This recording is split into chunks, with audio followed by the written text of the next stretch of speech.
Chapter 7. The Exploiters and the Exploited. The rails rose through the rocks to the oil derricks, and the oil derricks rose to the sky. Dagny stood on the bridge, looking up at the crest of the hill, where the sun hit a spot of metal on the top of the highest rigging. It looked like a white torch lighted over the snow on the ridges of Wyatt Oil by spring. She thought the track would meet the line growing toward it from Cheyenne. She let her eyes follow the green-blue rails that started from the derricks, came down, went across the bridge, and past her. She turned her head to follow them through the miles of clear air, as they went on in great curves hung on the sides of the mountains, far to the end of the new track, where a locomotive crane, like an arm of naked bones and nerves, moved tensely against the sky. A tractor went past her, loaded with green-blue bolts. The sound of drills came as a steady shudder from far below, where men swung on metal cables, cutting the straight stone drop of the canyon wall to reinforce the abutments of the bridge. Down the track, she could see men working, their arms stiff with the tension of their muscles as they gripped the handles of electric tie tampers. "Muscles, Miss Taggart," Ben Neely, the contractor, had said to her. "Muscles, that's all it takes to build anything in the world." No contractor equal to McNamara seemed to exist anywhere. She had taken the best she could find. No engineer on the Taggart staff could be trusted to supervise the job. All of them were skeptical about the new metal. "Frankly, Miss Taggart," her chief engineer had said, "since it is an experiment that nobody has ever attempted before, I do not think it's fair that it should be my responsibility." "It's mine," she had answered. He was a man in his 40s who still preserved the breezy manner of the college from which he had graduated. Once, Taggart Transcontinental had had a chief engineer, a silent, gray-haired, self-educated man who could not be matched on any railroad. He had resigned 5 years ago.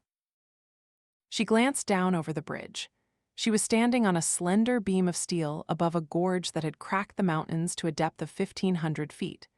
Far at the bottom, she could distinguish the dim outlines of a dry river bed, of piled boulders, of trees contorted by centuries. She wondered whether boulders, tree trunks, and mussels could ever bridge that canyon. She wondered why she found herself thinking suddenly that cave dwellers had lived naked on the bottom of that canyon for ages. She looked up at the Wyatt oil fields. The track broke into sidings among the wells. She saw the small discs of switches dotted against the snow. They were metal switches of the kind that were scattered in thousands, unnoticed, throughout the country, but these were sparkling in the sun, and the sparks were greenish-blue. What they meant to her was hour upon hour of speaking quietly, evenly, patiently, trying to hit the center-less target that was the person of Mr. Moen, president of the Amalgamated Switch and Signal Company, Inc., of Connecticut. "But, Miss Taggart, my dear Miss Taggart, my company has served your company for generations. Why, your grandfather was the first customer of my grandfather, so you cannot doubt our eagerness to do anything you ask. But, did you say switches made of Reardon metal?" "Yes." "But, Miss Taggart, consider what it would mean having to work with that metal. Do you know that the stuff won't melt under less than 4,000 degrees? Great? Well, maybe that's great for motor manufacturers, but what I'm thinking of is that it means a new type of furnace, a new process entirely, men to be trained, schedules upset, work rules shot, everything balled up, and then God only knows whether it will come out right or not. How do you know, Miss Taggart? How can you know when it's never been done before?" "Well, I can't say that that metal is good, and I can't say that it isn't." "Well, no, I can't tell whether it's a product of genius, as you say, or just another fraud, as a great many people are saying. Miss Taggart, a great many." "Well, no, I can't say that it does matter one way or the other, because who am I to take a chance on a job of this kind?" She had doubled the price of her order. Reardon had sent 2 metallurgists to train Moen's men, to teach, to show, to explain every step of the process, and had paid the salaries of Moen's men while they were being trained. She looked at the spikes in the rail at her feet. They meant the night when she had heard that Summit Casting of Illinois, the only company willing to make spikes of Reardon metal, had gone bankrupt, with half of her order undelivered. She had flown to Chicago that night. She had got 3 lawyers, a judge and a state legislator out of bed. She had bribed 2 of them and threatened the others. She had obtained a paper that was an emergency permit of a legality no one would ever be able to untangle. She had had the padlocked doors of the Summit casting plant unlocked, and a random, half-dressed crew working at the smelters before the windows had turned gray with daylight. The crews had remained at work, under a Taggart engineer and a Reardon metallurgist. The rebuilding of the Rio Norte line was not held up. She listened to the sound of the drills. The work had been held up once when the drilling for the bridge abutments was stepped. "I couldn't help it, Miss Taggart," Ben Neely had said, offended. "You know how fast drill heads wear out. I had them on order, but Incorporated Tool ran into a little trouble. They couldn't help it either. Associated Steel was delayed in delivering the steel to them, so there's nothing we can do but wait. It's no use getting upset, Miss Taggart. I'm doing my best." "I've hired you to do a job, not to do your best, whatever that is." "That's a funny thing to say. That's an unpopular attitude, Miss Taggart, mighty unpopular. Forget Incorporated Tool, forget the steel, order the doll heads made of Reardon metal." "Not me. I've had enough trouble with the damn stuff in that rail of yours. I'm not going to mess up my own equipment." "A drill head of Reardon metal will outlast 3 of steel." "Maybe." "I said order them made." "Who's going to pay for it?" "I am." "Who's going to find somebody to make them?" She had telephoned Reardon. He had found an abandoned tool plant, long since out of business. Within an hour, he had purchased it from the relatives of its last owner. Within a day, the plant had been reopened. Within a week, drill heads of Reardon metal had been delivered to the bridge in Colorado. She looked at the bridge. It represented a problem badly solved, but she had had to accept it. The bridge, 1,200 feet of steel across the Black Gap, was built in the days of Nat Taggart's son. It was long past the stage of safety. It had been patched with stringers of steel, then of iron, then of wood. It was barely worth the patching. She had thought of a new bridge of Reardon metal. She had asked her chief engineer to submit a design and an estimate of the cost.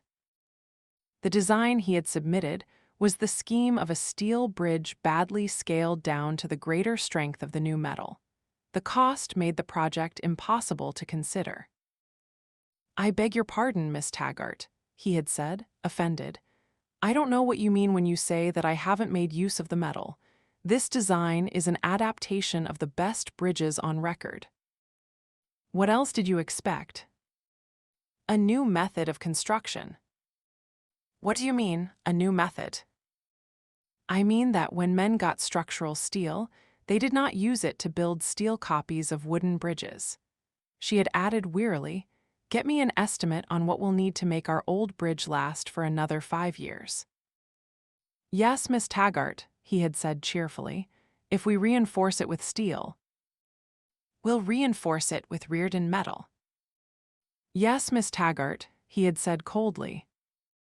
She looked at the snow-covered mountains. Her job had seemed hard at times in New York.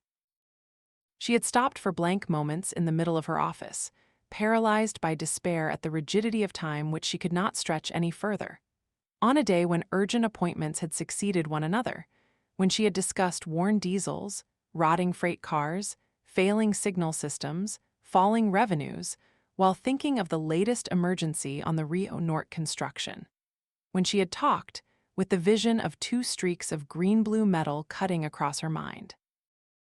When she had interrupted the discussions, realizing suddenly why a certain news item had disturbed her, and seized the telephone receiver to call long distance, to call her contractor to say, "Where do you get the food from for your men?" "I thought so. Well, Barton and Jones of Denver went bankrupt yesterday. Better find another supplier at once if you don't want to have a famine on your hands." She had been building the line from her desk in New York. It had seemed hard, but now she was looking at the track. It was growing. It would be done on time. She heard sharp, hurried footsteps and turned. A man was coming up the track. He was tall and young, his head of black hair was hatless in the cold wind, he wore a workman's leather jacket, but he did not look like a workman. There was too imperious an assurance in the way he walked. She could not recognize the face until he came closer. It was Ellis Wyatt. She had not seen him since that one interview in her office. He approached, stopped, looked at her and smiled. "Hello, Dagny," he said. In a single shock of emotion, she knew everything the two words were intended to tell her. It was forgiveness, understanding, acknowledgement. It was a salute. She laughed like a child, in happiness that things should be as right as that. "Hello," she said, extending her hand. His hand held hers an instant longer than a greeting required. It was their signature under a score, settled and understood.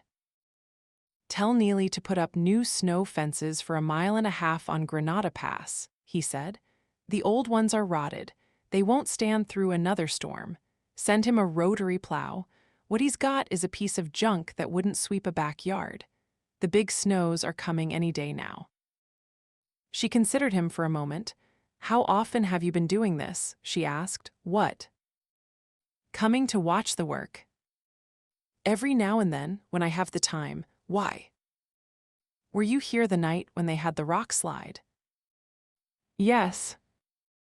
"I was surprised how quickly and well they cleared the track when I got the reports about it. It made me think that Neely was a better man than I had thought." "He isn't."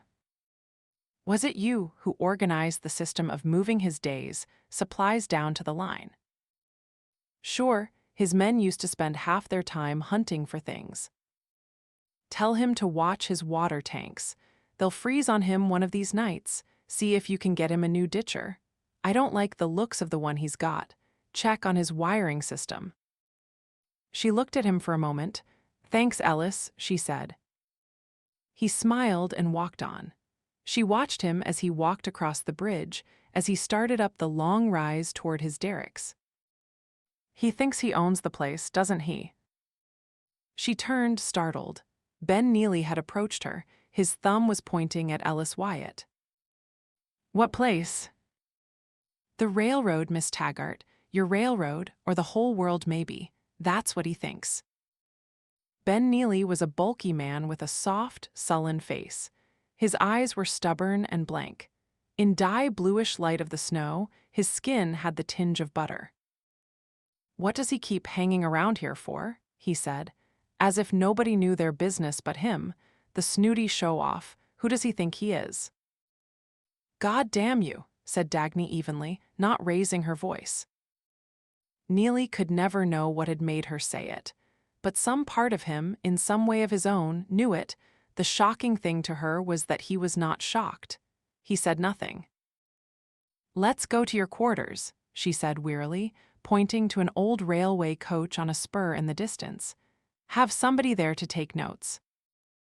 "Now about those cross ties, Miss Taggart," he said hastily as they started. "Mr. Coleman of your office okayed them. He didn't say anything about too much bark. I don't see why you think there." "I said you're going to replace them." When she came out of the coach, exhausted by 2 hours of effort to be patient, to instruct, to explain, she saw an automobile parked on the torn dirt road below, a black two-seater, sparkling and new. A new car was an astonishing sight anywhere. One did not see them often. She glanced around and gasped at the sight of the tall figure standing at the foot of the bridge. It was Hank Reardon. She had not expected to find him in Colorado. He seemed absorbed in calculations, pencil and notebook in hand. His clothes attracted attention, like his car, and for the same reason. He wore a simple trench coat and a hat with a slanting brim, but they were of such good quality, so flagrantly expensive that they appeared ostentatious among the seedy garments of the crowds everywhere, the more ostentatious because worn so naturally. She noticed suddenly that she was running toward him. She had lost all trace of exhaustion. Then she remembered that she had not seen him since the party. She stopped. He saw her, he waved to her in a gesture of pleased, astonished greeting, and he walked forward to meet her. He was smiling. "Hello," he said, "your first trip to the job." "My 5th in 3 months." "I didn't know you were here. Nobody told me." "I thought you'd break down someday." "Break down?"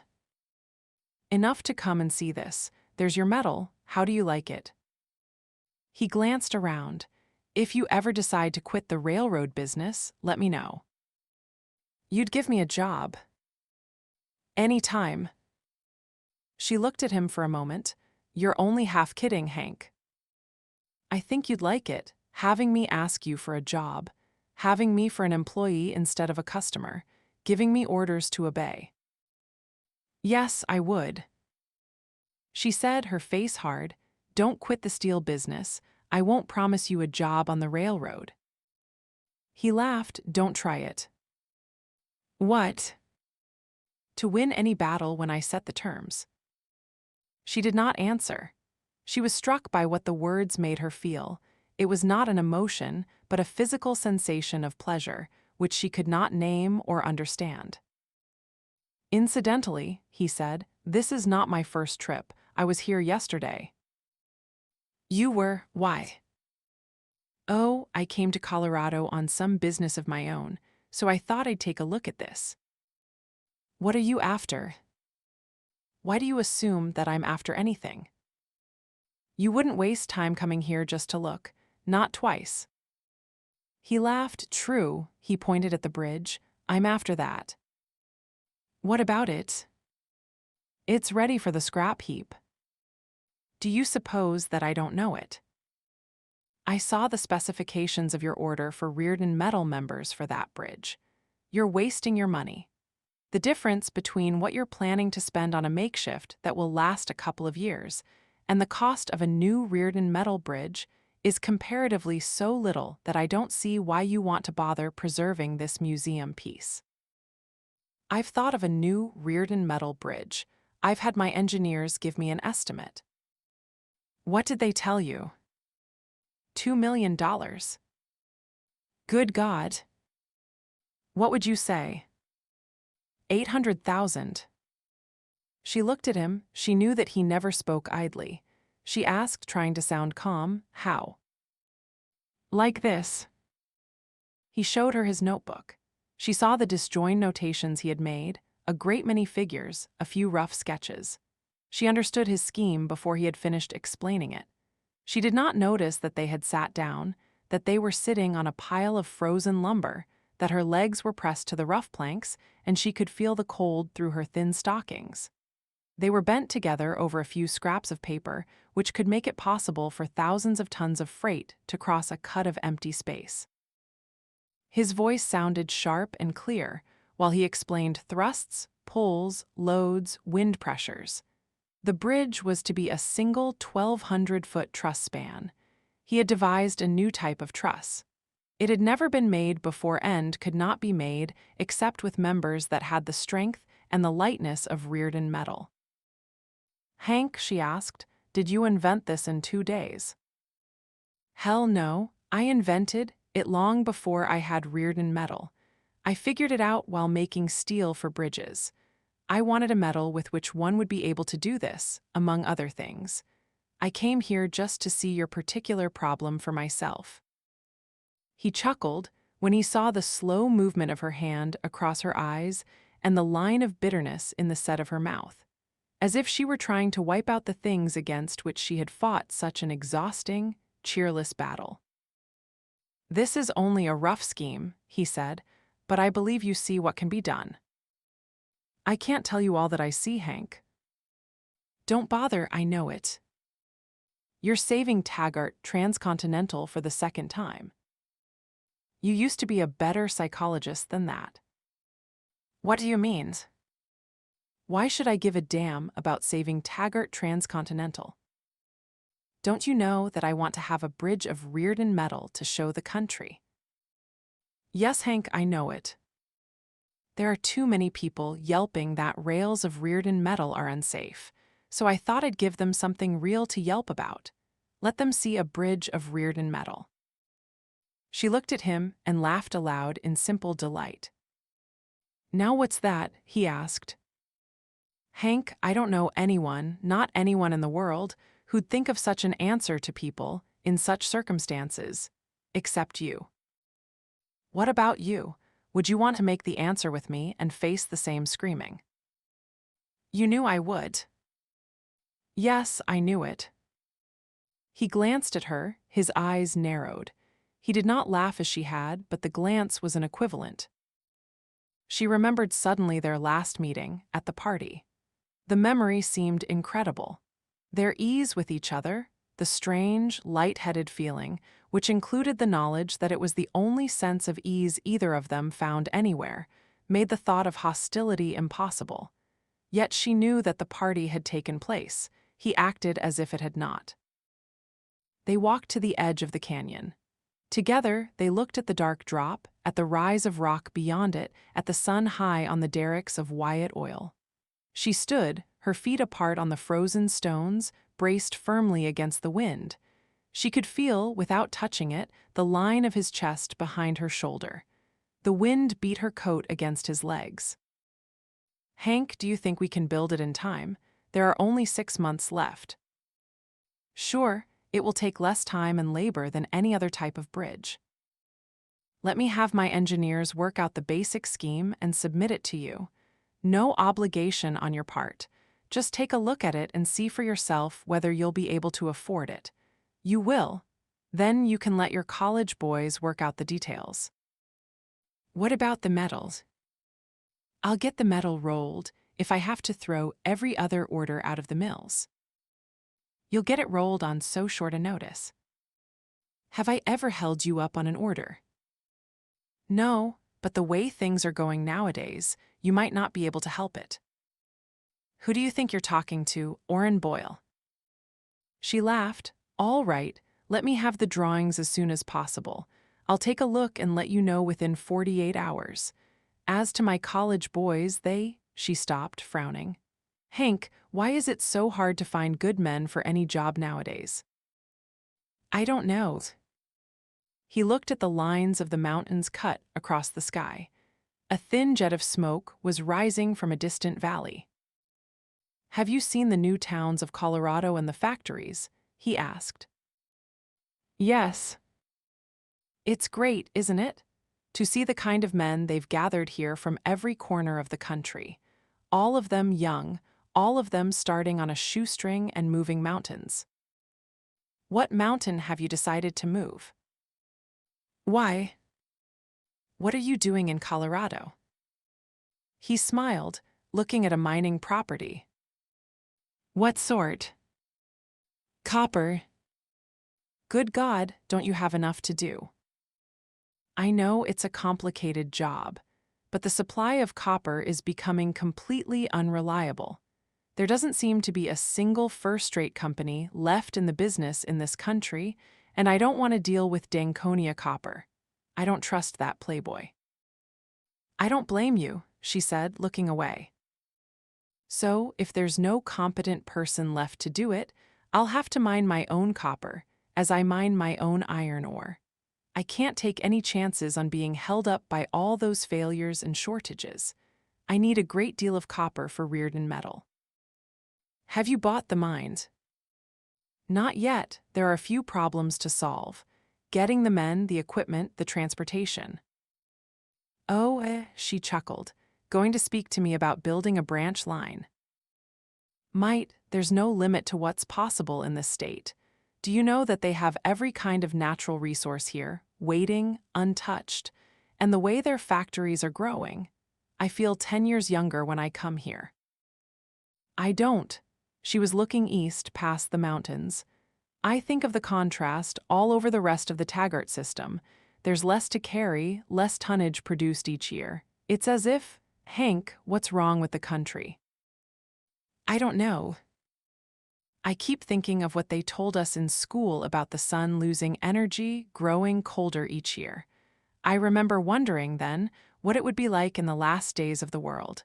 I think it would be like this, growing colder and things stopping. I never believed that story. I thought by the time the sun was exhausted, men would find a substitute. You did funny, I thought that too. He pointed at the column of smoke. There's your new sunrise, it's going to feed the rest. If it's not stopped. Do you think it can be stopped? She looked at the rail under her feet. No, she said. He smiled.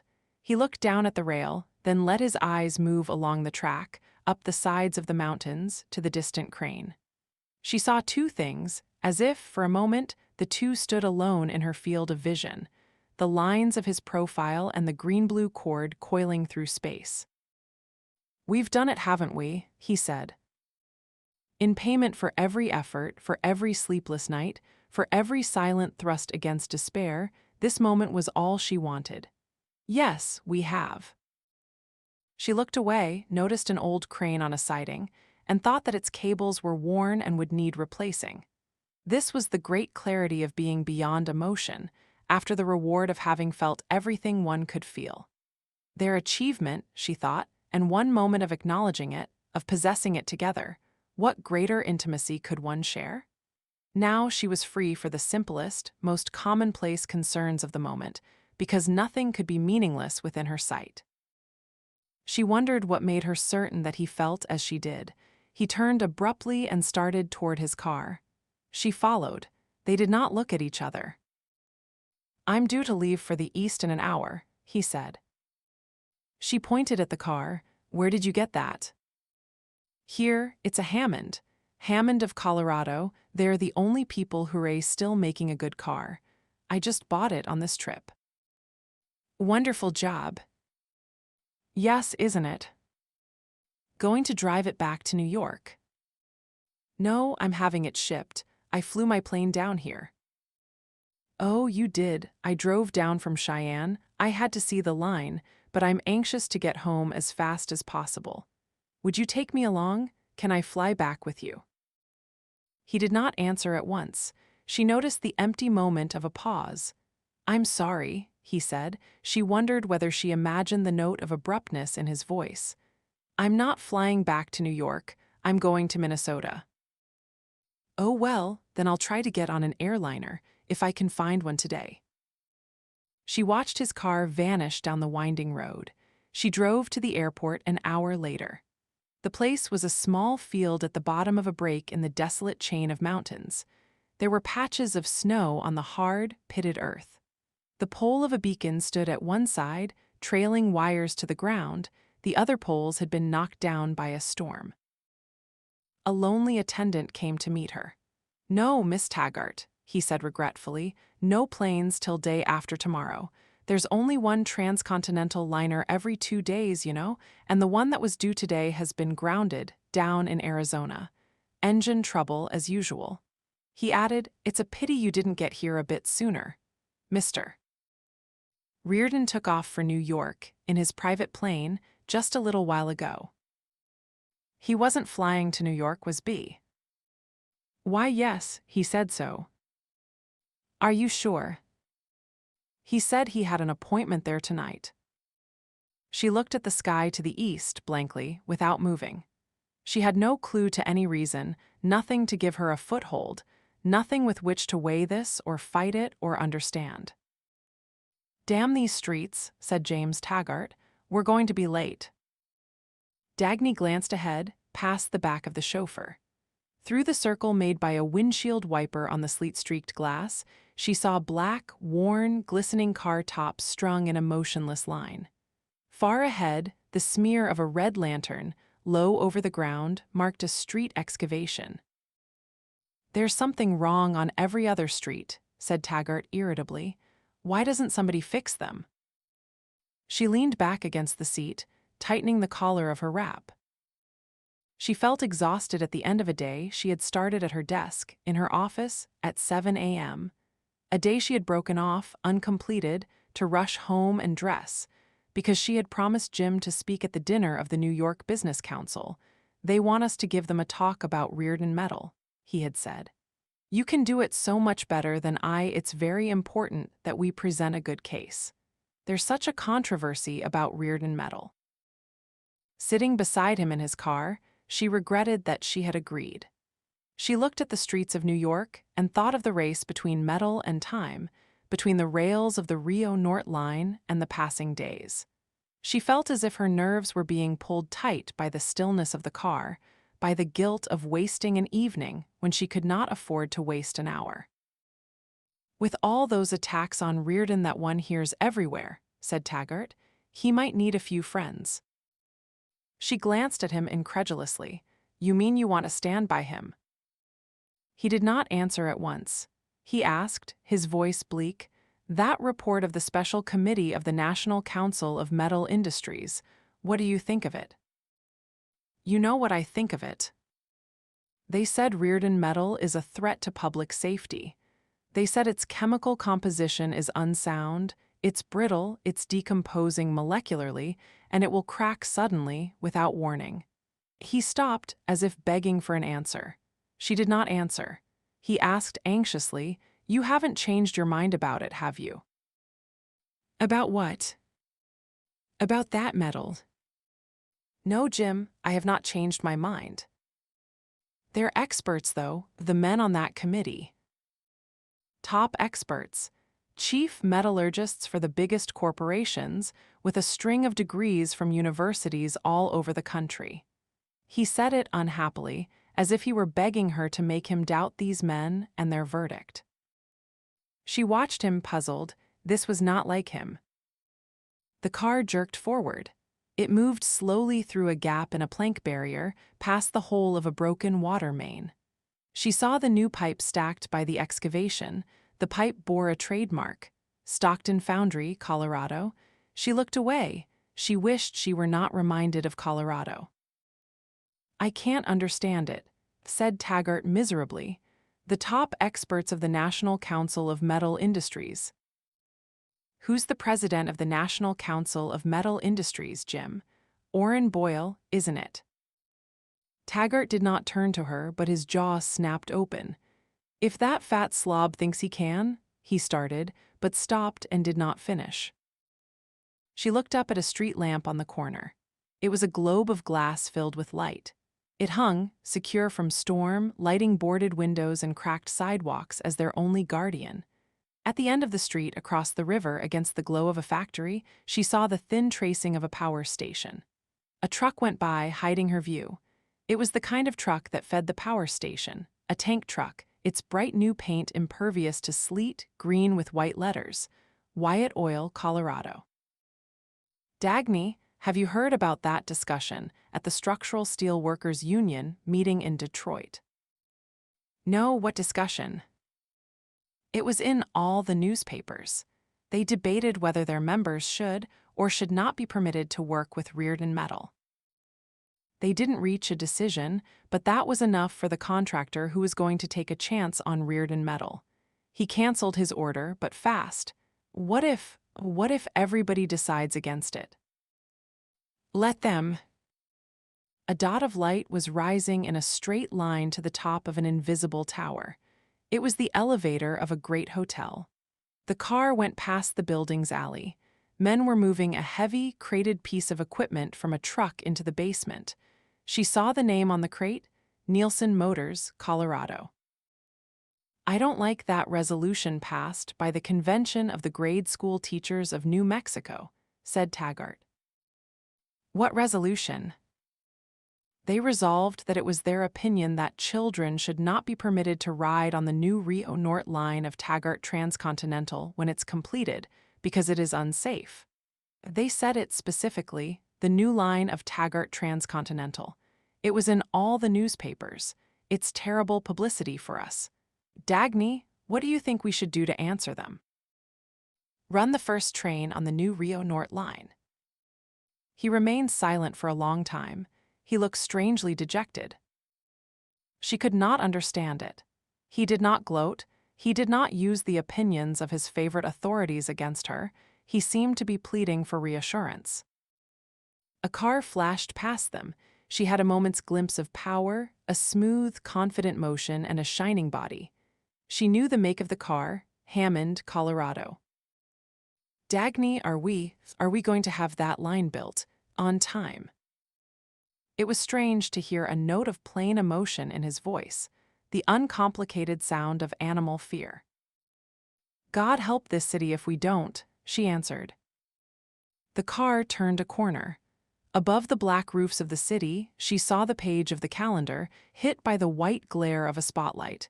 It said, January 29. Dan Conway is a bastard. The words broke out suddenly, as if he could not hold them any longer. She looked at him, bewildered. Why? He refused to sell us the Colorado track of the Phoenix Durango.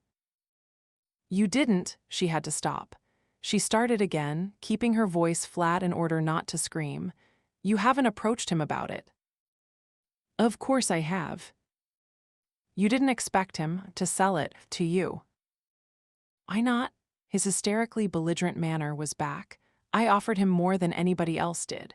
We wouldn't have had the expense of tearing it up and carting it off. We could have used it as is. And it would have been wonderful publicity for us, that we're giving up the Reardon Metal track in deference to public opinion. It would have been worth every penny of it in goodwill. But the son of a bitch refused. He's actually declared that not a foot of rail would be sold to Taggart Transcontinental. He's selling it piecemeal to any stray comer, to one-horse railroads in Arkansas or North Dakota, selling it at a loss, way under what I offered him, the bastard. Doesn't even want to take a profit. And you should see those vultures flocking to him. They know they'd never have a chance to get rail anywhere else. She sat, her head bowed. She could not bear to look at him. I think it's contrary to the intent of the anti-dog-cat-dog rule, he said angrily. I think it was the intent and purpose of the National Alliance of Railroads to protect the essential systems, not the jerkwaters of North Dakota. But I can't get the alliance to vote on it now, because they're all down there, outbidding one another for that rail. She said slowly, as if she wished it were possible to wear gloves to handle the words, I see why you want me to defend Reardon Metal. I don't know what yours. Shut up, Jim, she said quietly. He remained silent for a moment. Then he drew his head back and drawled defiantly, You'd better do a good job of defending Reardon Metal, because Bertram Scudder can get pretty sarcastic. Bertram Scudder. He's going to be one of the speakers tonight. You didn't tell me there were to be other speakers. Well, what difference does that make? You're not afraid of him, are you? The New York Business Council, and you invite Bertram Scudder. Why not? Don't you think it's smart? He doesn't have any hard feelings toward businessmen, not really. He's accepted the invitation. We want to be broad-minded and hear all sides and maybe win him over. Well, what are you staring at? You'll be able to beat him, won't you? To beat him? On the air. It's going to be a radio broadcast. You're going to debate with him the question, is Reardon Metal a lethal product of greed? She leaned forward. She pulled open the glass partition of the front seat, ordering, stop the car. She did not hear what Taggart was saying. She noticed dimly that his voice rose to screams. They're waiting. 500 people at the dinner and a national hookup. You can't do this to me. He seized her arm, screaming, but why? You goddamn fool. Do you think I consider their question debatable? The car stopped. She leaped out and ran. The first tiling she noticed after a while was her slippers. She was walking slowly, normally, and it was strange to feel iced stone under the thin soles of black satin sandals. She pushed her hair back, off her forehead, and felt drops of sleet melting on her palm. She was quiet now. The blinding anger was gone. She felt nothing but a gray weariness. Her head ached a little. She realized that she was hungry and remembered that she was to have had dinner at the business council. She walked on. She did not want to eat. She thought she would get a cup of coffee somewhere, then take a cab home. She glanced around her. There were no cabs in sight. She did not know the neighborhood. It did not seem to be a good one. She saw an empty stretch of space across the street, an abandoned park encircled by a jagged line that began as distant skyscrapers and came down to factory chimneys. She saw a few lights in the windows of dilapidated houses, a few small, grimy shops closed for the night, and the fog of the East River 2 blocks away. She started back toward the center of the city. The black shape of a ruin rose before her. It had been an office building, long ago. She saw the sky through the naked steel skeleton and the angular remnants of the bricks that had crumbled. In the shadow of the ruin, like a blade of grass fighting to live at the roots of a dead giant, there stood a small diner. Its windows were a bright band of glass and light. She went in. There was a clean counter inside, with a shining strip of chromium at the edges. There was a bright metal boiler and the odor of coffee. A few derelicts sat at the counter. A husky, elderly man stood behind it, the sleeves of his clean white shirt rolled at the elbows. The warm air made her realize, in simple gratitude, that she had been cold. She pulled her black velvet cape tight about her and sat down at the counter. "A cup of coffee, please," she said. The men looked at her without curiosity. They did not seem astonished to see a woman in evening clothes enter a slum diner. Nothing astonished anyone these days. The owner turned impassively to fill her order. There was, in his stolid indifference, the kind of mercifulness that asks no questions. She could not tell whether the 4 at the counter were beggars or working men. Neither clothes nor manner showed the difference these days. The owner placed a mug of coffee before her. She closed both hands about it, finding enjoyment in its warmth. She glanced around her and thought, in habitual professional calculation, how wonderful it was that one could buy so much for a dime. Her eyes moved from the stainless steel cylinder of the coffee boiler to the cast iron griddle, to the glass shelves, to the enameled sink, to the chromium blades of a mixer. The owner was making toast. She found pleasure in watching the ingenuity of an open belt that moved slowly, carrying slices of bread past glowing electric coils.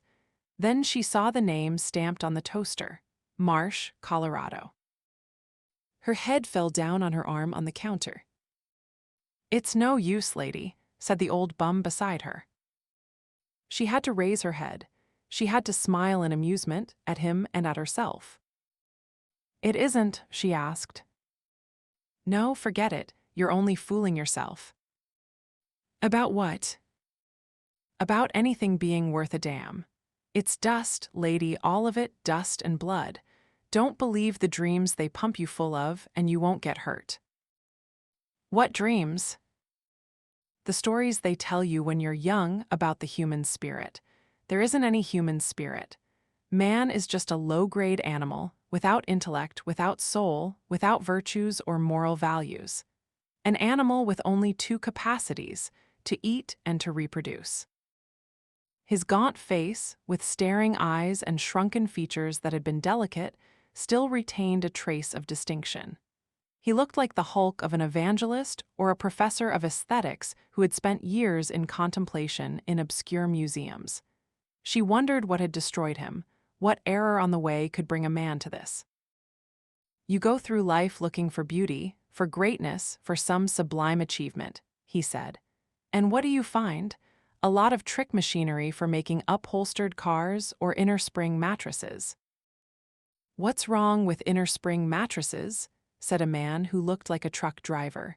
"Don't mind him, lady. He likes to hear himself talk. He don't mean no harm." "Man's only talent is an ignoble cunning for satisfying the needs of his body," said the old bum. "No intelligence is required for that. Don't believe the stories about man's mind, his spirit, his ideals, his sense of unlimited ambition." "I don't," said a young boy who sat at the end of the counter. He wore a coat ripped across one shoulder.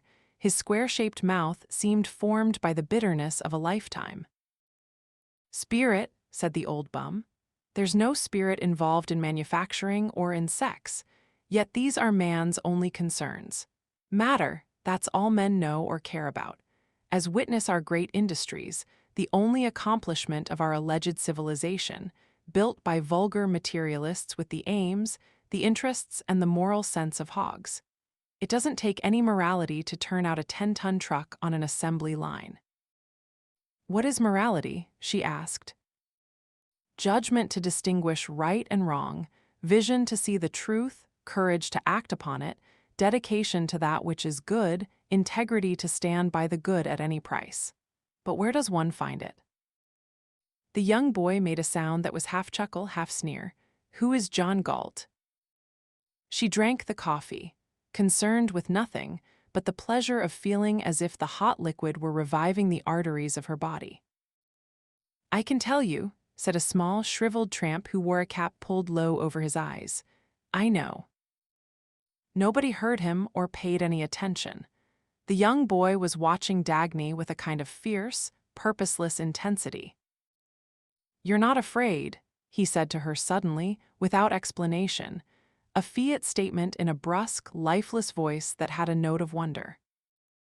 She looked at him. No, she said, I'm not. I know who is John Galt, said the tramp. It's a secret, but I know it.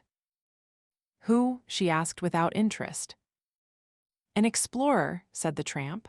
The greatest explorer that ever lived, the man who found the fountain of youth. Give me another cup. Black, said the old bum, pushing his cup across the counter. John Galt spent years looking for it. He crossed oceans, and he crossed deserts, and he went down into forgotten mines, miles under the earth. But he found it on the top of a mountain. It took him 10 years to climb that mountain. It broke every bone in his body, it tore the skin off his hands, it made him lose his home, his name, his love. But he climbed it. He found the fountain of youth, which he wanted to bring down to men, only he never came back. Why didn't he? She asked. Because he found that it couldn't be brought down. The man who sat in front of Reardon's desk had vague features and a manner devoid of all emphasis, so that one could form no specific image of his face nor detect the driving motive of his person. His only mark of distinction seemed to be a bulbous nose, a bit too large for the rest of him. His manner was meek, but it conveyed a preposterous hint, the hint of a threat deliberately kept furtive, yet intended to be recognized. Reardon could not understand the purpose of his visit. He was Dr. Potter, who held some undefined position with the State Science Institute. What do you want? Reardon asked for the third time. It is the social aspect that I am asking you to consider, Mr. Reardon, the man said softly, I urge you to take note of the age we're living in. Our economy is not ready for it. For what? Our economy is in a state of extremely precarious equilibrium. We all have to pool our efforts to save it from collapse. Well, what is it you want me to do? These are the considerations which I was asked to call to your attention. I am from the State Science Institute, Mr. Reardon. You've said so before, but what did you wish to see me about? The State Science Institute does not hold a favorable opinion of Reardon metal. You've said that too. Isn't that a factor which you must take into consideration? No. The light was growing dim in the broad windows of the office. The days were short. Reardon saw the irregular shadow of the nose on the man's cheek and the pale eyes watching him. The glance was vague, but its direction purposeful. The State Science Institute represents the best brains of the country, Mr. Reardon. So I'm told. Surely you do not want to pit your own judgment against theirs. I do. The man looked at Reardon as if pleading for help, as if Reardon had broken an unwritten code which demanded that he should have understood long ago. Reardon offered no help. Is this all you wanted to know? He asked. It's only a question of time, Mr. Reardon, the man said placatingly. Just a temporary delay, just to give our economy a chance to get stabilized, if you'd only wait for a couple of years. Reardon chuckled, gaily, contemptuously. So that's what you're after? Want me to take Reardon metal off the market? Why? Only for a few years, Mr. Reardon. only until. Look, said Reardon. Now I'll ask you a question. Did your scientists decide that Reardon metal is not what I claim it is? We have not committed ourselves as to that. Did they decide it's no good? It is the social impact of a product that must be considered. We are thinking in terms of the country as a whole. We are concerned with the public welfare and the terrible crisis of the present moment, which is Reardon metal good or not? If we view the picture from the angle of the alarming growth of unemployment, which at present is Reardon metal good? At a time of desperate steel shortage, we cannot afford to permit the expansion of a steel company which produces too much, because it might throw out of business the companies which produce too little, thus creating an unbalanced economy which. Are you going to answer my question? The man shrugged. Questions of value are relative. If Reardon metal is not good, it's a physical danger to the public. If it is good, it's a social danger. If you have anything to say to me about the physical danger of Reardon metal, say it. Drop the rest of it. Fast, I don't speak that language. But surely questions of social welfare. Drop it. The man looked bewildered and lost, as if the ground had been cut from under his feet. In a moment, he asked helplessly, "But what then is your chief concern?" The market. How do you mean?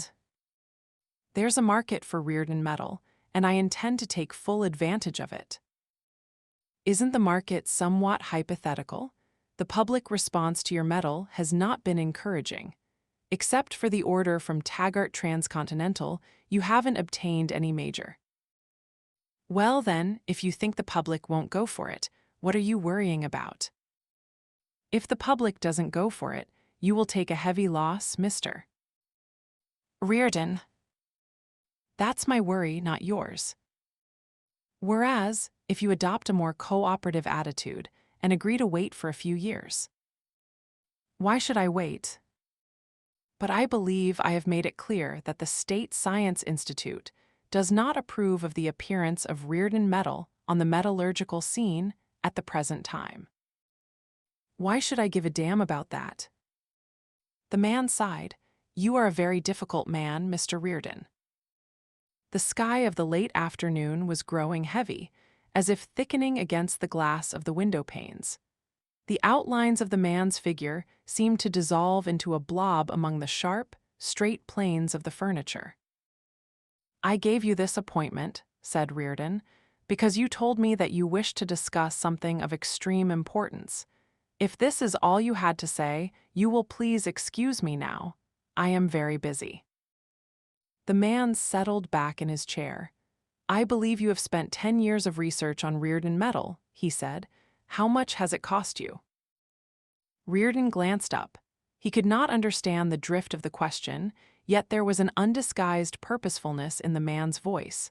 The voice had hardened. $1.5 million, said Reardon. How much will you take for it? Reardon had to let a moment pass. He could not believe it. For what? He asked, his voice low. For all rights to Reardon metal. I think you had better get out of here, said Reardon. There is no call for such an attitude. You are a businessman. I am offering you a business proposition. You may name your own price. The rights to Reardon metal are not for sale. I am in a position to speak of large sums of money, government money. Reardon sat without moving, the muscles of his cheeks pulled tight, but his glance was indifferent, focused only by the faint pull of morbid curiosity. You are a businessman, Mr. Reardon. This is a proposition which you cannot afford to ignore. On the one hand, you are gambling against great odds, you are bucking an unfavorable public opinion, you run a good chance of losing every penny you put into Reardon metal. On the other hand, we can relieve you of the risk and the responsibility at an impressive profit, an immediate profit, much larger than you could hope to realize from the sale of the metal for the next 20 years. The State Science Institute is a scientific establishment, not a commercial one, said Reardon. What is it that they're so afraid of? You are using ugly, unnecessary words, Mr. Reardon. I am endeavoring to suggest that we keep the discussion on a friendly plane. The matter is serious. I am beginning to see that. We are offering you a blank check on what is, as you realize, an unlimited account. What else can you want? Name your price. The sale of the rights to Reardon Metal is not open to discussion. If you have anything else to say, please say it and leave. The man leaned back, looked at Reardon incredulously and asked, "What are you after?" What do you mean? You're in business to make money, aren't you? I am. You want to make as big a profit as possible, don't you? I do. Then why do you want to struggle for years, squeezing out your gains in the form of pennies per ton, rather than accept a fortune for Reardon Metal? Why? Because it's mine. Do you understand the word? The man sighed and rose to his feet. I hope you will not have cause to regret your decision, Mr. Reardon, he said. The tone of his voice was suggesting the opposite. Good day, said Reardon. I think I must tell you that the State Science Institute may issue an official statement condemning Reardon Metal. That is their privilege. Such a statement would make things more difficult for you. Undoubtedly. As to further consequences, the man shrugged. This is not the day for people who refuse to cooperate. In this age, one needs friends. You are not a popular man, Mr. Reardon. What are you trying to say? Surely you understand. I don't. Society is a complex structure. There are so many different issues awaiting decision, hanging by a thin thread. We can never tell when one such issue may be decided and what may be the decisive factor in a delicate balance. Do I make myself clear? No. The red flame of poured steel shot through the twilight. An orange glow, the color of deep gold, hit the wall behind Reardon's desk. The glow moved gently across his forehead. His face had an unmoving serenity. The State Science Institute is a government organization, Mr. Reardon.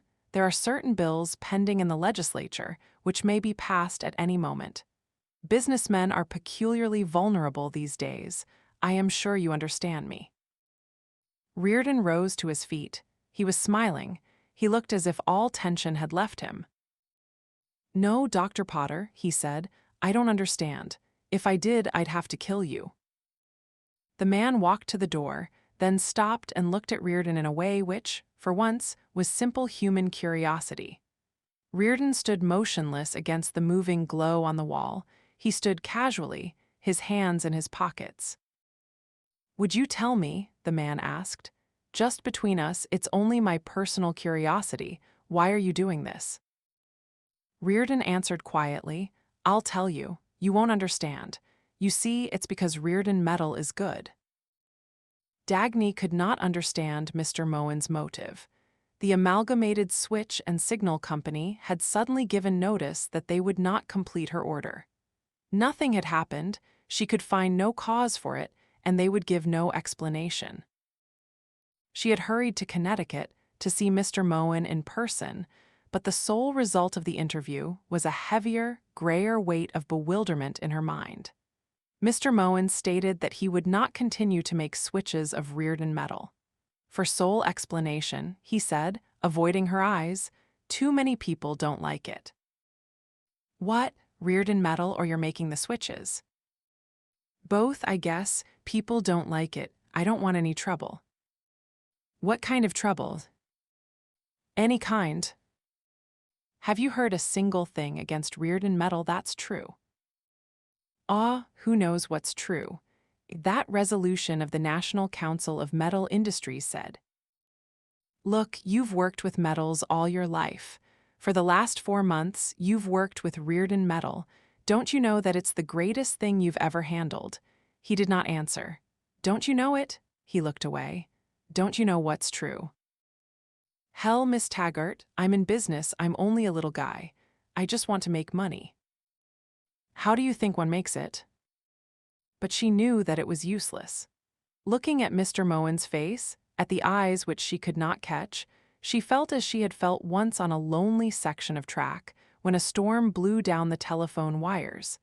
That communications were cut, and that words had become sounds which transmitted nothing. It was useless to argue, she thought, and to wonder about people who would neither refute an argument nor accept it. Sitting restlessly in the train, on her way back to New York, she told herself that Mr.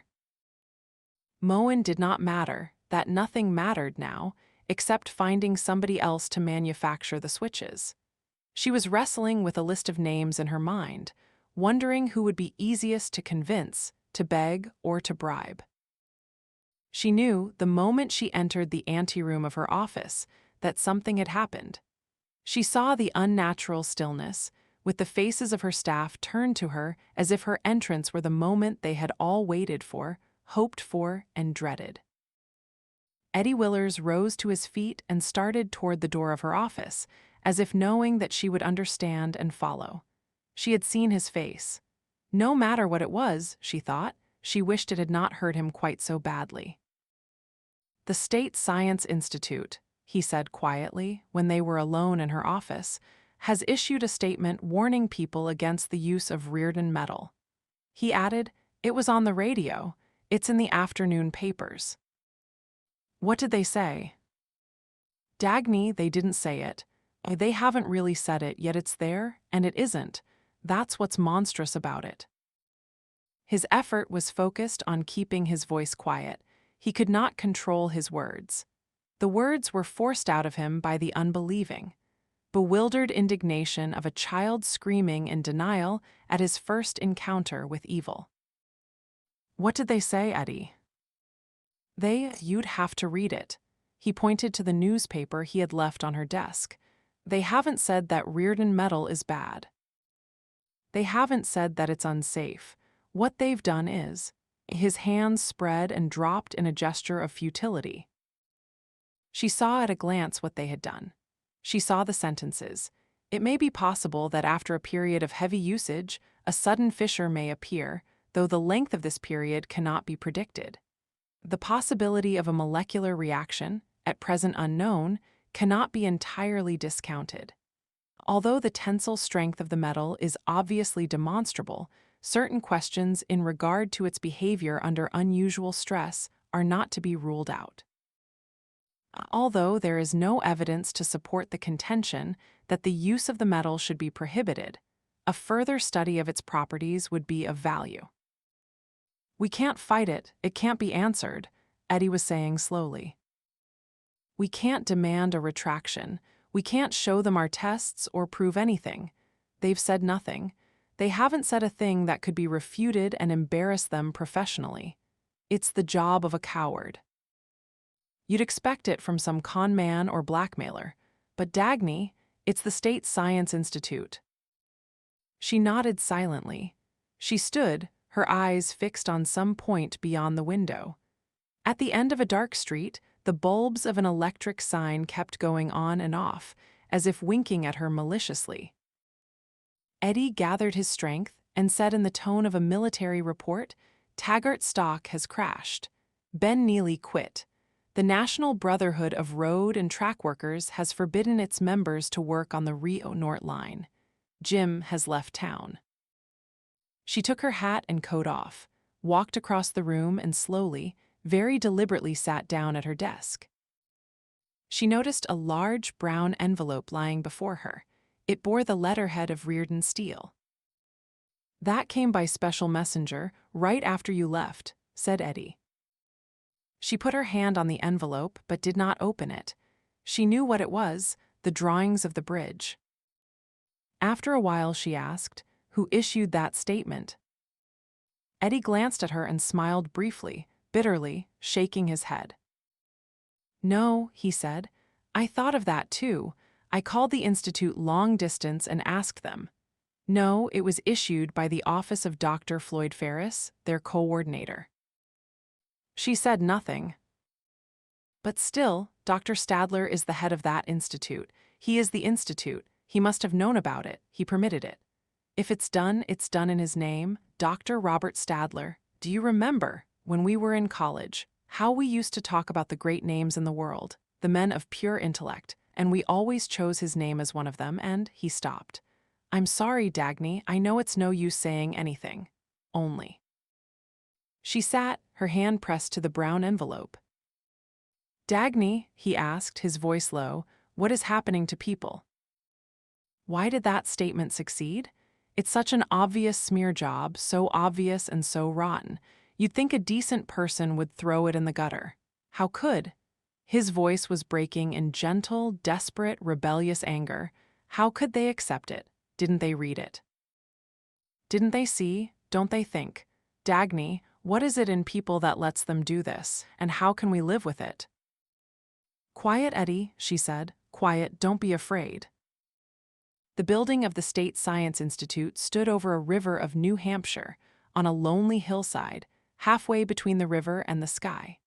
From a distance, it looked like a solitary monument in a virgin forest. The trees were carefully planted, the roads were laid out as a park, the rooftops of a small town could be seen in a valley some miles away. But nothing had been allowed to come too close and detract from the building's austerity. The white marble of the walls gave it a classical grandeur. The composition of its rectangular masses gave it the cleanliness and beauty of a modern plant. It was an inspired structure. From across the river, people looked at it with reverence and thought of it as a monument to a living man whose character had the nobility of the building's lines. Over the entrance, a dedication was cut into the marble, to the fearless mind, to the inviolate truth. In a quiet aisle, in a bare corridor, a small brass plate, such as dozens of other name plates on other doors, said, Dr. Robert Stadler. At the age of 27, Dr. Robert Stadler had written a treatise on cosmic rays, which demolished most of the theories held by the scientists who preceded him. Those who followed found his achievement somewhere at the base of any line of inquiry they undertook. At the age of 30, he was recognized as the greatest physicist of his time. At 32, he became head of the Department of Physics of the Patrick Henry University, in the days when the great university still deserved its glory. It was of Dr. Robert Stadler that a writer had said, perhaps, among the phenomena of the universe which he is studying, none is so miraculous as the brain of Dr. Robert Stadler himself. It was Dr. Robert Stadler who had once corrected a student. Free scientific inquiry, the first adjective is redundant. At the age of 40, Dr. Robert Stadler addressed the nation, endorsing the establishment of a state science institute. Set science free of the rule of the dollar, he pleaded. The issue had hung in the balance. An obscure group of scientists had quietly forced a bill through its long way to the floor of the legislature. There had been some public hesitation about the bill, some doubt, and uneasiness no one could define. The name of Dr. Robert Stadler acted upon the country like the cosmic rays he studied. It pierced any barrier. The nation built the white marble edifice as a personal present to one of its greatest men. Dr. Stadler's office at the Institute was a small room that looked like the office of the bookkeeper of an unsuccessful firm. There was an cheap desk of ugly yellow oak, a filing cabinet, 2 chairs, and a blackboard chalked with mathematical formulas. Sitting on one of the chairs against a blank wall, Dagny thought that the office had an air of ostentation and elegance together. Ostentation, because it seemed intended to suggest that the owner was great enough to permit himself such a setting. Elegance, because he truly needed nothing else. She had met Dr. Stadler on a few occasions, at banquets given by leading businessmen or great engineering societies, in honor of some solemn cause or another. She had attended the occasions as reluctantly as he did, and had found that he liked to talk to her. Miss Taggart, he had said to her once, I never expect to encounter intelligence. That I should find it here is such an astonishing relief. She had come to his office, remembering that sentence. She sat, watching him in the manner of a scientist, assuming nothing, discarding emotion, seeking only to observe and to understand. "Miss Taggart," he said gaily, "I'm curious about you. I'm curious whenever anything upsets a precedent. As a rule, visitors are a painful duty to me. I'm frankly astonished that I should feel such a simple pleasure in seeing you here. Do you know what it's like to feel suddenly that one can talk without the strain of trying to force some sort of understanding out of a vacuum?" He sat on the edge of his desk, his manner gaily informal. He was not tall, and his slenderness gave him an air of youthful energy, almost of boyish zest. His thin face was ageless. It was a homely face, but the great forehead and the large gray eyes held such an arresting intelligence that one could notice nothing else. There were wrinkles of humor in the corners of the eyes and faint lines of bitterness in the corners of the mouth. He did not look like a man in his early 50s. The slightly graying hair was his only sign of age. "Tell me more about yourself," he said.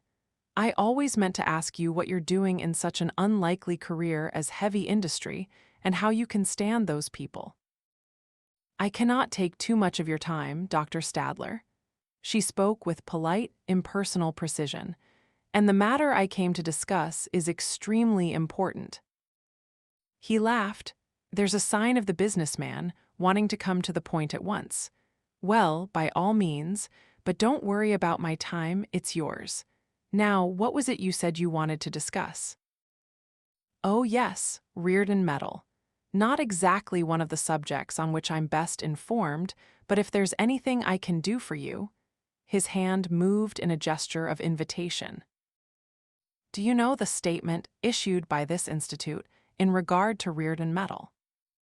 He frowned slightly. "Yes, I've heard about it." "Have you read it?" "No." "It was intended to prevent the use of Reardon Metal." Yes, I gather that much." "Could you tell me why?" He spread his hands. They were attractive hands, long and bony, beautiful in their suggestion of nervous energy and strength. "I really wouldn't know. That is the province of Dr. Ferris. I'm sure he had his reasons. Would you like to speak to Dr. Ferris?" "No. Are you familiar with the metallurgical nature of Reardon Metal, Dr. Stadler?" "Why, yes, a little. But tell me, why are you concerned about it?" A flicker of astonishment rose and died in her eyes.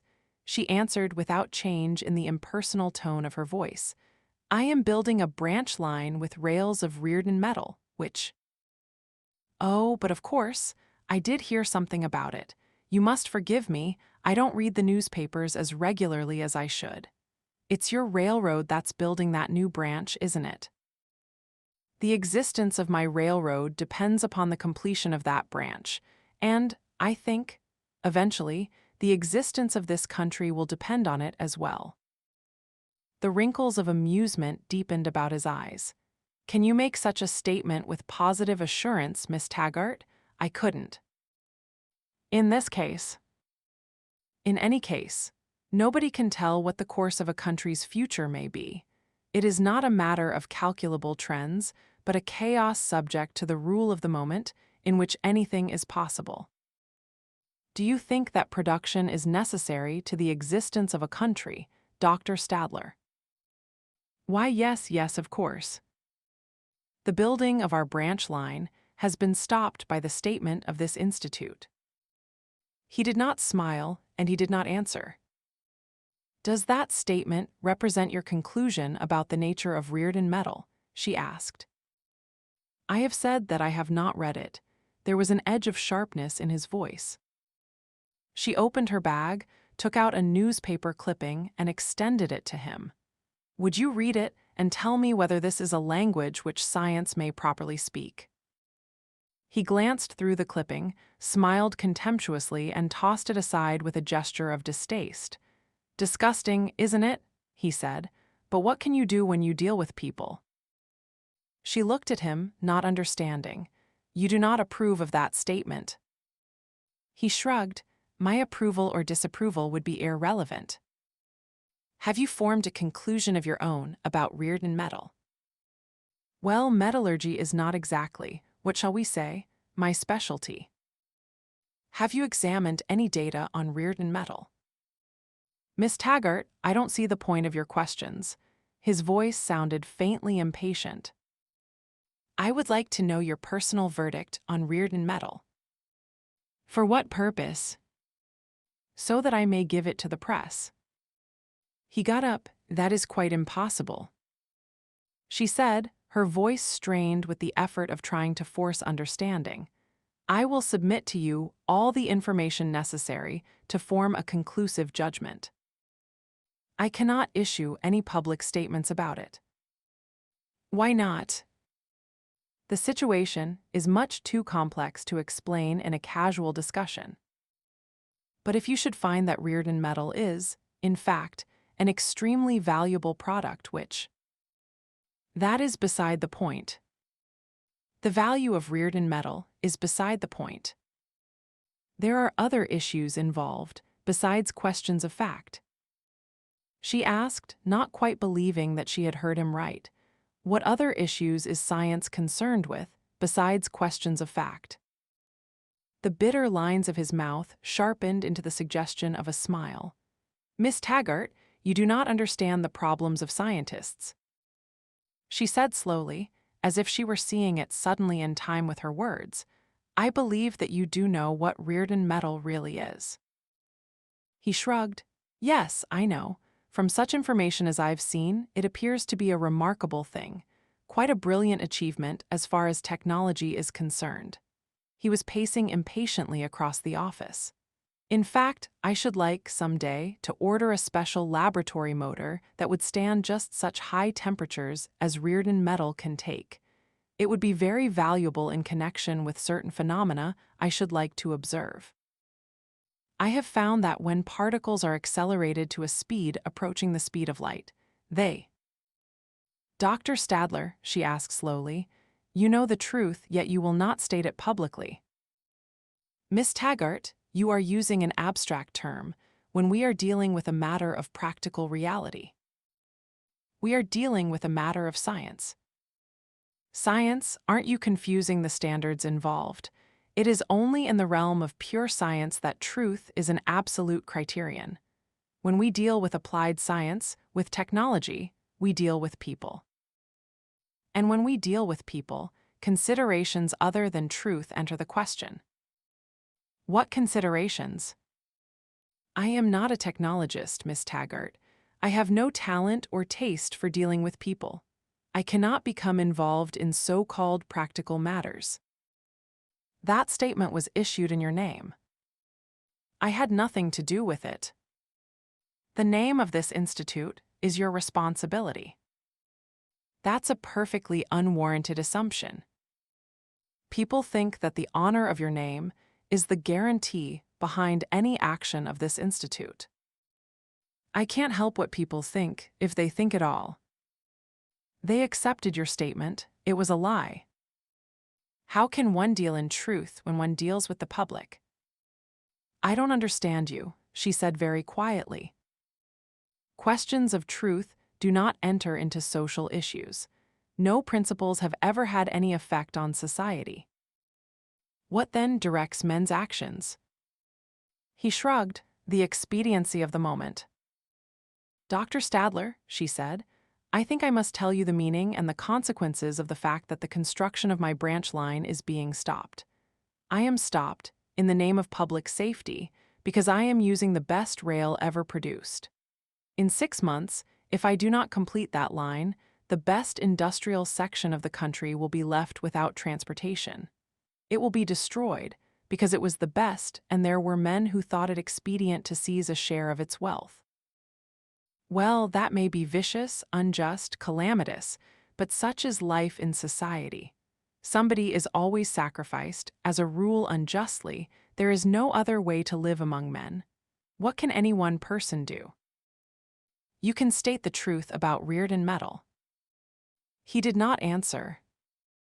I could beg you to do it in order to save me. I could beg you to do it in order to avert a national disaster. But I won't. These may not be valid reasons. There is only one reason. You must say it because it is true. I was not consulted about that statement. The cry broke out involuntarily. I wouldn't have allowed it. I don't like it any better than you do, but I can't issue a public denial. You were not consulted. Then shouldn't you want to find out the reasons behind that statement? I can't destroy the Institute now. Shouldn't you want to find out the reasons? I know the reasons. They won't tell me, but I know. And I can't say that I blame them either. Would you tell me? I'll tell you if you wish. It's the truth that you want, isn't it?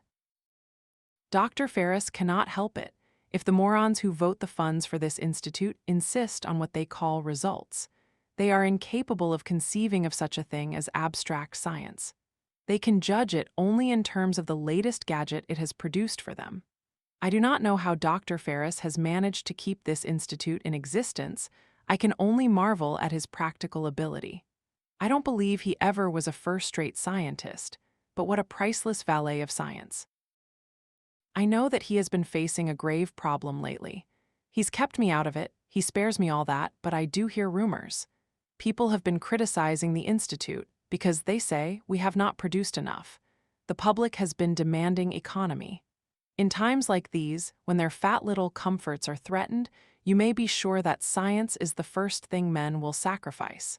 This is the only establishment left. There are practically no private research foundations any longer. Look at the greedy ruffians who run our industries. You cannot expect them to support science. Who is supporting you now? She asked, her voice low. He shrugged. Society. She said, with effort, you were going to tell me the reasons behind that statement. I wouldn't think you'd find them hard to deduce. If you consider that for 13 years, this institute has had a department of metallurgical research, which has cost over $20 million and has produced nothing but a new silver polish and a new anti-corrosive preparation, which I believe is not so good as the old ones. You can imagine what the public reaction will be if some private individual comes out with a product that revolutionizes the entire science of metallurgy and proves to be sensationally successful. Her head dropped, she said nothing. I don't blame our metallurgical department, he said angrily. I know that results of this kind are not a matter of any predictable time. But the public won't understand it. What then should we sacrifice? An excellent piece of smelting, or the last center of science left on Earth, and the whole future of human knowledge? That is the alternative. She sat her head down. After a while she said, All right, Dr. Stadler, I won't argue. He saw her groping for her bag, as if she were trying to remember the automatic motions necessary to get up. Miss Taggart, he said quietly. It was almost a plea. She looked up. Her face was composed and empty. He came closer. He leaned with one hand against the wall above her head, almost as if he wished to hold her in the circle of his arm. Miss Taggart, he said, a tone of gentle, bitter persuasiveness in his voice, I am older than you.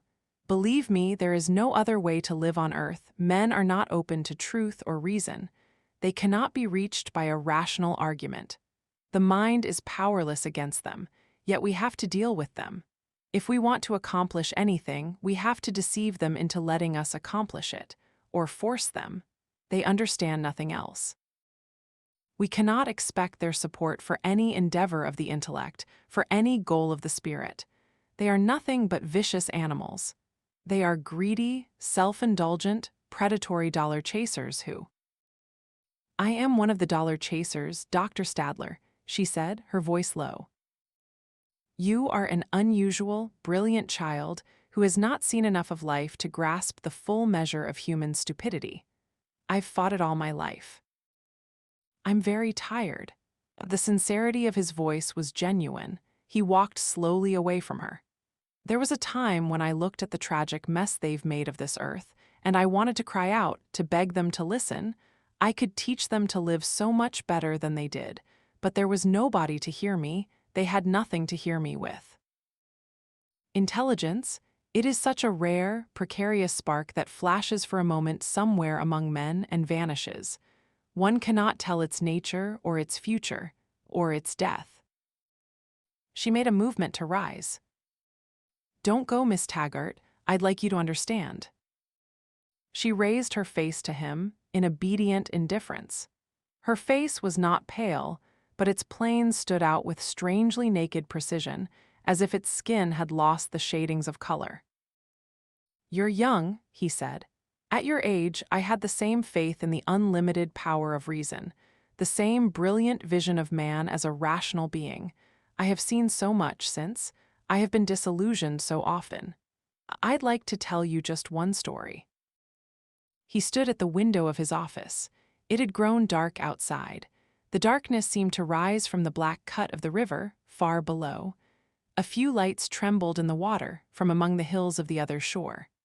The sky was still the intense blue of evening. A lonely star, low over the earth, seemed unnaturally large and made the sky look darker. When I was at the Patrick Henry University, he said, I had 3 pupils. I have had many bright students in the past, but these 3 were the kind of reward a teacher prays for. If ever you could wish to receive the gift of the human mind at its best, young and delivered into your hands for guidance, they were this gift. Theirs was the kind of intelligence one expects to see, in the future, changing the course of the world. They came from very different backgrounds, but they were inseparable friends. They made a strange choice of studies. They majored in 2 subjects, mine and Hugh Axton's, physics and philosophy. It is not a combination of interests one encounters nowadays. Hugh Axton was a distinguished man, a great mind, unlike the incredible creature whom that university has now put in his place. Axton and I were a little jealous of each other over these 3 students. It was a kind of contest between us, a friendly contest because we understood each other. I heard Axton saying one day that he regarded them as his sons. I resented it a little, because I thought of them as mine. He turned and looked at her. The bitter lines of age were visible now, cutting across his cheeks. He said, When I endorsed the establishment of this institute, one of these 3 damned me. I have not seen him since. It used to disturb me in the first few years. I wondered once in a while whether he had been right. It has ceased to disturb me long ago. He smiled. There was nothing but bitterness now in his smile and his face. These 3 men, these 3 who held all the hope which the gift of intelligence ever proffered, these 3 from whom we expected such a magnificent future.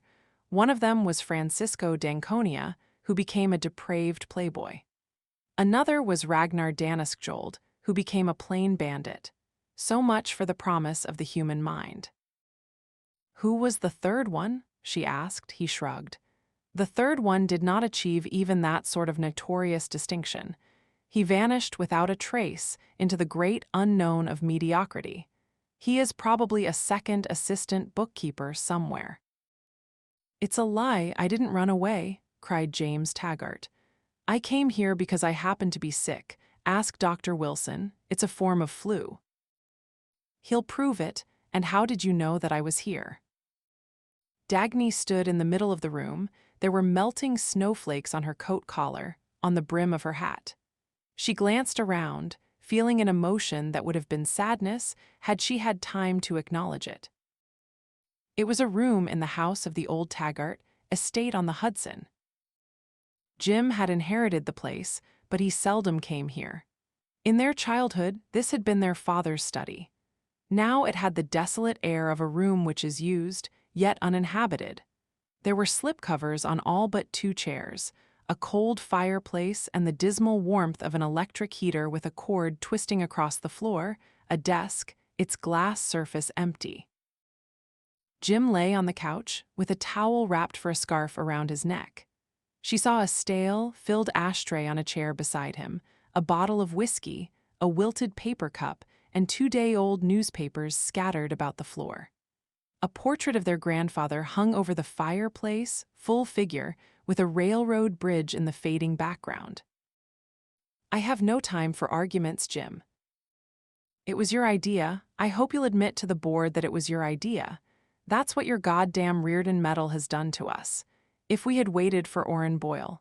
His unshaved face was pulled by a twisted scramble of emotions: panic, hatred, a touch of triumph, the relief of screaming at a victim, and the faint, cautious, begging look that sees a hope of help. He had stopped tentatively, but she did not answer. She stood watching him, her hands in the pockets of her coat. "There's nothing we can do now," he moaned. "I tried to call Washington to get them to seize the Phoenix Durango and turn it over to us on the ground of emergency, but they won't even discuss it. Too many people objecting, they say, afraid of some fool precedent or another. I got the National Alliance of Railroads to suspend the deadline and permit Dan Conway to operate his road for another year. That would have given us time, but he's refused to do it. I tried to get Ellis Wyatt and his bunch of friends in Colorado to demand that Washington order Conway to continue operations, but all of them, Wyatt and all the rest of those bastards, refused. It's their skin, worse than ours. They're sure to go down the drain, but they've refused." She smiled briefly, but made no comment. "Now there's nothing left for us to do. We're caught. We can't give up that branch and we can't complete it. We can't stop or go on. We have no money. Nobody will touch us with a 10-foot pole. What have we got left without the Rio Norte line? But we can't finish it. We'd be boycotted. We'd be blacklisted. That union of track workers would sue us. They would, there's a law about it. We can't complete that line. Christ, what are we going to do?" She waited. "Through, Jim?" she asked coldly. "If you are, I'll tell you what we're going to do." He kept silent, looking up at her from under his heavy eyelids. "This is not a proposal, Jim. It's an ultimatum. Just listen and accept. I am going to complete the construction of the Rio Norte line. I personally, not Taggart Transcontinental. I will take a leave of absence from the job of vice president. I will form a company in my own name. Your board will turn the Rio Norte line over to me. I will act as my own contractor. I will get my own financing. I will take full charge and sole responsibility. I will complete the line on time. After you have seen how the Reardon metal rails can take it, I will transfer the line back to Taggart Transcontinental and I'll return to my job." "That is all." He was looking at her silently, dangling a bedroom slipper on the tip of his foot. She had never supposed that hope could look ugly in a man's face, but it did. It was mixed with cunning.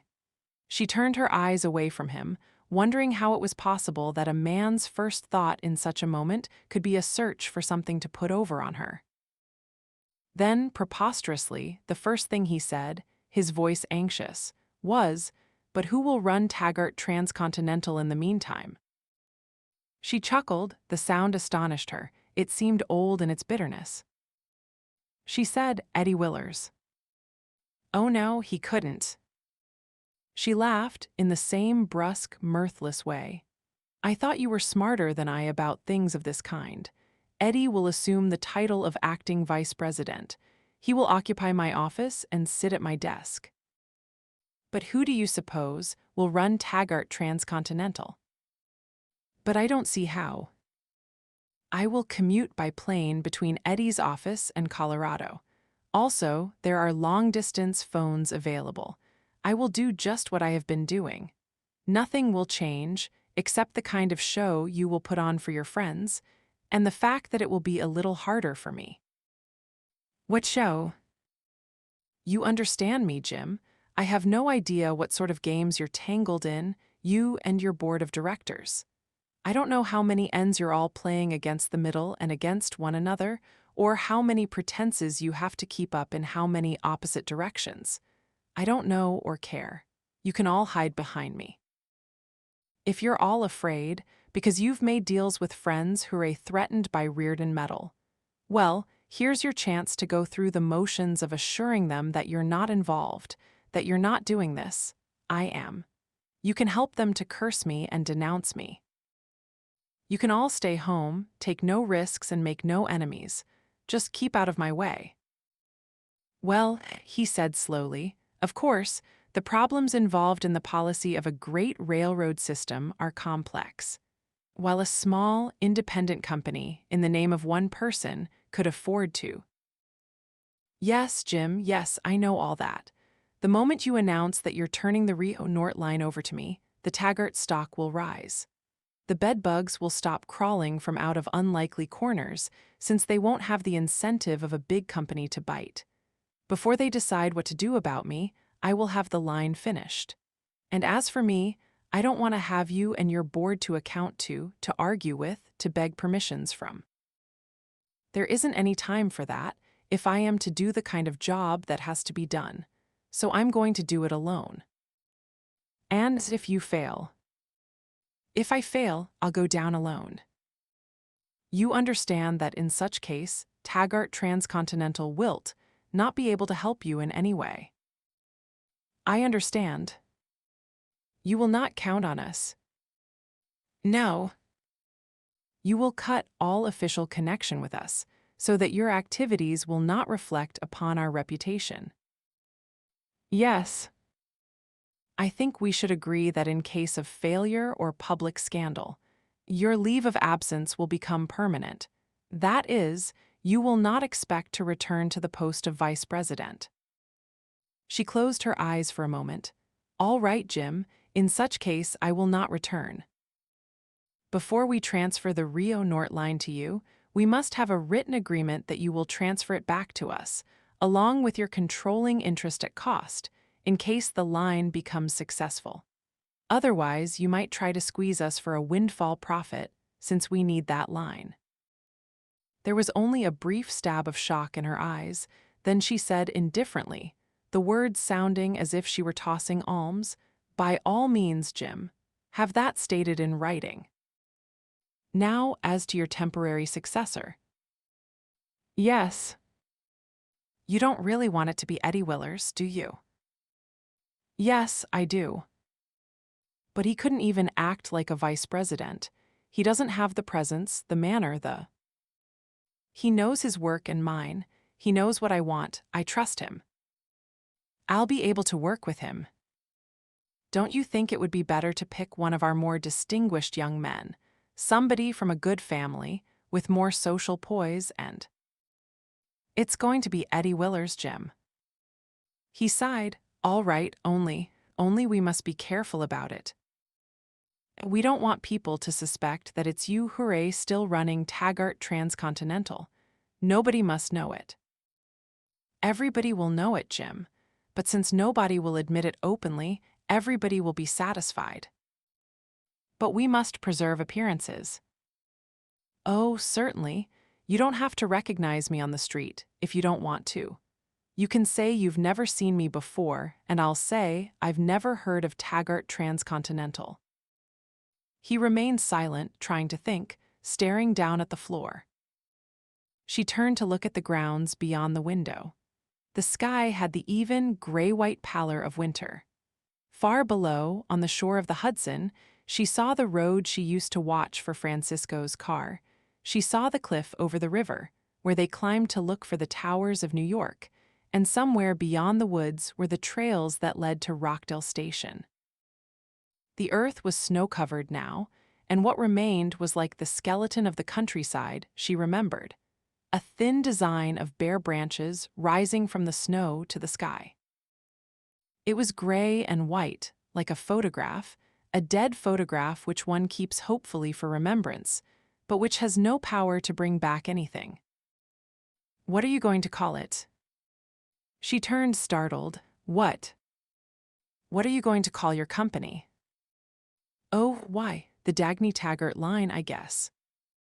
But do you think that's wise? It might be misunderstood. The Taggart might be taken as... Well, what do you want me to call it? She snapped, worn down to anger. The Miss Nobody? The Madam X? The John Galt? She stopped. She smiled suddenly, a cold, bright, dangerous smile. That's what I'm going to call it, the John Galt line. Good God, no. Yes. But it's, if that's just a cheap piece of slang. You can't make a joke out of such a serious project. You can't be so vulgar and undignified. Can't I? But for God's sake, why? Because it's going to shock all the rest of them just as it shocked you. I've never seen you playing for effects. I am this time. But his voice dropped to an almost superstitious sound. Look, Dagny, it's bad luck. What it stands for is. He stopped. What does it stand for?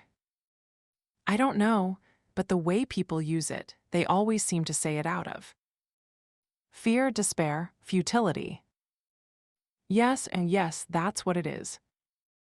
That's what I want to throw in their faces.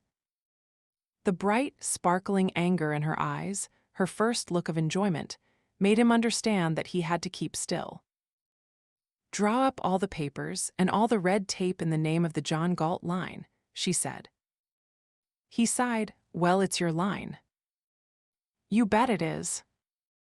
He glanced at her, astonished. She had dropped the manners and style of a vice president. She seemed to be relaxing happily to the level of yard crews and construction gangs. As to the papers and the legal side of it, he said, there might be some difficulties. We would have to apply for the permission of.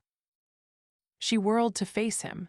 Something of the bright, violent look still remained in her face, but it was not gay and she was not smiling. The look now had an odd, primitive quality. When he saw it, he hoped he would never have to see it again. Listen, Jim, she said. He had never heard that tone in any human voice. There is one thing you can do as you're part of the deal, and you'd better do it. Keep your Washington boys off. See to it that they give me all the permissions, authorizations, charters, and other waste paper that their laws require. Don't let them try to stop me. If they try, Jim, people say that our ancestor, Nat Taggart, killed a politician who tried to refuse him a permission he should never have had to ask. I don't know whether Nat Taggart did it or not, but I'll tell you this, I know how he felt if he did. If he didn't, I might do the job for him to complete the family legend. I mean it, Jim. Francisco d'Anconia sat in front of her desk. His face was blank. It had remained blank while Dagny explained to him, in the clear, impersonal tone of a business interview, the formation and purpose of her own railroad company. He had listened. He had not pronounced a word. She had never seen his face wear that look of drained passivity. There was no mockery, no amusement, no antagonism. It was as if he did not belong in these particular moments of existence and could not be reached. Yet his eyes looked at her attentively. They seemed to see more than she could suspect. They made her think of one-way glass. They let all light rays in, but none out. Francisco, I asked you to come here because I wanted you to see me in my office. You've never seen it. It would have meant something to you once. His eyes moved slowly to look at the office. Its walls were bare except for three things: a map of Taggart Transcontinental, the original drawing of Nat Taggart that had served as model for his statue, and a large railroad calendar in cheerfully crude colors, the kind that was distributed each year with a change of its picture to every station along the Taggart track, the kind that had hung once in her first workplace at Rockdale. He got up. He said quietly, Dagny, for your own sake, and it was a barely perceptible hesitation. And in the name of any pity you might feel for me, don't request what you're going to request. Don't let me go now. This was not like him, and like nothing she could ever have expected to hear from him. After a moment, she asked, Why? I can't answer you. I can't answer any questions. That is one of the reasons why it's best not to discuss it. You know what I am going to request. Yes. The way she looked at him was such an eloquent, desperate question that he had to add, I know that I am going to refuse. Why? He smiled mirthlessly, spreading his hands out, as if to show her that this was what he had predicted and had wanted to avoid. She said quietly, I have to try, Francisco. I have to make the request. That's my part. What you'll do about it is yours, but I'll know that I've tried everything. He remained standing, but he inclined his head a little in assent and said, I will listen if that will help you. I need $15 million to complete the Rio Norte line. I have obtained $7 million against the Taggart stock I own free and clear. I can raise nothing else. I will issue bonds in the name of my new company in the amount of $8 million. I called you here to ask you to buy these bonds." He did not answer. "I am simply a beggar, Francisco, and I am begging you for money." I had always thought that one did not beg in business. I thought that one stood on the merit of what one had to offer and gave value for value. This is not so anymore, though I don't understand how we can act on any other rule and continue to exist. Judging by every objective fact, the Rio Norte line is to be the best railroad in the country. Judging by every known standard, it is the best investment possible. And that is what damns me. I cannot raise money by offering people a good business venture. The fact that it's good makes people reject it. There is no bank that would buy the bonds of my company. So I can't plead merit, I can only plead. Her voice was pronouncing the words with impersonal precision. She stopped, waiting for his answer. He remained silent. "I know that I have nothing to offer you," she said. "I can't speak to you in terms of investment. You don't care to make money. Industrial projects have ceased to concern you long ago, so I won't pretend that it's a fair exchange. It's just begging." She drew her breath and said, "Give me that money as alms because it means nothing to you." "Don't," he said, his voice low. She could not tell whether the strange sound of it was pain or anger. His eyes were lowered. "Will you do it, Francisco?" "No." After a moment, she said, "I called you not because I thought you would agree, but because you were the only one who could understand what I am saying, so I had to try it." Her voice was dropping lower, as if she hoped it would make emotion harder to detect. "You see, I can't believe that you're really gone, because I know that you're still able to hear me. The way you live is depraved, but the way you act is not. Even the way you speak of it is not. I had to try. But I can't struggle to understand you any longer. I'll give you a hint. Contradictions do not exist. Whenever you think that you are facing a contradiction, check your premises. You will find that one of them is wrong." "Francisco," she whispered, "why don't you tell me what it was that happened to you?" "Because, at this moment, the answer would hurt you more than the doubt." "Is it as terrible as that?" "It is an answer which you must reach by yourself." She shook her head. "I don't know what to offer you. I don't know what is of value to you any longer. Don't you see that even a beggar has to give value in return, has to offer some reason why you might want to help him? Well, I thought, at one time it meant a great deal to you, success. Industrial success. Remember how we used to talk about it? You were very severe. You expected a lot from me. You told me I'd better live up to it. I have. You wondered how far I'd rise with Taggart Transcontinental." She moved her hand, pointing at the office. "This is how far I've risen. So I thought, if the memory of what had been your values still has some meaning for you, if only as amusement or a moment's sadness or just like putting flowers on a grave, you might want to give me the money, in the name of that."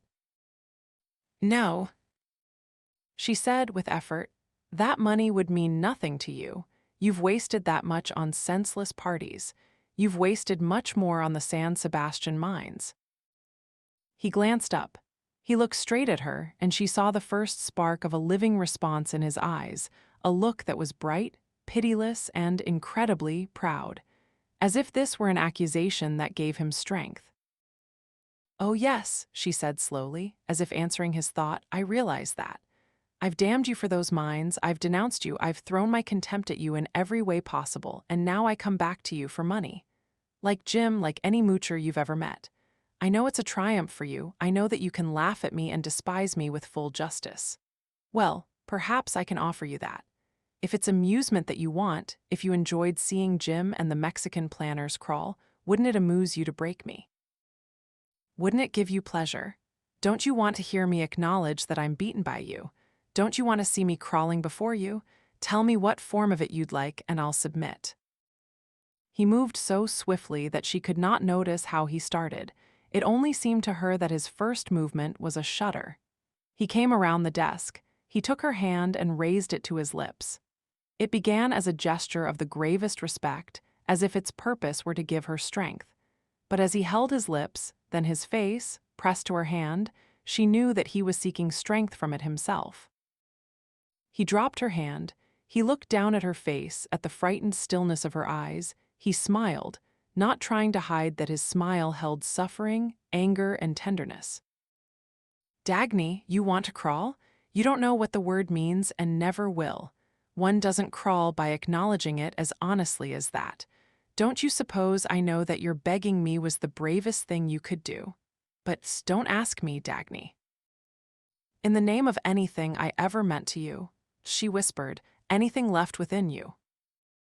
In the moment when she thought that she had seen this look before, that this was the way he had looked against the night glow of the city, when he lay in bed by her side for the last time, she heard his cry, the kind of cry she had never torn from him before. "My love, I can't." Then, as they looked at each other, both shocked into silence by astonishment, she saw the change in his face. It was as crudely abrupt as if he had thrown a switch. He laughed, he moved away from her and said, his voice jarringly offensive by being completely casual, "Please excuse the mixture in styles of expression. I've been supposed to say that to so many women, but on somewhat different occasions." Her head dropped, she sat huddled tight together, not caring that he saw it. When she raised her head, she looked at him indifferently. "All right, Francisco, it was a good act, I did believe it. If that was your own way of having the kind of fun I was offering you, you succeeded. I won't ask you for anything. I warned you. I didn't know which side you belonged on. It didn't seem possible, but it's the side of Orrin Boyle and Bertram Scudder and your old teacher." "My old teacher?" he asked sharply. "Dr. Robert Stadler." He chuckled, relieved. "Oh, that one? He's the looter who thinks that his end justifies his seizure of my means." He added, "You know, Dagny, I'd like you to remember which side you said I'm on. Someday, I'll remind you of it and ask you whether you'll want to repeat it." "You won't have to remind me." He turned to go. He tossed his hand in a casual salute and said, "If it could be built, I'd wish good luck to the Rio Norte line." "It's going to be built, and it's going to be called the John Galt Line." "What?" It was an actual scream, she chuckled derisively. "The John Galt Line." "Dagny, in heaven's name, why? Don't you like it? How did you happen to choose that? It sounds better than Mr. Nemo or Mr. Zero, doesn't it?" "Dagny, why that?" "Because it frightens you." "What do you think it stands for?" "The impossible, the unattainable, and you're all afraid of my line just as you're afraid of that name." He started laughing. He laughed, not looking at her, and she felt strangely certain that he had forgotten her, that he was far away, that he was laughing, in furious gaiety and bitterness, at something in which she had no part. When he turned to her, he said earnestly, "Dagny, I wouldn't if I were you."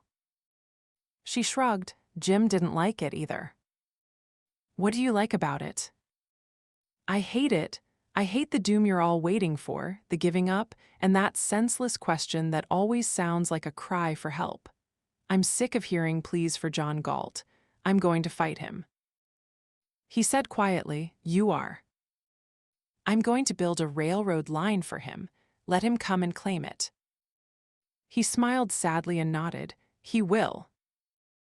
The glow of poured steel streamed across the ceiling and broke against one wall. Reardon sat at his desk, in the light of a single lamp. Beyond its circle, the darkness of the office blended with the darkness outside. He felt as if it were empty space where the rays of the furnaces moved at will, as if the desk were a raft hanging in midair, holding two persons imprisoned in privacy. Dagny sat in front of his desk. She had thrown her coat off, and she sat outlined against it, a slim, tense body in a gray suit, leaning diagonally across the wide armchair. Only her hand lay in the light on the edge of the desk. Beyond it, he saw the pale suggestion of her face, the white of a blouse, the triangle of an open collar. "All right, Hank," she said, We're going ahead with a new Reardon metal bridge. This is the official order of the official owner of the John Galt line." He smiled, looking down at the drawings of the bridge spread in the light on his desk. "Have you had a chance to examine the scheme we submitted?" "Yes, you don't need my comments or compliments. The order says it." "Very well, thank you. I'll start rolling the metal." "Don't you want to ask whether the John Galt line is in a position to place orders or to function?" "I don't need to. Your coming here says it." She smiled. "True. It's all set, Hank. I came to tell you that and to discuss the details of the bridge in person." "All right, I am curious. Who are the bondholders of the John Galt line?" "I don't think any of them could afford it. All of them have growing enterprises. All of them needed their money for their own concerns." "But they needed the line and they did not ask anyone for help." She took a paper out of her bag. "Here's John Galt, Inc.," she said, handing it across the desk. He knew most of the names on the list. Ellis, Wyatt, Wyatt Oil, Colorado; Ted Nielsen, Nielsen Motors, Colorado; Lawrence Hammond, Hammond Cars, Colorado; Andrew Stockton, Stockton Foundry, Colorado. There were a few from other states. He noticed the name. Kenneth Danager, Danager Coal, Pennsylvania. The amounts of their subscriptions varied from sums in 5 figures to 6. He reached for his fountain pen, wrote at the bottom of the list, "Henry Reardon, Reardon Steel, Pennsylvania, $1,000,000,000,000," and tossed the list back to her. "Hank," she said quietly, "I didn't want you in on this. You've invested so much in Reardon metal that it's worse for you than for any of us.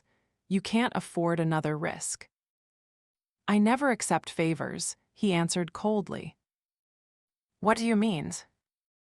"I don't ask people to take greater chances on my ventures than I take myself. If it's a gamble, I'll match anybody's gambling. Didn't you say that that track was my first showcase?" She inclined her head and said gravely, "All right, thank you. Incidentally, I don't expect to lose this money. I am aware of the conditions under which these bonds can be converted into stock at my option. I therefore expect to make an inordinate profit, and you're going to earn it for me." She laughed. "God, Hank, I've spoken to so many yellow fools that they've almost infected me into thinking of the line as of a hopeless loss. Thanks for reminding me. Yes, I think I'll earn your inordinate profit for you. If it weren't for the yellow fools, there wouldn't be any risk in it at all, but we have to beat them. We will." He reached for 2 telegrams from among the papers on his desk. "There are still a few men in existence." He extended the telegrams. "I think you'd like to see these." One of them read, "I had intended to undertake it in 2 years, but the statement of the State Science Institute compels me to proceed at once. Consider this a commitment for the construction of a 12-inch pipeline of Reardon metal, 600 miles, Colorado to Kansas City."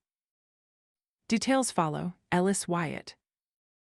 The other read, "Rare discussion of my order. Go ahead. Ken Danager." He added, in explanation, he wasn't prepared to proceed at once either. It's 8,000 tons of Reardon metal, structural metal.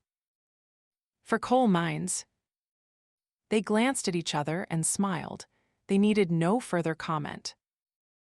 He glanced down as she handed the telegrams back to him.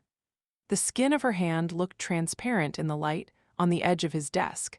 A young girl's hand with long, thin fingers, relaxed for a moment, defenseless. "The Stockton Foundry in Colorado," she said, "is going to finish that order for me, the one that the Amalgamated Switch and Signal Company ran out on. They're going to get in touch with you about the metal." "They have already. What have you done about the construction crews?" "Neely's engineers are staying on, the best ones, those I need. And most of the foremen, too. It won't be too hard to keep them going." Neely wasn't of much use anyway. "What about labor?" "More applicants than I can hire. I don't think the union is going to interfere. Most of the applicants are giving phony names. They're union members. They need the work desperately. I'll have a few guards on the line, but I don't expect any trouble. What about your brother Jim's board of directors? They're all scrambling to get statements into the newspapers to the effect that they have no connection whatever with the John Galt line and how reprehensible an undertaking they think it is. They agreed to everything I asked. The line of her shoulders looked taut, yet thrown back easily, as if poised for flight. Tension seemed natural to her, not a sign of anxiety, but a sign of enjoyment. The tension of her whole body, under the gray suit, half visible in the darkness. Eddie Willers has taken over the office of operating vice president, she said. If you need anything, get in touch with him. I'm leaving for Colorado tonight. Tonight? Yes, we have to make up time. We've lost a week. Flying your own plane? Yes, I'll be back in about 10 days. I intend to be in New York once or twice a month. Where will you live out there? On the site, in my own railway car, that is, Eddie's car, which I'm borrowing. Will you be safe? Safe from what? Then she laughed, startled. Why, Hank, it's the first time you've ever thought that I wasn't a man. Of course I'll be safe. He was not looking at her, he was looking at a sheet of figures on his desk. I've had my engineers prepare a breakdown of the cost of the bridge, he said, and an approximate schedule of the construction time required. That is what I wanted to discuss with you. He extended the papers. She settled back to read them. A wedge of light fell across her face. He saw the firm, sensual mouth in sharp outline. Then she leaned back a little, and he saw only a suggestion of its shape and the dark lines of her lowered lashes. Haven't I, he thought, haven't I thought of it since the first time I saw you? Haven't I thought of nothing else for 2 years? He sat motionless, looking at her.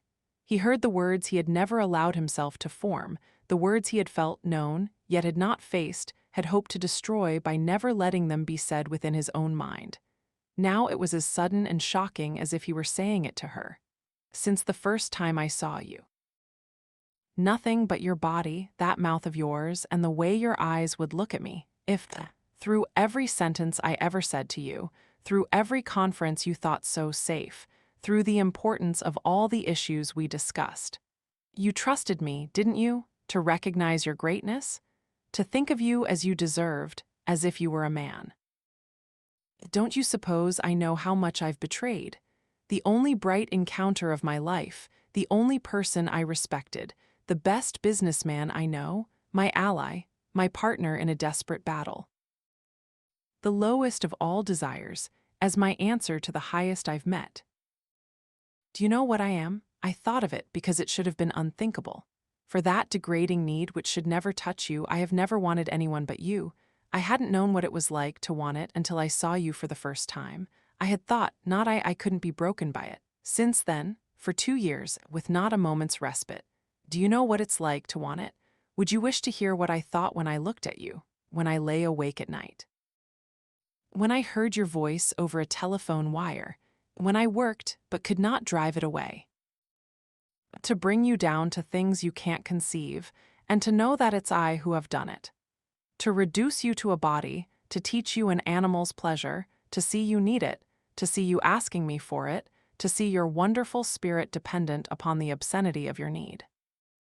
To watch you as you are, as you face the world with your clean, proud strength, then to see you, in my bed, submitting to any infamous whim I may devise, to any act which I'll perform for the sole purpose of watching your dishonor, and to which you'll submit for the sake of an unspeakable sensation. I want you, and may I be damned for it. She was reading the papers, leaning back in the darkness. He saw the reflection of the fire touching her hair, moving to her shoulder, down her arm, to the naked skin of her wrist. Do you know what I'm thinking now, in this moment? Your gray suit and your open collar. You look so young, so austere, so sure of yourself. What would you be like if I knocked your head back, if I threw you down in that formal suit of yours, if I raised your skirt? She glanced up at him. He looked down at the papers on his desk. In a moment, he said, the actual cost of the bridge is less than our original estimate. You will note that the strength of the bridge allows for the eventual addition of a second track, which I think that section of the country will justify in a very few years, if you spread the cost over a period of. He spoke, and she looked at his face in the lamplight, against the black emptiness of the office. The lamp was outside her field of vision, and she felt as if it were his face that illuminated the papers on the desk. His face, she thought, and the cold, radiant clarity of his voice, of his mind, of MS drive to a single purpose. The face was like his words, as if the line of a single theme ran from the steady glance of the eyes, through the gaunt muscles of the cheeks, to the faintly scornful, downward curve of the mouth, the line of a ruthless asceticism. The day began with the news of a disaster. A freight train of the Atlantic Southern had crashed head-on into a passenger train in New Mexico on a sharp curve in the mountains, scattering freight cars all over the slopes. The cars carried 5,000 tons of copper, bound from a mine in Arizona to the Reardon Mills. Reardon telephoned the general manager of the Atlantic Southern, but the answer he received was, "Oh God, Mr. Reardon, how can we tell? How can anybody tell how long it will take to clear that wreck? One of the worst we've ever had. I don't know, Mr. Reardon. There are no other lines anywhere in that section. The track is torn for 1,200 feet. There's been a rock slide. Our wrecking train can't get through. I don't know how we'll ever get those freight cars back on rails or when. Can't expect it sooner than 2 weeks. 3 days, impossible, Mr. Reardon, but we can't help it." "But surely you can tell your customers that it's an act of God." "What if you do hold them up? Nobody can blame you in a case of this kind." In the next 2 hours, with the assistance of his secretary, 2 young engineers from his shipping department, a road map, and the long-distance telephone, Reardon arranged for a fleet of trucks to proceed to the scene of the wreck, and for a chain of hopper cars to meet them at the nearest station of the Atlantic Southern. The hopper cars had been borrowed from Taggart Transcontinental. The trucks had been recruited from all over New Mexico, Arizona, and Colorado. Reardon's engineers had hunted by telephone for private truck owners and had offered payments that cut all arguments short. It was the third of 3 shipments of copper that Reardon had expected. 2 orders had not been delivered. One company had gone out of business, the other was still pleading delays that it could not help. He had attended to the matter without breaking his chain of appointments, without raising his voice, without sign of strain, uncertainty, or apprehension. He had acted with the swift precision of a military commander under sudden fire, and Gwen Ives, his secretary, had acted as his calmest lieutenant. She was a girl in her late 20s, whose quietly harmonious, impenetrable face had a quality matching the best-designed office equipment. She was one of his most ruthlessly competent employees. Her manner of performing her duties suggested the kind of rational cleanliness that would consider any element of emotion, while at work, as an unpardonable immorality. When the emergency was over, her sole comment was, "Mr. Reardon, I think we should ask all our suppliers to ship via Taggart Transcontinental."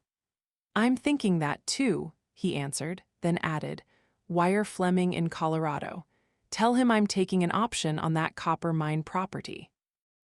He was back at his desk, speaking to his superintendent on one phone and to his purchasing manager on another, checking every date and ton of ore on hand.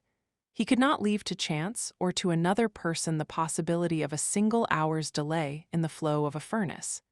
It was the last of the rail for the John Galt line that was being poured, when the buzzer rang and Miss Ives' voice announced that his mother was outside, demanding to see him. He had asked his family never to come to the mills without appointment. He had been glad that they hated the place and seldom appeared in his office. What he now felt was a violent impulse to order his mother off the premises. Instead, with a greater effort than the problem of the train wreck had required of him, he said quietly, "All right, ask her to come in." His mother came in with an air of belligerent defensiveness. She looked at his office as if she knew what it meant to him, and as if she were declaring her resentment against anything being of greater importance to him than her own person. She took a long time settling down in an armchair, arranging and rearranging her bag, her gloves, the folds of her dress, while droning. It's a fine thing when a mother has to wait in an anteroom and ask permission of a stenographer before she's allowed to see her own son who. Mother, is it anything important? I'm very rushed today. You're not the only one who's got problems. Of course, it's important. Do you think I'd go to the trouble of driving way out here if it wasn't important? What is it? It's about Philip. Yes. Philip is unhappy. Well, he feels it's not right that he should have to depend on your charity and live on handouts and never be able to count on a single dollar of his own.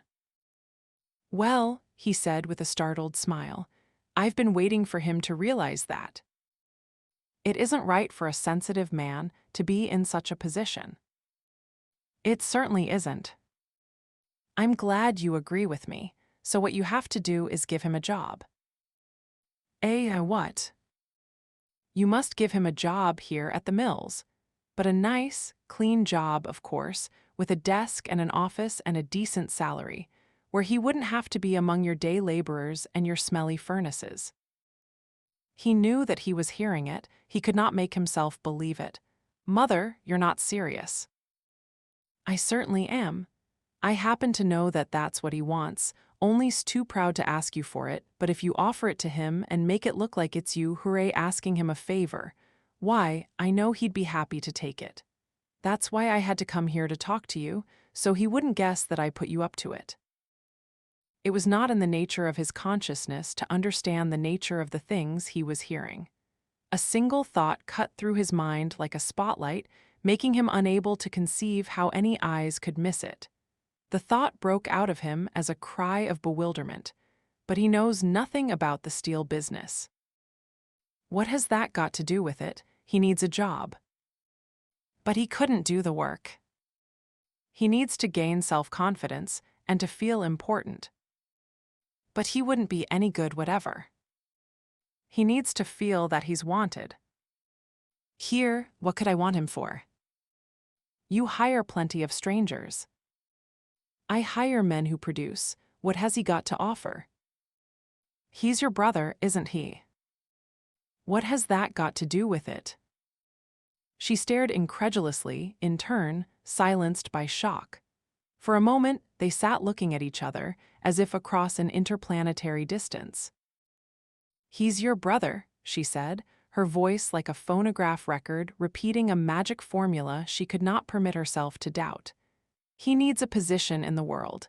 He needs a salary so that he'd feel that he's got money coming to him as his due, not as alms. As his due, but he wouldn't be worth a nickel to me. Is that what you think of first? Your profit? I'm asking you to help your brother, and you're figuring how to make a nickel on him, and you won't help him unless there's money in it for you. Is that it? She saw the expression of his eyes and she looked away but spoke hastily, her voice rising. Yes, sure, you're helping him, like you'd help any stray beggar. Material help, that's all you know or understand. Have you thought about his spiritual needs and what his position is doing to his self-respect? He doesn't want to live like a beggar. He wants to be independent of you. By means of getting from me a salary he can't earn for work he can't do. You'd never miss it. You've got enough people here, hooray, making money for you. Are you asking me to help him stage a fraud of that kind? You don't have to put it that way. Is it a fraud or isn't it?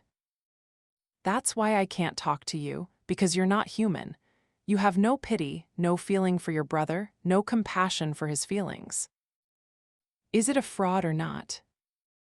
You have no mercy for anybody. Do you think that a fraud of this kind would be just? You're the most immoral man living. You think of nothing but justice. You don't feel any love at all. He got up, his movement abrupt and stressed, the movement of ending an interview and ordering a visitor out of his office. "Mother, I'm running a steel plant, not a whorehouse." "Henry," the gasp of indignation was at his choice of language, nothing more. "Don't ever speak to me again about a job for Philip. I would not give him the job of a cinder sweeper. I would not allow him inside my mills. I want you to understand that, once and for all. You may try to help him in any way you wish, but don't ever let me see you thinking of my mills as a means to that end." The wrinkles of her soft chin trickled into a shape resembling a sneer. "What are they, your mills? A holy temple of some kind?" "Why, yes," he said softly, astonished at the thought. "Don't you ever think of people and of your moral duties?" "I don't know what it is that you choose to call morality. No, I don't think of people, except that if I gave a job to Philip, I wouldn't be able to face any competent man who needed work and deserved it." She got up. Her head was drawn into her shoulders, and the righteous bitterness of her voice seemed to push the words upward at his tall, straight figure. "That's your cruelty. That's what's mean and selfish about you. If you loved your brother, you'd give him a job he didn't deserve, precisely because he didn't deserve it. That would be true love and kindness and brotherhood. Else what's love for? If a man deserves a job, there's no virtue in giving it to him. Virtue is the giving of the undeserved." He was looking at her like a child at an unfamiliar nightmare, incredulity preventing it from becoming horror. "Mother," he said slowly, "you don't know what you're saying. I'm not able ever to despise you enough to believe that you mean it." The look on her face astonished him more than all the rest. It was a look of defeat, and yet of an odd, sly, cynical cunning, as if, for a moment, she held some worldly wisdom that mocked his innocence. The memory of that look remained in his mind, like a warning signal telling him that he had glimpsed an issue which he had to understand. But he could not grapple with it. He could not force his mind to accept it as worthy of thought. He could find no clue except his dim uneasiness and his revulsion.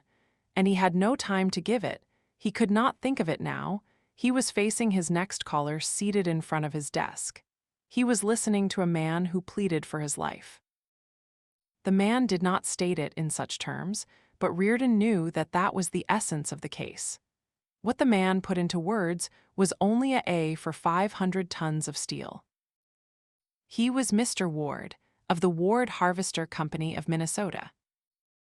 It was an unpretentious company with an unblemished reputation, the kind of business concern that seldom grows large but never fails.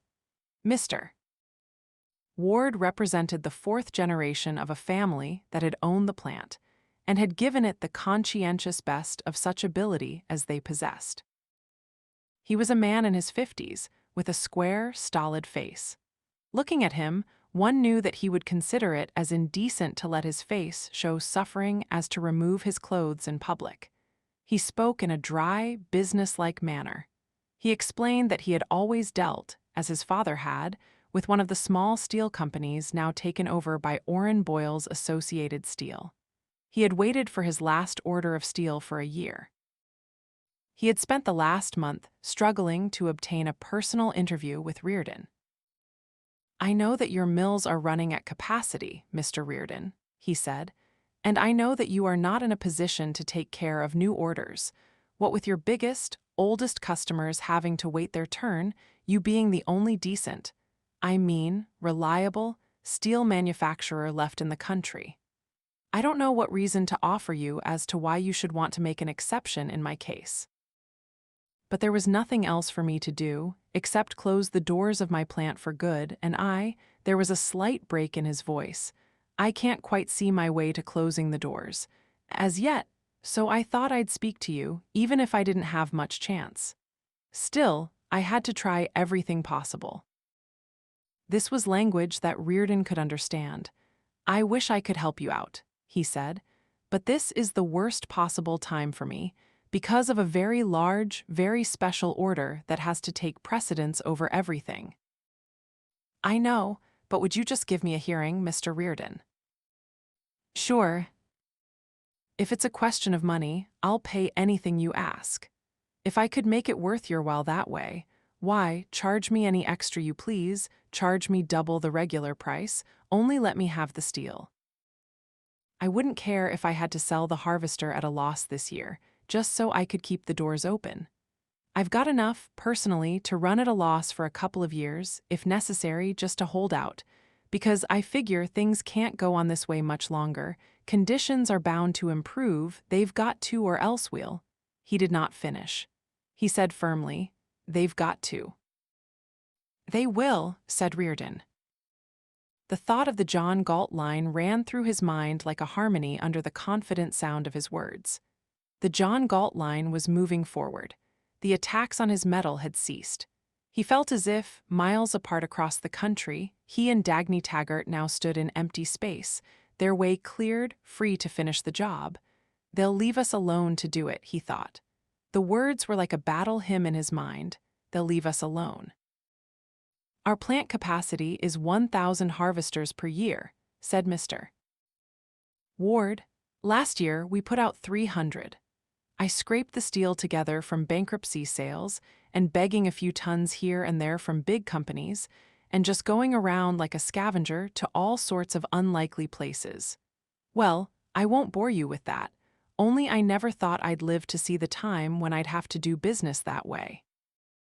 And all the while Mr. Oren Boyle was swearing to me that he was going to deliver the steel next week.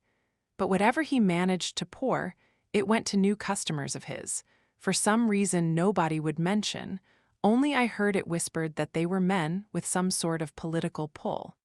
And now I can't even get to Mr. Boyle at all. He's in Washington, been there for over a month. And all his office tells me is just that they can't help it, because they can't get the ore. Don't waste your time on them, said Reardon. You'll never get anything from that outfit.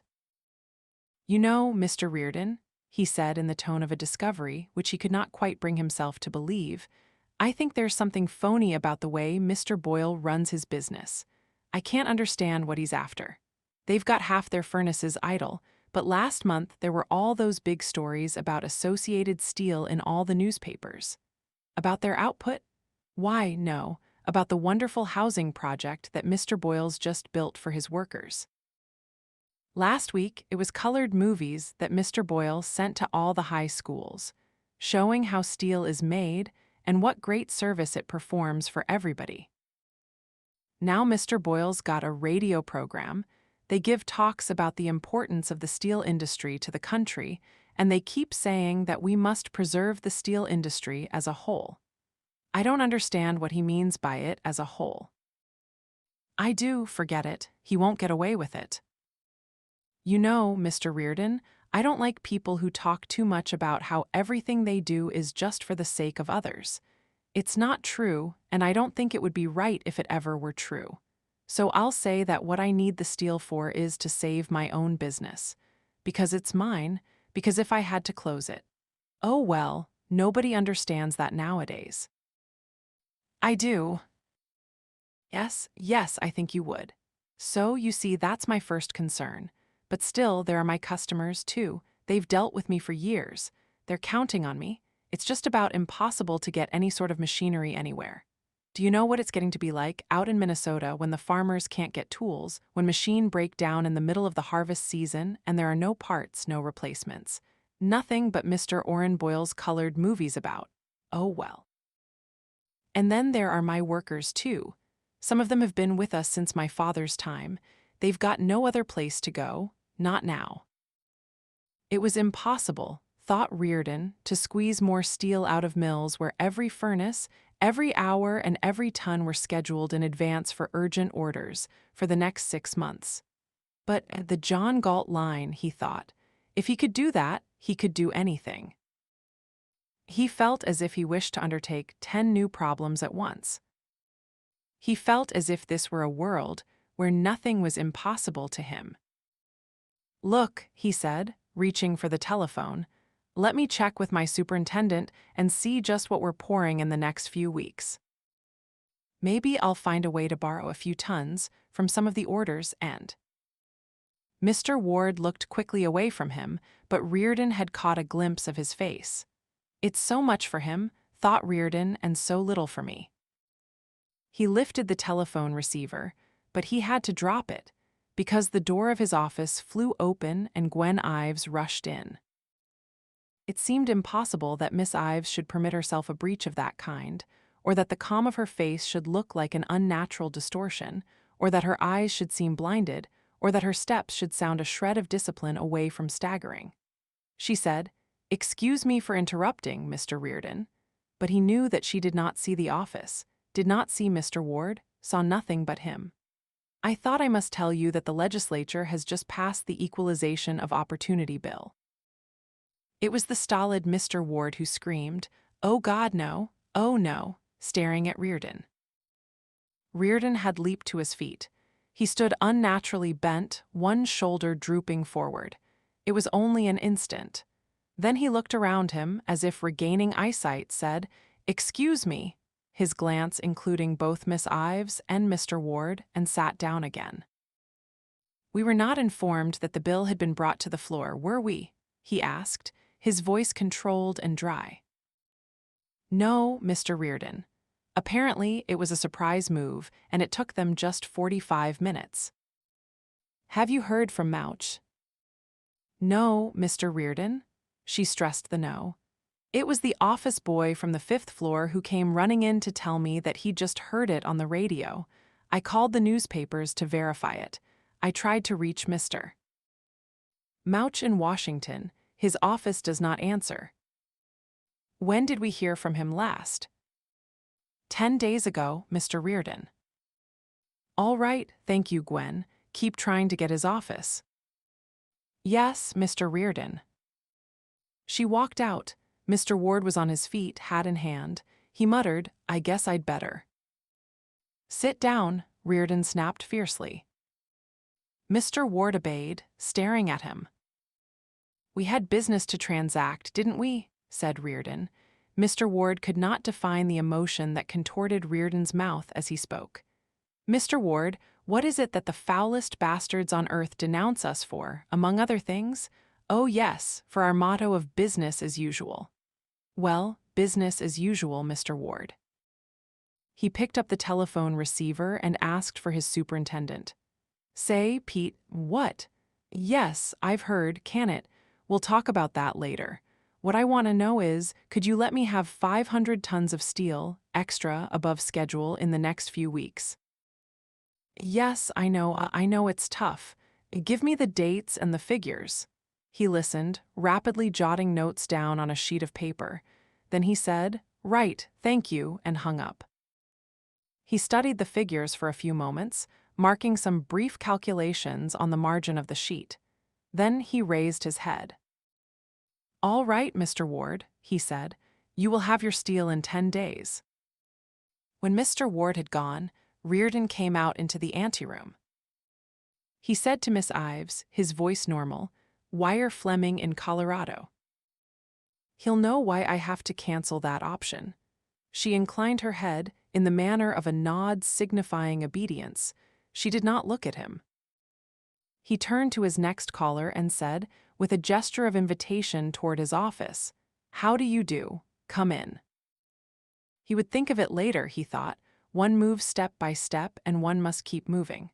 For the moment, with an unnatural clarity, with a brutal simplification that made it almost easy, his consciousness contained nothing but one thought: it must not stop me. The sentence hung alone, with no past and no future.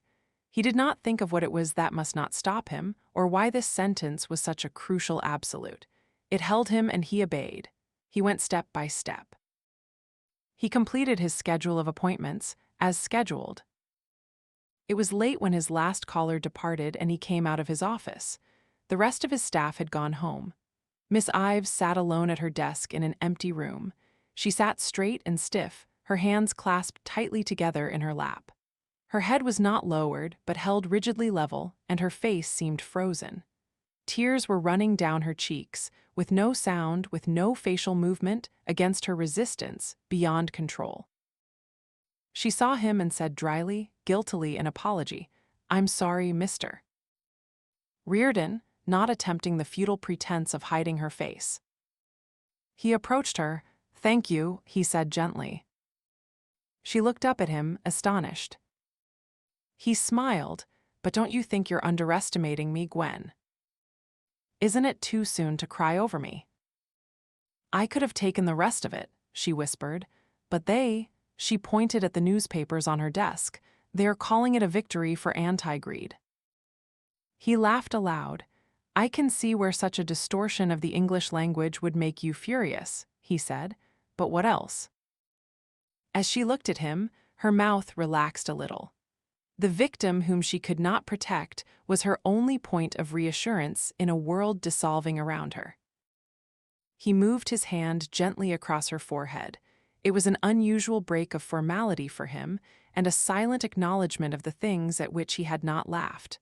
Go home, Gwen. I won't need you tonight. I'm going home myself in just a little while. No, I don't want you to wait. It was past midnight, when still sitting at his desk, bent over blueprints of the bridge for the John Galt line, he stopped his work abruptly, because emotion reached him in a sudden stab, not to be escaped any longer. As if a curtain of anesthesia had broken, he slumped down halfway, still holding onto some shred of resistance, and sat, his chest pressed to the edge of the desk to stop him, his head hanging down. As if the only achievement still possible to him was not to let his head drop down on the desk. He sat that way for a few moments, conscious of nothing but pain, a screaming pain without content or limit. He sat, not knowing whether it was in his mind or his body, reduced to the terrible ugliness of pain that stopped thought. In a few moments, it was over. He raised his head and sat up straight, quietly, leaning back against his chair. Now he saw that in postponing this moment for hours, he had not been guilty of evasion. He had not thought of it because there was nothing to think. Thought, he told himself quietly, is a weapon one uses in order to act. No action was possible. Thought is the tool by which one makes a choice. No choice was left to him. Thought sets one's purpose and the way to reach it. In the matter of his life being torn piece by piece out of him, he was to have no voice, no purpose, no way, no defense. He thought of this in astonishment. He saw for the first time that he had never known fear because, against any disaster, he had held the omnipotent cure of being able to act. No, he thought, not an assurance of victory, who can ever have that? Only the chance to act, which is all one needs. Now he was contemplating, impersonally and for the first time, the real heart of terror, being delivered to destruction with one's hands tied behind one's back. Well then, go on with your hands tied, he thought. Go on in chains. Go on, it must not stop you. But another voice was telling him things he did not want to hear, while he fought back, crying through and against it. There's no point in thinking of that. There's no use. What for? Leave it alone. He could not choke it off. He sat still, over the drawings of the bridge for the John Galt line, and heard the things released by a voice that was part sound, part sight. They decided it without him. They did not call for him, they did not ask, they did not let him speak. They were not bound even by the duty to let him know that they had slashed part of his life away and that he had to be ready to walk on as a cripple. Of those concerned, whoever they were, for whichever reason, for whatever need, he was the one they had not had to consider. The sign at the end of a long road said, Reardon Ore. It hung over black tiers of metal, and over years and nights, over a clock ticking drops of his blood away. The blood he had given gladly, exultantly in payment for a distant day and a sign over a road. Paid for with his effort, his strength, his mind, his hope. Destroyed at the whim of some men who sat and voted. Who knows by what minds? Who knows whose will had placed them in power? What motive moved them? What was their knowledge? Which one of them, unaided, could bring a chunk of ore out of the earth? Destroyed at the whim of men whom he had never seen and who had never seen those tiers of metal. Destroyed because they so decided. By what right? He shook his head. There are things one must not contemplate, he thought. There is an obscenity of evil which contaminates the observer. There is a limit to what it is proper for a man to see. He must not think of this, or look within it, or try to learn the nature of its roots. Feeling quiet and empty, He told himself that he would be all right tomorrow. He would forgive himself the weakness of this night. It was like the tears one is permitted at a funeral, and then one learns how to live with an open wound or with a crippled factory. He got up and walked to the window. The mills seemed deserted and still. He saw feeble snatches of red above black funnels, long coils of steam, the webbed diagonals of cranes and bridges. He felt a desolate loneliness, of a kind he had never known before. He thought that Gwen Ives and Mr. Ward could look to him for hope, for relief, for renewal of courage. To whom could he look for it? He, too, needed it for once. He wished he had a friend who could be permitted to see him suffer without pretense or protection, on whom he could lean for a moment just to say, "I'm very tired," and find a moment's rest. Of all the men he knew, was there one he wished he had beside him now? He heard the answer in his mind, immediate and shocking: Francisco d'Anconia. His chuckle of anger brought him back. The absurdity of the longing jolted him into calm. That's what you get, he thought, when you indulge yourself in weakness. He stood at the window, trying not to think. But he kept hearing words in his mind: Reardon ore, Reardon coal, Reardon steel, Reardon metal. What was the use? Why had he done it? Why should he ever want to do anything again? His first day on the ledges of the ore mines. The day when he stood in the wind, looking down at the ruins of a steel plant. The day when he stood here, in this office, at this window, and thought that a bridge could be made to carry incredible loads on just a few bars of metal, if one combined a truss with an arch, if one built diagonal bracing with the top members curved too. He stopped and stood still. He had not thought of combining a truss with an arch that day. In the next moment, he was at his desk, bending over it, with one knee on the seat of the chair, with no time to think of sitting down. He was drawing lines, curves, triangles, columns of calculations, indiscriminately on the blueprints, on the desk blotter, on somebody's letters. And an hour later, he was calling for a long-distance line. He was waiting for a phone to ring by a bed in a railway car on a siding. He was saying, "Dagny, that bridge of ours, throw in the ash can all the drawings I sent you because, what? Oh, that, to hell with that. Never mind the looters and their laws. Forget it. Dagny, what do we care? Listen, you know the contraption you called the Reardon Truss that you admired so much? It's not worth a damn. I figured out a truss that will beat anything ever built. Your bridge will carry 4 trains at once, stand 300 years, and cost you less than your cheapest culvert. I'll send you the drawings in 2 days, but I wanted to tell you about it right now. You see, it's a matter of combining a truss with an arch. If we take diagonal bracing and—" "What? I can't hear you. Have you caught a cold? And what are you thanking me for as yet? Wait till I explain it to you." Chapter 8. The John Galt line. The worker smiled, looking at Eddie Willers across the table. "I feel like a fugitive," said Eddie Willers. "I guess you know why I haven't been here for months." He pointed at the underground cafeteria. "I'm supposed to be a vice president now, the vice president in charge of operation. For God's sake, don't take it seriously.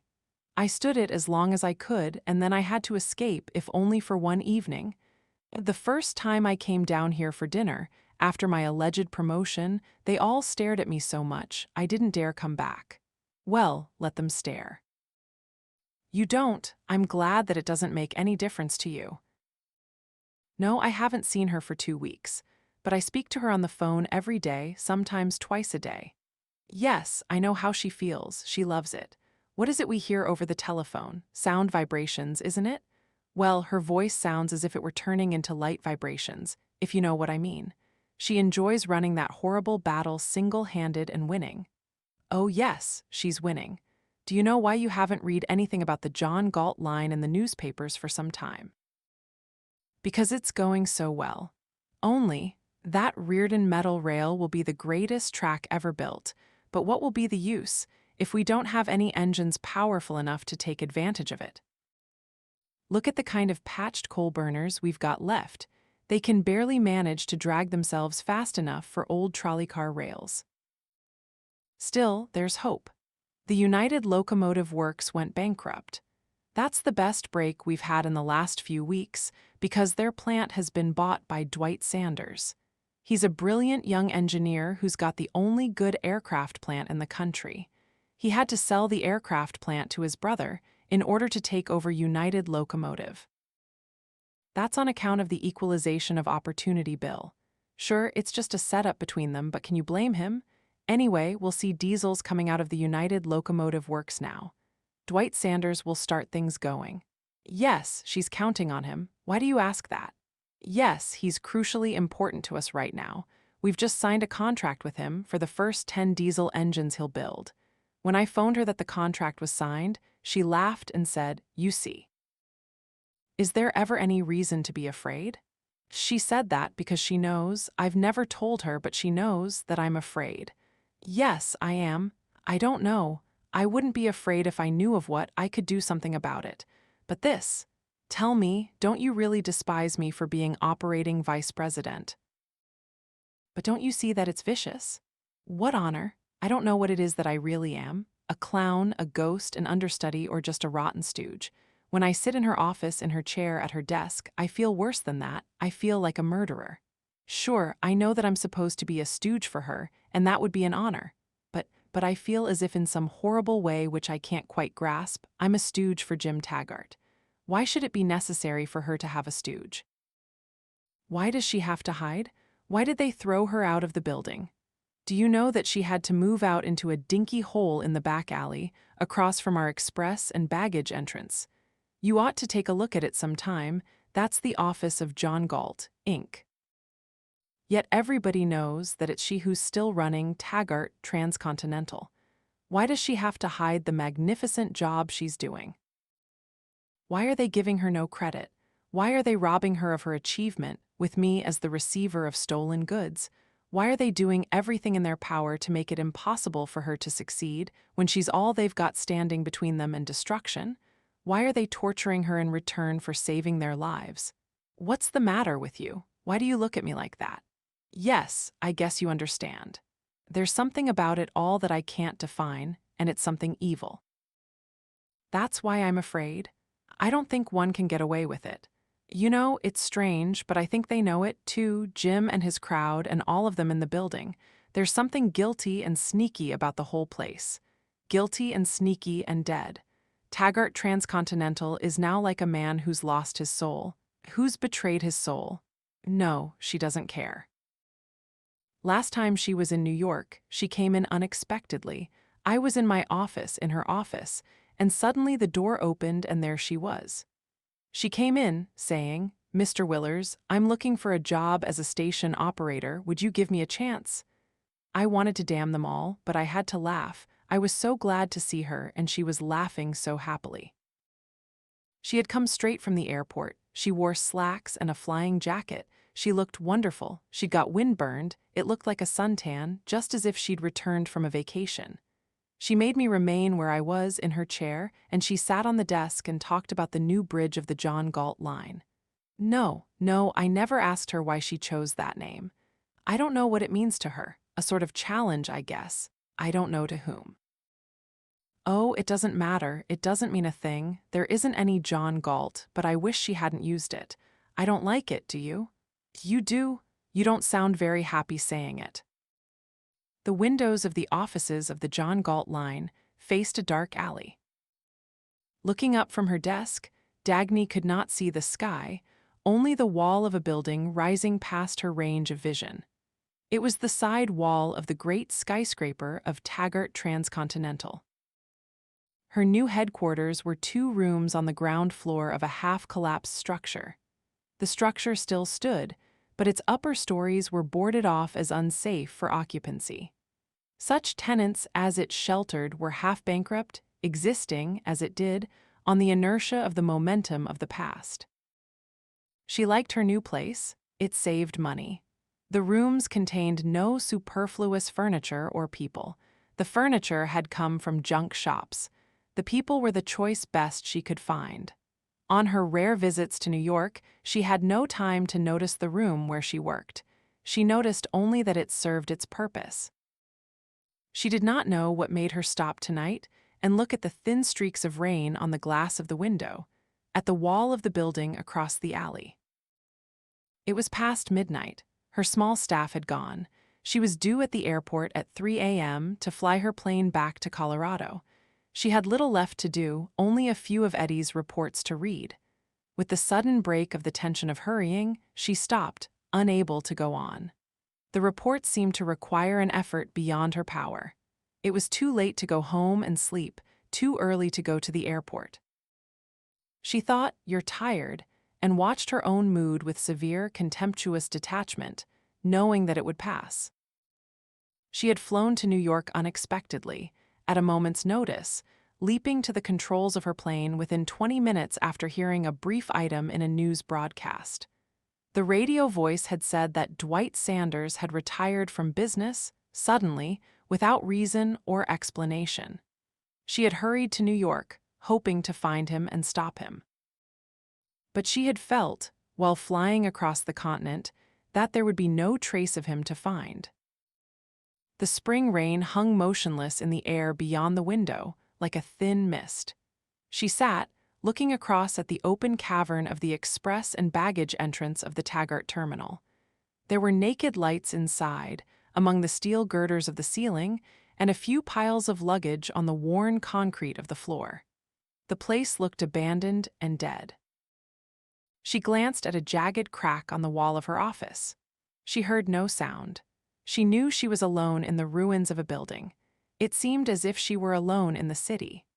She felt an emotion held back for years, a loneliness much beyond this moment, beyond the silence of the room and the wet, glistening emptiness of the street, the loneliness of a gray wasteland where nothing was worth reaching, the loneliness of her childhood. She rose and walked to the window. By pressing her face to the pane, she could see the whole of the Taggart building, its lines converging abruptly to its distant pinnacle in the sky. She looked up at the dark window of the room that had been her office. She felt as if she were in exile, never to return, as if she were separated from the building by much more than a sheet of glass, a curtain of rain and the span of a few months. She stood in a room of crumbling plaster, pressed to the window pane, looking up at the unattainable form of everything she loved. She did not know the nature of her loneliness. The only words that named it were, "This is not the world I expected."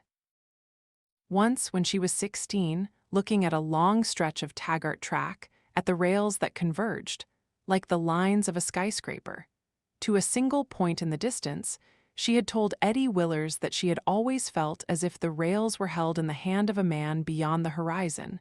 No, not her father or any of the men in the office. And someday she would meet him.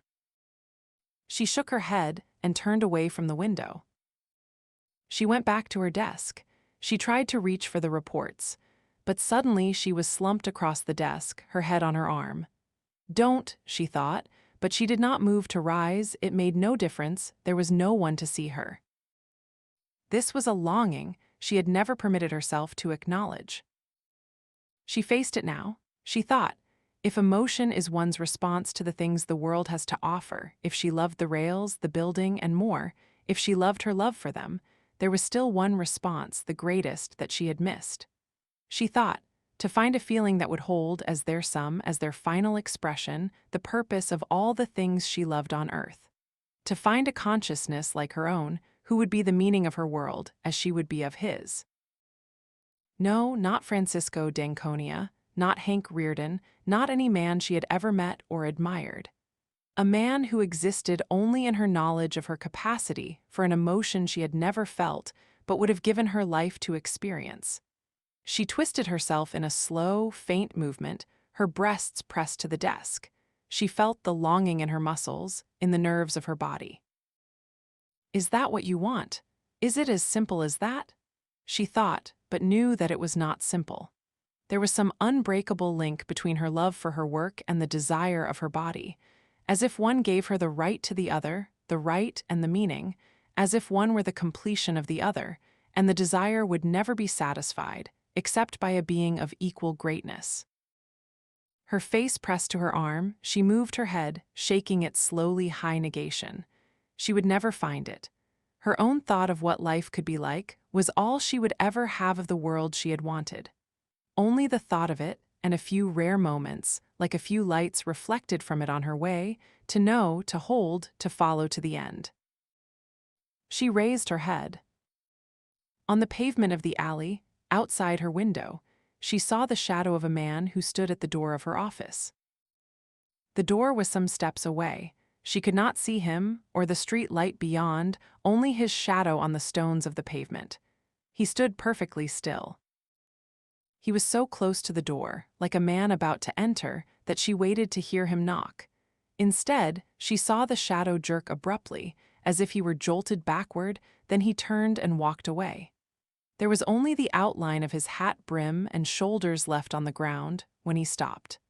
The shadow lay still for a moment, wavered, and grew longer again as he came back. She felt no fear.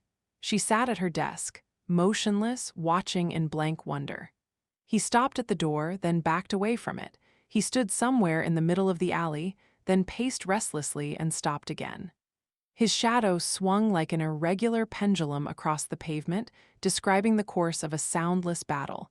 It was a man fighting himself to enter that door or to escape. She looked on with peculiar detachment. She had no power to react, only to observe.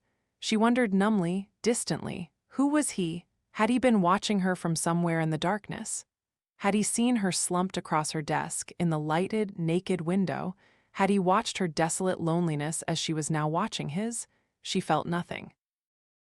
They were alone in the silence of a dead city. It seemed to her that he was miles away, a reflection of suffering without identity, a fellow survivor whose problem was as distant to her as hers would be to him. He paced, moving out of her sight, coming back again. She sat, watching on the glistening pavement of a dark alley, the shadow of an unknown torment. The shadow moved away once more. She waited. It did not return. Then she leaped to her feet.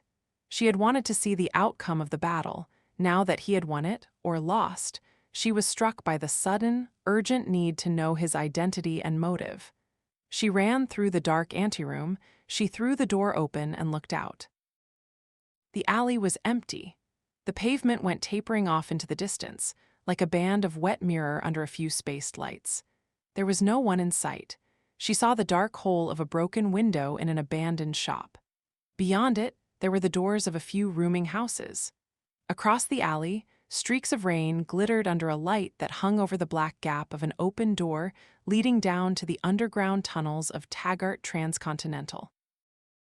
Reardon signed the papers, pushed them across the desk, and looked away, thinking that he would never have to think of them again, wishing he were carried to the time when this moment would be far behind him. Paul Larkin reached for the papers hesitantly. He looked ingratiatingly helpless. "It's only a legal technicality, Hank," he said. "You know that I'll always consider these ore mines as yours." Reardon shook his head slowly. It was just a movement of his neck muscles. His face looked immovable, as if he were speaking to a stranger. "No," he said, "either I own a property or I don't. But you know that you can trust me. You don't have to worry about your supply of ore. We've made an agreement. You know that you can count on me." "I don't know it. I hope I can. But I've given you my word." "I have never been at the mercy of anyone's word before." Why do you say that? We're friends. I'll do anything you wish. You'll get my entire output. The mines are still yours, just as good as yours. You have nothing to fear. Hank, what's the matter?" "Don't talk." But what's the matter?" "I don't like assurances. I don't want any pretense about how safe I am. I'm not. We have made an agreement which I can't enforce. I want you to know that I understand my position fully. If you intend to keep your word, don't talk about it, just do it." "Why do you look at me as if it were my fault? You know how badly I feel about it. I bought the mines only because I thought it would help you out. I thought you'd rather sell them to a friend than to some total stranger. It's not my fault. I don't like that miserable equalization bill. I don't know who's behind it. I never dreamed they'd pass it. It was such a shock to me when they— Never mind. But I only— Why do you insist on talking about it? Larkin's voice was pleading. I gave you the best price, Hank. The law said reasonable compensation. My bid was higher than anyone else's. Reardon looked at the papers still lying across the desk. He thought of the payment these papers gave him for his ore mines. 2/3 of the sum was money, which Larkin had obtained as a loan from the government. The new law made provisions for such loans in order to give a fair opportunity to the new owners who have never had a chance. 2/3 of the rest was a loan he himself had granted to Larkin, a mortgage he had accepted on his own mines. And the government money, he thought suddenly, the money now given to him as payment for his property, where had that come from? Whose work had provided it? You don't have to worry, Hank, said Larkin, with that incomprehensible, insistent note of pleading in his voice. It's just a paper formality. Reardon wondered dimly what it was that Larkin wanted from him. He felt that the man was waiting for something beyond the physical fact of the sale, some words which he, Reardon, was supposed to pronounce, some action pertaining to mercy which he was expected to grant. Larkin's eyes, in this moment of his best fortune, had the sickening look of a beggar. Why should you be angry, Hank? It's only a new form of legal red tape, just a new historical condition. Nobody can help it if it's a historical condition. Nobody can be blamed for it, but there's always a way to get along. Look at all the others. They don't mind, They're setting up stooges whom they control to run the properties extorted from them. Now why do you want to use such words? I might as well tell you, and I think you know it, that I am not good at games of that kind. I have neither the time nor the stomach to devise some form of blackmail in order to tie you up and own my mines through you. Ownership is a thing I don't share, and I don't wish to hold it by the grace of your cowardice, by means of a constant struggle to outwit you and keep some threat over your head. I don't do business that way, and I don't deal with cowards. The mines are yours. If you wish to give me first call on all the ore produced, you will do so. If you wish to double-cross me, it's in your power. Larkin looked hurt. That's very unfair of you, he said. There was a dry little note of righteous reproach in his voice. I have never given you cause to distrust me. He picked up the papers with a hasty movement. Reardon saw the papers disappear into Larkin's inside coat pocket. He saw the flare of the open coat, the wrinkles of a vest pulled tight over flabby bulges, and a stain of perspiration in the armpit of the shirt. Unsummoned, the picture of a face seen 27 years ago rose suddenly in his mind. It was the face of a preacher on a street corner he had passed, in a town he could not remember any longer. Only the dark walls of the slums remained in his memory, the rain of an autumn evening, and the righteous malice of the man's mouth, a small mouth stretched to yell into the darkness. The noblest ideal, that man lived for the sake of his brothers, that the strong work for the weak, that he who has ability serve him who hasn't. Then he saw the boy who had been Hank Reardon at 18. He saw the tension of the face, the speed of the walk, the drunken exhilaration of the body, drunk on the energy of sleepless nights, the proud lift of the head, the clear, steady, ruthless eyes, the eyes of a man who drove himself without pity toward that which he wanted. And he saw what Paul Larkin must have been at that time, a youth with an aged baby's face, smiling ingratiatingly, joylessly, begging to be spared, pleading with the universe to give him a chance. If someone had shown that youth to the Hank Reardon of that time and told him that this was to be the goal of his steps, the collector of the energy of his aching tendons, what would he have? It was not a thought, it was like the punch of a fist inside his skull. Then, when he could think again, Reardon knew what the boy he had been would have felt. A desire to step on the obscene thing which was Larkin and grind every wet bit of it out of existence. He had never experienced an emotion, this kind. It took him a few moments to realize that this was what men called hatred. He noticed that rising to leave and muttering some sort of goodbyes, Larkin had a wounded, reproachful, mouth-pinched look, as if he, Larkin, were the injured party. When he sold his coal mines to Ken Danager, who owned the largest coal company in Pennsylvania, Reardon wondered why he felt as if it were almost painless. He felt no hatred. Ken Danager was a man in his 50s, with a hard, closed face. He had started in life as a miner. When Reardon handed to him the deed to his new property, Danager said impassively, "I don't believe I've mentioned that any coal you buy from me, you'll get it at cost." Reardon glanced at him, astonished. "It's against the law," he said. "Who's going to find out what sort of cash I ban to you in your own living room?"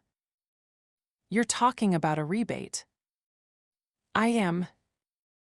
"That's against 24 laws. They'll sock you worse than me if they catch you at it."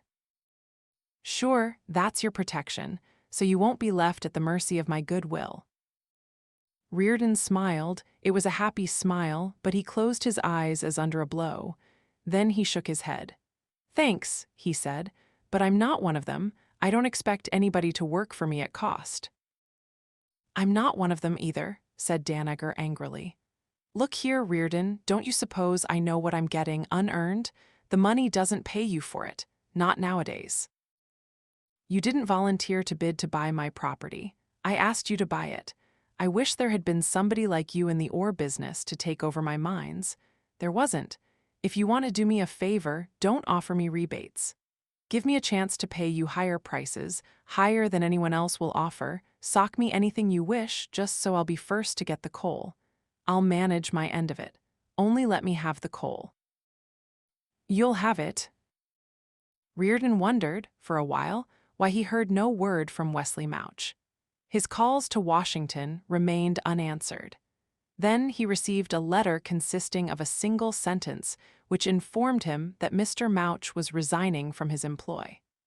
2 weeks later, he read in the newspapers that Wesley Mouch had been appointed assistant coordinator of the Bureau of Economic Planning and National Resources. Don't dwell on any of it, thought Reardon, through the silence of many evenings, fighting the sudden access of that new emotion which he did not want to feel. There is an unspeakable evil in the world, you know it, and it's no use dwelling on the details of it. You must work a little harder, just a little harder. Don't let it win. The beams and girders of the Reardon metal bridge were coming daily out of the rolling mills, and were being shipped to the site of the John Galt line, where the first shapes of green-blue metal, swung into space to span the canyon, glittered in the first rays of the spring sun. He had no time for pain, no energy for anger. Within a few weeks, it was over. The blinding stabs of hatred ceased and did not return. He was back in confident self-control on the evening when he telephoned Eddie Willers. "Eddie, I'm in New York at the Wayne Falkland. Come to have breakfast with me tomorrow morning. There's something I'd like to discuss with you." Eddie Willers went to the appointment with a heavy feeling of guilt. He had not recovered from the shock of the Equalization of Opportunity Bill. It had left a dull ache within him, like the blackened blue mark of a blow. He disliked the sight of the city. It now looked as if it hid the threat of some malicious unknown. He dreaded facing one of the bill's victims. He felt almost as if he, Eddie Willers, shared the responsibility for it in some terrible way which he could not define. When he saw Reardon, the feeling vanished. There was no hint suggesting a victim in Reardon's bearing. Beyond the windows of the hotel room, the spring sunlight of early morning sparkled on the windows of the city. The sky was a very pale blue that seemed young, the offices were still closed, and the city did not look as if it held malice, but as if it were joyously, hopefully ready to swing into action, in the same manner as Reardon. He looked refreshed by an untroubled sleep. He wore a dressing gown. He seemed impatient of the necessity to dress, unwilling to delay the exciting game of his business duties. "Good morning, Eddie. Sorry if I got you out so early. It's the only time I had. Have to go back to Philadelphia right after breakfast. We can talk while we're eating." The dressing gown he wore was of dark blue flannel, with the white initials HR on the breast pocket. He looked young, relaxed, at home in this room and in the world. Eddie watched a waiter wheel the breakfast table into the room with a swift efficiency that made him feel braced. He found himself enjoying the stiff freshness of the white tablecloth and the sunlight sparkling on the silver, on the 2 bowls of crushed ice holding glasses of orange juice. He had not known that such things could give him an invigorating pleasure. "I didn't want to phone Dagny long distance about this particular matter," said Reardon. "She has enough to do. We can settle it in a few minutes, you and I." "If I have the authority to do it." Reardon smiled. "You have." He leaned forward across the table. "Eddie, what's the financial state of Taggart Transcontinental at the moment?" "Desperate." "Worse than that, Mr. Reardon." "Are you able to meet payrolls?" "Not quite. We've kept it out of the newspapers, but I think everybody knows it. We're in arrears all over the system, and Jim is running out of excuses. Do you know that your first payment for the Reardon metal rail is due next week?" "Yes, I know it." "Well, let's agree on a moratorium. I'm going to give you an extension. You won't have to pay me anything until 6 months after the opening of the John Galt line." Eddie Willers put down his cup of coffee with a sharp thud. He could not say a word. Reardon chuckled. "What's the matter? You do have the authority to accept, don't you?" "Mr. Reardon, I don't know what to say to you." "Why, just okay is all that's necessary." "Okay, Mr. Reardon." Eddie's voice was barely audible. "I'll draw up the papers and send them to you. You can tell Jim about it and have him sign them." "Yes, Mr. Reardon." "I don't like to deal with Jim. He'd waste 2 hours trying to make himself believe that he's made me believe that he's doing me a favor by accepting." Eddie sat without moving, looking down at his plate. "What's the matter?" "Mr. Reardon, I'd like to say thank you, but there isn't any form of it big enough to." "Look, Eddie, you've got the makings of a good businessman, so you'd better get a few things straight. There aren't any thank yous in situations of this kind. I'm not doing it for Taggart Transcontinental. It's a simple, practical, selfish matter on my part. Why should I collect my money from you now when it might prove to be the death blow to your company? If your company were no good, I'd collect and fast. I don't engage in charity and I don't gamble on incompetence. But you're still the best railroad in the country. When the John Galt line is completed, you'll be the soundest one financially, so I have good reason to wait. Besides, you're in trouble on account of my rail. I intend to see you win. I still owe you thanks, Mr. Reardon, for something much greater than charity." "No, don't you see? I have just received a great deal of money, which I didn't want. I can't invest it. It's of no use to me whatever. So, in a way, it pleases me that I can turn that money against the same people in the same battle. They made it possible for me to give you an extension to help you fight them." He saw Eddie wincing, as if he had hit a wound. "That's what's horrible about it." "What?" "What they've done to you, and what you're doing in return. I mean," he stopped. "Forgive me, Mr. Reardon, I know this is no way to talk business." Reardon smiled. "Thanks, Eddie, I know what you mean, but forget it, to hell with them." "Yes, only, Mr. Reardon, may I say something to you? I know it's completely improper, and I'm not speaking as a vice president." "Go ahead." "I don't have to tell you what your offer means to Dagny, to me, to every decent person on Taggart Transcontinental. You know it, and you know you can count on us. But I think it's horrible that Jim Taggart should benefit, too, that you should be the one to save him and people like him, after they." Reardon laughed. "Eddie, what do we care about people like him? We're driving an express, and they're riding on the roof, making a lot of noise about being leaders. Why should we care? We have enough power to carry them along, haven't we?" "It won't stand." The summer sun made blotches of fire on the windows of the city, and glittering sparks in the dust of the streets. Columns of heat shimmered through the air, rising from the roofs to the white page of the calendar. The calendar's motor ran on, marking off the last days of June. "It won't stand," people said. "When they run the first train on the John Galt line, the rail will split. They'll never get to the bridge. If they do, the bridge will collapse under the engine." From the slopes of Colorado, freight trains rolled down the track of the Phoenix Durango, north to Wyoming and the main line of Taggart Transcontinental, south to New Mexico and the main line of the Atlantic Southern. Strings of tank cars went radiating in all directions from the Wyatt oil fields to industries in distant states. No one spoke about them. To the knowledge of the public, the tank trains moved as silently as rays, and as rays, they were noticed only when they became the light of electric lamps, the heat of furnaces, the movement of motors. But as such, they were not noticed, they were taken for granted. The Phoenix Durango Railroad was to end operations on July 25. "Hank Reardon is a greedy monster," people said. "Look at the fortune he's made. Has he ever given anything in return? Has he ever shown any sign of social conscience? Money, that's all he's after.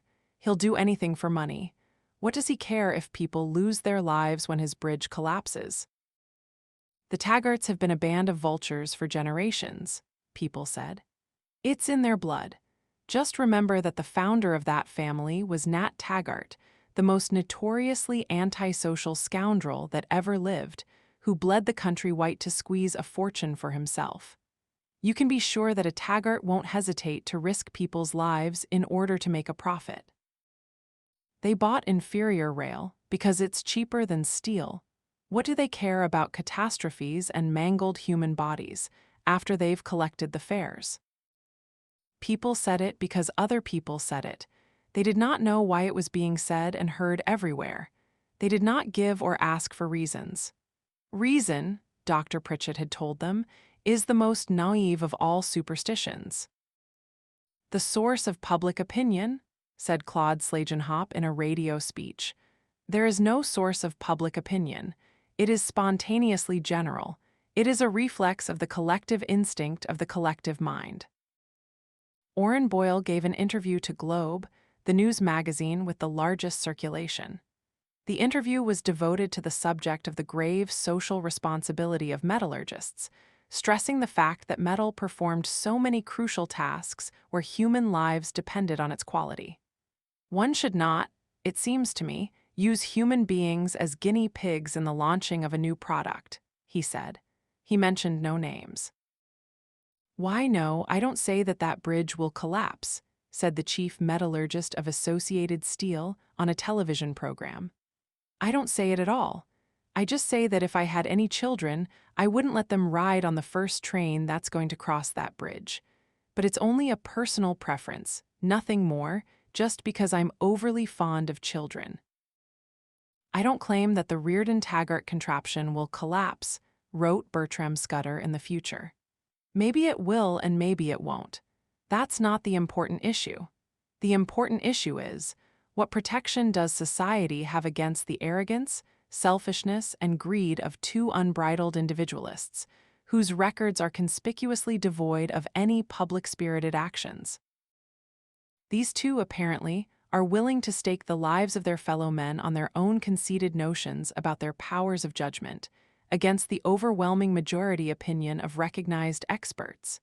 Should society permit it? If that thing does collapse, won't it be too late to take precautionary measures? Won't it be like locking the barn after the horse has escaped? It has always been the belief of this column that certain kinds of horses should be kept bridled and locked on general social principles. A group that called itself Committee of Disinterested Citizens collected signatures on a petition demanding a year's study of the John Galt line by government experts before the first train were allowed to run.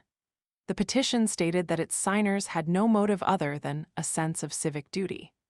The first signatures were those of Balf Eubank and Mort Liddy.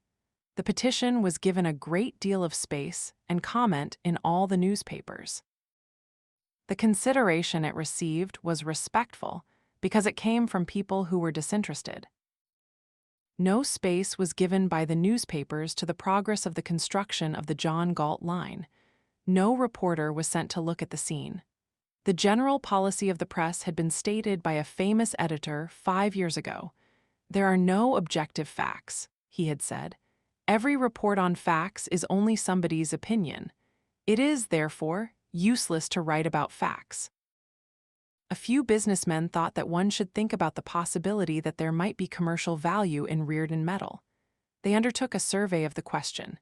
They did not hire metallurgists to examine samples, nor engineers to visit the site of construction. They took a public poll. 10,000 people, guaranteed to represent every existing kin, of brain were asked the question, "Would you ride on the John Galt line?" The answer, overwhelmingly, was, "No, Sir Real." No voices were heard in public in defense of Reardon metal. And nobody attached significance to the fact that the stock of Taggart Transcontinental was rising on the market, very slowly, almost furtively. There were men who watched and played safe. Mr. Moen bought Taggart stock in the name of his sister. Ben Neely bought it in the name of a cousin. Paul Larkin bought it under an alias. "I don't believe in raising controversial issues," said one of these men. "Oh yes, of course, the construction is moving on schedule," said James Taggart, shrugging, to his board of directors. "Oh yes, you may feel full confidence. My dear sister does not happen to be a human being, but just an internal combustion engine, so one must not wonder at her success." When James Taggart heard a rumor that some bridge girders had split and crashed, killing 3 workmen, he leaped to his feet and ran to his secretary's office, ordering him to call Colorado. He waited, pressed against the secretary's desk, as if seeking protection. His eyes had the unfocused look of panic. Yet his mouth moved suddenly into almost a smile, and he said, "I'd give anything to see Henry Reardon's face right now." When he heard that the rumor was false, he said, "Thank God." But his voice had a note of disappointment. "Oh well," said Philip Reardon to his friends, hearing the same rumor. "Maybe he can fail, too, once in a while. Maybe my great brother isn't as great as he thinks." "Darling," said Lillian Reardon to her husband, "I fought for you yesterday, at a tea where the women were saying that Dagny Taggart is your mistress. Oh, for heaven's sake, don't look at me like that. I know it's preposterous, and I gave them hell for it. It's just that those silly bitches can't imagine any other reason why a woman would take such a stand against everybody for the sake of your metal. Of course, I know better than that. I know that the Taggart woman is perfectly sexless and doesn't give a damn about you. And darling, I know that if you ever had the courage for anything of the sort, which you haven't, you wouldn't go for an adding machine in tailored suits. You'd go for some blonde, feminine chorus girl who... Oh, but Henry, I'm only joking. Don't look at me like that." "Dagny," James Taggart said miserably, "what's going to happen to us? Taggart Transcontinental has become so unpopular." Dagny laughed in enjoyment of the moment, any moment, as if the undercurrent of enjoyment was constant within her and little was needed to tap it. She laughed easily, her mouth relaxed and open. Her teeth were very white against her sun-scorched face.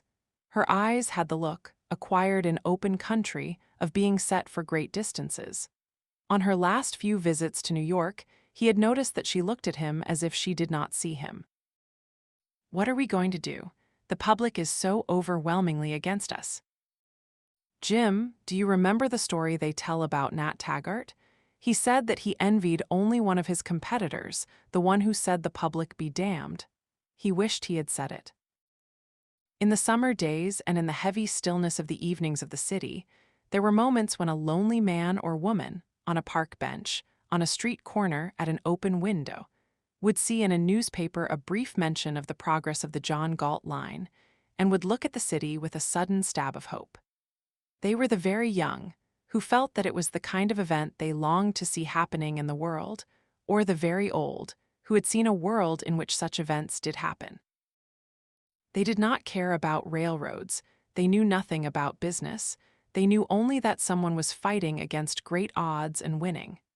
They did not admire the fighter's purpose. They believed the voices of public opinion. And yet, when they read that the line was growing, they felt a moment's sparkle and wondered why it made their own problems seem easier. Silently, unknown to everyone except to the freight yard of Taggart Transcontinental in Cheyenne and the office of the John Galt line in the dark alley, freight was rolling in and orders for cars were piling up for the first train to run on the John Galt line. Dagny Taggart had announced that the first train would be not a passenger express loaded with celebrities and politicians, as was the custom, but a freight special. The freight came from farms, from lumber yards, from mines all over the country, from distant places whose last means of survival were the new factories of Colorado. No one wrote about these shippers because they were men who were not disinterested. The Phoenix-Durango Railroad was to close on July 25. The first train of the John Galt line was to run on July 22. "Well, it's like this, Miss Taggart," said the delegate of the Union of Locomotive Engineers. "I don't think we're going to allow you to run that train." Dagny sat at her battered desk, against the blotched wall of her office. She said without moving, "Get out of here." It was a sentence the man had never heard in the polished offices of railroad executives. He looked bewildered. "I came to tell you. If you have anything to say to me, start over again." "What?" "Don't tell me what you're going to allow me to do." "Well, I meant we're not going to allow our men to run your train." "That's different." "Well, that's what we've decided." "Who's decided it?" "The committee. What you're doing is a violation of human rights. You can't force men to go out to get killed when that bridge collapses just to make money for you." She reached for a sheet of blank paper and handed it to him. "Put it down in writing," she said, "and we'll sign a contract to that effect." "What contract?" "That no member of your union will ever be employed to run an engine on the John Galt line." "Why, wait a minute, I haven't said." "You don't want to sign such a contract?" "No, Why not, since you know that the bridge is going to collapse?" "I only want—" "I know what you want. You want a stranglehold on your men by means of the jobs which I give them, and on me by means of your men. You want me to provide the jobs, and you want to make it impossible for me to have any jobs to provide. Now I'll give you a choice. That train is going to be run. You have no choice about that. But you can choose whether it's going to be run by one of your men or not. If you choose not to let them, the train will still run if I have to drive the engine myself. Then, if the bridge collapses, there won't be any railroad left in existence anyway. But if it doesn't collapse, no member of your union will ever get a job on the John Galt line. If you think that I need your men more than they need me, choose accordingly.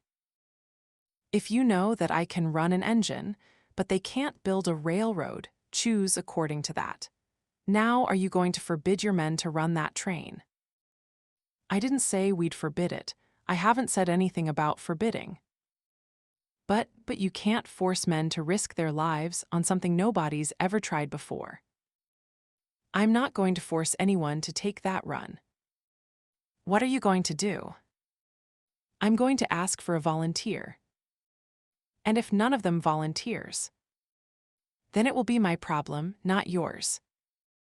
"Well, let me tell you that I'm going to advise them to refuse." "Go ahead, advise them anything you wish. Tell them whatever you like, but leave the choice to them. Don't try to forbid it." The notice that appeared in every roundhouse of the Taggart system was signed Edwin Willers, Vice President in charge of operation. It asked engineers who were willing to drive the first train on the John Galt line so to inform the office of Mr. Willers. Not later than 11 a.m. of July 15. It was 11:15 on the morning of the 15th when the telephone rang in her office. It was Eddie calling from high up in the Taggart building outside her window. Dagny, I think you'd better come over. His voice sounded queer.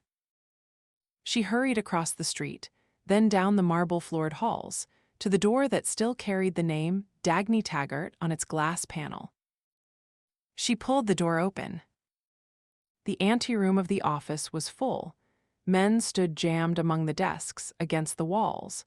As she entered, they took their hats off in sudden silence. She saw the graying heads, the muscular shoulders. She saw the smiling faces of her staff at their desks and the face of Eddie Willers at the end of the room. Everybody knew that nothing had to be said. Eddie stood by the open door of her office. The crowd parted to let her approach him. He moved his hand, pointing at the room, then at a pile of letters and telegrams. Dagny, every one of them, he said. Every engineer on Taggart Transcontinental. Those who could came here, some from as far as the Chicago division. He pointed at the mail. There's the rest of them. To be exact, there's only 3 I haven't heard from. One's on a vacation in the North Woods, one's in a hospital, and one's in jail for reckless driving of his automobile. She looked at the men. She saw the suppressed grins on the solemn faces. She inclined her head in acknowledgement. She stood for a moment, head bowed, as if she were accepting a verdict, knowing that the verdict applied to her, to every man in the room, and to the world beyond the walls of the building. "Thank you," she said. Most of the men had seen her many times. Looking at her, as she raised her head, many of them thought, in astonishment and for the first time, that the face of their operating vice president was the face of a woman and that it was beautiful. Someone in the back of the crowd cried suddenly, cheerfully, "To hell with Jim Taggart." An explosion answered him. The men laughed, they cheered, they broke into applause. The response was out of all proportion to the sentence. But the sentence had given them the excuse they needed. They seemed to be applauding the speaker in insolent defiance of authority. But everyone in the room knew who it was that they were cheering. She raised her hand. "We're too early," she said, laughing. "Wait till a week from today. That's when we ought to celebrate, and believe me, we will." They drew lots for the run. She picked a folded slip of paper from among a pile containing all their names. The winner was not in the room, but he was one of the best men on the system, Pat Logan, engineer of the Taggart Comet on the Nebraska division. "Wire Pat and tell him he's been demoted to a freight," she said to Eddie. She added casually, as if it were a last-moment decision, but it fooled no one. "Oh yes, tell him that I'm going to ride with him in the cab of the engine on that run." An old engineer beside her grinned and said, "I thought you would, Miss Taggart." Reardon was in New York on the day when Dagny telephoned him from her office. "Hank, I'm going to have a press conference tomorrow." He laughed aloud. "No." "Yes," her voice sounded earnest, but dangerously a bit too earnest. "The newspapers have suddenly discovered me and are asking questions. I'm going to answer them." "Have a good time." "I will. Are you going to be in town tomorrow? I'd like to have you in on it." "Okay, I wouldn't want to miss it." The reporters who came to the press conference in the office of the John Galt Line were young men who had been trained to think that their job consisted of concealing from the world the nature of its events. It was their daily duty to serve as audience for some public figure who made utterances about the public good, in phrases carefully chosen to convey no meaning. It was their daily job to sling words together in any combination they pleased, so long as the words did not fall into a sequence saying something specific. They could not understand the interview now being given to them. Dagny Taggart sat behind her desk in an office that looked like a slum basement. She wore a dark blue suit with a white blouse, beautifully tailored, suggesting an air of formal, almost military elegance. She sat straight, and her manner was severely dignified, just a shade too dignified. Reardon sat in a corner of the room, sprawled across a broken armchair, his long legs thrown over one of its arms, his body leaning against the other. His manner was pleasantly informal, just a bit too informal. In the clear, monotonous voice of a military report, consulting no papers, looking straight at the men, Dagny recited the technological facts about the John Galt line, giving exact figures on the nature of the rail, the capacity of the bridge, the method of construction, the costs. Then, in the dry tone of a banker, she explained the financial prospects of the line and named the large profits she expected to make. "That is all," she said. "All," said one of the reporters. "Aren't you going to give us a message for the public?" "That was my message." "But hell, I mean, aren't you going to defend yourself?" "Against what?" "Don't you want to tell us something to justify your line?" "I have." A man with a mouth shaped as a permanent sneer asked. "Well, what I want to know, as Bertram Scudder stated, is what protection do we have against your line being no good?" "Don't ride on it." Another asked, "Aren't you going to tell us your motive for building that line?" "I have told you, the profit which I expect to make." "Oh, Miss Taggart, don't say that," cried a young boy. He was new, he was still honest about his job, and he felt that he liked Dagny Taggart without knowing why. "That's the wrong thing to say. That's what they're all saying about you." "Are they?" "I'm sure you didn't mean it the way it sounds, and I'm sure you'll want to clarify it." "Why, yes, if you wish me to. The average profit of railroads has been 2% of the capital invested. An industry that does so much and keeps so little should consider itself immoral. As I have explained, the cost of the John Galt line in relation to the traffic which it will carry makes me expect a profit of not less than 15% on our investment. Of course, any industrial profit above 4% is considered usury nowadays. I shall nevertheless do my best to make the John Galt line earn a profit of 20% for me, if possible. That was my motive for building the line. Have I made myself clear now?" The boy was looking at her helplessly. "You don't mean to earn a profit for you, Miss Taggart? You mean for the small stockholders, of course?" he prompted hopefully. "Why, no. I happen to be one of the largest stockholders of Taggart Transcontinental, so my share of the profits will be one of the largest. Now, Mr. Reardon is in a much more fortunate position because he has no stockholders to share with. Or would you rather make your own statement, Mr. Reardon?" "Yes, gladly," said Reardon. "Inasmuch as the formula of Reardon metal is my own personal secret, and in view of the fact that the metal costs much less to produce than you boys can imagine, I expect to skin the public to the tune of a profit of 25% in the next few years." "What do you mean, skin the public, Mr. Reardon?" asked the boy. "If it's true, as I've read in your ads, that your metal will last 3 times longer than any other and at half the price, wouldn't the public be getting a bargain?" "Oh, have you noticed that?" said Reardon. "Do the two of you realize you're talking for publication?" asked the man with the sneer. "But, Mr. Hopkins," said Dagny, in polite astonishment, "is there any reason why we would talk to you if it weren't for publication? Do you want us to quote all the things you said?" "I hope I may trust you to be sure and quote them. Would you oblige me by taking this down verbatim?" She paused to see their pencils ready, then dictated. "Miss Taggart says, quote, 'I expect to make a pile of money on the John Galt line. I will have earned it.' Close quote. Thank you so much." "Any questions, gentlemen?" asked Reardon. There were no questions. "Now I must tell you about the opening of the John Galt line," said Dagny. "The first train will depart from the station of Taggart Transcontinental in Cheyenne, Wyoming, at 4 p.m. on July 22nd. It will be a freight special, consisting of 80 cars. It will be driven by an 8,000 horsepower 4-unit diesel locomotive, which I'm leasing from Taggart Transcontinental for the occasion. It will run nonstop to Wyatt Junction, Colorado, traveling at an average speed of 100 miles per hour. "I beg your pardon?" she asked, hearing the long, low sound of a whistle. "What did you say, Miss Taggart?"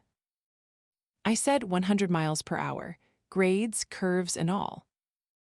"But shouldn't you cut the speed below normal rather than? Miss Taggart, don't you have any consideration whatever for public opinion?" "But I do. If it weren't for public opinion, an average speed of 65 miles per hour would have been quite sufficient." "Who's going to run that train?" "I had quite a bit of trouble about that. All the Taggart engineers volunteered to do it. So did the firemen, the brakemen, and the conductors. We had to draw lots for every job on the train's crew. The engineer will be Pat Logan of the Taggart Comet, the fireman, Ray McKim. I shall ride in the cab of the engine with them." "Not really." "Please do attend the opening. It's on July 22nd. The press is most eagerly invited. Contrary to my usual policy, I have become a publicity hound. Really, I should like to have spotlights, radio microphones, and television cameras. I suggest that you plant a few cameras around the bridge. The collapse of the bridge would give you some interesting shots." "Miss Taggart," asked Reardon, "why didn't you mention that I'm going to ride in that engine, too?" She looked at him across the room, and for a moment they were alone, holding each other's glance. "Yes, of course, Mr. Reardon," she answered. She did not see him again until they looked at each other across the platform of the Taggart station in Cheyenne, on July 22. She did not look for anyone when she stepped out on the platform. She felt as if her senses had merged so that she could not distinguish the sky, the sun, or the sounds of an enormous crowd, but perceived only a sensation of shock and light. Yet he was the first person she saw, and she could not tell for how long a time he was also the only one. He stood by the engine of the John Galt train, talking to somebody outside the field of her consciousness. He was dressed in gray slacks and shirt. He looked like an expert mechanic, but he was stared at by the faces around him because he was Hank Reardon of Reardon Steel. High above him, she saw the letters TT on the silver front of the engine. The lines of the engine slanted back, aimed at space. There was distance and a crowd between them, but his eyes moved to her the moment she came out. They looked at each other, and she knew that he felt as she did. This was not to be a solemn venture upon which their future depended, but simply their day of enjoyment. Their work was done. For the moment, there was no future. They had earned the present. Only if one feels immensely important, she had told him, can one feel truly light. Whatever the train's run would mean to others, for the two of them their own persons were this day's sole meaning. Whatever it was that others sought in life, their right to what they now felt was all the two of them wished to find. It was as if, across the platform, they said it to each other. Then she turned away from him. She noticed that she, too, was being stared at, that there were people around her, that she was laughing and answering questions. She had not expected such a large crowd. They filled the platform, the tracks, the square beyond the station.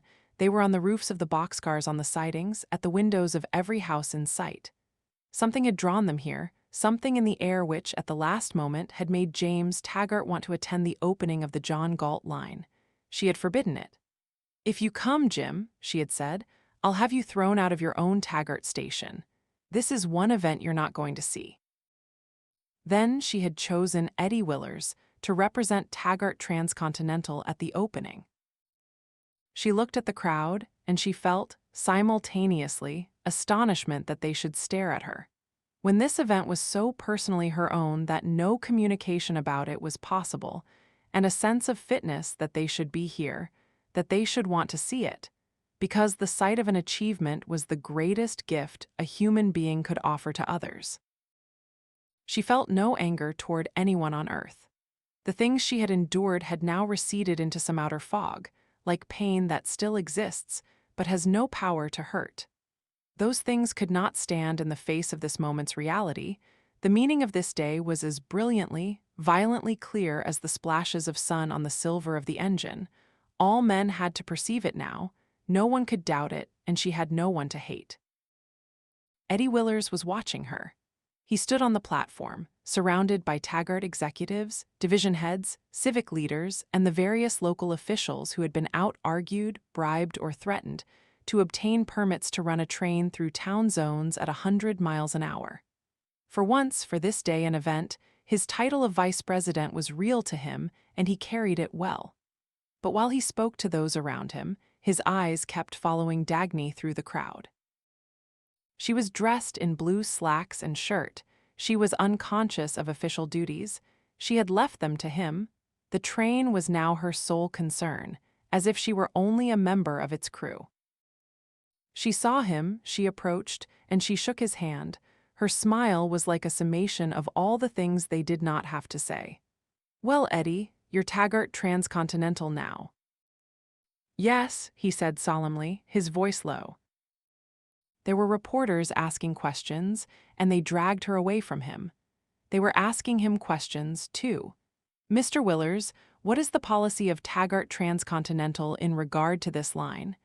"So Taggart Transcontinental is just a disinterested observer, is it, Mr. Willers?" He answered as best he could. He was looking at the sun on a diesel engine.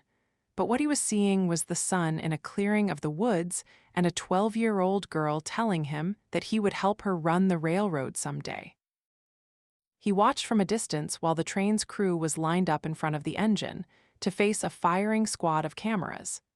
Dagny and Reardon were smiling, as if posing for snapshots of a summer vacation.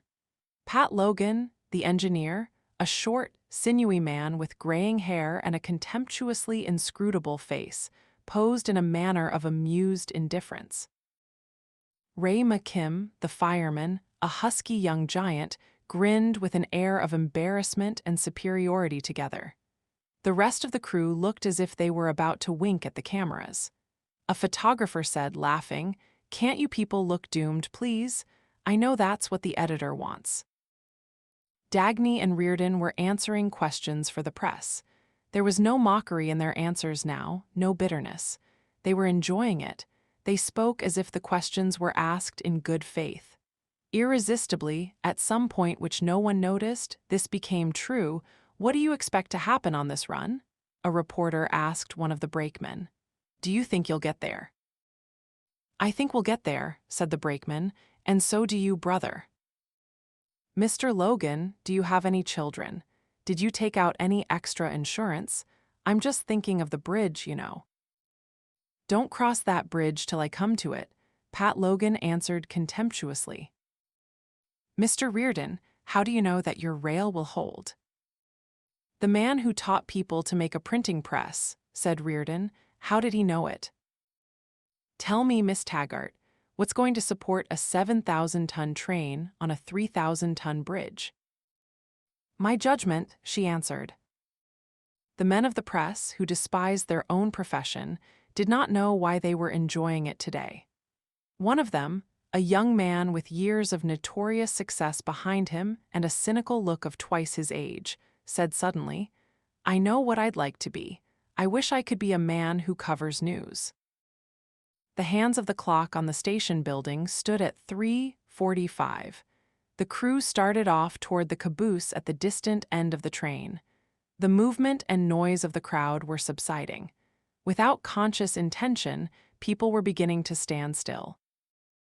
The dispatcher had received word from every local operator along the line of rail that wound through the mountains to the Wyatt oil fields 300 miles away. He came out of the station building and, looking at Dagny, gave the signal for clear track ahead. Standing by the engine, Dagny raised her hand, repeating his gesture in sign of an order received and understood. The long line of boxcars stretched off into the distance, in spaced, rectangular links like a spinal cord. When the conductor's arm swept through the air, far at the end, she moved her arm in answering signal. Reardon, Logan, and McKim stood silently, as if at attention, letting her be first to get aboard. As she started up the rungs on the side of the engine, a reporter thought of a question he had not asked. "Miss Taggart," he called after her, "who is John Galt?" She turned, hanging onto a metal bar with one hand, suspended for an instant above the heads of the crowd. "We are," she answered. Logan followed her into the cab, then McKim. Reardon went last, then the door of the engine was shut with the tight finality of sealed metal. The lights, hanging on a signal bridge against the sky, were green. There were green lights between the tracks, low over the ground, dropping off into the distance where the rails turned, and a green light stood at the curve, against leaves of a summer green that looked as if they, too, were lights. Two men held a white silk ribbon stretched across the track in front of the engine. They were the superintendent of the Colorado division and Neely's chief engineer, who had remained on the job. Eddie Willers was to cut the ribbon they held and thus to open the new line. The photographers posed him carefully, scissors in hand, his back to the engine. He would repeat the ceremony 2 or 3 times, they explained, to give them a choice of shots. They had a fresh bolt of ribbon ready. He was about to comply, then stopped. "No," he said suddenly. "It's not going to be a phony." In a voice of quiet authority, the voice of a vice president, he ordered, pointing at the cameras, "Stand back, way back. Take one shot when I cut it, then get out of the way fast." They obeyed, moving hastily farther down the track. There was only 1 minute left. Eddie turned his back to the cameras and stood between the rails, facing the engine. He held the scissors ready over the white ribbon.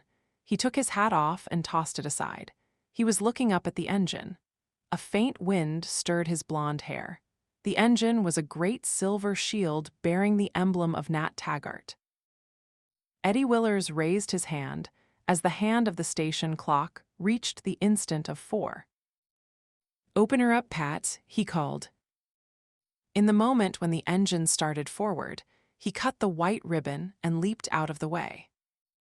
From the side track, he saw the window of the cab go by and Dagny waving to him in an answering salute. Then the engine was gone, and he stood looking across at the crowded platform that kept appearing and vanishing as the freight cars clicked past him. The green-blue rails ran to meet them, like 2 jets shot out of a single point beyond the curve of the earth. The crossed eyes melted as they approached into a smooth stream rolling down under the wheels. A blurred streak clung to the side of the engine, low over the ground. Trees and telegraph poles sprang into sight abruptly and went by as if jerked back. The green plains stretched past in a leisurely flow. At the edge of the sky, a long wave of mountains reversed the movement and seemed to follow the train. She felt no wheels under the floor. The motion was a smooth flight on a sustained impulse, as if the engine hung above the rails, riding a current. She felt no speed. It seemed strange that the green lights of the signals kept coming at them and passed every few seconds. She knew that the signal lights were spaced 2 miles apart. The needle on the speedometer in front of Pat Logan stood at 100. She sat in the fireman's chair and glanced across at Logan once in a while. He sat slumped forward a little relaxed, one hand resting lightly on the throttle as if by chance, but his eyes were fixed on the track ahead. He had the ease of an expert, so confident that it seemed casual, but it was the ease of a tremendous concentration, the concentration on one's task that has the ruthlessness of an absolute. Ray McKim sat on a bench behind them. Reardon stood in the middle of the cab. He stood, hands in pockets, feet apart, braced against the motion, looking ahead. There was nothing he could now care to see by the side of the track. He was looking at the rail. Ownership, she thought, glancing back at him. Weren't there those who knew nothing of its nature and doubted its reality? No, it was not made of papers, seals, grants, and permissions. There it was in his eyes. The sound filling the cab seemed part of the space they were crossing. It held the low drone of the motors, the sharper clicking of the many parts that rang in varied cries of metal, and the high, thin chimes of trembling glass panes. Things streaked past, a water tank, a tree, a shanty, a grain silo. They had a windshield wiper motion. They were rising, describing a curve and dropping back. The telegraph wires ran a race with the train, rising and falling from pole to pole in an even rhythm, like the cardiograph record of a steady heartbeat written across the sky. She looked ahead at the haze that melted rail and distance, a haze that could rip apart at any moment to some shape of disaster. She wondered why she felt safer than she had ever felt in a car behind the engine, safer here, where it seemed as if, should an obstacle rise, her breast and the glass shield would be first to smash against it. She smiled, grasping the answer. It was the security of being first, with full sight and full knowledge of one's course, not the blind sense of being pulled into the unknown by some unknown power ahead. It was the greatest sensation of existence, not to trust, but to know. The glass sheets of the cab's windows made the spread of the fields seem vaster. The earth looked as open to movement as it was to sight. Yet nothing was distant and nothing was out of reach. She had barely grasped the sparkle of a lake ahead, and in the next instant she was beside it, then past. It was a strange foreshortening between sight and touch, she thought, between wish and fulfillment, between the words clicked sharply in her mind after a startled stop, between spirit and body. First, the vision, then the physical shape to express it. First, the thought, then the purposeful motion down the straight line of a single track to a chosen goal. Could one have any meaning without the other? Wasn't it evil to wish without moving, or to move without aim? Whose malevolence was it that crept through the world, struggling to break the two apart and set them against each other? She shook her head. She did not want to think or to wonder why the world behind her was as it was. She did not care. She was flying away from it at the rate of 100 miles an hour. She leaned to the open window by her side and felt the wind of the speed blowing her hair off her forehead. She lay back, conscious of nothing but the pleasure it gave her. Yet her mind kept racing. Broken bits of thought flew past her attention like the telegraph poles by the track. Physical pleasure, she thought. This is a train made of steel, running on rails of Reardon metal, moved by the energy of burning oil and electric generators. It's a physical sensation of physical movement through space. But is that the cause and the meaning of what I now feel? Do they call it a low, animal joy? This feeling that I would not care if the rail did break to bits under us now. It won't, but I wouldn't care because I have experienced this. A low, physical, material, degrading pleasure of the body. She smiled, her eyes closed, the wind streaming through her hair. She opened her eyes and saw that Reardon stood looking down at her. It was the same glance with which he had looked at the rail. She felt her power of volition knocked out by some single, dull blow that made her unable to move. She held his eyes, lying back in her chair, the wind pressing the thin cloth of her shirt to her body. He looked away, and she turned again to the sight of the earth tearing open before them. She did not want to think, but the sound of thought went on, like the drone of the motors under the sounds of the engine. She looked at the cab around her. The fine steel mesh of the ceiling, she thought, and the row of rivets in the corner, holding sheets of steel sealed together. Who made them? The brute force of men's muscles. Who made it possible for 4 dials and 3 levers in front of Pat Logan to hold the incredible power of the 16 motors behind them and deliver it to the effortless control of one man's hand. These things and the capacity from which they came, was this the pursuit men regarded as evil? Was this what they called an ignoble concern with the physical world? Was this the state of being enslaved by matter? Was this the surrender of man's spirit to his body? She shook her head, as if she wished she could toss the subject out of the window and let it get shattered somewhere along the track. She looked at the sun on the summer fields. She did not have to think, because these questions were only details of a truth she knew and had always known. Let them go past like the telegraph poles. The thing she knew was like the wires flying above in an unbroken line. The words for it and for this journey, and for her feeling and for the whole of man's earth were, "It's so simple and so right." She looked out at the country.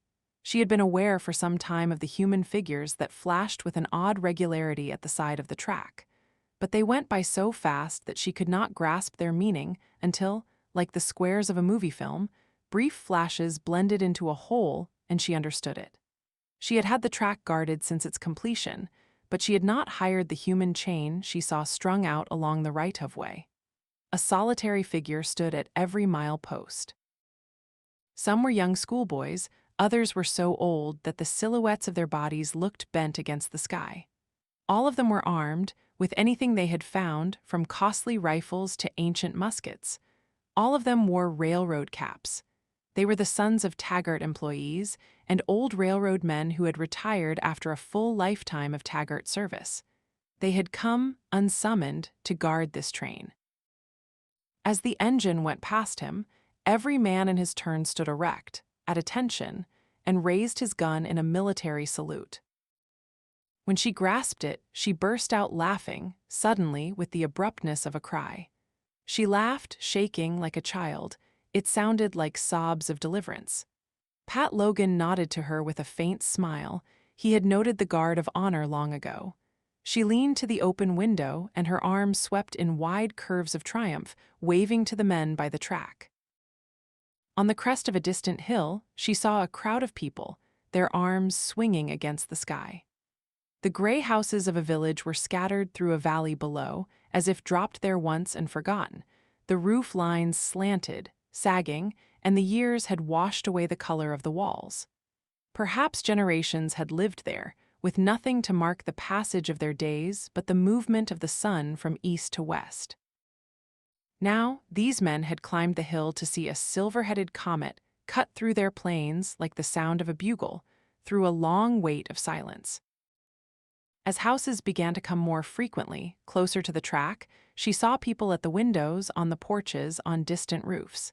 She saw crowds blocking the roads at grade crossings. The roads went sweeping past like the spokes of a fan, and she could not distinguish human figures, only their arms greeting the train like branches waving in the wind of its speed. They stood under the swinging red lights of warning signals, under the signs saying, "Stop! Look! Listen!" The station past which they flew, as they went through a town at 100 miles an hour, was a swaying sculpture of people from platform to roof. She caught the flicker of waving arms, of hats tossed in the air, of something flung against the side of the engine, which was a bunch of flowers. As the miles clicked past them, the towns went by, with the stations at which they did not stop, with the crowds of people who had come only to see, to cheer, and to hope. She saw garlands of flowers under the sooted eaves of old station buildings and bunting of red, white, and blue on the time-eaten walls. It was like the pictures she had seen and envied in schoolbook histories of railroads from the era when people gathered to greet the first run of a train.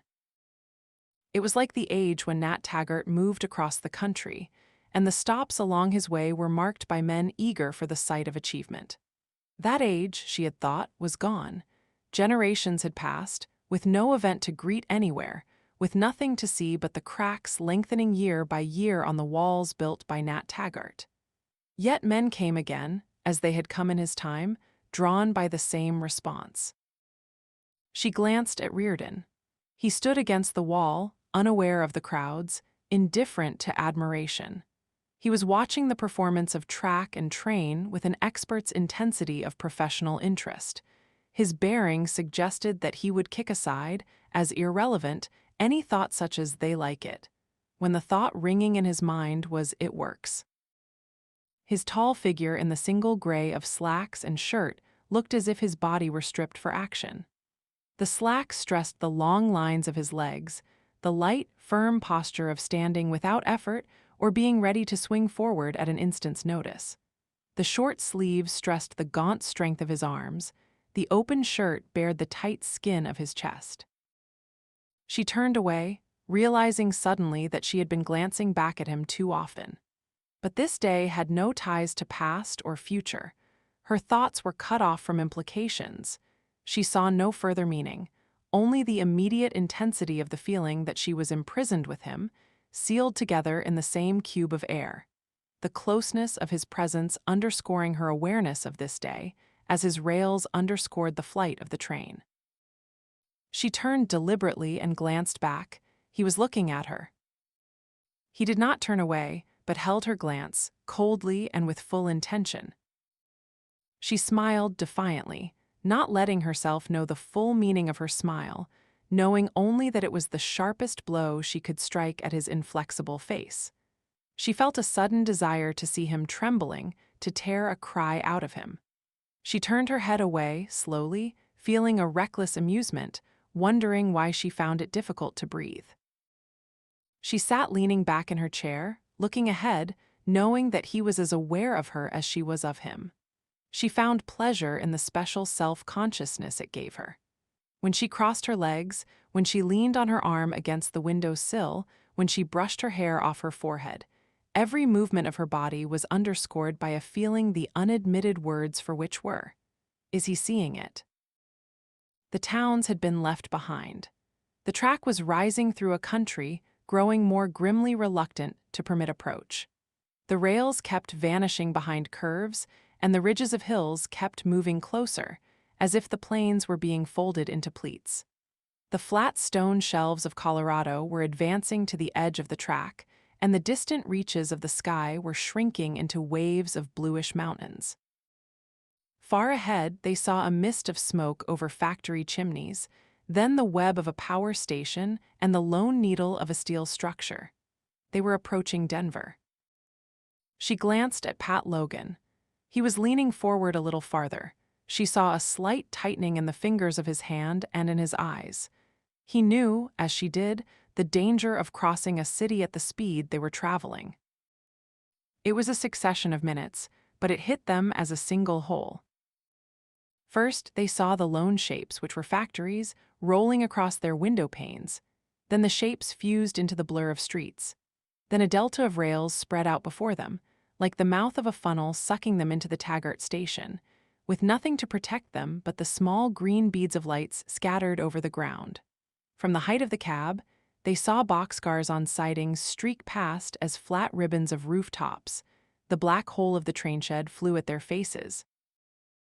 They hurtled through an explosion of sound, the beating of wheels against the glass panes of a vault, and the screams of cheering from a mass that swayed like a liquid in the darkness among steel columns. They flew toward a glowing arch and the green lights hanging in the open sky beyond, the green lights that were like the doorknobs of space, throwing door after door open before them. Then, vanishing behind them, went the streets clotted with traffic, the open windows bulging with human figures, the screaming sirens, and, from the top of a distant skyscraper, a cloud of paper snowflakes shimmering on the air, flung by someone who saw the passage of a silver bullet across a city stopped still to watch it. Then they were out again on a rocky grade, and with shocking suddenness, the mountains were before them, as if the city had flung them straight at a granite wall and a thin ledge had caught them in time. They were clinging to the side of a vertical cliff, with the earth rolling down, dropping away, and giant tiers of twisted boulders streaming up and shutting out the sun, leaving them to speed through a bluish twilight, with no sight of soil or sky. The curves of rail became coiling circles among walls that advanced to grind them off their sides. But the track cut through at times, and the mountains parted, flaring open like two wings at the tip of the rail, one wing green made of vertical needles, with whole pines serving as the pile of a solid carpet, the other reddish-brown, made of naked rock. She looked down through the open window and saw the silver side of the engine hanging over empty space. Far below, the thin thread of a stream went falling from ledge to ledge, and the ferns that drooped to the water were the shimmering tops of birch trees. She saw the engine's tail of boxcars winding along the face of a granite drop, and miles of contorted stone below, she saw the coils of green-blue rail unwinding behind the train. A wall of rock shot upward in their path, filling the windshield, darkening the cab, so close that it seemed as if the remnant of time could not let them escape it. But she heard the screech of wheels on curve, the light came bursting back, and she saw an open stretch of rail on a narrow shelf. The shelf ended in space. The nose of the engine was aimed straight at the sky. There was nothing to stop them but two strips of green-blue metal strung in a curve along the shelf. To take the pounding violence of 16 motors, she thought, the thrust of 7,000 tons of steel and freight, to withstand it, grip it, and swing it around a curve, was the impossible feat performed by 2 strips of metal no wider than her arm. What made it possible? What power had given to an unseen arrangement of molecules the power on which their lives depended and the lives of all the men who waited for the 80 boxcars? She saw a man's face and hands in the glow of a laboratory oven over the white liquid of a sample of metal. She felt the sweep of an emotion which she could not contain, as of something bursting upward. She turned to the door of the motor units, she threw it open to a screaming jet of sound, and escaped into the pounding of the engine's heart. For a moment, it was as if she were reduced to a single sense, the sense of hearing, and what remained of her hearing was only a long, rising, falling, rising scream. She stood in a swaying, sealed chamber of metal, looking at the giant generators. She had wanted to see them, because the sense of triumph within her was bound to them, to her love for them, to the reason of the life work she had chosen. In the abnormal clarity of a violent emotion, she felt as if she were about to grasp something she had never known and had to know. She laughed aloud, but heard no sound of it. Nothing could be heard through the continuous explosion. "The John Galt line," she shouted, for the amusement of feeling her voice swept away from her lips. She moved slowly along the length of the motor units, down a narrow passage between the engines and the wall. She felt the immodesty of an intruder, as if she had slipped inside a living creature, under its silver skin, and were watching its life beating in gray metal cylinders, in twisted coils, in sealed tubes, in the convulsive whirl of blades in wire cages. The enormous complexity of the shape above her was drained by invisible channels, and the violence raging within it was led to fragile needles on glass dials, to green and red beads winking on panels, to tall, thin cabinets stenciled, high voltage. Why had she always felt that joyous sense of confidence when looking at machines? She thought. In these giant shapes, 2 aspects pertaining to the inhuman were radiantly absent, the causeless and the purposeless. Every part of the motors was an embodied answer to why and what for, like the steps of a life course chosen by the sort of mind she worshipped. The motors were a moral code cast in steel. They are alive, she thought, because they are the physical shape of the action of a living power, of the mind that had been able to grasp the whole of this complexity, to set its purpose, to give it form. For an instant, it seemed to her that the motors were transparent, and she was seeing the net of their nervous system. It was a net of connections, more intricate, more crucial than all of their wires and circuits. The rational connections made by that human mind which had fashioned any one part of them for the first time. They are alive, she thought, but their soul operates them by remote control. Their soul is in every man who has the capacity to equal this achievement. Should the soul vanish from the earth, the motors would stop, because that is the power which keeps them going, not the oil under the floor under her feet, the oil that would then become primeval ooze again, not the steel cylinders that would become stains of rust on the walls of the caves of shivering savages, the power of a living mind, the power of thought and choice and purpose. She was making her way back toward the cab, feeling that she wanted to laugh, to kneel, or to lift her arms, wishing she were able to release the thing she felt, knowing that it had no form of expression. She stopped. She saw Reardon standing by the steps of the door to the cab. He was looking at her as if he knew why she had escaped and what she felt.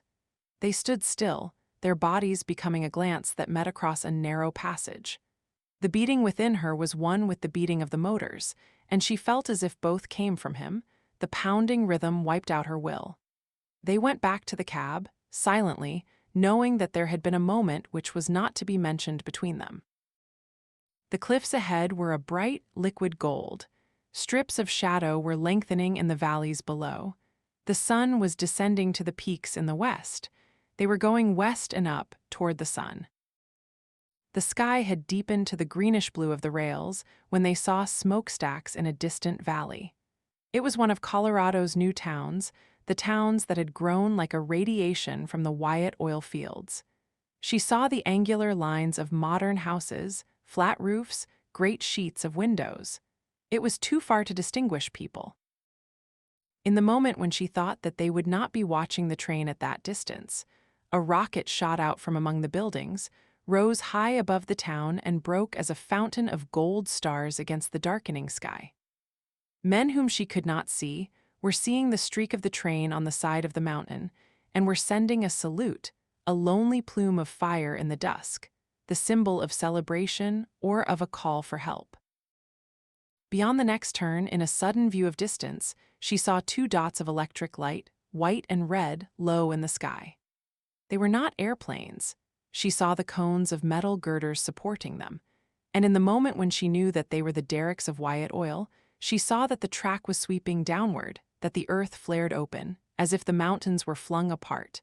And at the bottom, at the foot of the Wyatt Hill, across the dark crack of a canyon, she saw the bridge of Reardon metal.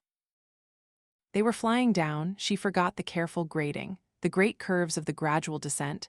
She felt as if the train were plunging downward, headfirst. She watched the bridge growing to meet them. A small, square tunnel of metal lacework, a few beams crisscrossed through the air, green-blue and glowing, struck by a long ray of sunset light from some crack in the barrier of mountains. There were people by the bridge, the dark splash of a crowd, but they rolled off the edge of her consciousness. She heard the rising, accelerating sound of the wheels, and some theme of music, heard to the rhythm of wheels, kept tugging at her mind, growing louder. It burst suddenly within the cab, but she knew that it was only in her mind. The Fifth Concerto by Richard Halley, she thought. Did he write it for this? Had he known a feeling such as this? They were going faster. They had left the ground, she thought, flung off by the mountains as by a springboard. They were now sailing through space. It's not a fair test, she thought. We're not going to touch that bridge. She saw Reardon's face above her. She held his eyes and her head leaned back, so that her face lay still on the air under his face. They heard a ringing blast of metal. They heard a drum roll under their feet. The diagonals of the bridge went smearing across the windows, with the sound of a metal rod being run along the pickets of a fence. Then the windows were too suddenly clear. The sweep of their downward plunge was carrying them up a hill. The derricks of Wyatt Oil were reeling before them. Pat Logan turned, glancing up at Reardon with the hint of a smile, and Reardon said, "That's that." The sign on the edge of a roof read, Wyatt Junction. She stared, feeling that there was something odd about it, until she grasped what it was. The sign did not move. The sharpest jolt of the journey was the realization that the engine stood still. She heard voices somewhere. She looked down and saw that there were people on the platform. Then the door of the cab was flung open. She knew that she had to be first to descend, and she stepped to the edge.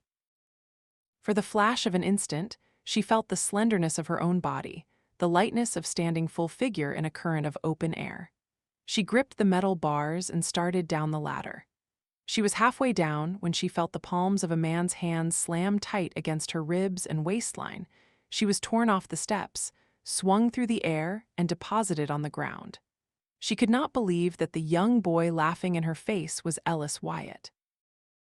The tense, scornful face she remembered now had the purity, the eagerness, the joyous benevolence of a child in the kind of world for which he had been intended. She was leaning against his shoulder, feeling unsteady on the motionless ground. With his arm about her, she was laughing. She was listening to the things he said. She was answering, "But didn't you know we would?" In a moment, she saw the faces around them. They were the bondholders of the John Galt line, the men who were Nielsen Motors, Hammond Cars, Stockton Foundry, and all the others. She shook their hands, and there were no speeches. She stood against Ellis Wyatt, sagging a little, brushing her hair away from her eyes, leaving smudges of soot on her forehead. She shook the hands of the men of the train's crew, without words, with the seal of the grins on their faces. There were flash bulbs exploding around them, and men waving to them from the riggings of the oil wells on the slopes of the mountains. Above her head, above the heads of the crowd, the letters TT on a silver shield were hit by the last ray of a sinking sun. Ellis Wyatt had taken charge. He was leading her somewhere, the sweep of his arm cutting a path for them through the crowd, when one of the men with the cameras broke through to her side. "Miss Taggart," he called, "will you give us a message for the public?" Ellis Wyatt pointed at the long string of freight cars. "She has." Then she was sitting in the back seat of an open car, driving up the curves of a mountain road. The man beside her was Reardon, the driver was Ellis Wyatt. They stopped at a house that stood on the edge of a cliff, with no other habitation anywhere in sight, with the whole of the oil fields spread on the slopes below. "Why, of course you're staying at my house overnight, both of you," said Ellis Wyatt as they went in. "Where did you expect to stay?" She laughed. "I don't know, I hadn't thought of it at all. The nearest town is an hour's drive away. That's where your crew has gone. Your boys at the division point are giving a party in their honor. So is the whole town. But I told Ted Nielsen and the others that we'd have no banquets for you and no oratory. Unless you'd like it." "God, no," she said. "Thanks, Ellis." It was dark when they sat at the dinner table in a room that had large windows and a few pieces of costly furniture. The dinner was served by a silent figure in a white jacket, the only other inhabitant of the house, an elderly Indian with a stony face and a courteous manner. A few points of fire were scattered through the room, running over and out beyond the windows, the candles on the table, the lights on the derricks, and the stars. "Do you think that you have your hands full now?" Ellis Wyatt was saying. "Just give me a year and I'll give you something to keep you busy. 2 tank trains a day, Dagny. It's going to be 4 or 6 or as many as you wish me to fill." His hand swept over the lights on the mountains. It's nothing compared to what I've got coming." He pointed west.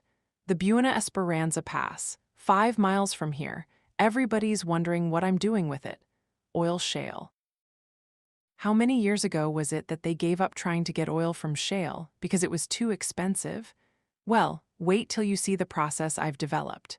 It will be the cheapest oil ever to splash in their faces, and an unlimited supply of it, an untapped supply that will make the biggest oil pool look like a mud puddle.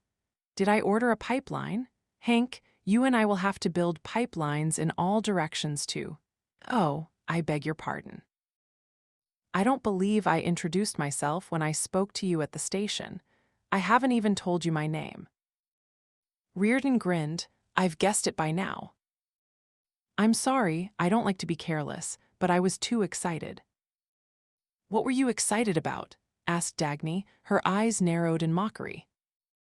Wyatt held her glance for a moment. His answer had a tone of solemn intensity, strangely conveyed by a smiling voice. "About the most beautiful slap in the face I ever got and deserved." "Do you mean for our first meeting?" "I mean for our first meeting." You were right." "I was, about everything but you. Dagny, to find an exception after years of, oh, to hell with them. Do you want me to turn on the radio and hear what they're saying about the 2 of you tonight?" "No." "Good, I don't want to hear them. Let them swallow their own speeches. They're all climbing on the bandwagon now. We're the band." He glanced at Reardon. "What are you smiling at?" "I've always been curious to see what you're like." "I've never had a chance to be what I'm like, except tonight." "Do you live here alone like this, miles away from everything?" Wyatt pointed at the window. "I'm a couple of steps away from everything." "What about people's?" "I have guest rooms for the kind of people who come to see me on business. I want as many miles as possible between myself and all the other kinds." He leaned forward to refill their wine glasses. "Hank, why don't you move to Colorado? To hell with New York and the Eastern Seaboard. This is the capital of the Renaissance. The second Renaissance, not of oil paintings and cathedrals, but of oil derricks, power plants, and motors made of Reardon metal. They had the Stone Age and the Iron Age, and now they're going to call it the Reardon Metal Age, because there's no limit to what your metal has made possible." "I'm going to buy a few square miles of Pennsylvania," said Reardon. "The ones around my mills. It would have been cheaper to build a branch here as I wanted, but you know why I can't, and to hell with them. I'll beat them anyway. I'm going to expand the mills, and if she can give me 3-day freight service to Colorado, I'll give you a race for who's going to be the capital of the Renaissance." "Give me a year," said Dagny, "of running trains on the John Galt line. Give me time to pull the Taggart system together.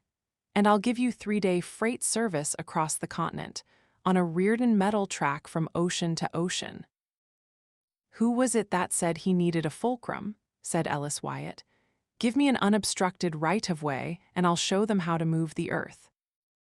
She wondered what it was that she liked about the sound of Wyatt's laughter. Their voices, even her own, had a tone she had never heard before. When they rose from the table, she was astonished to notice that the candles were the only illumination of the room. She had felt as if she were sitting in a violent light. Ellis Wyatt picked up his glass, looked at their faces and said, "To the world as it seems to be right now." He emptied the glass with a single movement. She heard the crash of the glass against the wall in the same instant that she saw a circling current, from the curve of his body to the sweep of his arm to the terrible violence of his hand that flung the glass across the room. It was not the conventional gesture, meant as celebration, it was the gesture of a rebellious anger, the vicious gesture which is movement substituted for a scream of pain. "Ellis," she whispered, "what's the matter?" He turned to look at her. With the same violent suddenness, his eyes were clear, his face was calm. What frightened her was seeing him smile gently. "I'm sorry," he said. "Never mind, we'll try to think that it will last." The earth below was streaked with moonlight, when Wyatt led them up an outside stairway to the second floor of the house, to the open gallery at the doors of the guest rooms. He wished them good night, and they heard his steps descending the stairs.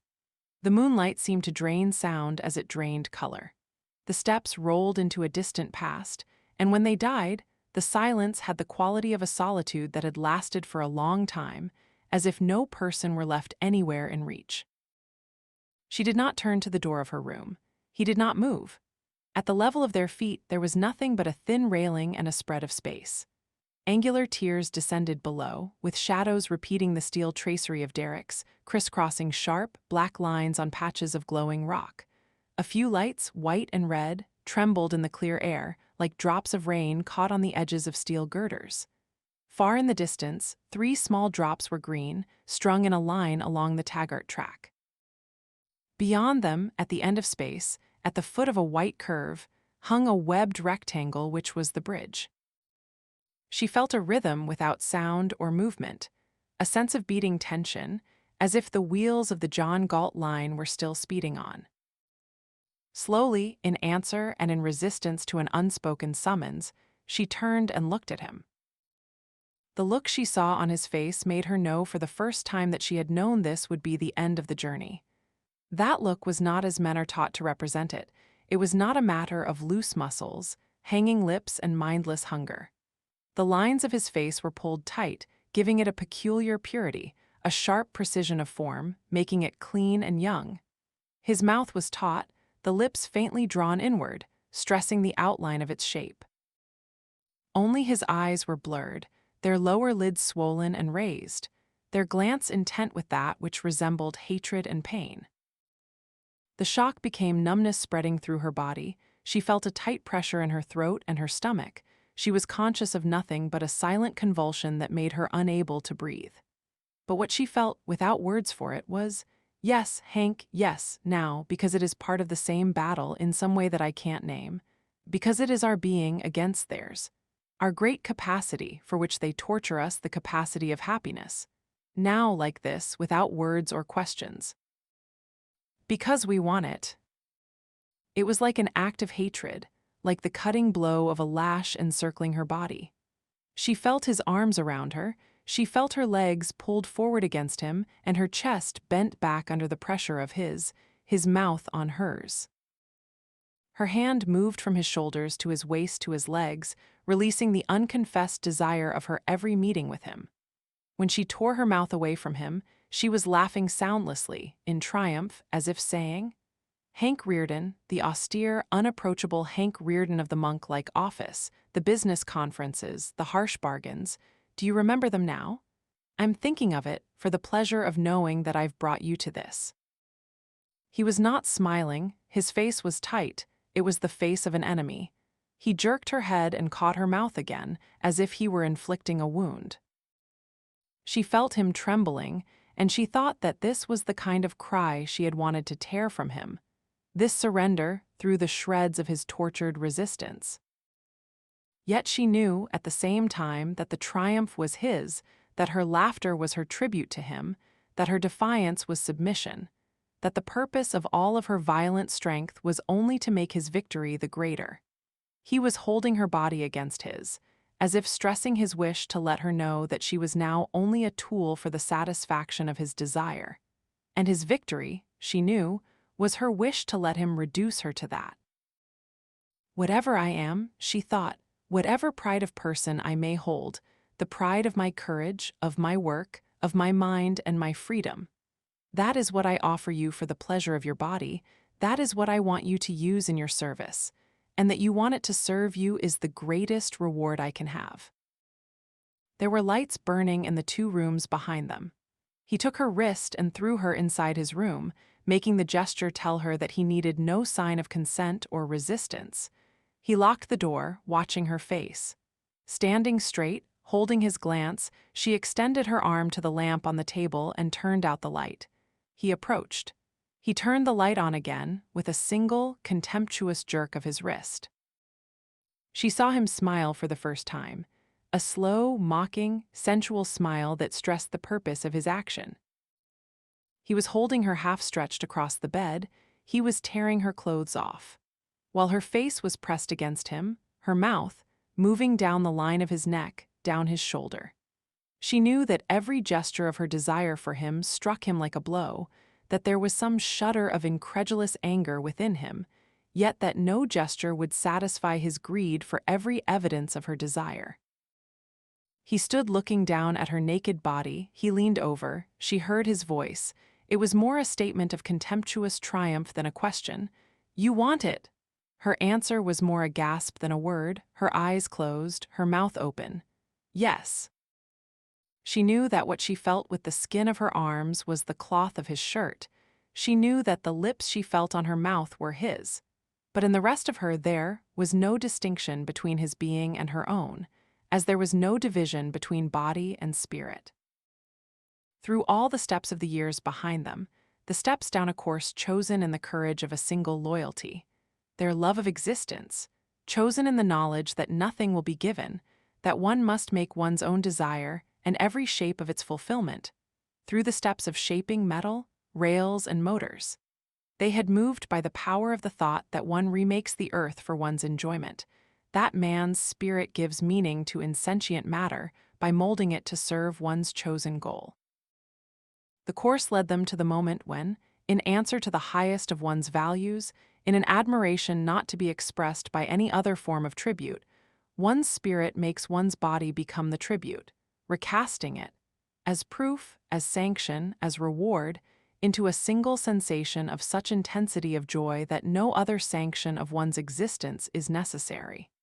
He heard the moan of her breath, she felt the shudder of his body in the same instant.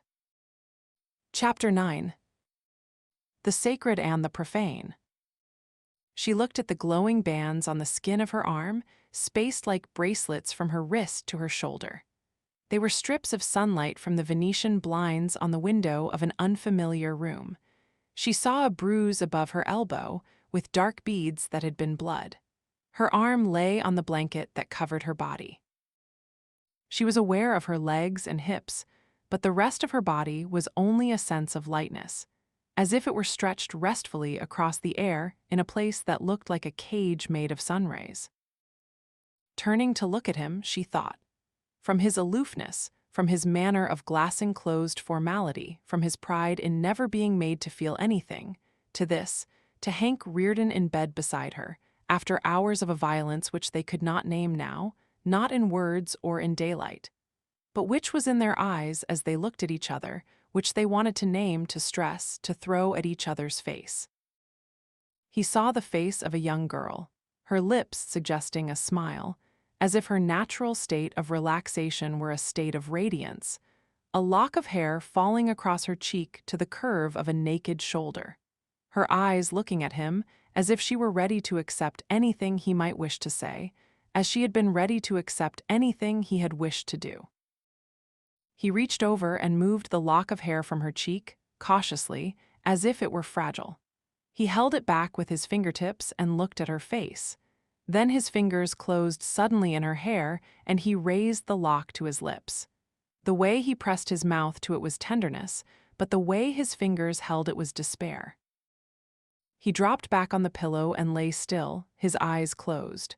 His face seemed young, at peace. Seeing it for a moment without the reins of tension, she realized suddenly the extent of the unhappiness he had borne. But it's past now, she thought, it's over. He got up, not looking at her. His face was blank and closed again. He picked up his clothes from the floor and proceeded to dress, standing in the middle of the room, half turned away from her. He acted, not as if she wasn't present, but as if it did not matter that she was. His movements, as he buttoned his shirt, as he buckled the belt of his slacks, had the rapid precision of performing a duty. She lay back on the pillow, watching him, enjoying the sight of his figure in motion. She liked the gray slacks and shirt, the expert mechanic of the John Galt line, she thought, in the stripes of sunlight and shadow, like a convict behind bars. But they were not bars any longer. They were the cracks of a wall which the John Galt line had broken, the advance notice of what awaited them outside, beyond the Venetian blinds. She thought of the trip back, on the new rail, with the first train from Wyatt Junction. The trip back to her office in the Taggart building and to all the things now open for her to win. But she was free to let it wait. She did not want to think of it. She was thinking of the first touch of his mouth on hers. She was free to feel it. To hold a moment when nothing else was of any concern. She smiled defiantly at the strips of sky beyond the blinds. "I want you to know this." He stood by the bed, dressed, looking down at her. His voice had pronounced it evenly, with great clarity and no inflection. She looked up at him obediently. He said, "What I feel for you is contempt, but it's nothing compared to the contempt I feel for myself. I don't love you. I've never loved anyone. I wanted you from the first moment I saw you. I wanted you as one wants a whore, for the same reason and purpose. I spent 2 years damning myself because I thought you were above a desire of this kind. You're not, you're as vile an animal as I am. I should loathe my discovering it. I don't. Yesterday, I would have killed anyone who'd tell me that you were capable of doing what I've had you do. Today, I would give my life not to let it be otherwise, not to have you be anything but the bitch you are. All the greatness that I saw in you, I would not take it in exchange for the obscenity of your talent at an animal's sensation of pleasure.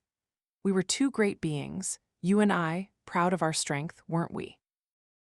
Well, this is all that's left of us, and I want no self-deception about it."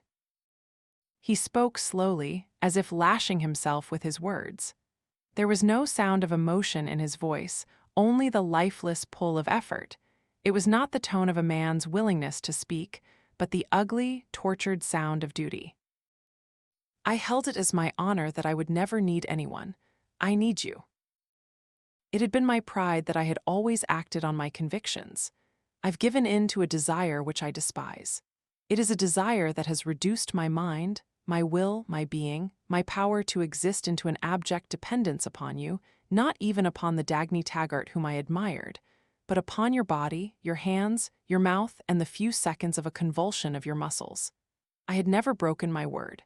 Now I've broken an oath I gave for life. I had never committed an act that had to be hidden. Now I am to lie, to sneak, to hide. Whatever I wanted, I was free to proclaim it aloud and achieve it in the sight of the whole world. Now my only desire is one I loathe to name even to myself, but it is my only desire. I'm going to have you. I'd give up everything I own for it, the mills, the metal, the achievement of my whole life. I'm going to have you at the price of more than myself, at the price of my self-esteem, and I want you to know it. I want no pretense, no evasion, no silent indulgence with the nature of our actions left unnamed. I want no pretense about love, value, loyalty, or respect. I want no shred of honor left to us to hide behind. I've never begged for mercy. I've chosen to do this, and I'll take all the consequences, including the full recognition of my choice. It's depravity, and I accept it as such, and there is no height of virtue that I wouldn't give up for it. Now if you wish to slap my face, go ahead. I wish you would. She had listened, sitting up straight, holding the blanket clutched at her throat to cover her body. At first, he had seen her eyes growing dark with incredulous shock. Then it seemed to him that she was listening with greater attentiveness, but seeing more than his face, even though her eyes were fixed on his. She looked as if she were studying intently some revelation that had never confronted her before.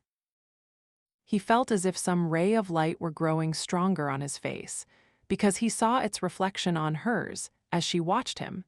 He saw the shock vanishing, then the wonder. He saw her face being smoothed into a strange serenity that seemed quiet and glittering at once. When he stopped, she burst out laughing. The shock to him was that he heard no anger in her laughter. She laughed simply, easily, in joyous amusement, in release, not as one laughs at the solution of a problem, but at the discovery that no problem had ever existed.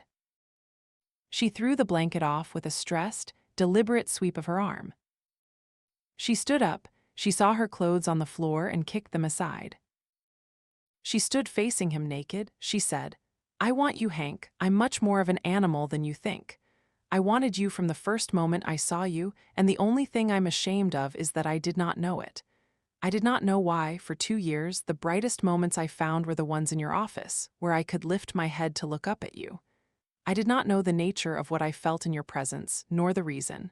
I know it now. That is all I want, Hank. I want you in my bed, and you are free of me for all the rest of your time. There's nothing you'll have to pretend.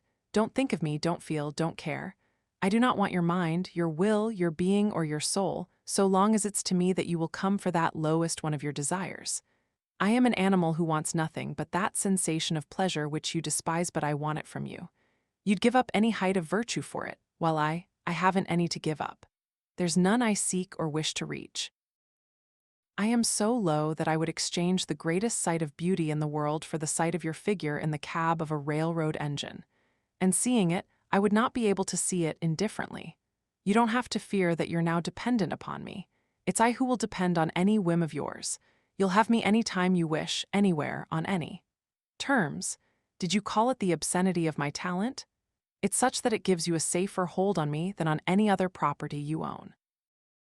You may dispose of me as you please. I'm not afraid to admit it. I'll have nothing to protect from you and nothing to reserve. You think that this is a threat to your achievement, but it is not to mine. I will sit at my desk and work, and when the things around me get hard to bear, I will think that for my reward I will be in your bed that night. Did you call it depravity? I am much more depraved than you are. You hold it as your guilt, and I as my pride. I'm more proud of it than of anything I've done, more proud than of building the line. If I'm asked to name my proudest attainment, I will say, I have slept with Hank Reardon. I had earned it, 1. When he threw her down on the bed, their bodies met like the two sounds that broke against each other in the air of the room. The sound of his tortured moan and of her laughter. The rain was invisible in the darkness of the streets, but it hung like the sparkling fringe of a lampshade under the corner light. Fumbling in his pockets, James Taggart discovered that he had lost his handkerchief. He swore half aloud, with resentful malice, as if the loss, the rain, and his head cold were someone's personal conspiracy against him. There was a thin gruel of mud on the pavements. He felt a gluey suction under his shoe soles and a chill slipping down past his collar. He did not want to walk or to stop. He had no place to go. Leaving his office, after the meeting of the board of directors, he had realized suddenly that there were no other appointments, that he had a long evening ahead and no one to help him kill it. The front pages of the newspapers were screaming of the triumph of the John Galt line, as the radios had screamed it yesterday and all through the night. The name of Taggart Transcontinental was stretched in headlines across the continent, like its track, and he had smiled in answer to the congratulations. He had smiled, seated at the beat of the long table at the board meeting, while the directors spoke about the soaring rise of the Taggart stock on the exchange, while they cautiously asked to see his written agreement with his sister. Just in case, they said, and commented that it was fine, it was whole proof. There was no doubt but that she would have to turn the line over to Taggart Transcontinental at once. They spoke about their brilliant future and the debt of gratitude which the company owed to James Taggart. He had sat through the meeting, wishing it were over with, so that he could go home. Then he had stepped out into the street and realized that home was the one place where he dared not go tonight. He could not be alone, not in the next few hours, yet there was nobody to call. He did not want to see people. He kept seeing the eyes of the men of the board when they spoke about his greatness, a sly, filmy look that held contempt for him and, more terrifyingly, for themselves. He walked, head down, a needle of rain pricking the skin of his neck once in a while. He looked away whenever he passed a newsstand. The papers seemed to shriek at him the name of the John Galt line and another name which he did not want to hear, Ragnar Danisskjold. A ship bound for the people's state of Norway with an emergency gift cargo of machine tools had been seized by Ragnar Danisskjold last night. That story disturbed him in some personal manner which he could not explain. The feeling seemed to have some quality in common with the things he felt about the John Galt line. It's because he had a cold, he thought. He wouldn't feel this way if he didn't have a cold. A man couldn't be expected to be in top form when he had a cold. He couldn't help it. What did they expect him to do tonight? Sing and dance? He snapped the question angrily at the unknown judges of his unwitnessed mood. He fumbled for his handkerchief again, cursed, and decided that he'd better stop somewhere to buy some paper tissues. Across the square of what had once been a busy neighborhood, he saw the lighted windows of a dime store, still open hopefully at this late hour. There's another one that will go out of business pretty soon, he thought as he crossed the square. The thought gave him pleasure. There were glaring lights inside, a few tired salesgirls among a spread of deserted counters, and the screaming of a phonograph record being played for a lone, listless customer in a corner. The music swallowed the sharp edges of Taggart's voice. He asked for paper tissues in a tone which implied that the salesgirl was responsible for his cold. The girl turned to the counter behind her, but turned back once to glance swiftly at his face. She took a packet, but stopped, hesitating, studying him with peculiar curiosity. "Are you James Taggart?" she asked. "Yes," he snapped. "Why?" "Oh." She gasped like a child at a burst of firecrackers. She was looking at him with a glance which he had thought to be reserved only for movie stars. "I saw your picture in the paper this morning, Mr. Taggart," she said very rapidly, a faint flush appearing on her face and vanishing. "It said what a great achievement it was and how it was really you who had done it all, only you didn't want it to be known." "Oh," said Taggart. He was smiling. "You look just like your picture," she said in immense astonishment, and added, "Imagine you walking in here like this in person." "Shouldn't I?" His tone was amused. "I mean, everybody's talking about it, the whole country, and you're the man who did it, and here you are. I've never seen an important person before. I've never been so close to anything important, I mean to any newspaper news." He had never had the experience of seeing his presence give color to a place he entered. The girl looked as if she was not tired any longer, as if the dime store had become a scene of drama and wonder. "Mr. Taggart, is it true, what they said about you in the paper?" "What did they say?" "About your secret." "What secret?" "Well, they said that when everybody was fighting about your bridge, whether it would stand or not, you didn't argue with them, you just went ahead, because you knew it would stand, when nobody else was sure of it. So the line was a Taggart project, and you were the guiding spirit behind the scenes, but you kept it secret. because you didn't care whether you got credit for it or not. He had seen the mimeographed release of his public relations department. "Yes," he said, "it's true." The way she looked at him made him feel as if it were. "It was wonderful of you, Mr. Taggart. Do you always remember what you read in the newspapers, so well, in such detail?" "Why, yes, I guess so, all the interesting things, the big things, I like to read about them. Nothing big ever happens to me." She said it gaily, without self-pity. There was a young, determined brusqueness in her voice and movements. She had a head of reddish-brown curls, wide-set eyes, a few freckles on the bridge of an upturned nose.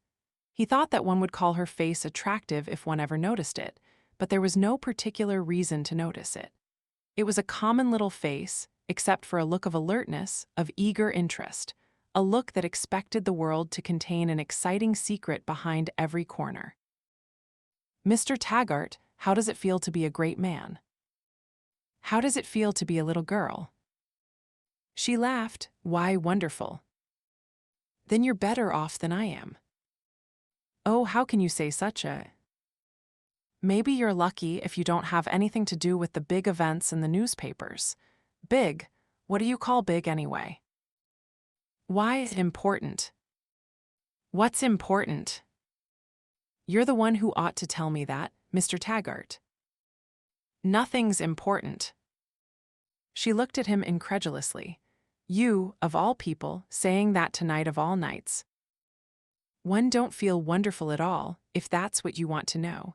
I've never felt less wonderful in my life." He was astonished to see her studying his face with a look of concern such as no one had ever granted him. "You're worn out, Mr. Taggart," she said earnestly. "Tell them to go to hell." "Whom?" "Whoever's getting you down, it isn't right." "What isn't?" "That you should feel this way. You've had a tough time, but you've licked them all, so you ought to enjoy yourself now. You've earned it." "And how do you propose that I enjoy myself?" "Oh, I don't know. But I thought you'd be having a celebration tonight, a party with all the big shots, and champagne, and things given to you, like keys to cities, a real swank party like that, instead of walking around all by yourself, shopping for paper handkerchiefs of all fool things." "You give me those handkerchiefs before you forget them altogether," he said, handing her a dime. "And as to the swank party, did it occur to you that I might not want to see anybody tonight?" She considered it earnestly. "No," she said, "I hadn't thought of it." "But I can see why you wouldn't." "Why?" It was a question to which he bade no answer. "Nobody's really good enough for you, Mr. Taggart." She answered very simply, not as flattery, but as a matter of fact. "Is that what you think?" "I don't think I like people very much, Mr. Taggart, not most of them." "I don't either, not any of them." "I thought a man like you wouldn't know how mean they can be and how they try to step on you and ride on your back, if you let them. I thought the big men in the world could get away from them and not have to be flea bait all of the time, but maybe I was wrong." "What do you mean, flea bait?" "Oh, it's just something I tell myself when things get tough, that I've got to beat my way out to where I won't feel like I'm flea-bitten all the time by all kinds of lousiness. But maybe it's the same anywhere, only the fleas get bigger." "Much bigger." She remained silent, as if considering something. "It's funny," she said sadly to some thought of her own. "What's funny?" "I read a book once where it said that great men are always unhappy, and the greater, the unhappier. It didn't make sense to me, but maybe it's true." "It's much truer than you think." She looked away, her face disturbed. "Why do you worry so much about the great men?" he asked. "What are you, a hero worshipper of some kind?" She turned to look at him, and he saw the light of an inner smile, while her face remained solemnly grave. It was the most eloquently personal glance he had ever seen directed at himself, while she answered in a quiet, impersonal voice, "Mr. Taggart, what else is there to look up to?" A screeching sound, neither quite bell nor buzzer, rang out suddenly and went on ringing with nerve-grating insistence. She jerked her head, as if awakening at the scream of an alarm clock, then sighed. "That's closing time, Mr. Taggart," she said regretfully. "Go get your hat, I'll wait for you outside," he said. She stared at him, as if among all of life's possibilities, this was one she had never held as conceivable. "No kidding," she whispered. "No kidding." She whirled around and ran like a streak to the door of the employees' quarters, forgetting her counter, her duties, and all feminine concern about never showing eagerness in accepting a man's invitation. He stood looking after her for a moment, his eyes narrowed. He did not name to himself the nature of his own feeling. Never to identify his emotions was the only steadfast rule of his life. He merely felt it, and this particular feeling was pleasurable, which was the only identification he cared to know. But the feeling was the product of a thought he would not utter. He had often met girls of the lower classes who had put on a brash little act, pretending to look up to him, spilling crude flattery for an obvious purpose. He had neither liked nor resented them. He had found a bored amusement in their company, and he had granted them the status of his equals in a game he considered natural to both players involved. This girl was different. The unuttered words in his mind were, "The damn little fool means it." That he waited for her impatiently when he stood in the rain on the sidewalk, that she was the one person he needed tonight, did not disturb him or strike him as a contradiction. He did not name the nature of his need. The unnamed and the unuttered could not clash into a contradiction. When she came out, he noted the peculiar combination of her shyness and of her head held high. She wore an ugly raincoat, made worse by a gob of cheap jewelry on the lapel, and a small hat of plush flowers planted defiantly among her curls. Strangely, the lift of her head made the apparel seem attractive. It stressed how well she wore even the things she wore. "Want to come to my place and have a drink with me?" he asked. She nodded silently, solemnly, as if not trusting herself to find the right words of acceptance. Then she said, not looking at him, as if stating it to herself, "You didn't want to see anybody tonight, but you want to see me." He had never heard so solemn a tone of pride in anyone's voice.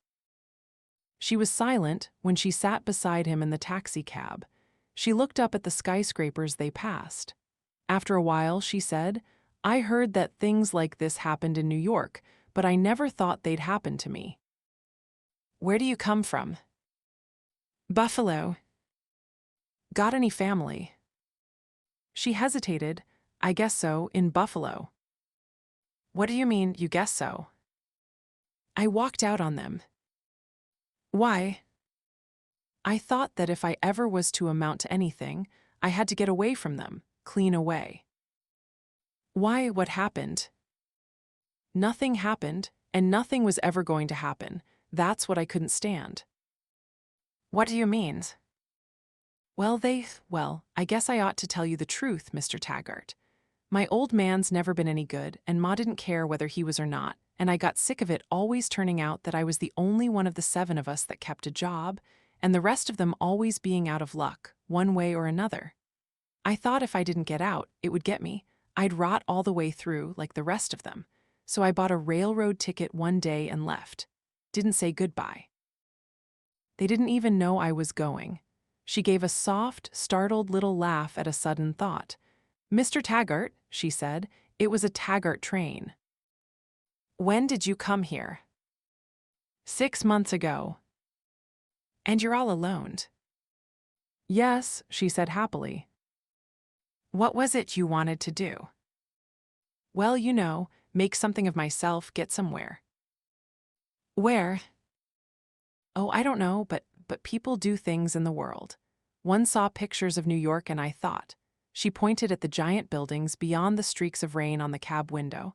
"I thought somebody built those buildings. He didn't just sit and whine that the kitchen was filthy and the roof leaking and the plumbing clogged and it's a goddamn world and, Mr. Taggart." She jerked her head in a shudder and looked straight at him. "We were stinking poor and not giving a damn about it. That's what I couldn't take. that they didn't really give a damn. Not enough to lift a finger. Not enough to empty the garbage pail.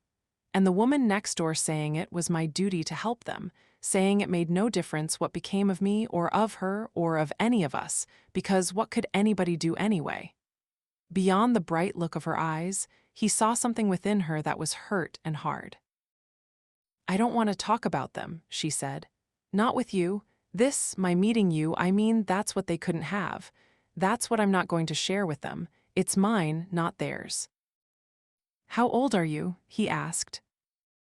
19.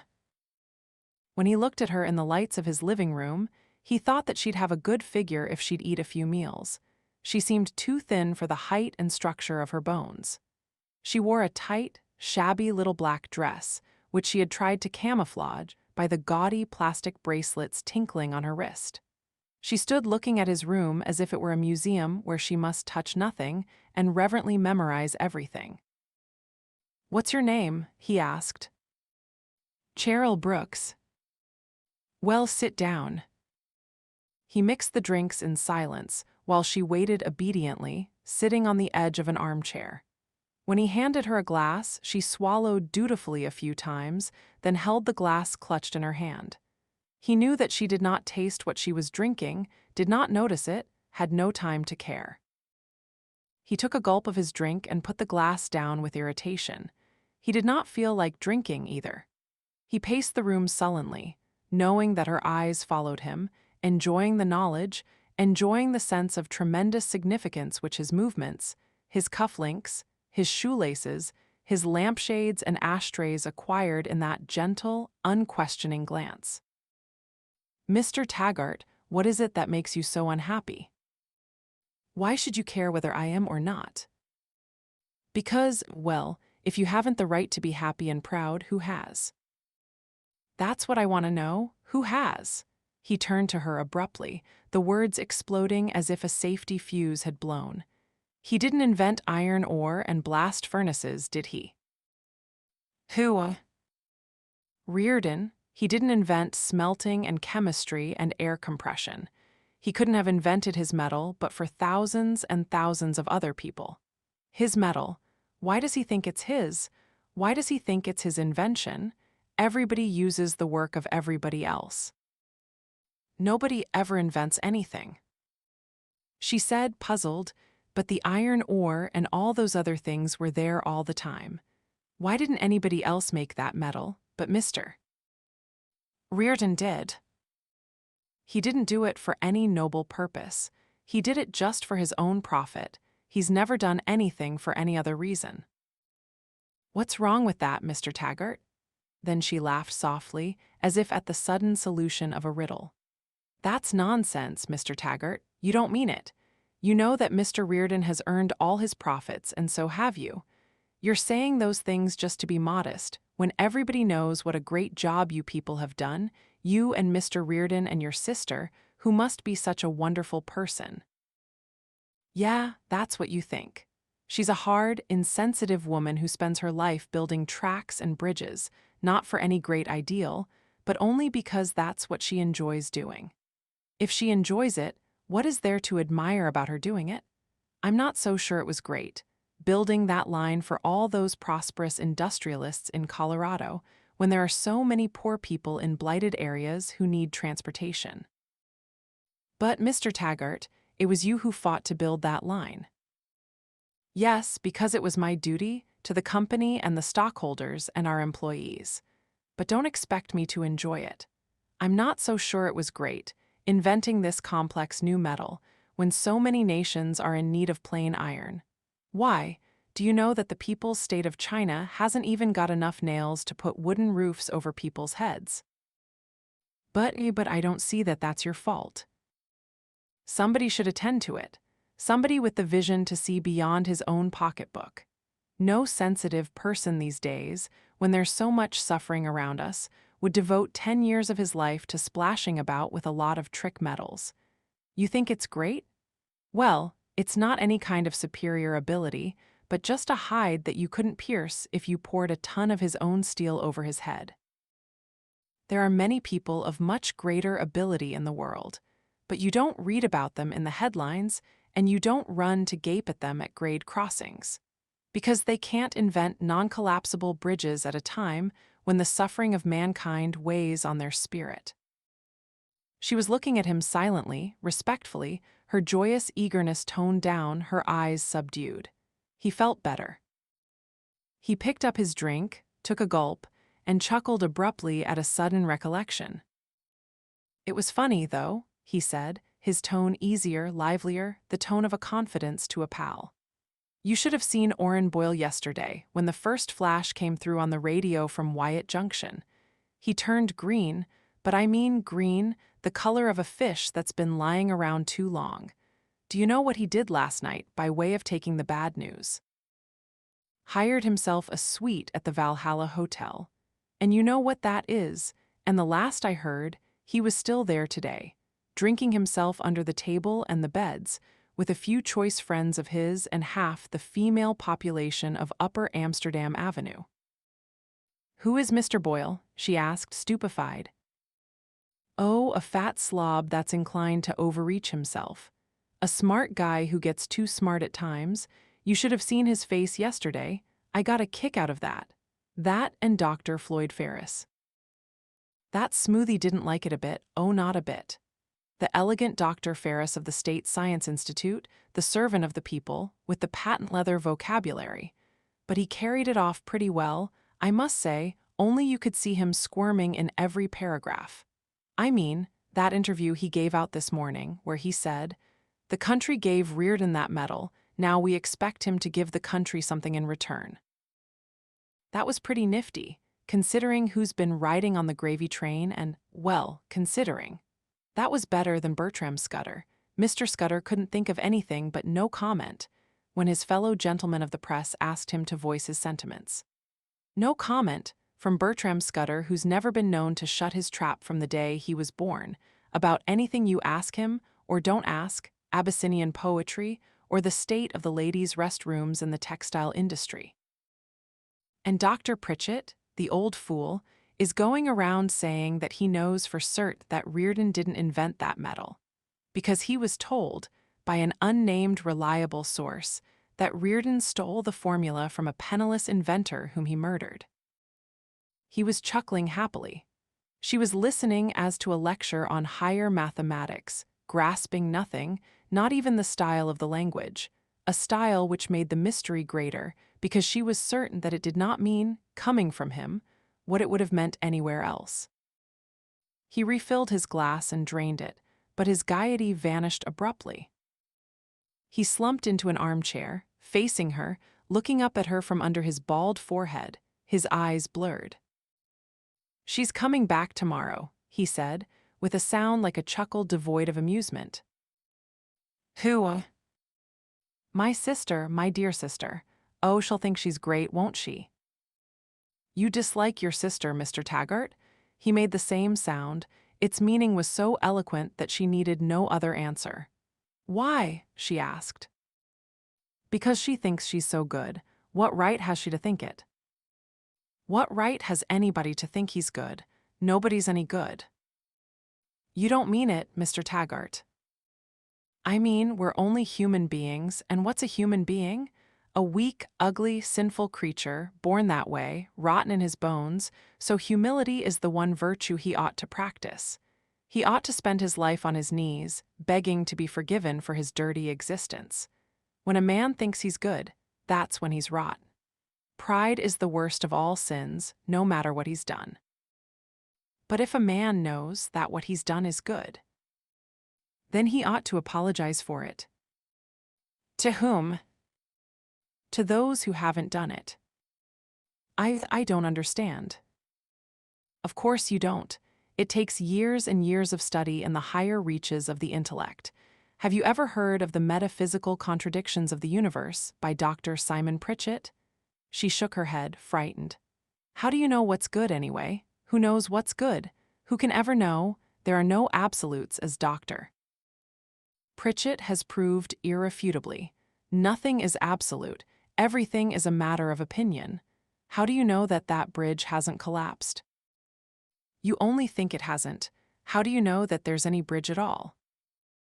You think that a system of philosophy, such as Dr. Pritchett's, is just something academic, remote, impractical, but it isn't. Oh boy, how it isn't.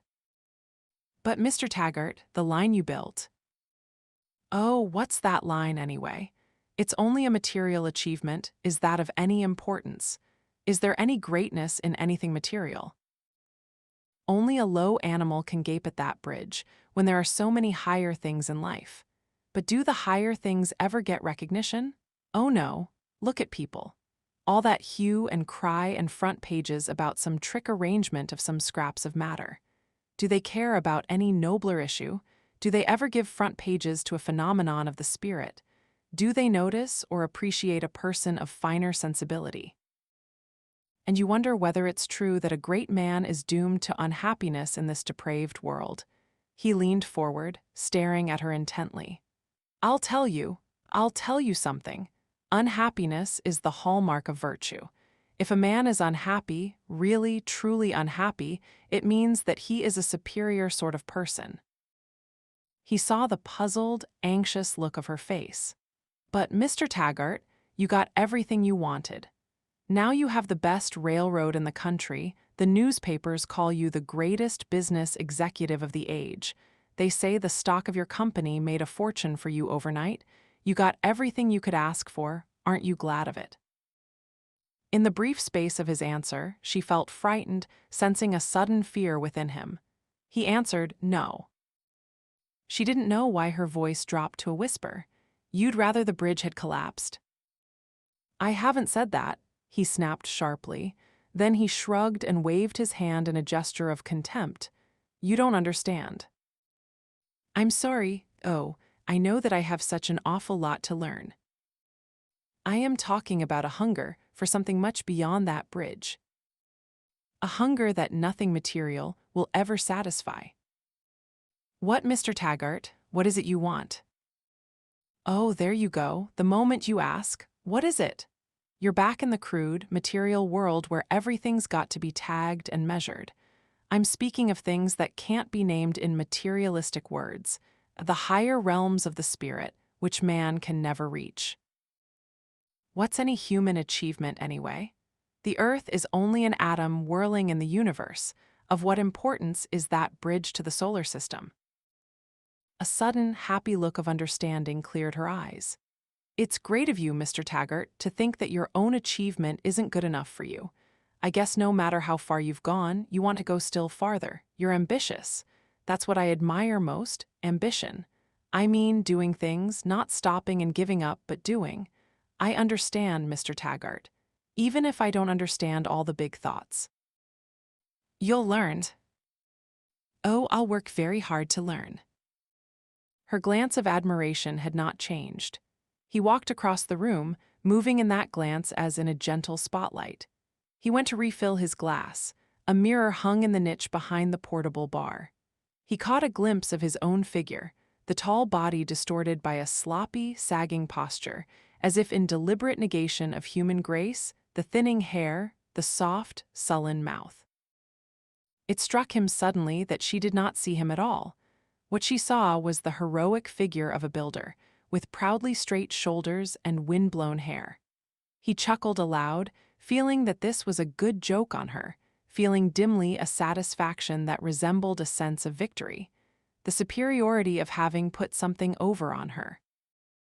Sipping his drink, he glanced at the door of his bedroom and thought of the usual ending for an adventure of this kind. He thought that it would be easy. The girl was too odd to resist. He saw the reddish-bronze sparkle of her hair as she sat, head bent, under a light, and a wedge of smooth, glowing skin on her shoulder. He looked away. Why bother? He thought. The hint of desire that he felt was no more than a sense of physical discomfort. The sharpest impulse in his mind, nagging him to action, was not the thought of the girl, but of all the men who would not pass up an opportunity of this kind. He admitted to himself that she was a much better person than Betty Pope, perhaps the best person ever offered to him. The admission left him indifferent. He felt no more than he had felt for Betty Pope. He felt nothing. The prospect of experiencing pleasure was not worth the effort. He had no desire to experience pleasure. "It's getting late," he said. "Where do you live? Let me give you another drink and then I'll take you home." When he said goodbye to her at the door of a miserable rooming house in a slum neighborhood, she hesitated, fighting not to ask a question which she desperately wished to ask him. "Will I?" She began and stopped. "What?" "No, nothing, nothing." He knew that the question was, "Will I see you again?" It gave him pleasure not to answer, even though he knew that she would. She glanced up at him once more, as if it were perhaps for the last time, then said earnestly, her voice low, "Mr. Taggart, I'm very grateful to you because any other man would have tried to. That's all he'd want, but you're so much better than that, oh, so much better." He leaned closer to her with a faint, interested smile. "Would you have?" he asked. She drew back from him in sudden terror at her own words. "Oh, I didn't mean it that way," she gasped.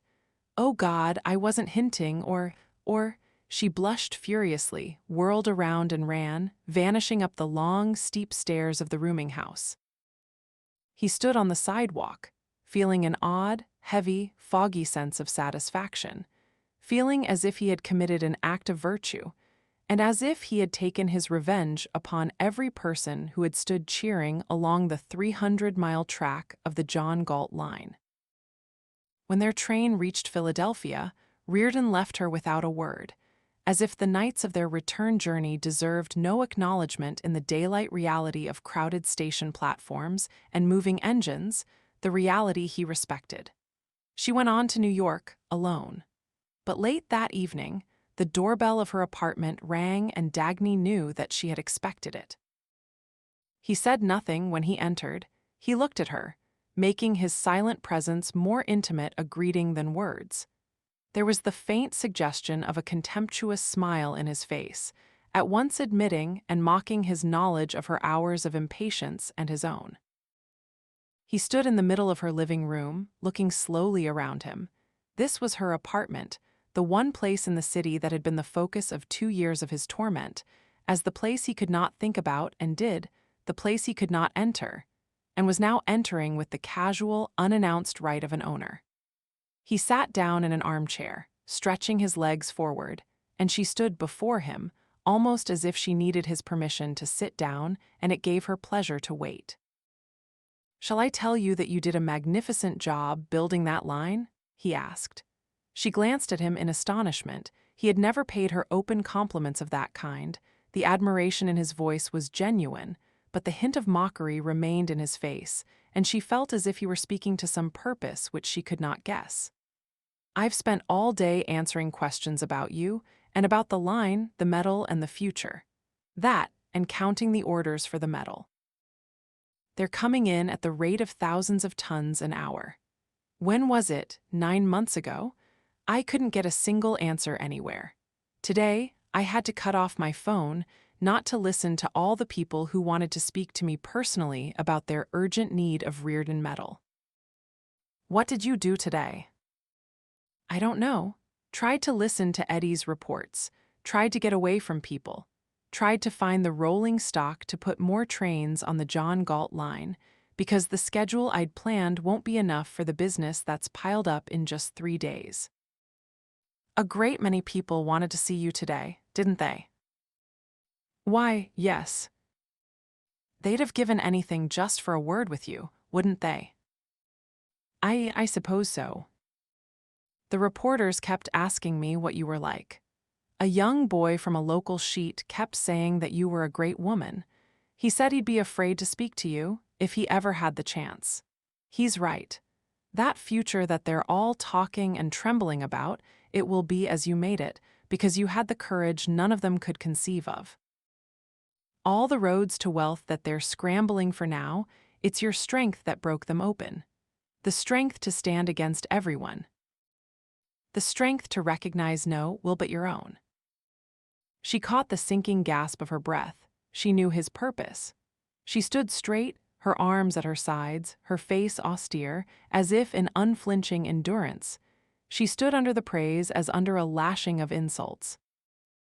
They kept asking you questions too, didn't they? He spoke intently, leaning forward. And they looked at you with admiration. They looked as if you stood on a mountain peak and they could only take their hats off to you across the great distance. Didn't they? Yes, she whispered. They looked as if they knew that one may not approach you or speak in your presence or touch a fold of your dress. They knew it, and it's true. They looked at you with respect, didn't they? They looked up to you. He seized her arm, threw her down on her knees, twisting her body against his legs, and bent down to kiss her mouth. She laughed soundlessly, her laughter mocking, but her eyes half-closed, veiled with pleasure. Hours later, when they lay in bed together, his hand moving over her body, he asked suddenly, throwing her back against the curve of his arm, bending over her. And she knew, by the intensity of his face, by the sound of a gasp somewhere in the quality of his voice, even though his voice was low and steady, that the question broke out of him as if it were worn by the hours of torture he had spent with it. Who were the other men that had you? He looked at her as if the question were a sight visualized in every detail, a sight he loathed but would not abandon. She heard the contempt in his voice, the hatred, the suffering, and an odd eagerness that did not pertain to torture. He had asked the question, holding her body tight against him. She answered evenly, but he saw a dangerous flicker in her eyes, as of a warning that she understood him too well. There was only one other, Hank. When I was 17, one. Did it last? For some years. Who was he? She drew back, lying against his arm. He leaned closer, his face taut. She held his eyes. I won't answer you. Did you love him? I won't answer. Did you like sleeping with him? Yes. The laughter in her eyes made it sound like a slap across his face. The laughter of her knowledge that this was the answer he dreaded and wanted. He twisted her arms behind her, holding her helpless, her breasts pressed against him. She felt the pain ripping through her shoulders. She heard the anger in his words and the huskiness of pleasure in his voice. Who was he?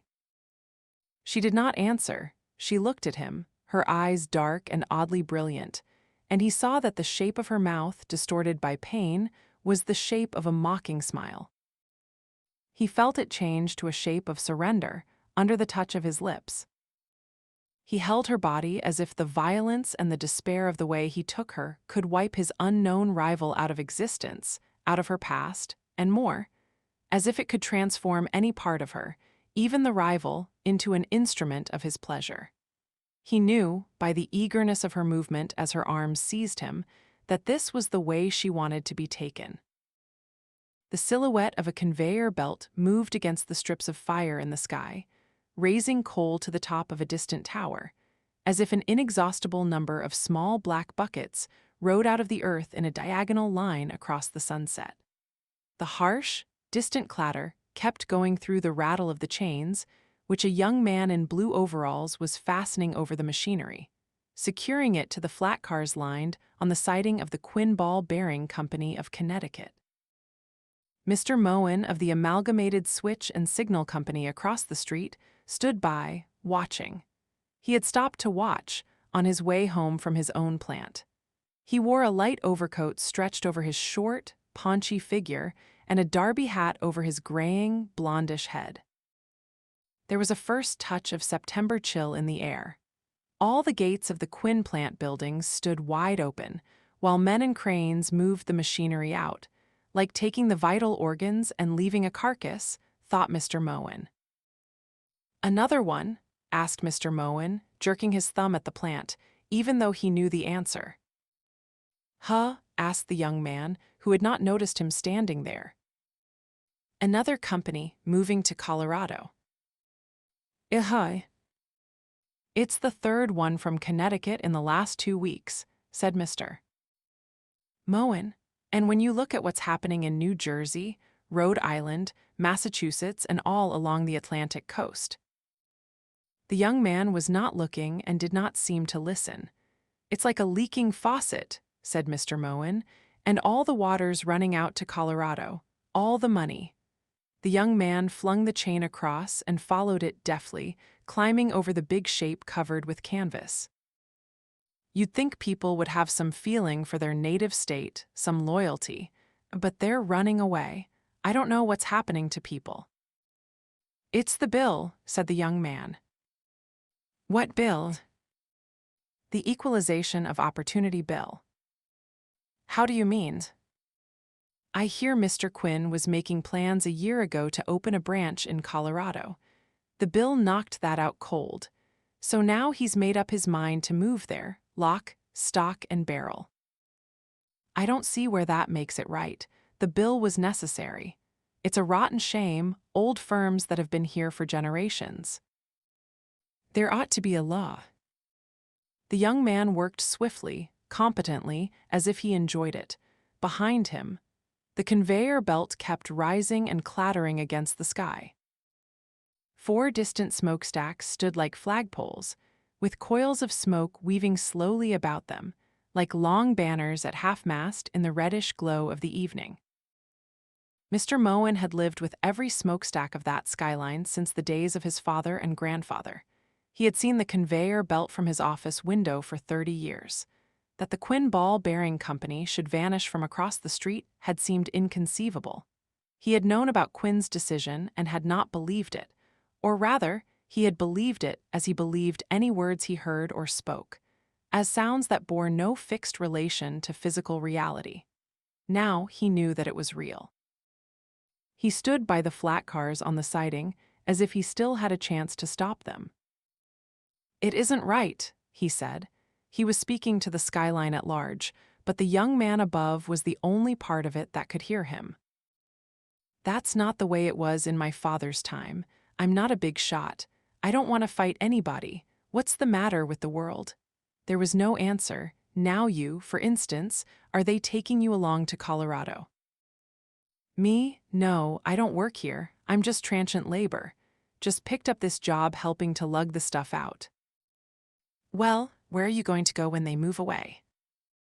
Haven't any idea. What are you going to do if more of them move out? Wait and see. Mr. Moen glanced up dubiously. He could not tell whether the answer was intended to apply to him or to the young man. But the young man's attention was fixed on his task. He was not looking down. He moved on to the shrouded shapes on the next flat car, and Mr. Moen followed, looking up at him, pleading with something up in space. I've got rights, haven't I? I was born here. I expected the old companies to be here when I grew up. I expected to run the plant like my father did. A man is part of his community. He's got a right to count on it, hasn't he? Something ought to be done about it. About what? Oh, I know, you think it's great, don't you?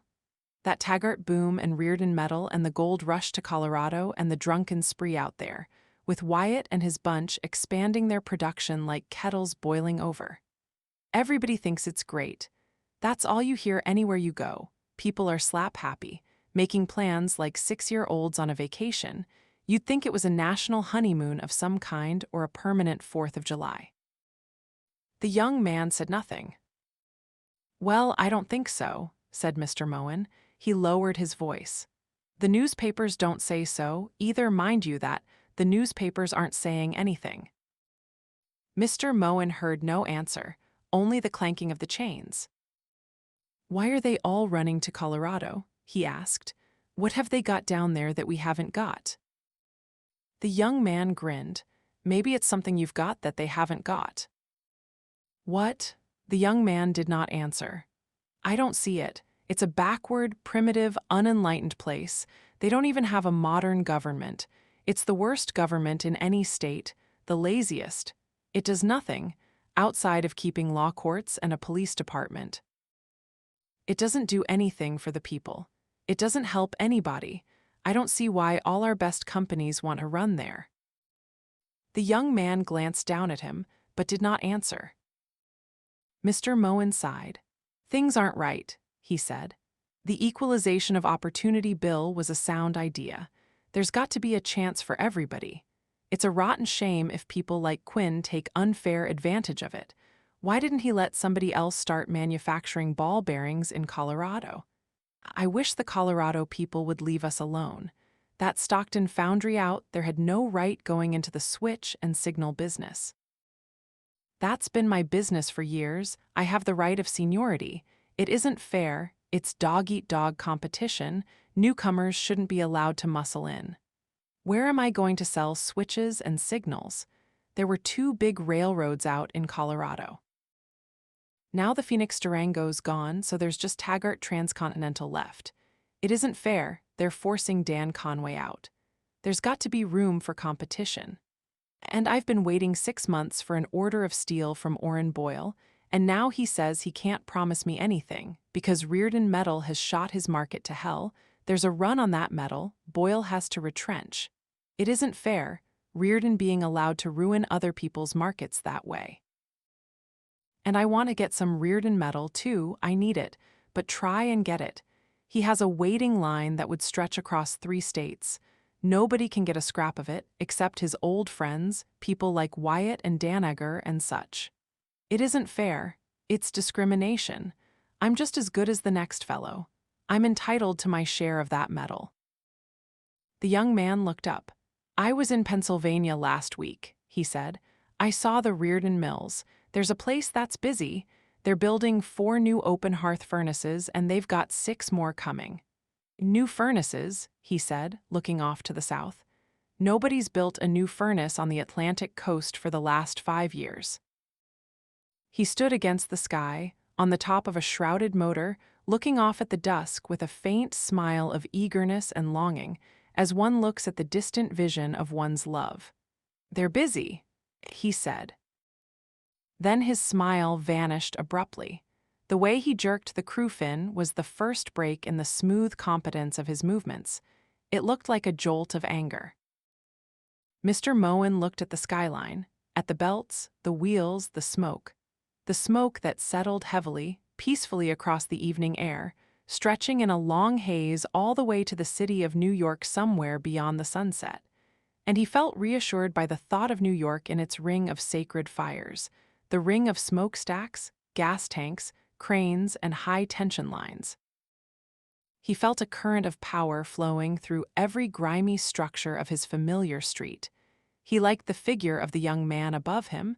There was something reassuring in the way he worked, something that blended with the skyline. Yet Mr. Moen wondered why he felt that a crack was growing somewhere, eating through the solid, the eternal walls. Something ought to be done, said Mr. Moen. A friend of mine went out of business last week. The oil business had a couple of wells down in Oklahoma, couldn't compete with Ellis Wyatt. It isn't fair. They ought to leave the little people a chance. They ought to place a limit on Wyatt's output. He shouldn't be allowed to produce so much that he'll swamp everybody else off the market.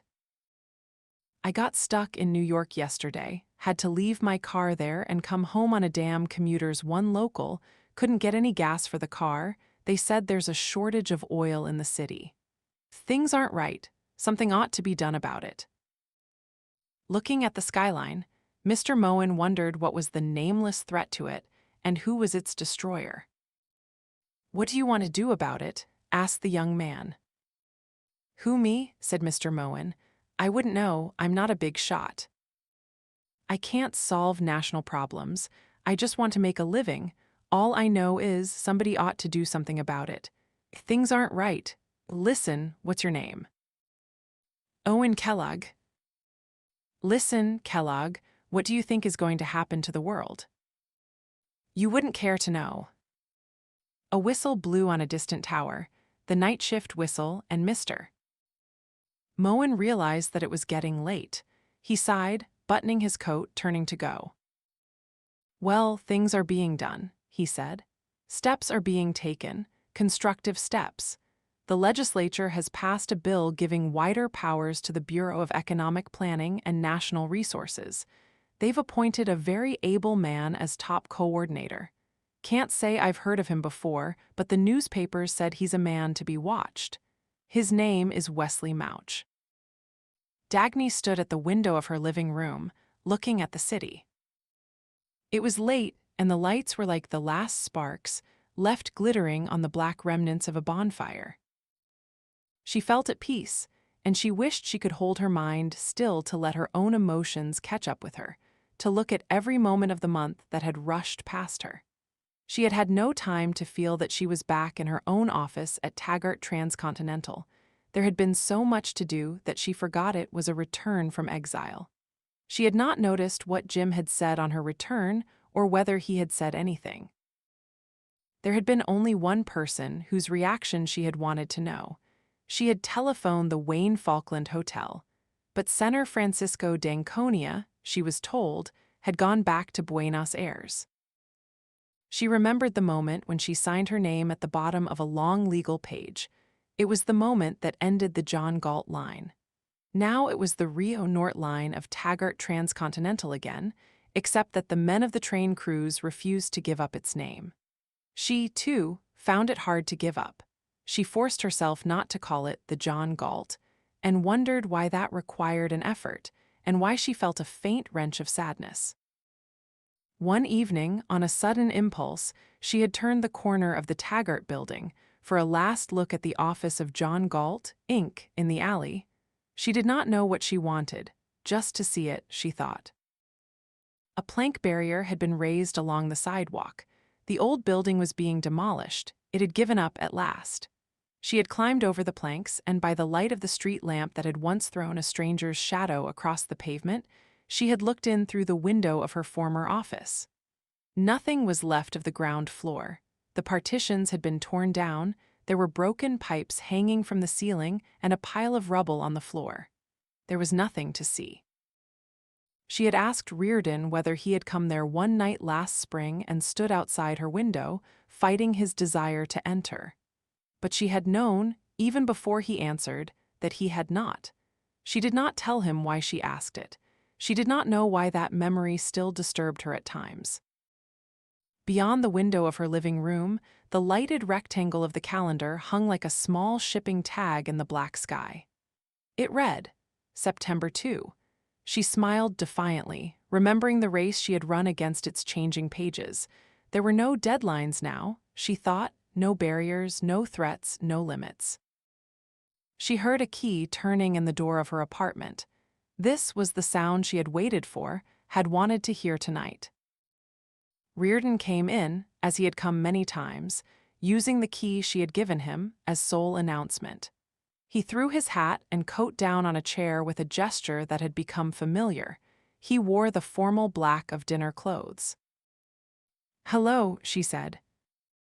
"I'm still waiting for the evening when I won't find you in," he answered. "Then you'll have to phone the offices of Taggart Transcontinental." "Any evening, nowhere else." "Jealous, Hank?" "No, curious what it would feel like to be."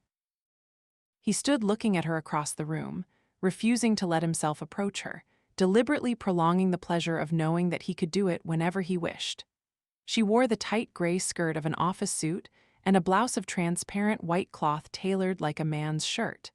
The blouse flared out above her waistline, stressing the trim flatness of her hips. Against the glow of a lamp behind her, he could see the slender silhouette of her body within the flaring circle of the blouse. "How was the banquet?" she asked. "Fine, I escaped as soon as I could. Why didn't you come? You were invited." "I didn't want to see you in public." He glanced at her, as if stressing that he noted the full meaning of her answer. Then the lines of his face moved to the hint of an amused smile. "You missed a lot. The National Council of Metal Industries won't put itself again through the ordeal of having me for guest of honor." "Not if they can help it." "What happened?" "Nothing, just a lot of speeches." "Was it an ordeal for you?" "No, yes, in a way. I had really wanted to enjoy it." "Shall I get you a drink?" "Yes, will you?" She turned to go. He stopped her, grasping her shoulders from behind. He bent her head back and kissed her mouth. When he raised his head, she pulled it down again with a demanding gesture of ownership, as if stressing her right to do it. Then she stepped away from him. "Never mind the drink," he said. I didn't really want it, except for seeing you wait on me. Well then, let me wait on you. No. He smiled, stretching himself out on the couch, his hands crossed under his head. He felt at home. It was the first home he had ever found. You know, the worst part of the banquet was that the only wish of every person present was to get it over with, he said. What I can't understand is why they wanted to do it at all. They didn't have to. Certainly not for my sake. She picked up a cigarette box, extended it to him, then held the flame of a lighter to the tip of his cigarette, in the deliberate manner of waiting on him.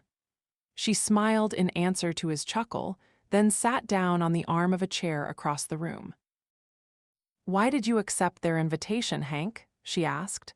You've always refused to join them. I didn't want to refuse a peace offer when I've beaten them and they know it. I'll never join them, but an invitation to appear as a guest of honor?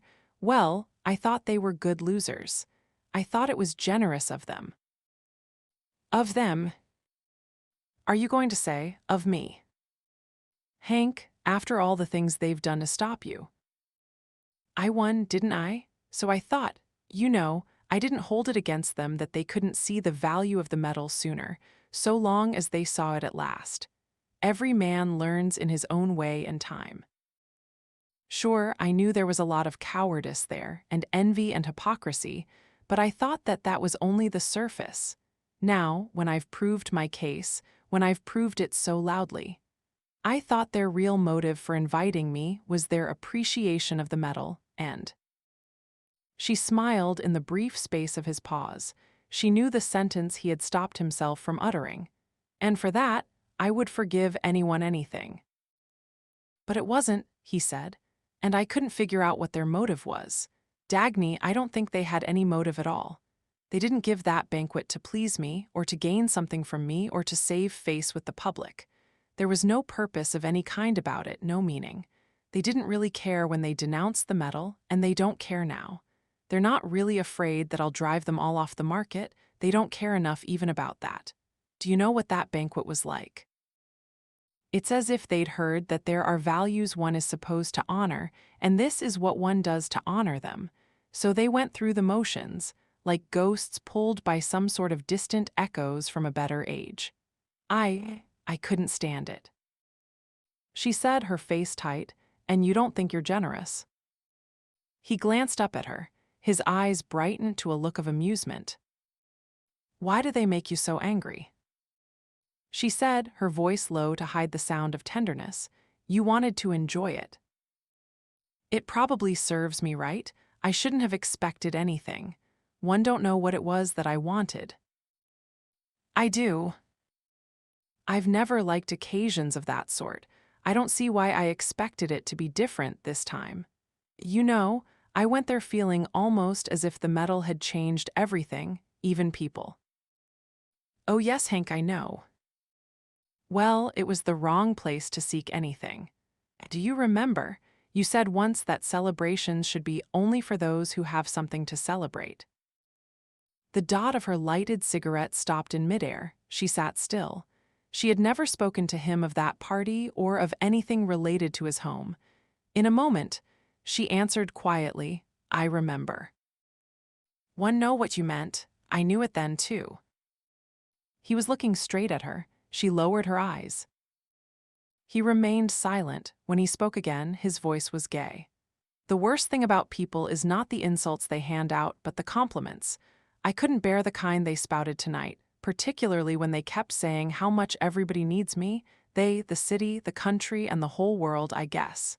Apparently, their idea of the height of glory is to deal with people who need them. I can't stand people who need me. He glanced at her. Do you need me? She answered, her voice earnest, desperately. He laughed. No, not the way I meant. You didn't say it the way they do. How did I say it? Like a trader who pays for what he wants. They say it like beggars who use a tin cup as a claim check. I'll pay for it, Hank. Don't look innocent. You know exactly what I mean. Yes, she whispered. She was smiling. Oh, to hell with them. he said happily, stretching his legs, shifting the position of his body on the couch, stressing the luxury of relaxation. I'm no good as a public figure. Anyway, it doesn't matter now. We don't have to care what they see or don't see. They'll leave us alone. It's clear track ahead. What's the next undertaking, Mr. Vice President? A transcontinental track of Reardon metal. How soon do you want it? Tomorrow morning. 3 years from now is when I'll get it. Think you can do it in 3 years? If the John Galt, if the Rio Norte line does as well as it's doing now. It's going to do better. That's only the beginning. I have an installment plan made out. As the money comes in, I'm going to start tearing up the main track, one division at a time, and replacing it with Reardon metal rail. Okay, anytime you wish to start. I'll keep moving the old rail to the branch lines. They won't last much longer if I don't. In 3 years, you'll ride on your own metal into San Francisco if somebody wants to give you a banquet there. In 3 years, I'll have mills pouring Reardon metal in Colorado, in Michigan, and in Idaho. That's my installment plan. Your own mills, branches. What about the Equalization of Opportunity bill? You don't think it's going to exist 3 years from now, do you? We've given them such a demonstration that all that rot is going to be swept away. The whole country is with us. Who'll want to stop things now? Who'll listen to the bilge? There's a lobby of the better kind of men working in Washington right this moment. They're going to get the equalization bill scrapped at the next session. I hope so. I've had a terrible time these last few weeks getting the new furnaces started, but it's all set now, they're being built. I can sit back and take it easy. I can sit at my desk, rake in the money, loaf like a bum, watch the orders for the metal pouring in and play favorites ale over the place. Say, what's the first train you've got for Philadelphia tomorrow morning? Oh, I don't know. You don't? What's the use of an operating vice president? I have to be at the mills by 7 tomorrow. Got anything running around 6? 5:30 a.m. is the first one, I think. Will you wake me up in time to make it, or would you rather order the train held for me? I'll wake you up. Okay. She sat, watching him as he remained silent. He had looked tired when he came in. The lines of exhaustion were gone from his face now. Dagny, he asked suddenly. His tone had changed. There was some hidden, earnest note in his voice. Why didn't you want to see me in public? I don't want to be part of your official life. He did not answer. In a moment, he asked casually, when did you take a vacation last? I think it was 3 years ago. What did you do? Went to the Adirondacks for a month, came back in a week. I did that 5 years ago, only it was Oregon. He lay flat on his back, looking at the ceiling. Dagny, let's take a vacation together.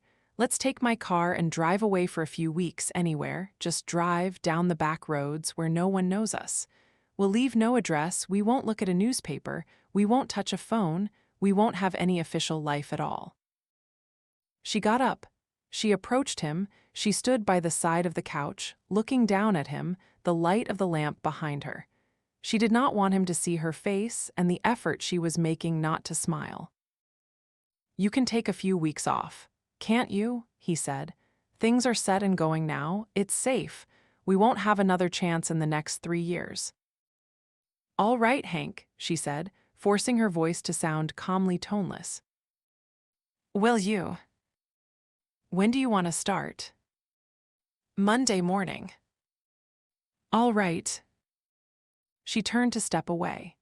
He seized her wrist, pulled her down, swung her body to lie stretched full length on top of him. He held her still uncomfortably as she had fallen, his one hand in her hair, pressing her mouth to his other hand moving from the shoulder blades under her thin blouse to her waist, to her legs. She whispered, "And you say I don't need you."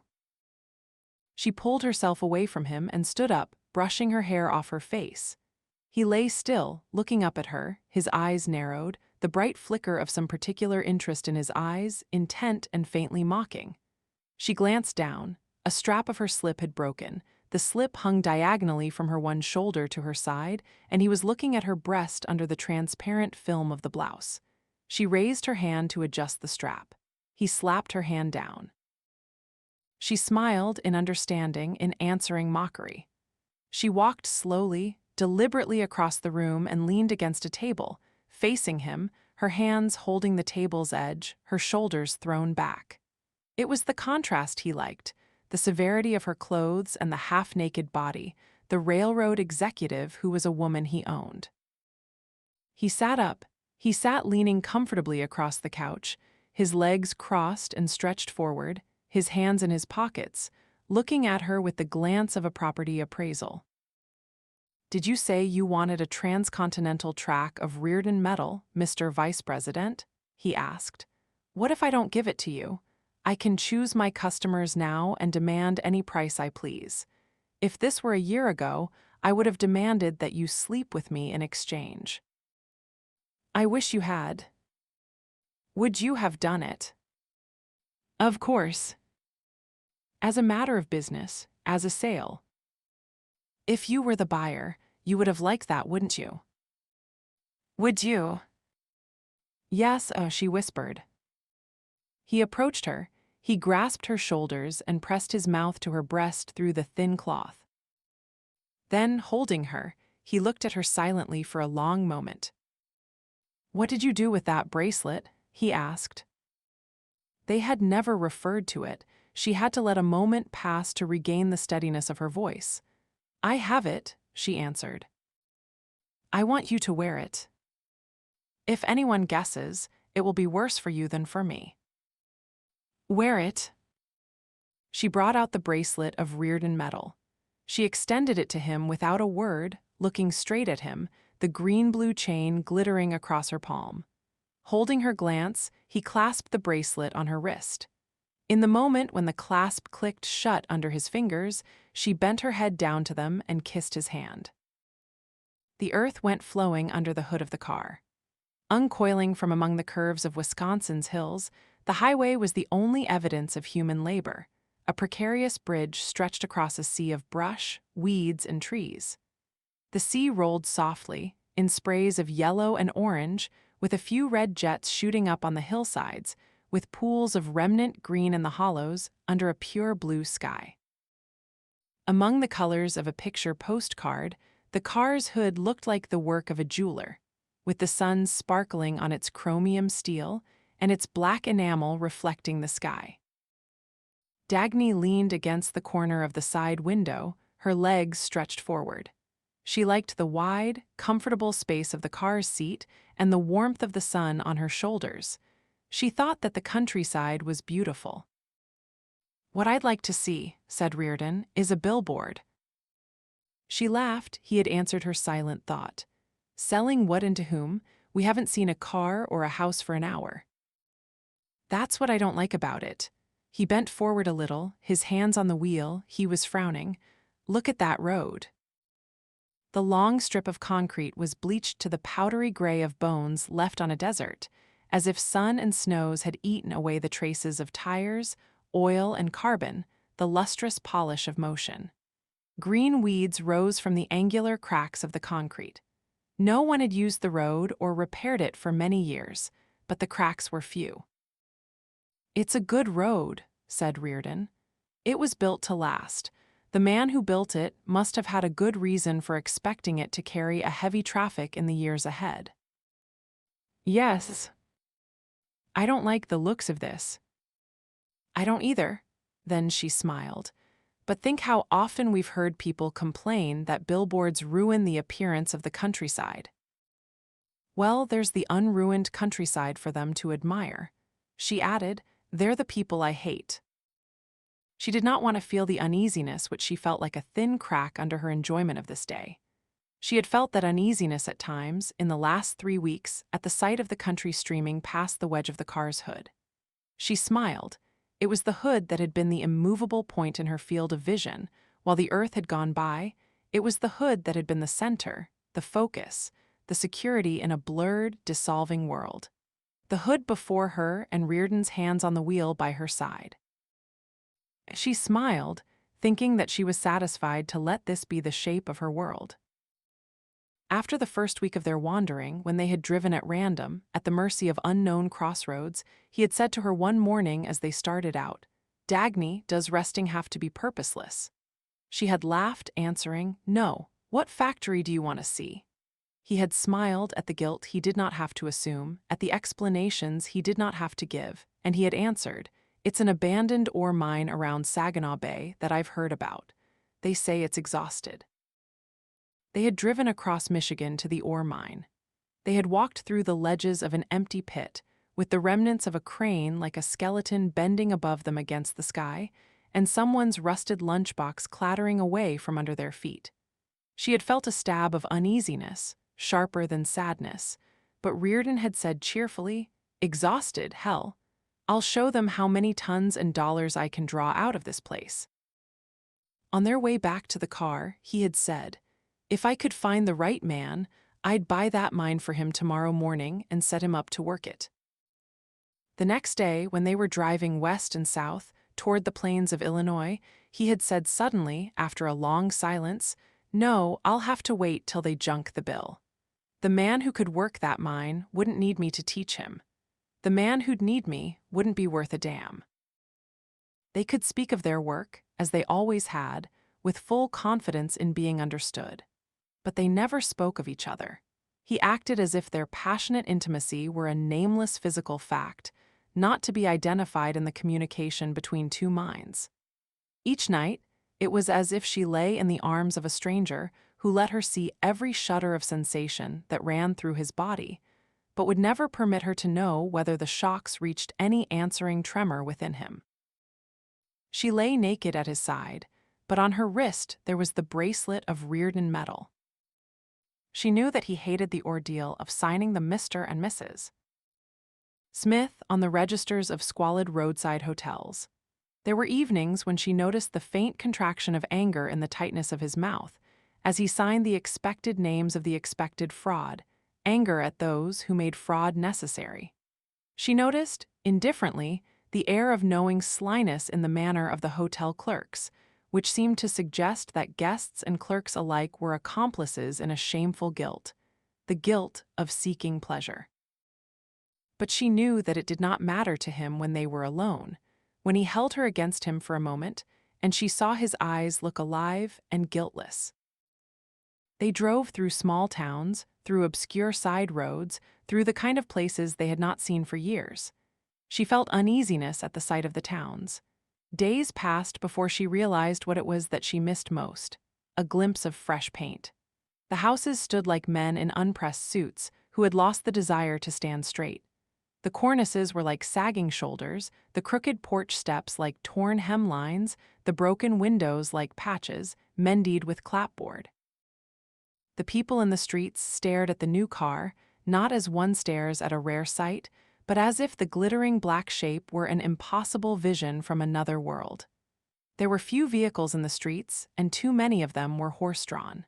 She had forgotten the literal shape and usage of horsepower. She did not like to see its return. She did not laugh that day at the grade crossing, when Reardon chuckled, pointing, and she saw the train of a small local railroad come tottering from behind a hill, drawn by an ancient locomotive that coughed black smoke through a tall stack. "Oh God, Hank, it's not funny." "I know," he said. They were 70 miles and an hour away from it when she said, "Hank, do you see the Taggart comet being pulled across the continent by a coal burner of that kind?" "What's the matter with you? Pull yourself together." "I'm sorry. It's just that I keep thinking it won't be any use, all my new track and all your new furnaces, if we don't find someone able to produce diesel engines. If we don't find him fast." "Ted Nielsen of Colorado is your man." "Yes, if he finds a way to open his new plant. He's sunk more money than he should into the bonds of the John Galt line." "That's turned out to be a pretty profitable investment, hasn't it?" "Yes, but it's held him up. Now he's ready to go ahead, but he can't find the tools. There are no machine tools to buy, not anywhere, not at any price. He's getting nothing but promises and delays. He's combing the country, looking for old junk to reclaim from closed factories. If he doesn't start soon. He will. Who's going to stop him now? Hank, she said suddenly, could we go to a place I'd like to see? Sure, anywhere. Which place? It's in Wisconsin. There used to be a great motor company there in my father's time. We had a branch line serving it, but we closed the line about 7 years ago when they closed the factory.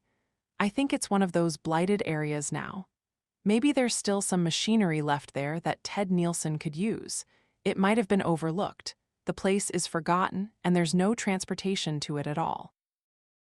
I'll find it. What was the name of the factory? The 20th Century Motor Company. Oh, of course. That was one of the best motor firms in my youth, perhaps the best. I seem to remember that there was something odd about the way it went out of business. Can't recall what it was. It took them 3 days of inquiries, but they found the bleached, abandoned road. And now they were driving through the yellow leaves that glittered like a sea of gold coins to the 20th Century Motor Company. Hank, what if anything happens to Ted Nielsen? She asked suddenly as they drove in silence. Why should anything happen to him? I don't know, but, well, there was Dwight Sanders. He vanished. United Locomotives is done for now, and the other plants are in no condition to produce diesels. I've stopped listening to promises, and of what use is a railroad without motive power? Of what use is anything, for that matter, without it? The leaves sparkled, swaying in the wind. They spread for miles, from grass to brush to trees, with the motion and all the colors of fire. They seemed to celebrate an accomplished purpose, burning in unchecked, untouched abundance. Reardon smiled. There's something to be said for the wilderness. I'm beginning to like it. New country that nobody's discovered. She nodded gaily. It's good soil, look at the way things grow. I'd clear that brush and I'd build a... And then they stopped smiling.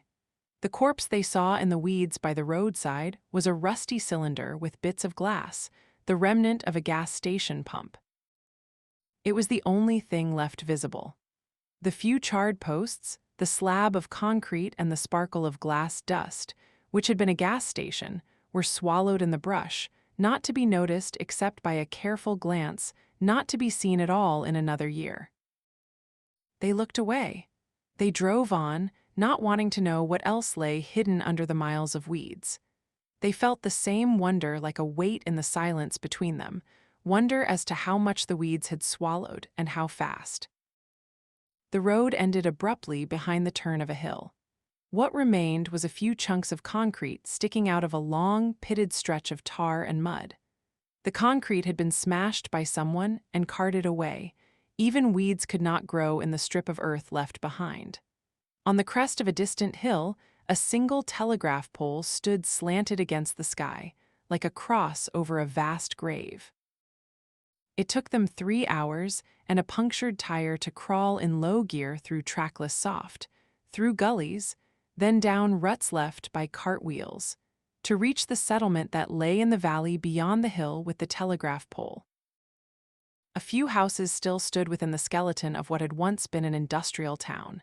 Everything that could move had moved away, but some human beings had remained. The empty structures were vertical rubble. They had been eaten, not by time, but by men. Boards torn out at random, missing patches of roofs, holes left in gutted cellars.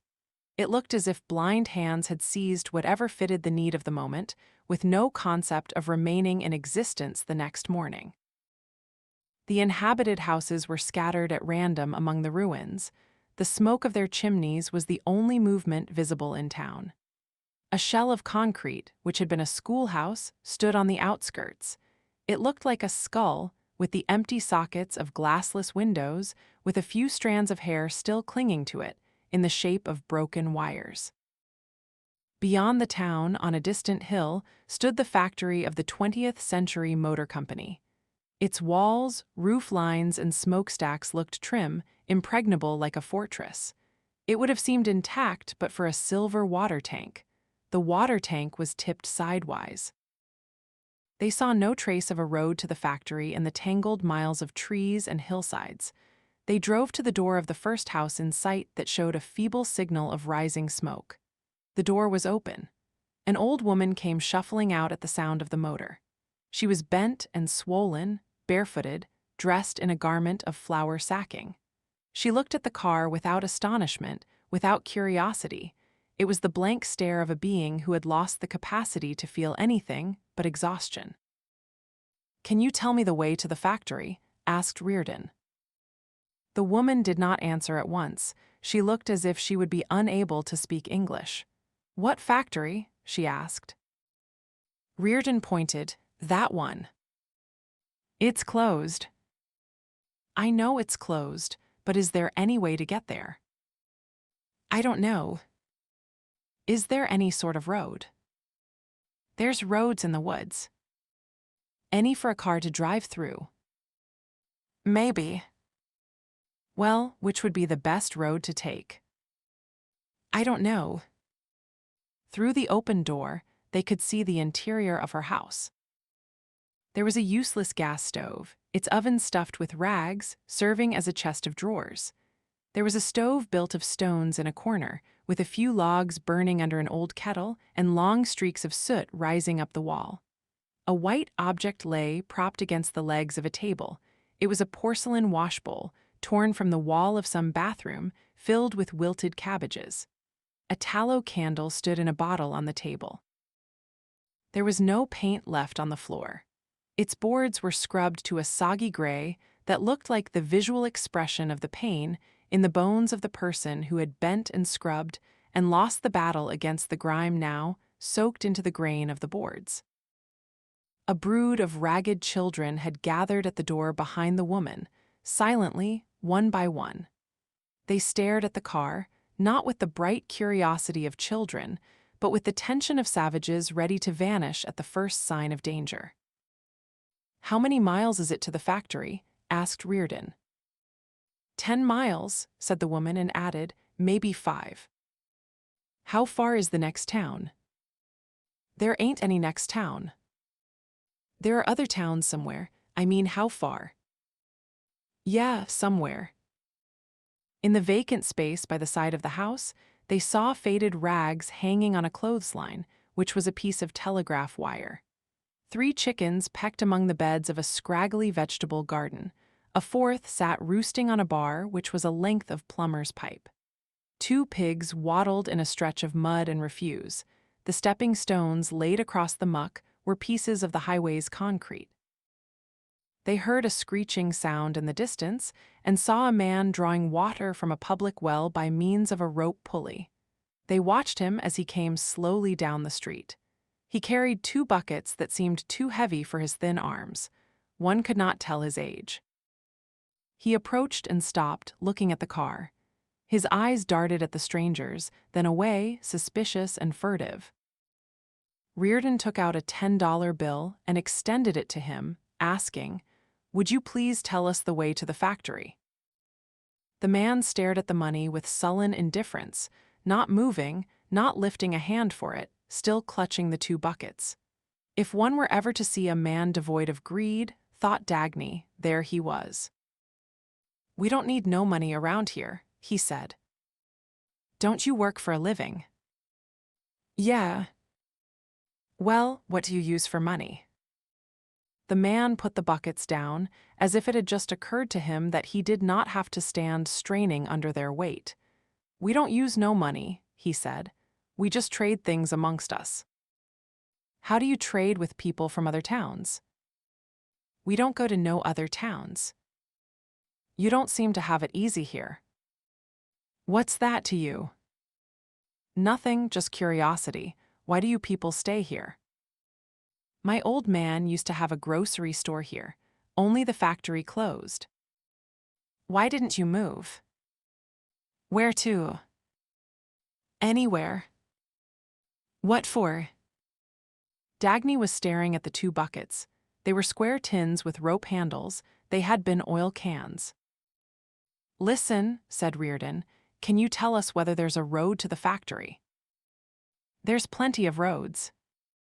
"Is there one that a car can take?" "I guess so." "Which one?"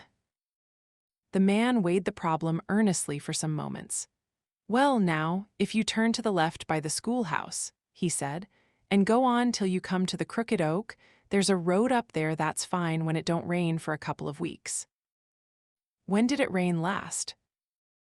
"Yesterday." "Is there another road?" "Well, you could go through Hanson's pasture and across the woods, and then there's a good, solid road there, all the way down to the creek." "Is there a bridge across the creek?" "No." "What are the other roads?" "Well, if it's a car road that you want, there's one the other side of Miller's Patch. It's paved, it's the best road for a car. You just turn to the right by the schoolhouse and—" "But that road doesn't go to the factory, does it?" "No, not to the factory." "All right," said Reardon, "guess we'll find our own way." He had pressed the starter when a rock came smashing into the windshield. The glass was shatterproof, but a sunburst of cracks spread across it. They saw a ragged little hoodlum vanishing behind a corner with a scream of laughter, and they heard the shrill laughter of children answering him from behind some windows or crevices. Reardon suppressed a swear word. The man looked vapidly across the street, frowning a little. The old woman looked on without reaction. She had stood there silently, watching, without interest or purpose, like a chemical compound on a photographic plate, absorbing visual shapes because they were there to be absorbed, but unable ever to form any estimate of the objects of her vision. Dagny had been studying her for some minutes. The swollen shapelessness of the woman's body did not look like the product of age and neglect. It looked as if she was pregnant. This seemed impossible, but glancing closer, Dagny saw that her dust-colored hair was not gray and that there were few wrinkles on her face. It was only the vacant eyes, the stooped shoulders, the shuffling movements that gave her the stamp of senility. Dagny leaned out and asked, "How old are you?" The woman looked at her, not in resentment, but merely as one looks at a pointless question. 37, she answered. They had driven 5 former blocks away, when Dagny spoke. "Hank," she said in terror, "that woman is only 2 years older than I." "Yes." "God, how did they ever come to such a state?" He shrugged. "Who is John Galt?" The last thing they saw, as they left the town, was a billboard. A design was still visible on its peeling strips, imprinted in the dead gray that had once been color. It advertised a washing machine. In a distant field, beyond the town, they saw the figure of a man moving slowly, contorted by the ugliness of a physical effort beyond the proper use of a human body. He was pushing a plow by hand. They reached the factory of the 20th Century Motor Company 2 miles and 2 hours later. They knew, as they climbed the hill, that their quest was useless. A rusted padlock hung on the door of the main entrance, but the huge windows were shattered and the place was open to anyone, to the woodchucks, the rabbits and the dried leaves that lay in drifts inside. The factory had been gutted long ago. The great pieces of machinery had been moved out by some civilized means. The neat holes of their bases still remained in the concrete of the floor. The rest had gone to random looters. There was nothing left, except refuse which the neediest tramp had found worthless, piles of twisted, rusted scraps of boards, plaster, and glass splinters, and the steel stairways, built to last and lasting, rising in trim spirals to the roof. They stopped in the great hall where a ray of light fell diagonally from a gap in the ceiling, and the echoes of their steps rang around them, dying far away in rows of empty rooms. A bird darted from among the steel rafters and went in a hissing streak of wings out into the sky. "We'd better look through it, just in case," said Dagny. "You take the shops and I'll take the annexes. Let's do it as fast as possible." "I don't like to let you wander around alone. I don't know how safe they are, any of those floors or stairways. Oh, nonsense. I can find my way around a factory or in a wrecking crew. Let's get it over with. I want to get out of here. When she walked through the silent yards, where steel bridges still hung overhead, tracing lines of geometrical perfection across the sky, her only wish was not to see any of it, but she forced herself to look. It was like having to perform an autopsy on the body of one's love.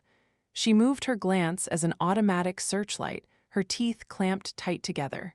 She walked rapidly, there was no necessity to pause anywhere.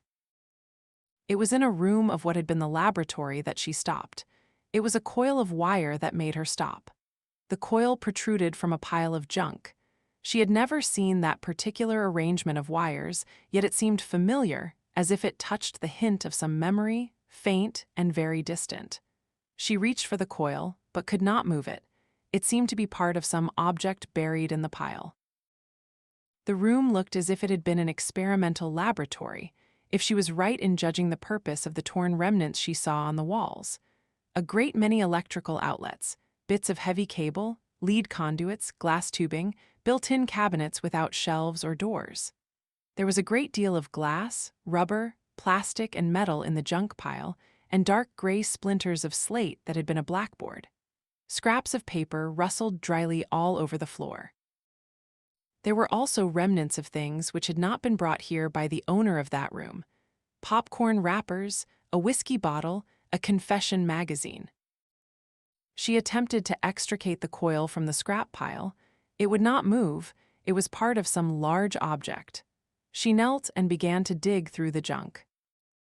She had cut her hands, she was covered with dust by the time she stood up to look at the object she had cleared. It was the broken remnant of the model of a motor. Most of its parts were missing, but enough was left to convey some idea of its former shape and purpose. She had never seen a motor of this kind or anything resembling it. She could not understand the peculiar design of its parts or the functions they were intended to perform. She examined the tarnished tubes and odd-shaped connections. She tried to guess their purpose, her mind going over every type of motor she knew and every possible kind of work its parts could perform. None fitted the model. It looked like an electric motor, but she could not tell what fuel it was intended to burn. It was not designed for steam or oil or anything she could name. Her sudden gasp was not a sound, but a jolt that threw her at the junk pile. She was on her hands and knees, crawling over the wreckage, seizing every piece of paper in sight, flinging it away, searching further. Her hands were shaking. She found part of what she hoped had remained in existence. It was a thin sheaf of typewritten pages clamped together, the remnant of a manuscript. Its beginning and end were gone. The bits of paper left under the clamp showed the thick number of pages it had once contained. The paper was yellowed and dry. The manuscript had been a description of the motor. From the empty enclosure of the plant's powerhouse, Reardon heard her voice screaming, "Hank!" It sounded like a scream of terror. He ran in the direction of the voice. He found her standing in the middle of a room, her hands bleeding, her stockings torn, her suit smeared with dust, a bunch of papers clutched in her hand. "Hank, what does this look like?" she asked, pointing at an odd piece of wreckage at her feet. Her voice had the intense, obsessed tone of a person stunned by a shock, cut off from reality. "What does it look like?" "Are you hurt? What happened?" "No, oh, never mind, don't look at me, I'm all right. Look at this. Do you know what that is?" "What did you do to yourself?" "I had to dig it out of there. I'm all right." "You're shaking." "You will too, in a moment. Hank, look at it. Just look and tell me what you think it is." He glanced down, then looked attentively. Then he was sitting on the floor, studying the object intently. "It's a queer way to put a motor together," he said, frowning. "Read this," she said, extending the pages. He read, looked up and said, "Good God." She was sitting on the floor beside him, and for a moment they could say nothing else. It was the coil, she said. She felt as if her mind were racing. She could not keep up with all the things which a sudden blast had opened to her vision, and her words came hurtling against one another. It was the coil that I noticed first, because I had seen drawings like it, not quite, but something like it years ago when I was in school. It was in an old book. It was given up as impossible long, long ago. But I liked to read everything I could find about railroad motors. That book said that there was a time when men were thinking of it, they worked on it, they spent years on experiments, but they couldn't solve it and they gave it up. It was forgotten for generations. I didn't think that any living scientist ever thought of it now, but someone did. Someone has solved it now today. Hank, do you understand?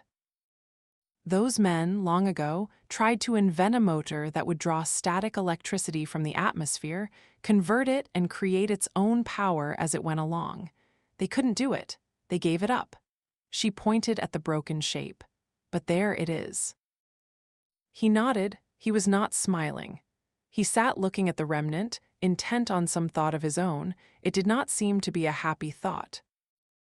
Hank, don't you understand what this means? It's the greatest revolution in power motors since the internal combustion engine, greater than that. It wipes everything out and makes everything possible. To hell with Dwight Sanders and all of them. Who'll want to look at a diesel? Who'll want to worry about oil, coal, or refueling stations? Do you see what I see?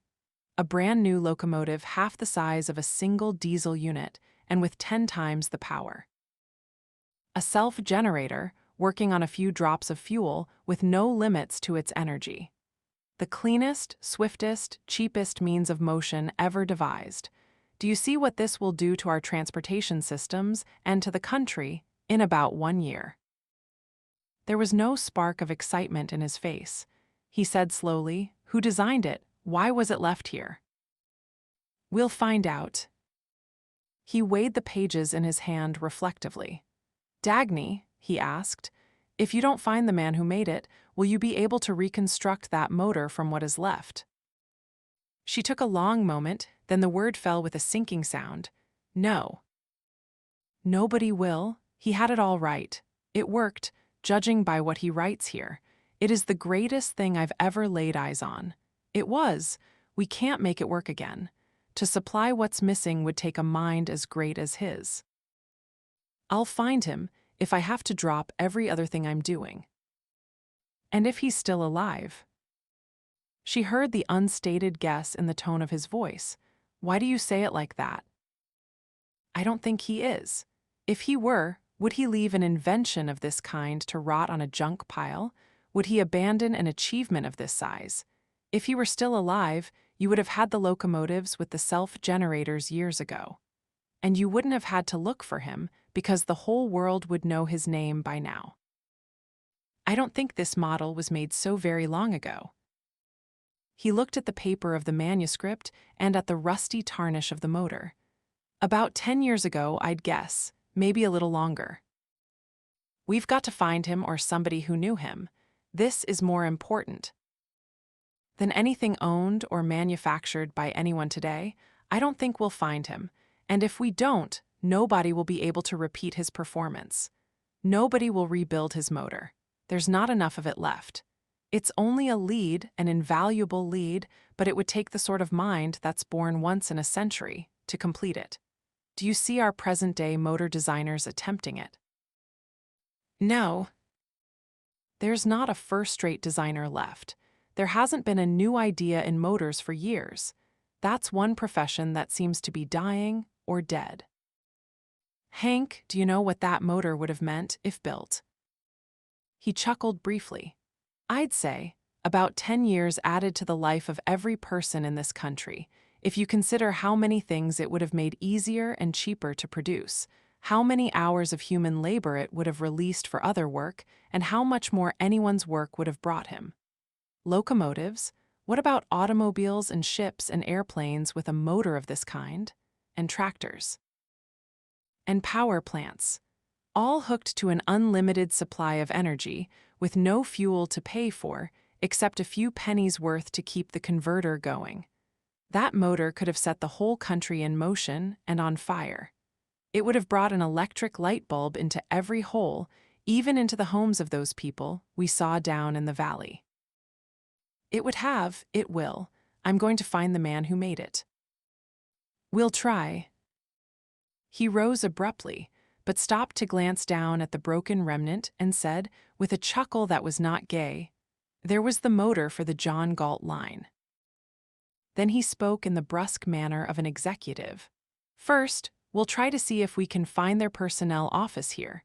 We'll look for their records if there's any left. We want the names of their research staff and their engineers. I don't know who owns this place now, and I suspect that the owners will be hard to find, or they wouldn't have let it come to this. Then we'll go over every room in the laboratory.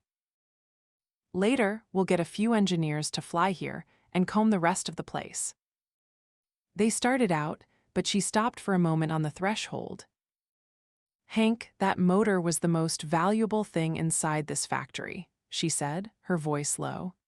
"It was more valuable than the whole factory and everything it ever contained. Yet it was passed up and left in the refuse. It was the one thing nobody found worth the trouble of taking." "That's what frightens me about this," he answered. The personnel office did not take them long. They found it by the sign which was left on the door, but it was the only thing left. There was no furniture inside, no papers, nothing but the splinters of smashed windows. They went back to the room of the motor. Crawling on hands and knees, they examined every scrap of the junk that littered the floor. There was little to find. They put aside the papers that seemed to contain laboratory notes, but none referred to the motor, and there were no pages of the manuscript among them. The popcorn wrappers and the whiskey bottle testified to the kind of invading hordes that had rolled through the room, like waves washing the remnants of destruction away to unknown bottoms. They put aside a few bits of metal that could have belonged to the motor, but these were too small to be of value. The motor looked as if parts of it had been ripped off, perhaps by someone who thought he could put them to some customary use. What had remained was too unfamiliar to interest anybody. On aching knees, her palms spread flat upon the gritty floor, she felt the anger trembling within her, the hurting, helpless anger that answers the sight of desecration. She wondered whether someone's diapers hung on a clothesline made of the motor's missing wires, whether its wheels had become a rope pulley over a communal well, whether its cylinder was now a pot containing geraniums on the windowsill of the sweetheart of the man with the whiskey bottle. There was a remnant of light on the hill, but a blue haze was moving in upon the valleys, and the red and gold of the leaves was spreading to the sky in strips of sunset. It was dark when they finished. She rose and leaned against the empty frame of the window for a touch of cool air on her forehead. The sky was dark blue. It could have set the whole country in motion and on fire. She looked down at the motor. She looked out at the country. She moaned suddenly, hit by a single long shudder, and dropped her head on her arm, standing pressed to the frame of the window. "What's the matter?" he asked. She did not answer. He looked out. Far below, in the valley in the gathering night, there trembled a few pale smears which were the lights of tallow candles. Chapter 10. VIII's torch. "God have mercy on us, ma'am," said the clerk of the Hall of Records. "Nobody knows who owns that factory now. I guess nobody will ever know it." The clerk sat at a desk in a ground-floor office, where dust lay undisturbed on the files and few visitors ever called. He looked at the shining automobile parked outside his window, in the muddy square that had once been the center of a prosperous county seat. He looked with a faint, wistful wonder at his two unknown visitors. "Why?" asked Dagny. He pointed helplessly at the mass of papers he had taken out of the files. "The court will have to decide who owns it, which I don't think any court can do. If a court ever gets to it, I don't think it will." "Why, what happened?" "Well, it was sold out, the 20th Century, I mean, the 20th Century Motor Company. It was sold twice, at the same time and to two different sets of owners. That was sort of a big scandal at the time, 2 years ago, and now it's just," he pointed, Just a bunch of paper lying around, waiting for a court hearing. I don't see how any judge will be able to untangle any property rights out of it, or any right at all. Would you tell me, please, just what happened? Well, the last legal owner of the factory was the People's Mortgage Company of Rome, Wisconsin. That's the town the other side of the factory, 30 miles north. That mortgage company was a sort of noisy outfit that did a lot of advertising about easy credit. Mark Yance was the head of it. Nobody knew where he came from, and nobody knows where he's gone to now. But what they discovered, the morning after the People's Mortgage Company collapsed, was that Mark Yance had sold the 20th Century Motor factory to a bunch of suckers from South Dakota, and that he'd also given it as collateral for a loan from a bank in Illinois. And when they took a look at the factory, they discovered that he'd moved all the machinery out and sold it piecemeal. God only knows where and to whom. So it seems like everybody owns the place, and nobody. That's how it stands now. The South Dakotans and the bank and the attorney for the creditors of the People's Mortgage Company all suing one another, all claiming this factory, and nobody having the right to move a wheel in it, except that there's no wheels left to move. Did Mark Yance operate the factory before he sold it? Lord, no, ma'am. He wasn't the kind that ever operates anything. He didn't want to make money, only to get it. Guess he got it, too, more than anyone could have made out of that factory. He wondered why the blond, hard-faced man, who sat with the woman in front of his desk, looked grimly out the window at their car, at a large object wrapped in canvas, roped tightly under the raised cover of the car's luggage compartment. What happened to the factory records? Which do you mean, ma'am? Their production records, their work records, their personnel files. Oh, there's nothing left of that now. There's been a lot of looting going on. All the mixed owners grabbed what furniture or things they could haul out of there, even if the sheriff did put a padlock on the door. The papers and stuff like that, I guess it was all taken by the scavengers from Starnesville. That's the place down in the valley where they're having it pretty tough these days. They burned the stuff for kindling, most likely. Is there anyone left here who used to work in the factory? Asked Reardon. No, sir, not around here. They all lived down in Starnesville. All of them, whispered Dagny. She was thinking of the ruins. The engineers, too. Yes, ma'am, that was the factory town. They've all gone long ago. Do you happen to remember the names of any men who worked there? No, ma'am. What owner was the last to operate the factory? Asked Reardon. I couldn't say, sir. There's been so much trouble up there, and the place has changed hands so many times since old Jed Starnes died. He's the man who built the factory. He made this whole part of the country, I guess. He died 12 years ago. Can you give us the names of all the owners since? No, sir. We had a fire in the old courthouse about 3 years ago, and all the old records are gone. I don't know where you could trace them now. You don't know how this Mark Yance happened to acquire the factory? Yes, I know that.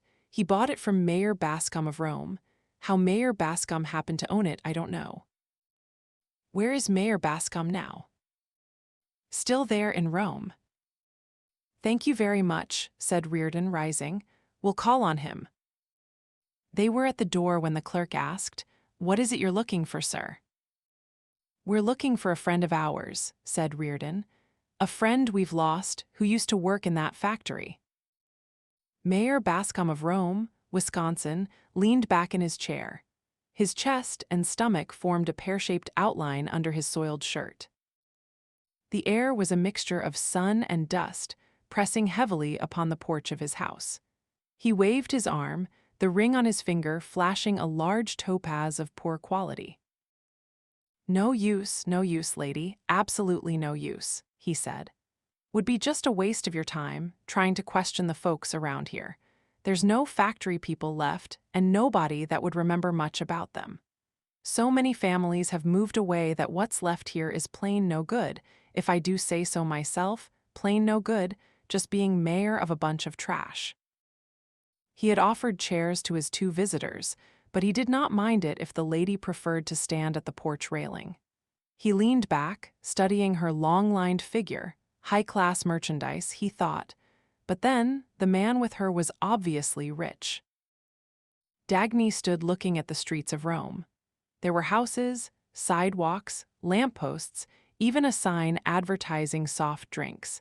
But they looked as if it were now only a matter of inches and hours before the town would reach the stage of Starnesville. "Nah, there's no factory records left," said Mayor Bascom. "If that's what you want to find, lady, give it up. It's like chasing leaves in a storm now, just like leaves in a storm. Who cares about papers?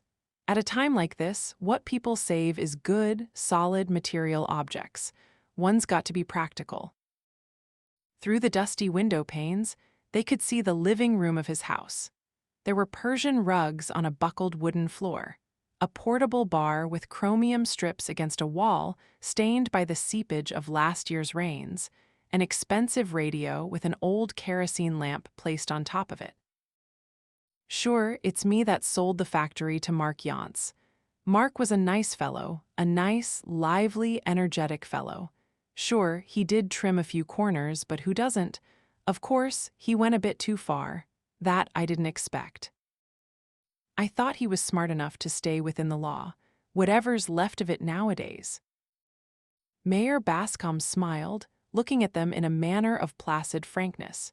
His eyes were shrewd without intelligence, his smile good-natured without kindness. "I don't think you folks are detectives," he said, "but even if you were, it wouldn't matter to me. I didn't get any rake-off from Mark, he didn't let me in on any of his deals, I haven't any idea where he's gone to now." He sighed. "I like that fellow, wish he'd stayed around. Never mind the Sunday sermons. He had to live, didn't he? He was no worse than anybody, only smarter. Some get caught at it and some don't, that's the only difference." "Nope, I didn't know what he was going to do with it when he bought that factory. Sure, he paid me quite a bit more than the old booby trap was worth. Sure, he was doing me a favor when he bought it. Nope, I didn't put any pressure on him to make him buy it. Wasn't necessary. I'd done him a few favors before. There's plenty of laws that's sort of made of rubber, and a mayor's in a position to stretch them a bit for a friend. Well, what the hell? That's the only way anybody ever gets rich in this world." He glanced at the luxurious black car, "as you ought to know." "You were telling us about the factory," said Reardon, trying to control himself. "What I can't stand," said Mayor Bascom, "is people who talk about principles. No principle ever filled anybody's milk bottle. The only thing that counts in life is solid material assets. It's no time for theories when everything is falling to pieces around us. Well, me, I don't aim to go under. Let them keep their ideas and I'll take the factory. I don't want ideas, I just want my 3 square meals a day." "Why did you buy that factory?" "Why does anybody buy any business? To squeeze whatever can be squeezed out of it. I know a good chance when I see it. It was a bankruptcy sale and nobody much who'd want to bid on the old mess, so I got the place for peanuts. Didn't have to hold it long either. Mark took it off my hands in 2-3 months. Sure, it was a smart deal if I say so myself. No big business tycoon could have done any better with it." "Was the factory operating when you took it over?" "Nah, it was shut down." "Did you attempt to reopen it?" "Not me, I'm a practical person." "Can you recall the names of any men who worked there?" "No, never met 'em." "Did you move anything out of the factory?" "Well, I'll tell you.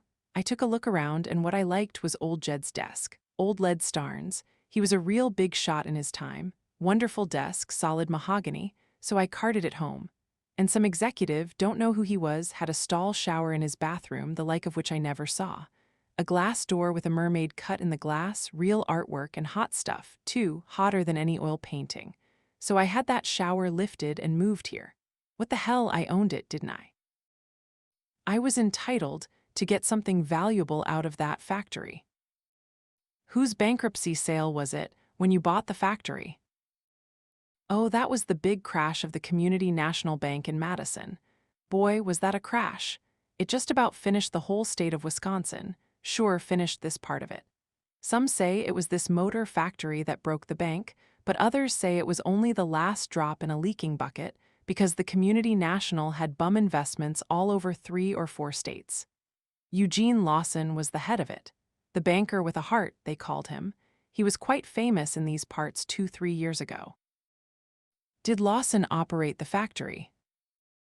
No, he merely lent an awful lot of money on it, more than he could ever hope to get back out of the old dump. When the factory busted, that was the last straw for Gene Lawson. The bank busted 3 months later. He sighed. It hit the folks pretty hard around here. They all had their life savings in the Community National. Mayor Bascom looked regretfully past his porch railing at his town. He jerked his thumb at a figure across the street. It was a white-haired charwoman, moving painfully on her knees, scrubbing the steps of a house. See that woman, for instance? They used to be solid, respectable folks. Her husband owned the dry goods store. He worked all his life to provide for her in her old age, and he did, too, by the time he died. Only the money was in the Community National Bank. Who operated the factory when it failed? Oh, that was some quickie corporation called Amalgamated Service, Inc., just a puffball. Came up out of nothing and went back to it. Where are its members? Where are the pieces of a puffball when it bursts? Try and trace them all over the United States. Try it. Where is Eugene Lawson? Oh, him, he's done all right. He's got a job in Washington in the Bureau of Economic Planning and National Resources. Reardon rose too fast, thrown to his feet by a jolt of anger, then said, controlling himself, "Thank you for the information." "You're welcome, friend, you're welcome," said Mayor Bascom placidly. "I don't know what it is you're after, but take my word for it, give it up. There's nothing more to be had out of that factory." "I told you that we are looking for a friend of ours." "Well, have it your way. Must be a pretty good friend, if you'll go to so much trouble to find him, you and the charming lady who is not your wife." Dagny saw Reardon's face go white, so that even his lips became a sculptured feature, indistinguishable against his skin. "Keep your dirty," he began, but she stepped between them. "Why do you think that I am not his wife?" she asked calmly. Mayor Bascom looked astonished by Reardon's reaction. He had made the remark without malice, merely like a fellow cheat displaying his shrewdness to his partners in guilt. "Lady, I've seen a lot in my lifetime," he said good-naturedly. "Married people don't look as if they have a bedroom on their minds when they look at each other. In this world, either you're virtuous or you enjoy yourself. Not both, lady, not both." "I've asked him a question," she said to Reardon in time to silence him. "He's given me an instructive explanation." "If you want a tip, lady," said Mayor Bascom, "get yourself a wedding ring from the dime store and wear it. It's not surefire, but it helps." "Thank you," she said. "Goodbye." The stern, stressed calm of her manner was a command that made Reardon follow her back to their car in silence. They were miles beyond the town when he said, not looking at her, his voice desperate and low, "Dagny, Dagny, Dagny, I'm sorry." "I'm not." Moments later, when she saw the look of control returning to his face, she said, "Don't ever get angry at a man for stating the truth." That particular truth was none of his business. His particular estimate of it was none of your concern or mine. He said through his teeth, not as an answer, but as if the single thought battering his brain turned into sounds against his will, "Tea couldn't protect you from that unspeakable little." "I didn't need protection." He remained silent, not looking at her.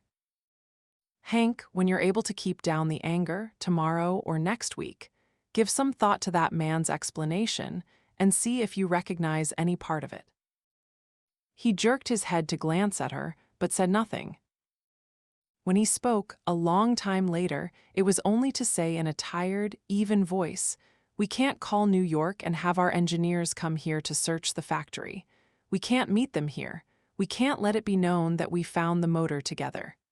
I had forgotten all that. Up there, in the laboratory. Let me call Eddie when we find a telephone. I'll have him send 2 engineers from the Taggart staff. I'm here alone, on my vacation, for all they'll know or have to know. They drove 200 miles before they found a long-distance telephone line. When she called Eddie Willers, he gasped, hearing her voice. Dagny, for God's sake, where are you? In Wisconsin. Why? One didn't know where to reach you. You'd better come back at once. As fast as you can. What happened? Nothing yet, but there are things going on which you'd better stop them now if you can, if anybody can. What things? Haven't you been reading the newspapers? No. I can't tell you over the phone. I can't give you all the details. Dagny, you'll think I'm insane, but I think they're planning to kill Colorado. I'll come back at once, she said. Cut into the granite of Manhattan, under the Taggart terminal, there were tunnels which had once been used as sidings, at a time when traffic ran in clicking currents through every artery of the terminal every hour of the day. The need for space had shrunk through the years with the shrinking of the traffic, and the side tunnels had been abandoned, like dry river beds.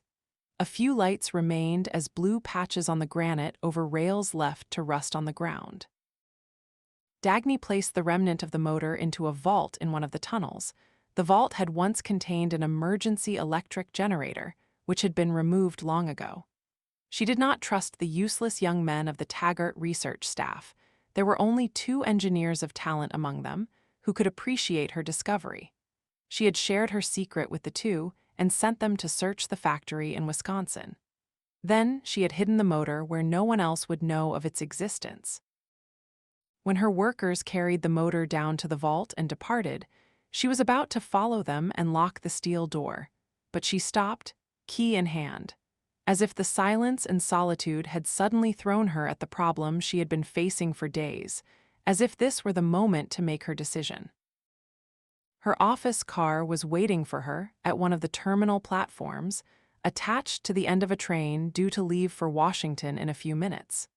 She had made an appointment to see Eugene Lawson, but she had told herself that she would cancel it and postpone her quest.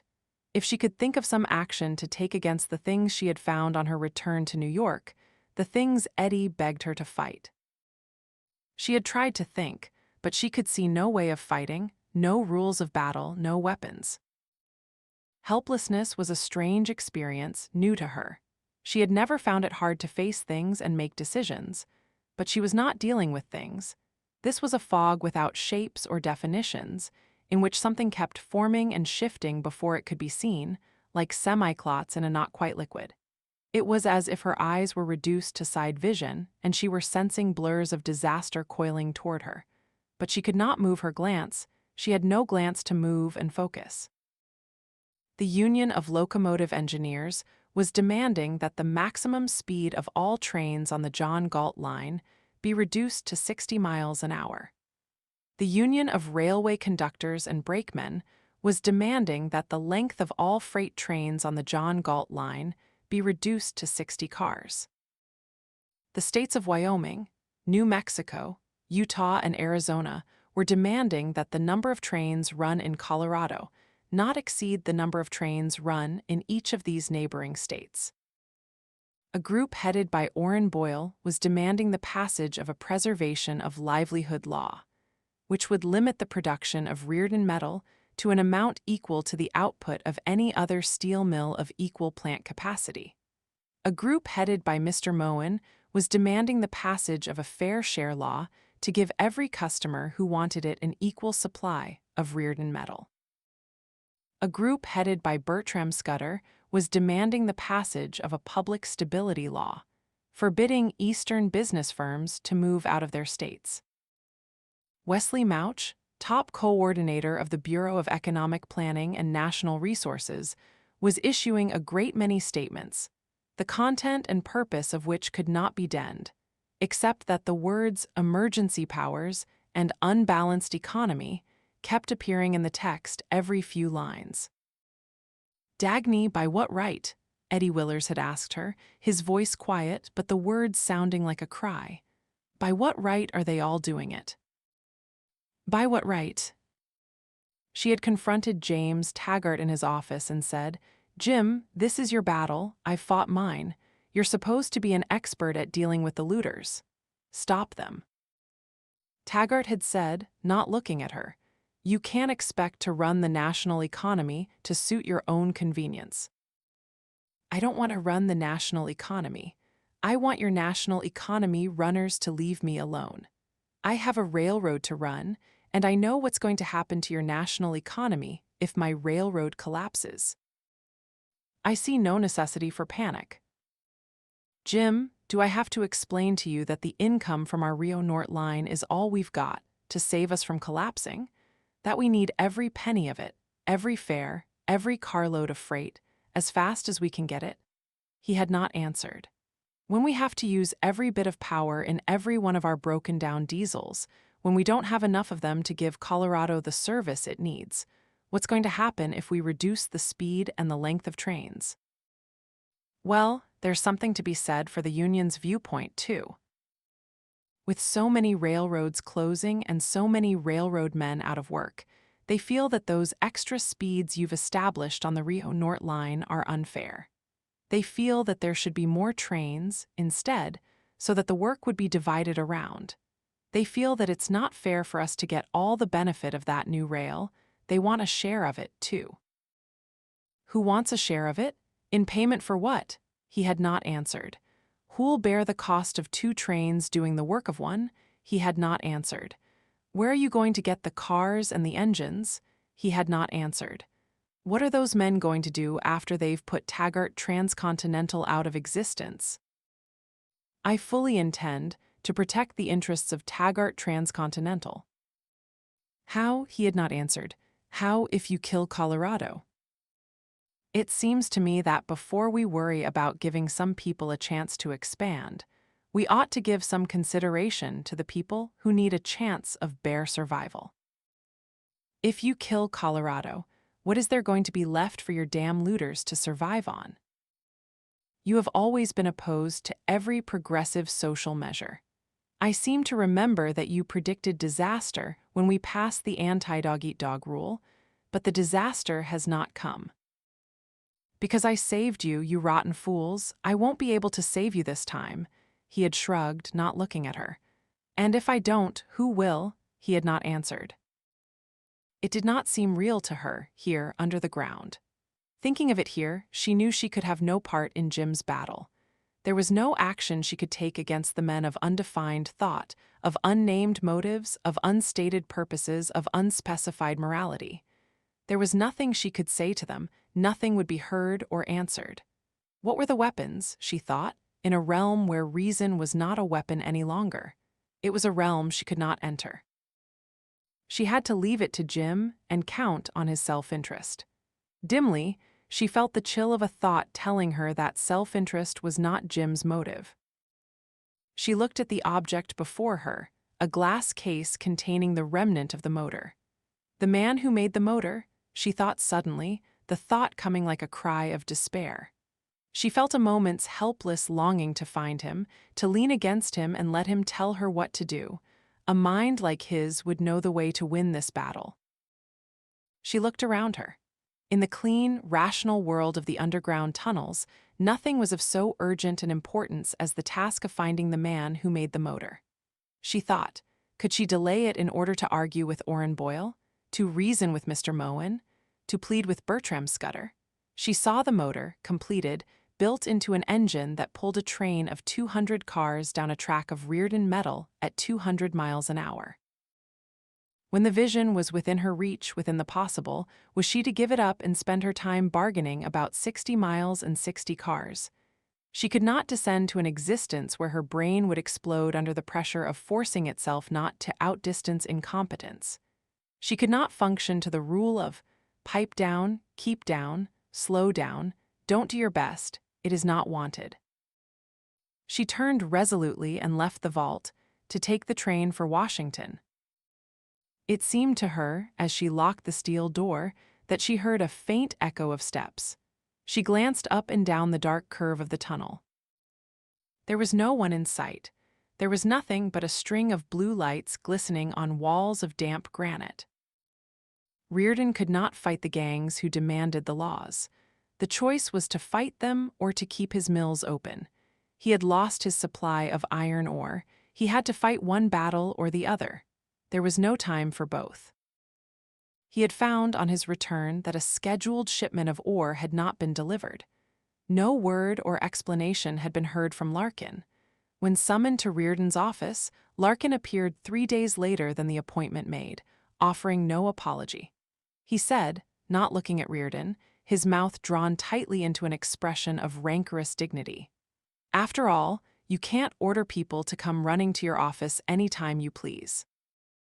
Reardon spoke slowly and carefully. "Why wasn't the ore delivered?" "I won't take abuse. I simply won't take any abuse for something I couldn't help. I can run a mine just as well as you ran it, every bit as well. I did everything you did. I don't know why something keeps going wrong unexpectedly all the time. I can't be blamed for the unexpected." "To whom did you ship your ore last month?" "I intended to ship you your share of it. I fully intended it.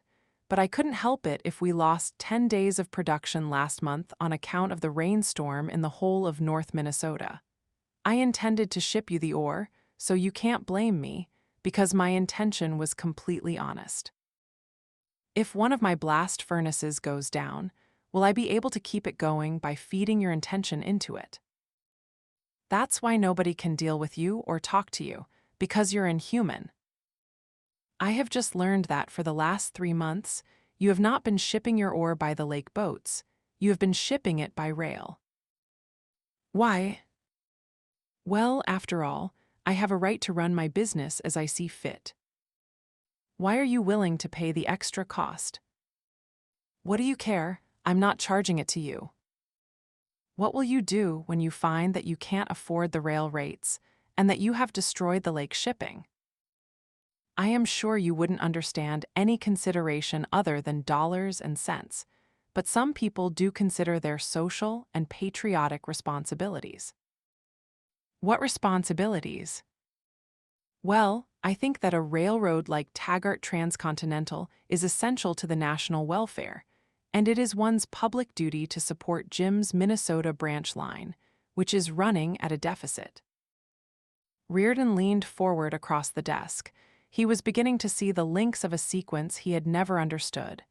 "To whom did you ship your ore last month?" he asked evenly.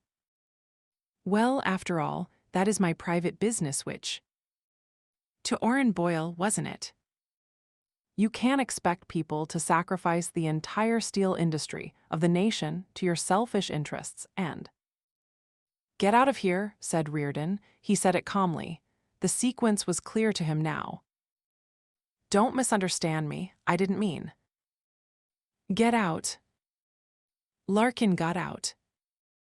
Then there followed the days and nights of searching a continent by phone, by wire, by plane, of looking at abandoned mines and at mines ready to be abandoned, of tense, rushed conferences held at tables high the unlighted corners of disreputable restaurants.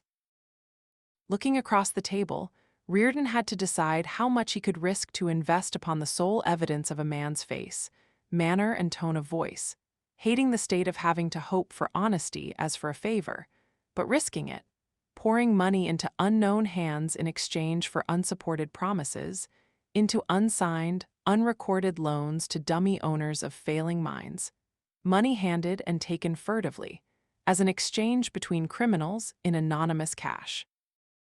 Money poured into unenforceable contracts, both parties knowing that in case of fraud, the defrauded was to be punished, not the defrauder, but poured that a stream of ore might continue flowing into furnaces, that the furnaces might continue to pour a stream of white metal.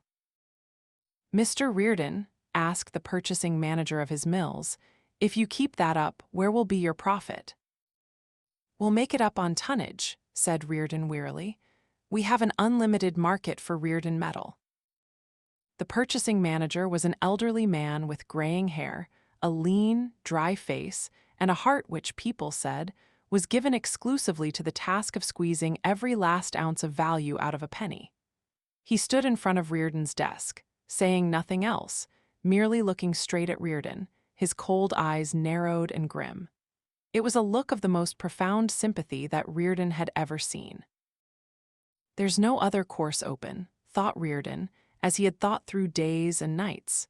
He knew no weapons but to pay for what he wanted, to give value for value, to ask nothing of nature without trading his effort in return, to ask nothing of men without trading the product of his effort. What were the weapons, he thought, if values were not a weapon any longer? An unlimited market, Mr. Reardon, the purchasing manager asked dryly. Reardon glanced up at him. I guess I'm not smart enough to make the sort of deals needed nowadays, he said, in answer to the unspoken thoughts that hung across his desk. The purchasing manager shook his head.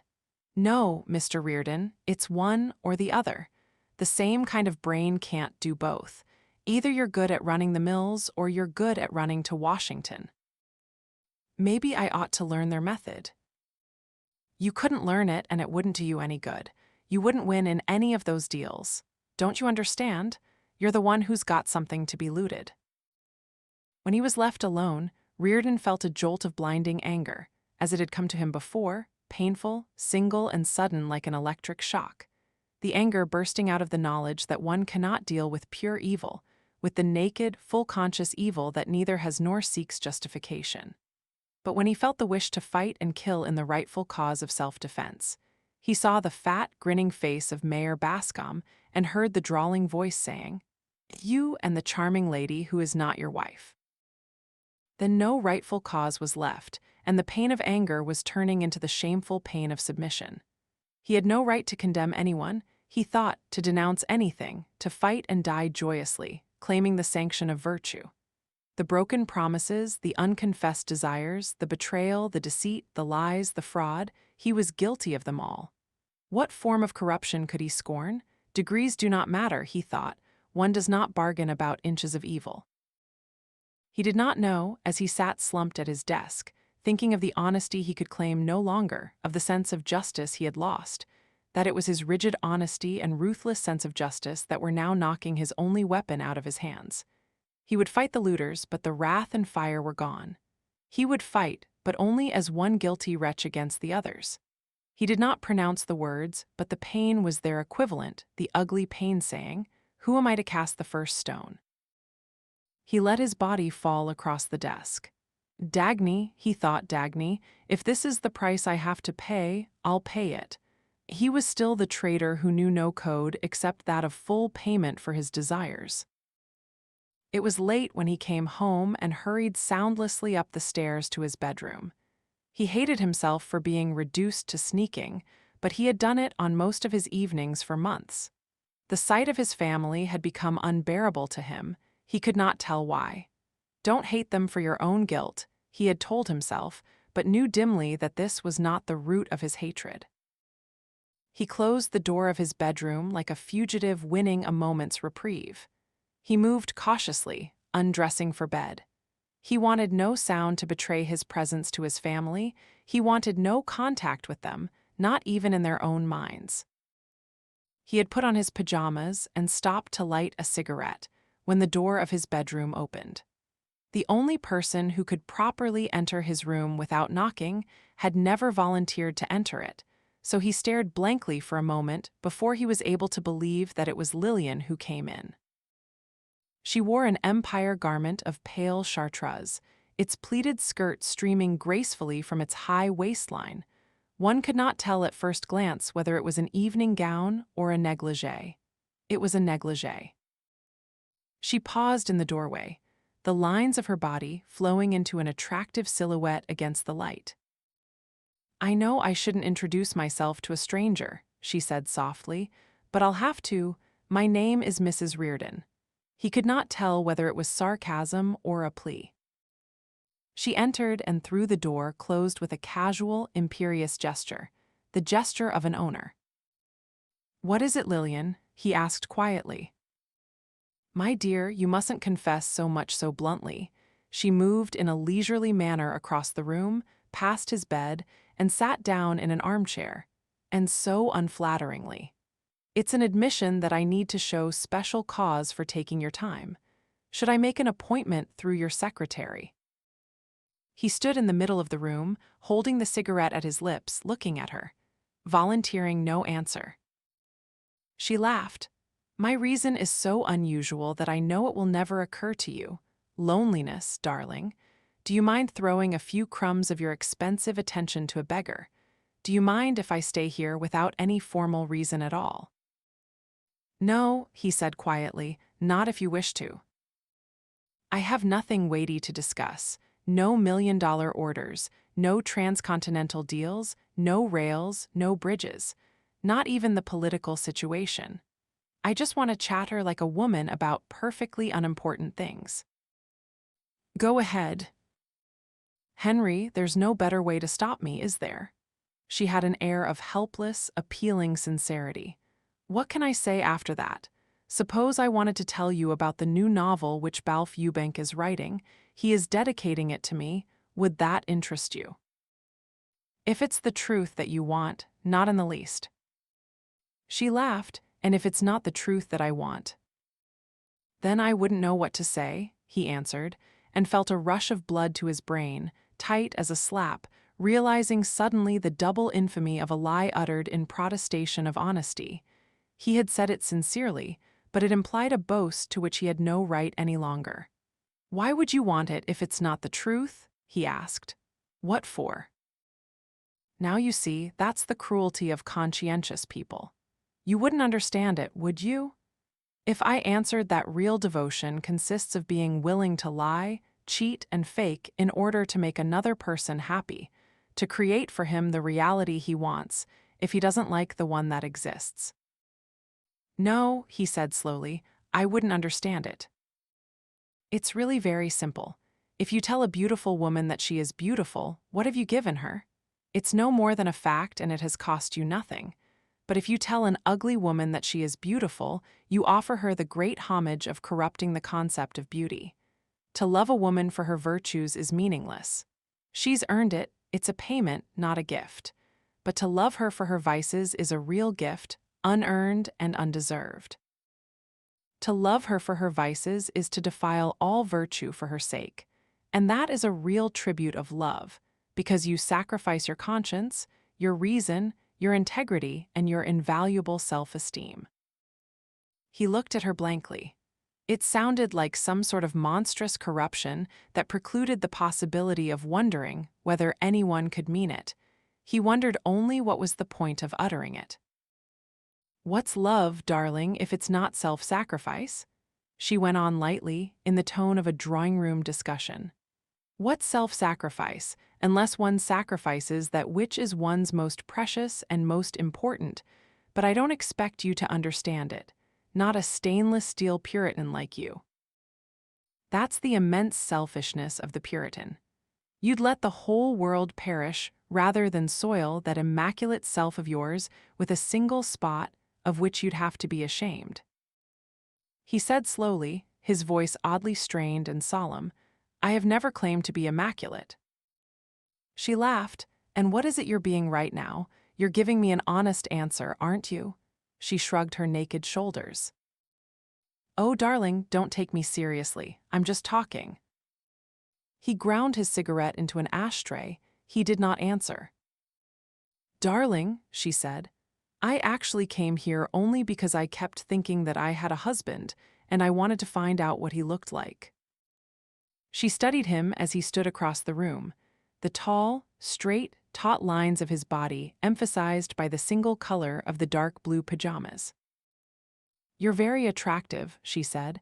You look so much better these last few months. Younger, should I say happier, you look less tense. Oh, I know you're rushed more than ever and you act like a commander in an air raid, but that's only the surface. You're less tense inside. He looked at her astonished. It was true, he had not known it, had not admitted it to himself. He wondered at her power of observation. She had seen little of him in these last few months. He had not entered her bedroom since his return from Colorado. He had thought that she would welcome their isolation from each other. Now, he wondered what motive could have made her so sensitive to a change in him, unless it was a feeling much greater than he had ever suspected her of experiencing. "I was not aware of it," he said. "It's quite becoming, dear, and astonishing, since you've been having such a terribly difficult time." He wondered whether this was intended as a question. She paused, as if waiting for an answer, but she did not press it and went on gaily. "I know you're having all sorts of trouble at the mills, and then the political situation is getting to be ominous, isn't it? If they pass those laws they're talking about, it will hit you pretty hard, won't it?" "Yes, it will. But that is a subject which is of no interest to you, Lillian, is it?" "Oh, but it is." She raised her head and looked straight at him. Her eyes had the blank, veiled look he had seen before, a look of deliberate mystery and of confidence in his inability to solve it. "It is of great interest to me, though not because of any possible financial losses," she added softly. He wondered for the first time whether her spite, her sarcasm, the cowardly manner of delivering insults under the protection of a smile, were not the opposite of what he had always taken them to be, not a method of torture, but a twisted form of despair, not a desire to make him suffer, but a confession of her own pain, a defense for the pride of an unloved wife, a secret plea. So that the subtle, the hinted, the evasive in her manner, the thing begging to be understood, was not the open malice, but the hidden love. He thought of it aghast. It made his guilt greater than he had ever contemplated. "If we're talking politics, Henry, I had an amusing thought. The side you represent, what is that slogan you all use so much, the motto you're supposed to stand for? The sanctity of contract, is that it?" She saw his swift glance, the intentness of his eyes, the first response of something she had struck, and she laughed aloud. "Go on," he said. His voice was low. It had the sound of a threat. "Darling, what for, since you understood me quite well?" "What was it you intended to say?" His voice was harshly precise and without any color of feeling. "Do you really wish to bring me to the humiliation of complaining?" "It's so trite and such a common complaint, although I did think I had a husband who prides himself on being different from lesser men. Do you want me to remind you that you once swore to make my happiness the aim of your life, and that you can't really say in all honesty whether I'm happy or unhappy, because you haven't even inquired whether I exist?" He felt them as a physical pain, all the things that came tearing at him impossibly together. Her words were a plea, he thought, and he felt the dark, hot flow of guilt. He felt pity, the cold ugliness of pity without affection. He felt a dim anger, like a voice he tried to choke, a voice crying in revulsion. Why should I deal with her rotten, twisted lying? Why should I accept torture for the sake of pity? Why is it I who should have to take the hopeless burden of trying to spare a feeling she won't admit, a feeling I can't know or understand or try to guess? If she loves me, why doesn't the damn coward say so and let us both face it in the open?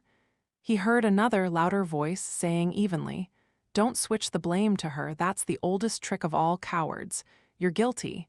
No matter what she does, it's nothing compared to your guilt. She's right, it makes you sick, doesn't it, to know it's she who's right? Let it make you sick, you damn adulterer, it's she who's right." "What would make you happy, Lillian?" he asked. His voice was toneless.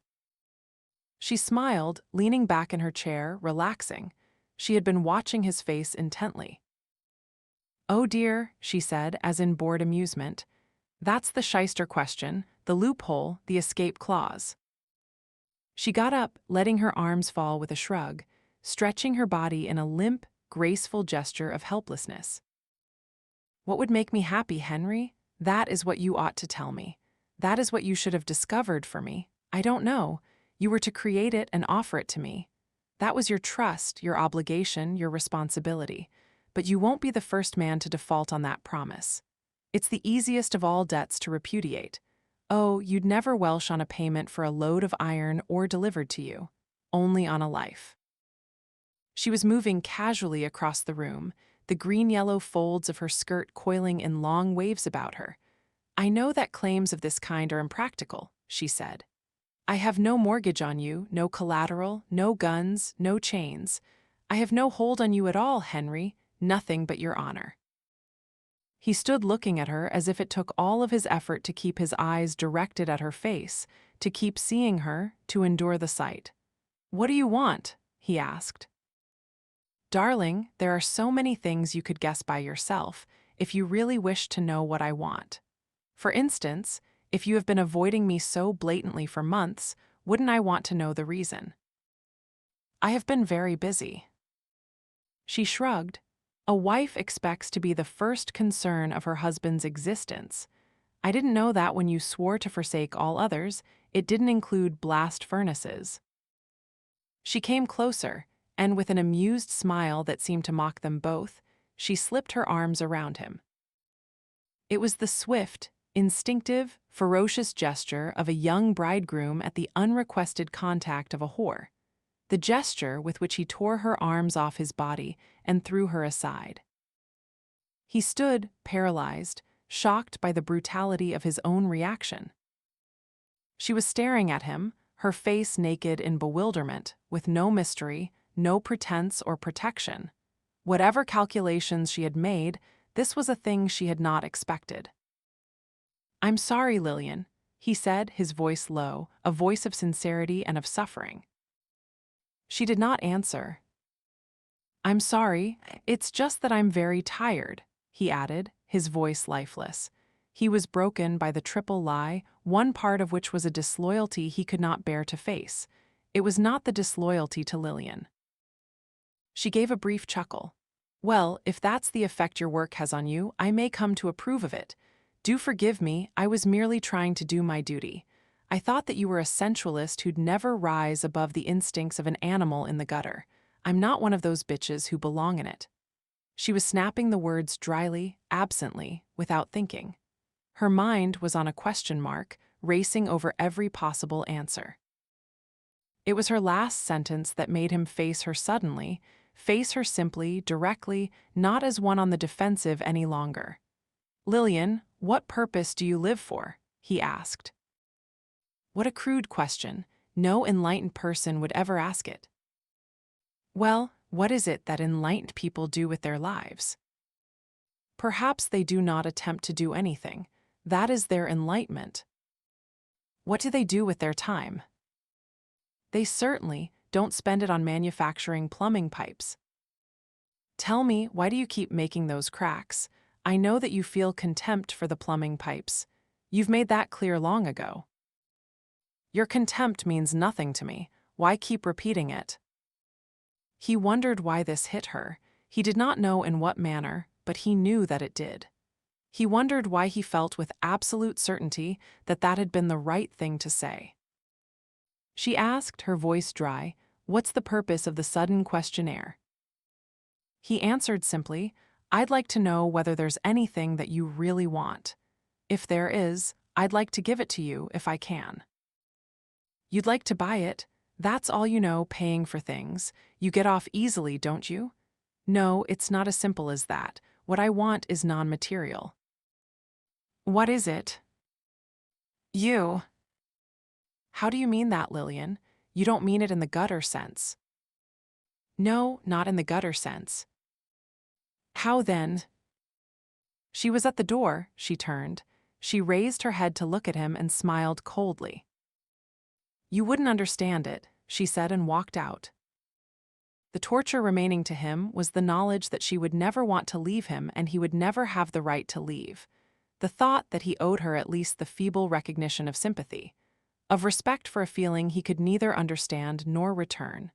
The knowledge that he could summon nothing for her, except contempt, a strange, total, unreasoning contempt, impervious to pity, to reproach, to his own pleas for justice. And, hardest to bear, the proud revulsion against his own verdict. Against his demand that he consider himself lower than this woman he despised. Then it did not matter to him any longer. It all receded into some outer distance, leaving only the thought that he was willing to bear anything, leaving him in a state which was both tension and peace, because he lay in bed, his face pressed to the pillow, thinking of Dagny, of her slender, sensitive body stretched beside him, trembling under the touch of his fingers. He wished she were back in New York. If she were, he would have gone there now, at once, in the middle of the night. Eugene Lawson sat at his desk as if it were the control panel of a bomber plane commanding a continent below. But he forgot it, at times, and slouched down, his muscles going slack inside his suit, as if he were pouting at the world. His mouth was the one part of him which he could not pull tight at any time. It was uncomfortably prominent in his lean face, attracting the eyes of any listener. When he spoke, the movement ran through his lower lip, twisting its moist flesh into extraneous contortions of its own. "I am not ashamed of it," said Eugene Lawson. "Miss Taggart, I want you to know that I am not ashamed of my past career as president of the Community National Bank of Madison."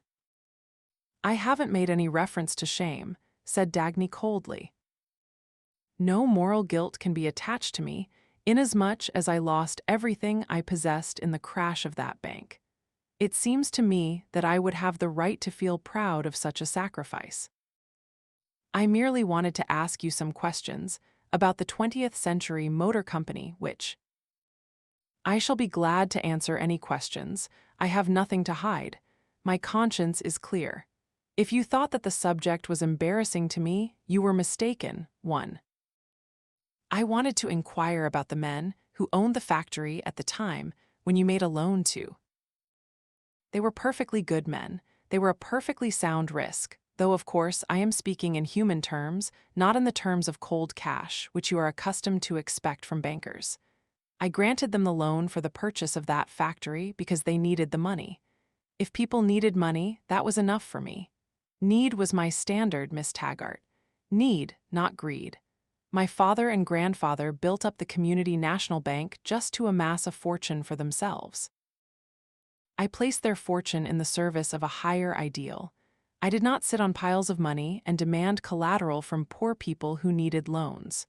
The heart was my collateral. Of course, I do not expect anyone in this materialistic country to understand me. The rewards I got were not of a kind that people of your class, Miss Taggart, would appreciate. The people who used to sit in front of my desk at the bank did not sit as you do, Miss Taggart. They were humble, uncertain, worn with care, afraid to speak. My rewards were the tears of gratitude in their eyes, the trembling voices, the blessings, the woman who kissed my hand when I granted her a loan she had begged for in vain everywhere else. Will you please tell me the names of the men who owned the motor factory? That factory was essential to the region, absolutely essential. I was perfectly justified in granting that loan. It provided employment for thousands of workers who had no other means of livelihood. Did you know any of the people who worked in the factory? Certainly, I knew them all. It was men that interested me, not machines. I was concerned with the human side of industry, not the cash register side. She leaned eagerly across the desk. Did you know any of the engineers who worked there? The engineers? No, I was much more democratic than that. It's the real workers that interested me. The common men, they all knew me by sight. I used to come into the shops and they would wave and shout, "Hello, Jean." That's what they called me, Jean. But I'm sure this is of no interest to you. It's past history.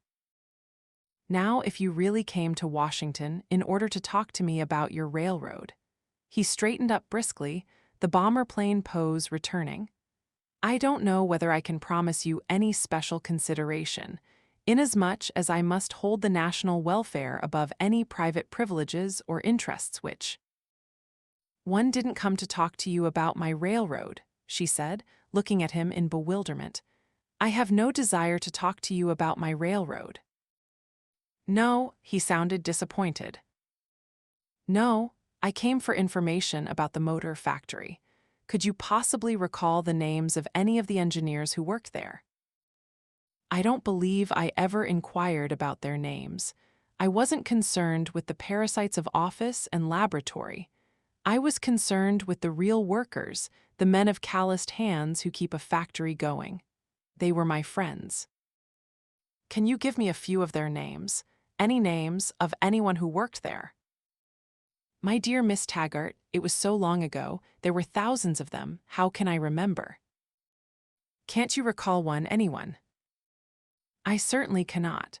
So many people have always filled my life that I can't be expected to recall individual drops in the ocean. Were you familiar with the production of that factory, with the kind of work they were doing or planning? Certainly, I took a personal interest in all my investments. I went to inspect that factory very often. They were doing exceedingly well. They were accomplishing wonders. The workers' housing conditions were the best in the country. I saw lace curtains at every window and flowers on the windowsills. Every home had a plot of ground for a garden.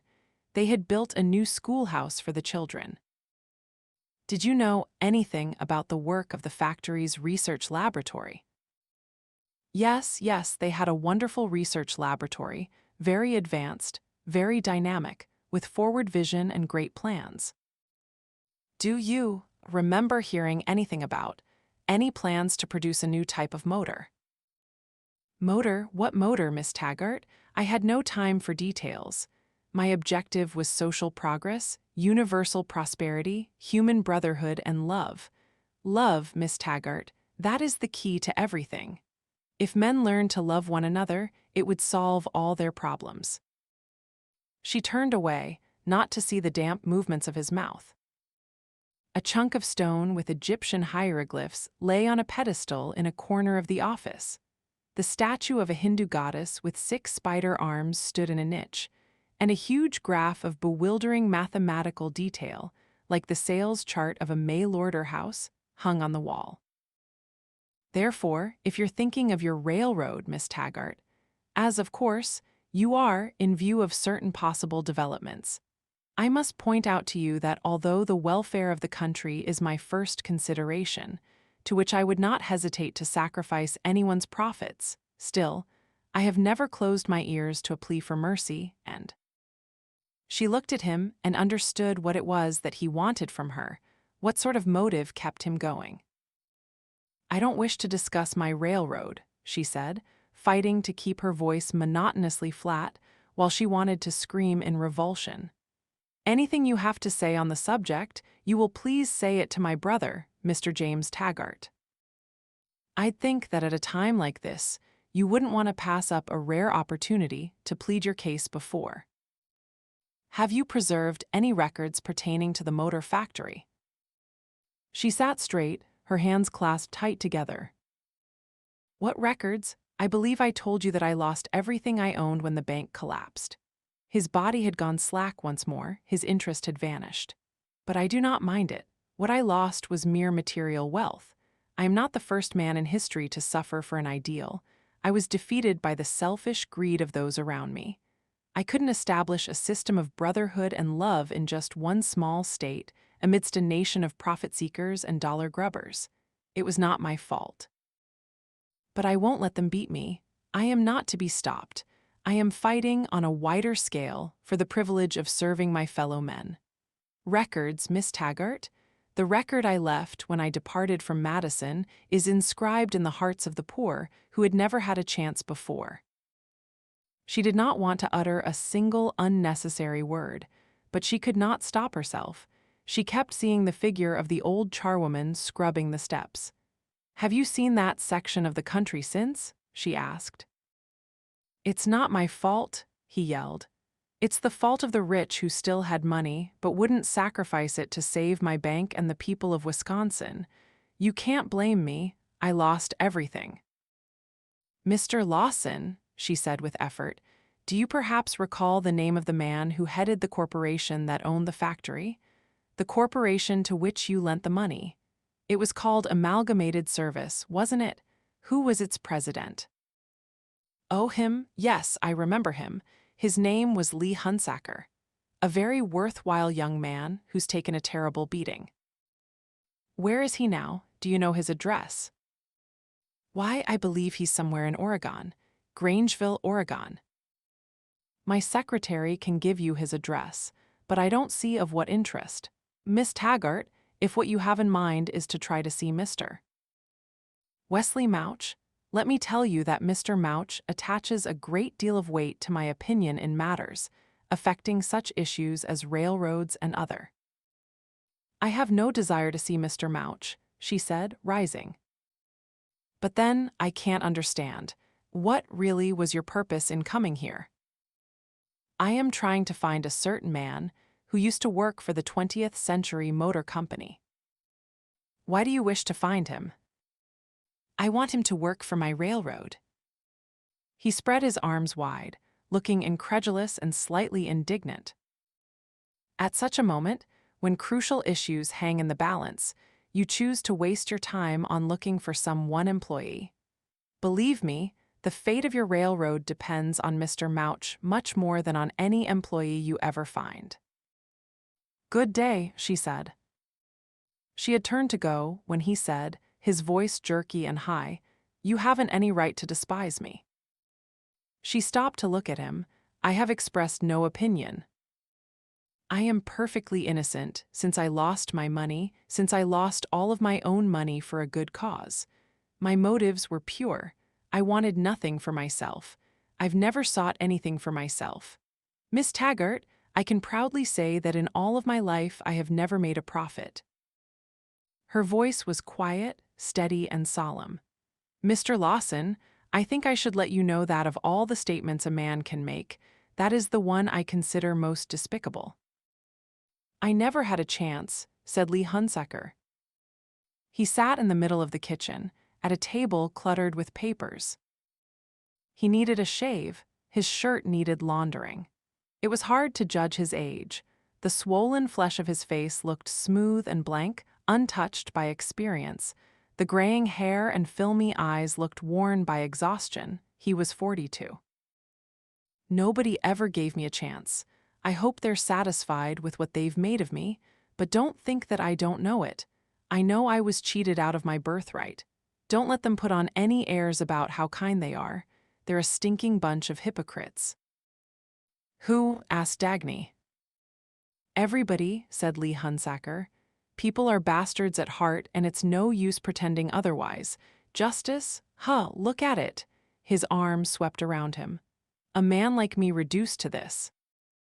Beyond the window, the light of noon looked like grayish dusk among the bleak roofs and naked trees of a place that was not country and could never quite become a town. Dusk and dampness seemed soaked into the walls of the kitchen. A pile of breakfast dishes lay in the sink. A pot of stew simmered on the stove, emitting steam with the greasy odor of cheap meat. A dusty typewriter stood among the papers on the table. The 20th Century Motor Company, said Lee Hunsaker, was one of the most illustrious names in the history of American industry. I was the president of that company. I owned that factory. But they wouldn't give me a chance. You were not the president of the 20th Century Motor Company, were you? I believe you headed a corporation called Amalgamated Service. Yes, but it's the same thing. We took over their factory. We were going to do just as well as they did. Better. We were just as important. Who the hell was Jed Starnes anyway? Nothing but a backwoods garage mechanic. Did you know that that's how he started? Without any background at all. My family once belonged to the New York 400. My grandfather was a member of the national legislature. It's not my fault that my father couldn't afford to give me a car of my own when he sent me to school. All the other boys had cars. My family name was just as good as any of theirs. When I went to college, he broke off abruptly. What newspaper did you say you're from? She had given him her name. She did not know why she now felt glad that he had not recognized it, and why she preferred not to enlighten him. I did not say I was from a newspaper, she answered. Jay needs some information on that motor factory for a private purpose of my own, not for publication. Oh, he looked disappointed. He went on sullenly, as if she were guilty of a deliberate offense against him. I thought maybe you came for an advance interview because I'm writing my autobiography. He pointed to the papers on the table. And what I intend to tell is plenty. I intend, oh hell. he said suddenly, remembering something. He rushed to the stove, lifted the lid off the pot, and went through the motions of stirring the stew, hatefully, paying no attention to his performance. He flung the wet spoon down on the stove, letting the grease drip into the gas burners, and came back to the table. "Yeah, I'll write my autobiography if anybody ever gives me a chance," he said. "How can I concentrate on serious work when this is the sort of thing I have to do?" He jerked his head at the stove. "Friends, huh? Those people think that just because they took me in, they can exploit me like a Chinese coolie, just because I had no other place to go. They have it easy, those good old friends of mine." He never lifts a finger around the house, just sits in his store all day, a lousy little 2-bit stationery store. Can it compare in importance with the book I'm writing? And she goes out shopping and asks me to watch her damn stew for her. She knows that a writer needs peace and concentration, but does she care about that? Do you know what she did today? He leaned confidentially across the table, pointing at the dishes in the sink. She went to the market and left all the breakfast dishes there and said she'd do them later. I know what she wanted. She expected me to do them. Well, I'll fool her. I'll leave them just where they are. Would you allow me to ask you a few questions about the motor factory? Don't imagine that that motor factory was the only thing in my life. I'd held many important positions before. I was prominently connected, at various times, with enterprises manufacturing surgical appliances, paper containers, men's hats, and vacuum cleaners. Of course, that sort of stuff didn't give me much scope. But the motor factory, that was my big chance. That was what I'd been waiting for. How did you happen to acquire it? It was meant for me. It was my dream come true. The factory was shut down bankrupt. The heirs of Jed Starnes had run it into the ground pretty fast. I don't know exactly what it was, but there had been something goofy going on up there, so the company went broke. The railroad people closed their branch line. Nobody wanted the place, nobody would bid on it. But there it was, this great factory, with all the equipment, all the machinery, all the things that had made millions for Jed Starnes. That was the kind of setup I wanted, the kind of opportunity I was entitled to.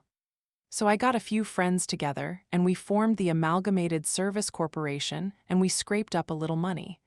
But we didn't have enough. We needed a loan to help us out and give us a start. It was a perfectly safe bet.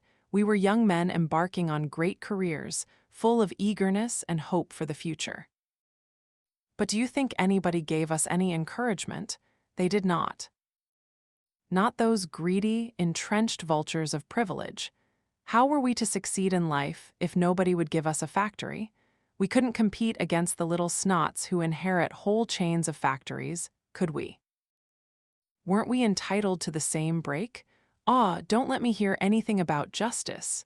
I worked like a dog, trying to get somebody to lend us the money. But that bastard Midas Mulligan put me through the ringer. She sat up straight. Midas Mulligan. Yeah, the banker who looked like a truck driver and acted it too. Did you know Midas Mulligan? Did I know him? I'm the only man who ever beat him, not that it did me any good. At odd moments, with a sudden sense of uneasiness, she had wondered, as she wondered about the stories of deserted ships found floating at sea or of sourceless lights flashing in the sky, about the disappearance of Midas Mulligan. There was no reason why she felt that she had to solve these riddles, except that they were mysteries which had no business being mysteries. They could not be causeless, yet no known cause could explain them. Midas Mulligan had once been the richest, and consequently, the most denounced man in the country. He had never taken a loss on any investment he made. Everything he touched turned into gold. It's because I know what to touch, he said. Nobody could grasp the pattern of his investments. He rejected deals that were considered flawlessly safe, and he put enormous amounts into ventures that no other banker would handle. Through the years, he had been the trigger that had sent unexpected, spectacular bullets of industrial success shooting over the country. It was he who had invested in Reardon Steel at its start, thus helping Reardon to complete the purchase of the abandoned steel mills in Pennsylvania. When an economist referred to him once as an audacious gambler, Mulligan said, "The reason why you'll never get rich is because you think that what I do is gambling." It was rumored that one had to observe a certain unwritten rule when dealing with Midas Mulligan. If an applicant for a loan ever mentioned his personal need or any personal feeling whatever, the interview ended and he was never given another chance to speak to Mr. Mulligan. "Why, yes, I can," said Midas Mulligan, when he was asked whether he could name a person more evil than the man with a heart closed to pity. The man who uses another's pity for him as a weapon. In his long career, he had ignored all the public attacks on him, except one. His first name had been Michael. When a newspaper columnist of the humanitarian clique nicknamed him Midas Mulligan and the tag stuck to him as an insult, Mulligan appeared in court and petitioned for a legal change of his first name to Midas. The petition was granted. In the eyes of his contemporaries, he was a man who had committed the one unforgivable sin. He was proud of his wealth. These were the things Dagny had heard about Midas Mulligan. She had never met him. 7 years ago, Midas Mulligan had vanished. He left his home one morning and was never heard from again. On the next day, the depositors of the Mulligan Bank in Chicago received notices requesting that they withdraw their funds because the bank was closing. In the investigations that followed, it was learned that Mulligan had planned the closing in advance and in minute detail. His employees were merely carrying out his instructions. It was the most orderly run on a bank that the country ever witnessed. Every depositor received his money down to the last fraction of interest due. All of the bank's assets had been sold piecemeal to various financial institutions. When the books were balanced, it was found that they balanced perfectly, to the penny. Nothing was left over. The Mulligan Bank had been wiped out.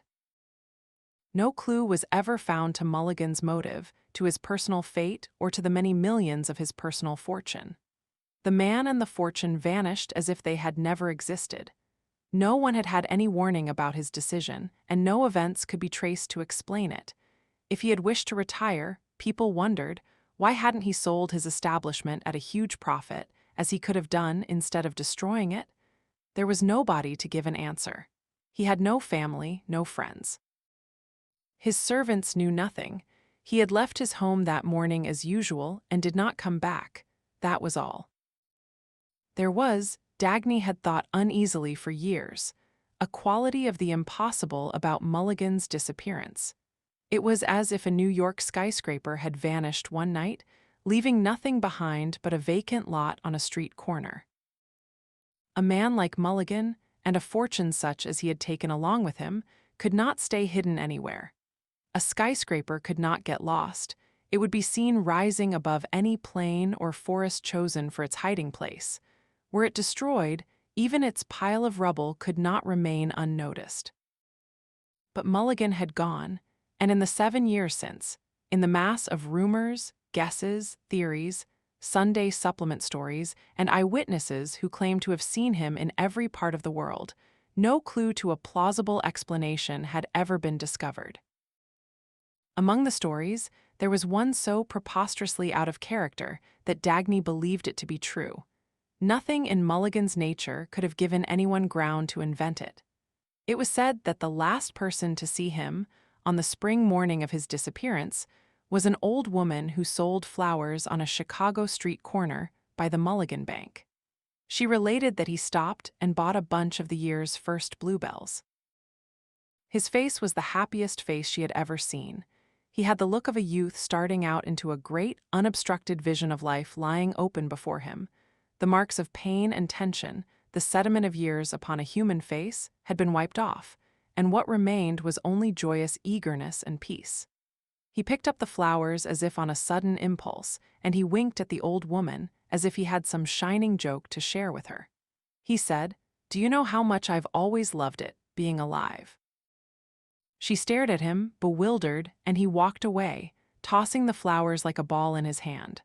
A broad, straight figure in a sedate, expensive businessman's overcoat, going off into the distance against the straight cliffs of office buildings with the spring sun sparkling on their windows. Midas Mulligan was a vicious bastard with a dollar sign stamped on his heart, said Lee Hunsaker, in the fumes of the acrid stew. My whole future depended upon a miserable $500,000, which was just small change to him. But when I applied for a loan, he turned me down flat, for no better reason than that I had no collateral to offer. How could I have accumulated any collateral when nobody had ever given me a chance at anything big? Why did he lend money to others, but not to me? It was plain discrimination. He didn't even care about my feelings. He said that my past record of failures disqualified me for ownership of a vegetable pushcart, let alone a motor factory. What failures?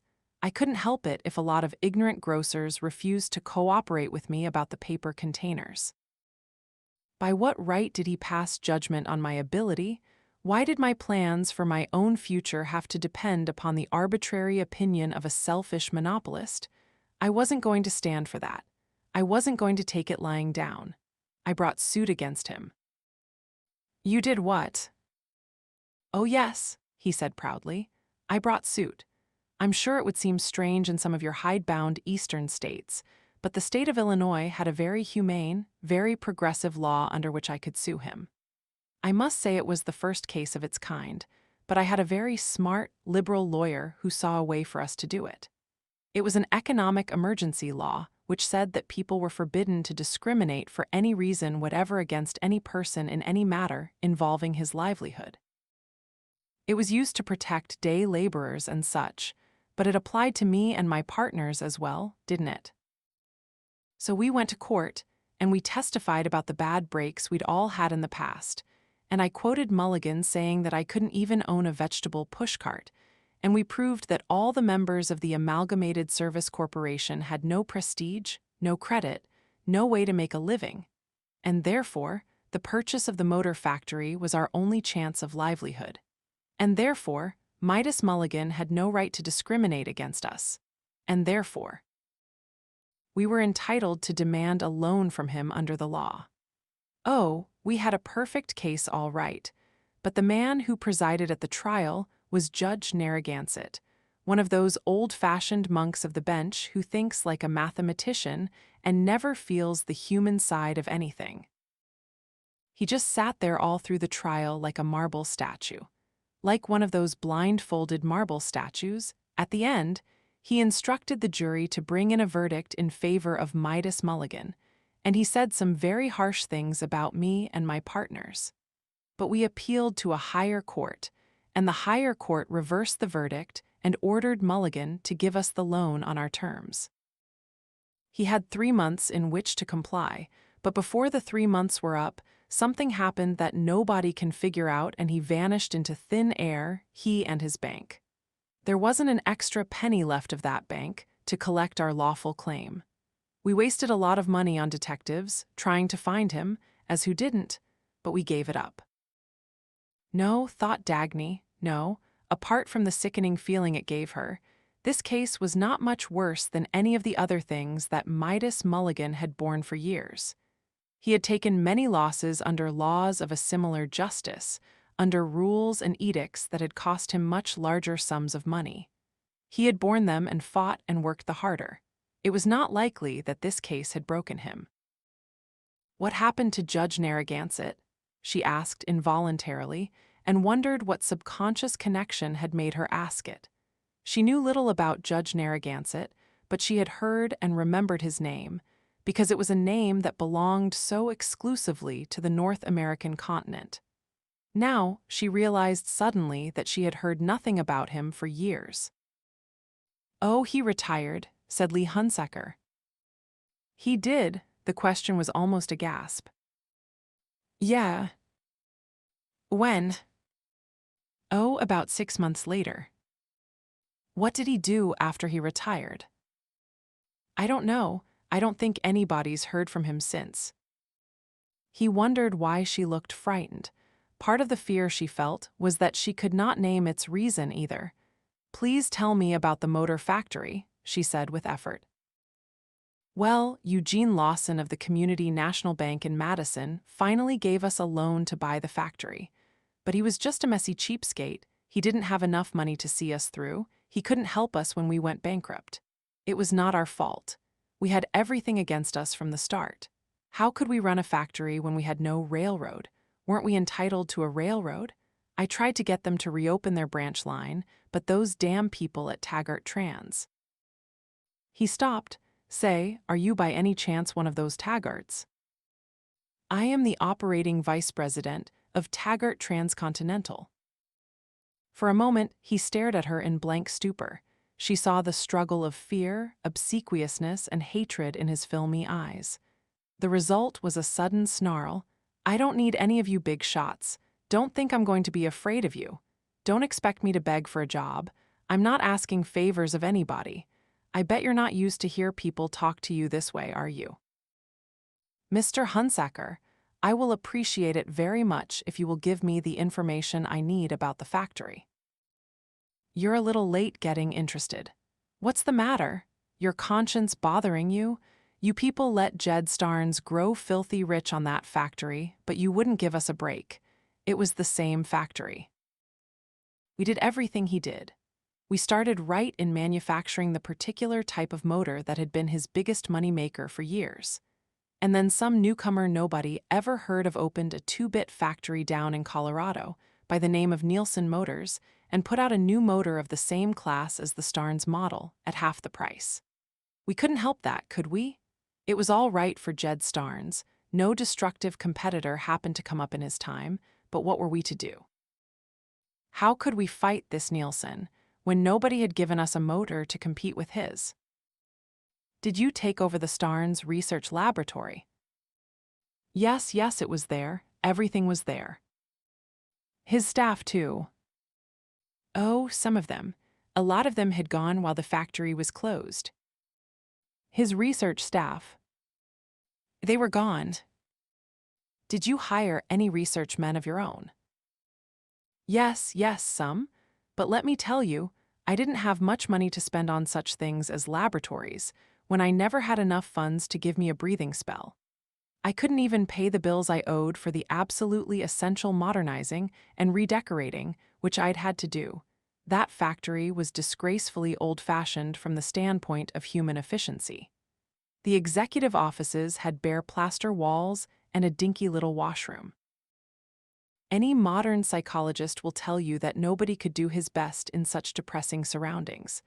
I had to have a brighter color scheme in my office and a decent modern bathroom with a stall shower. Furthermore, I spent a lot of money on a new cafeteria and a playroom and restroom for the workers. We had to have morale, didn't we? Any enlightened person knows that man is made by the material factors of his background and that a man's mind is shaped by his tools of production. But people wouldn't wait for the laws of economic determinism to operate upon us. We never had a motor factory before. We had to let the tools condition our minds, didn't we? But nobody gave us time. Can you tell me about the work of your research staff? Oh, I had a group of very promising young men, all of them guaranteed by diplomas from the best universities. But it didn't do me any good. I don't know what they were doing. I think they were just sitting around, eating up their salaries. Who was in charge of your laboratory? Hell, how can I remember that now? Do you remember any of the names of your research staff? Do you think I had time to meet every hireling in person? Did any of them ever mention to you any experiments with an entirely new kind of motor? What motor? Let me tell you that an executive of my position does not hang around laboratories. I spent most of my time in New York and Chicago trying to raise money to keep us going. Who was the general manager of Tie Factory? A very able fellow by the name of Roy Cunningham. He died last year in an auto accident. Drunk driving, they said. Can you give me the names and addresses of any of your associates, anyone you remember? I don't know what's become of them. I wasn't in a mood to keep track of that. Have you preserved any of the factory records? I certainly have. She sat up eagerly. Would you let me see them? You bet. He seemed eager to comply. He rose at once and hurried out of the room. What he put down before her, when he returned, was a thick album of clippings. It contained his newspaper interviews and his press agent's releases. I was one of the big industrialists, too, he said proudly. I was a national figure, as you can see. My life will make a book of deep, human significance. I'd have written it long ago if I had the proper tools of production. He banged angrily upon his typewriter. I can't work on this damn thing. It skips spaces. How can I get any inspiration and write a bestseller with a typewriter that skips spaces? Thank you, Mr. Hunsaker, she said. I believe this is all you can tell me. She rose. You don't happen to know what became of the Starnes heirs? Oh, they ran for cover after they'd wrecked the factory. There were 3 of them, 2 sons and a daughter. Last I heard, they were hiding their faces out in Durance, Louisiana. The last sight she caught of Lee Hunsaker, as she turned to go, was his sudden leap to the stove.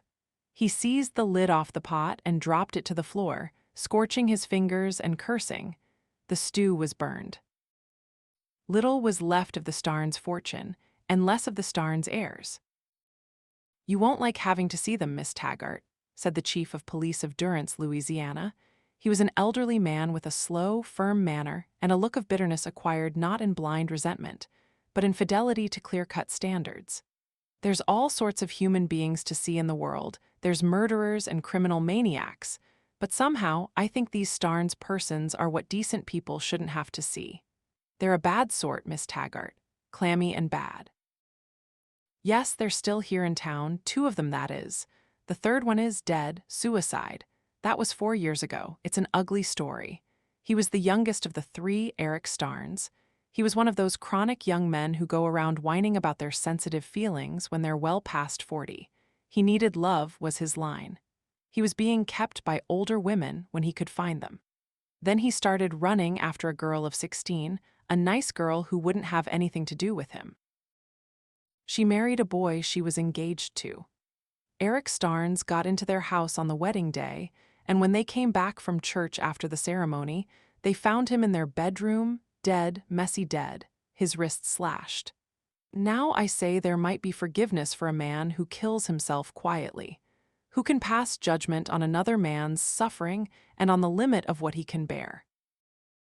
But the man who kills himself, making a show of his death in order to hurt somebody, the man who gives his life for malice, there's no forgiveness for him, no excuse, he's rotten clear through, and what he deserves is that people spit at his memory instead of feeling sorry for him and hurt as he wanted them to be.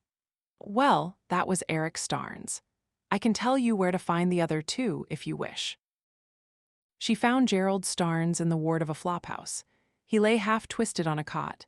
His hair was still black, but the white stubble of his chin was like a mist of dead weeds over a vacant face. He was soggy drunk. A pointless chuckle kept breaking his voice when he spoke, the sound of a static, unfocused malevolence. It went bust, the great factory. That's what happened to it. Just went up and bust. Does that bother you, madam? The factory was rotten. Everybody is rotten. I'm supposed to beg somebody's pardon, but I won't. I don't give a damn. People get fits trying to keep up the show, when it's all rot, black rot, the automobiles, the buildings, and the souls, and it doesn't make any difference, one way or another. You should have seen the kind of literati who turned flip-flops when I whistled when I had the dough. The professors, the poets, the intellectuals, the world savers, and the brother lovers. Any way I whistled, I had lots of fun. I wanted to do good, but now I don't. There isn't any good. Not any goddamn good in the whole goddamn universe. I don't propose to take a bath if I don't feel like it, and that's that. If you want to know anything about the factory, ask my sister. My sweet sister who had a trust fund they couldn't touch, so she got out of it safe, even if she's in the hamburger class now, not the filet mignon à la sauce béarnaise, but would she give a penny of it to her brother? The noble plan that busted was her idea as much as mine, but will she give me a penny? Ha, go take a look at the Duchess, take a look. What do I care about the factory? It was just a pile of greasy machinery. I'll sell you all my rights, claims, and title to it for a drink. I'm the last of the Starnes name. It used to be a great name, Starnes. I'll sell it to you. You think I'm a stinking bum, but that goes for all the rest of them and for rich ladies like you too. I wanted to do good for humanity. Ha, I wish they'd all boil in oil, be lots of fun. I wish they'd choke. What does it matter? What does anything matter? On the next cot, a white-haired, shriveled little tramp turned in his sleep, moaning. A nickel clattered to the floor out of his rags. Gerald Starnes picked it up and slipped it into his own pocket. He glanced at Dagny. The creases of his face were a malignant smile. "Want to wake him up and start trouble?" he asked. "If you do, I'll say that you're lying." The ill-smelling bungalow, where she found Ivy Starnes, stood on the edge of town, by the shore of the Mississippi. Hanging strands of moss and clots of waxy foliage made the thick vegetation look as if it were drooling. The too many draperies, hanging in the stagnant air of a small room, had the same look. The smell came from undusted corners and from incense burning in silver jars at the feet of contorted oriental deities. Ivy Starnes sat on a pillow like a baggy Buddha. Her mouth was a tight little crescent, the petulant mouth of a child demanding adulation, on the spreading, pallid face of a woman past 50. Her eyes were two lifeless puddles of water. Her voice had the even, dripping monotone of rain. "I can't answer the kind of questions you're asking, my girl. The research laboratory, the engineers, why should I remember anything about them? It was my father who was concerned with such matters, not I. My father was an evil man who cared for nothing but business. He had no time for love, only for money. My brothers and I lived on a different plane. Our aim was not to produce gadgets, but to do good. We brought a great, new plan into the factory. It was 11 years ago. We were defeated by the greed, the selfishness, and the base, animal nature of men. It was the eternal conflict between spirit and matter, between soul and body. They would not renounce their bodies, which was all we asked of them. I do not remember any of those men. I do not care to remember. The engineers, I believe it was they who started the hemophilia. Yes, that is what I said, the hemophilia, the slow leak, the loss of blood that cannot be stopped. They ran first. They deserted us, one after another. Our plan, we put into practice that noble historical precept, from each according to his ability to each according to his need. Everybody in the factory, from charwoman to president, received the same salary, the barest minimum necessary. Twice a year, we all gathered in a mass meeting, where every person presented his claim for what he believed to be his needs. We voted on every claim, and the will of the majority established every person's need and every person's ability. The income of the factory was distributed accordingly. Rewards were based on need and penalties on ability. Those whose needs were voted to be the greatest received the most. Those who had not produced as much as the vote said they could were fined and had to pay the fines by working overtime without pay. That was our plan. It was based on the principle of selflessness. It required men to be motivated not by personal gain, but by love for their brothers. Dagny heard a cold, implacable voice saying somewhere within her, remember it well. It is not often that one can see pure evil. Look at it, remember, and someday you'll find the words to name its essence." She heard it through the screaming of other voices that cried in helpless violence. "It's nothing. I've heard it before. I'm hearing it everywhere. It's nothing but the same old tripe. Why can't I stand it? I can't stand it. I can't stand it." "What's the matter with you, my girl? Why did you jump up like that?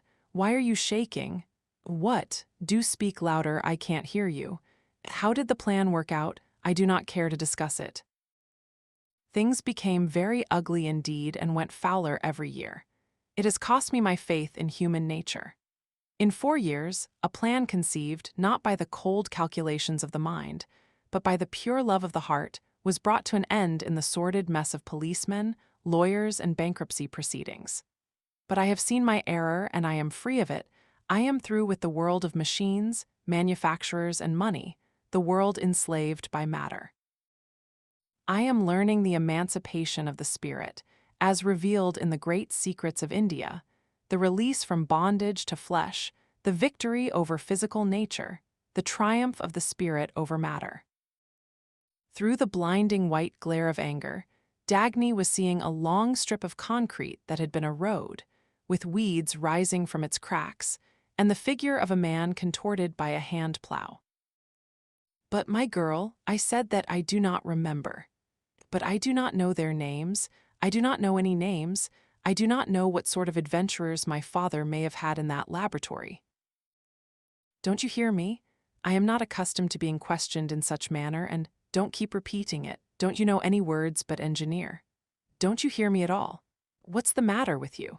I don't like your face, leave me alone. I don't know who you are, I've never hurt you, I'm an old woman, don't look at me like that, stand back, don't come near me or I'll call for help. Oh, yes, I know that one. The chief engineer, yes, he was the head of the laboratory, yes. William Hastings, that was his name, William Hastings, I remember. He went off to Brandon, Wyoming. He quit the day after we introduced the plan. He was the second man to quit us. No, I don't remember who was the first. He wasn't anybody important. The woman who opened the door had graying hair and a poised, distinguished look of grooming. It took Dagny a few seconds to realize that her garment was only a simple cotton house dress. "May I see Mr. William Hastings?" asked Dagny. The woman looked at her for the briefest instant of a pause. It was an odd glance, inquiring and grave. "May I ask your name?" "I am Dagny Taggart, of Taggart Transcontinental." "Oh, please come in, Miss Taggart. I am Mrs. William Hastings." The measured tone of gravity went through every syllable of her voice, like a warning. Her manner was courteous, but she did not smile. It was a modest home in the suburbs of an industrial town. Bare tree branches cut across the bright, cold blue of the sky on the top of the rise that led to the house. The walls of the living room were silver gray. Sunlight hit the crystal stand of a lamp with a white shade. Beyond an open door, a breakfast nook was papered in red-dotted white. "Were you acquainted with my husband in business, Miss Taggart?" "No, I have never met Mr. Hastings, but I should like to speak to him on a matter of business of crucial importance." "My husband died 5 years ago, Miss Taggart." Dagny closed her eyes. The dull, sinking shock contained the conclusions she did not have to make in words. This, then, had been the man she was seeking, and Reardon had been right. This was why the motor had been left unclaimed on a junk pile. "I'm sorry," she said, both to Mrs. Hastings and to herself. The suggestion of a smile on Mrs. Hastings' face held sadness, but the face had no imprint of tragedy, only a grave look of firmness, acceptance, and quiet serenity. "Mrs. Hastings, would you permit me to ask you a few questions?" "Certainly, please sit down." "Did you have some knowledge of your husband's scientific work?" "Very little, none really. He never discussed it at home." "He was, at one time, chief engineer of the 20th Century Motor Company." "Yes, he had been employed by them for 18 years. "I wanted to ask Mr. Hastings about his work there and the reason why he gave it up. If you can tell me, I would like to know what happened in that factory." The smile of sadness and humor appeared fully on Mrs. Hastings' face. "That is what I would like to know myself," she said, "but I'm afraid I shall never learn it now. I know why he left the factory. It was because of an outrageous scheme which the heirs of Led Starnes established there. He would not work on such terms or for such people. But there was something else. I've always felt that something happened at 20th Century Motors which he would not tell me. I'm extremely anxious to know any clue you may care to give me." "I have no clue to it. I've tried to guess and given up. I cannot understand or explain it, but I know that something happened. When my husband left 20th Century, we came here and he took a job as head of the engineering department of Acme Motors. It was a growing, successful concern at the time. It gave my husband the kind of work he liked. He was not a person prone to inner conflicts. He had always been sure of his actions and at peace with himself. But for a whole year after we left Wisconsin, he acted as if he were tortured by something, as if he were struggling with a personal problem he could not solve. At the end of that year, he came to me one morning and told me that he had resigned from Acme Motors, that he was retiring and would not work anywhere else. He loved his work, it was his whole life. Yet he looked calm, self-confident, and happy for the first time since we'd come here. He asked me not to question him about the reason of his decision. I didn't question him and I didn't object. We had this house, we had our savings, we had enough to live on modestly for the rest of our days.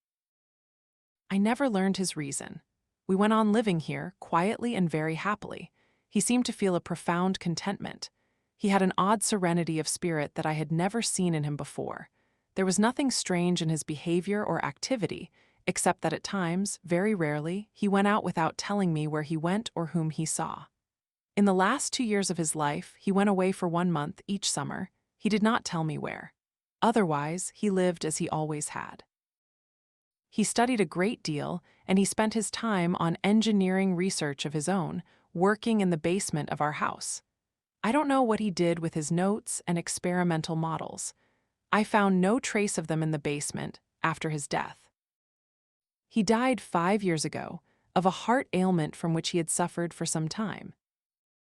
Dagny asked hopelessly, "Did you know the nature of his experiments?" "No, I know very little about engineering." "Did you know any of his professional friends or coworkers who might have been acquainted with his research?" "No, when he was at 20th Century Motors, he worked such long hours that we had very little time for ourselves and we spent it together. We had no social life at all. He never brought his associates to the house." "When he was at 20th Century, did he ever mention to you a motor he had designed? An entirely new type of motor that could have changed the course of all industry?" "A motor? Yes. Yes, he spoke of it several times. He said it was an invention of incalculable importance, but it was not he who had designed it.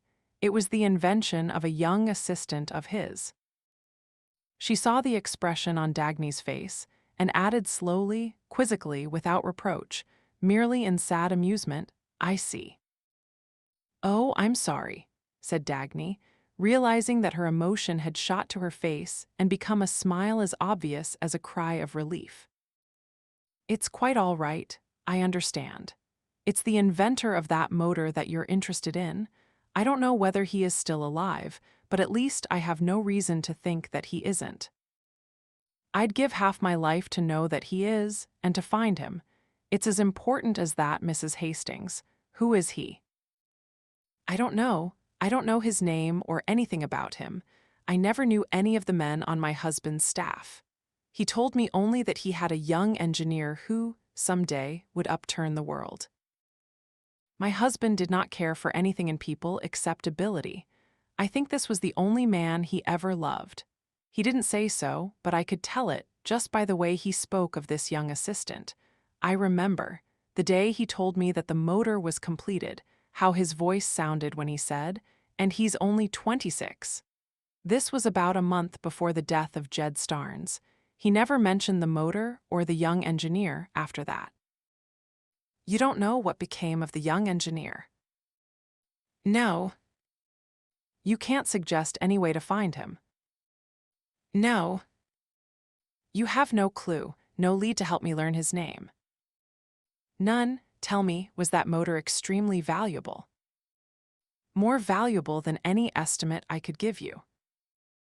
"It's strange because, you see, I thought of it once, some years after we'd left Wisconsin, and I asked my husband what had become of that invention he'd said was so great, what would be done with it.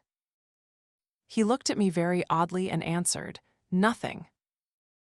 "Why?" "He wouldn't tell me." "Can you remember anyone at all who worked at 20th Century?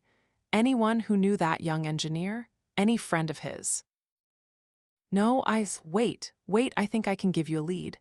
I can tell you where to find one friend of his. I don't even know that friend's name either, but I know his address. It's an odd story. I'd better explain how it happened.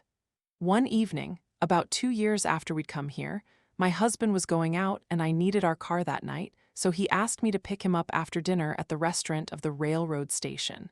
He did not tell me with whom he was having dinner. When I drove up to the station, I saw him standing outside the restaurant with two men. One of them was young and tall. The other was elderly. He looked very distinguished. I would still recognize those men anywhere. They had the kind of faces one doesn't forget. My husband saw me and left them. They walked away toward the station platform. There was a train coming. My husband pointed after the young man and said, "Did you see him?"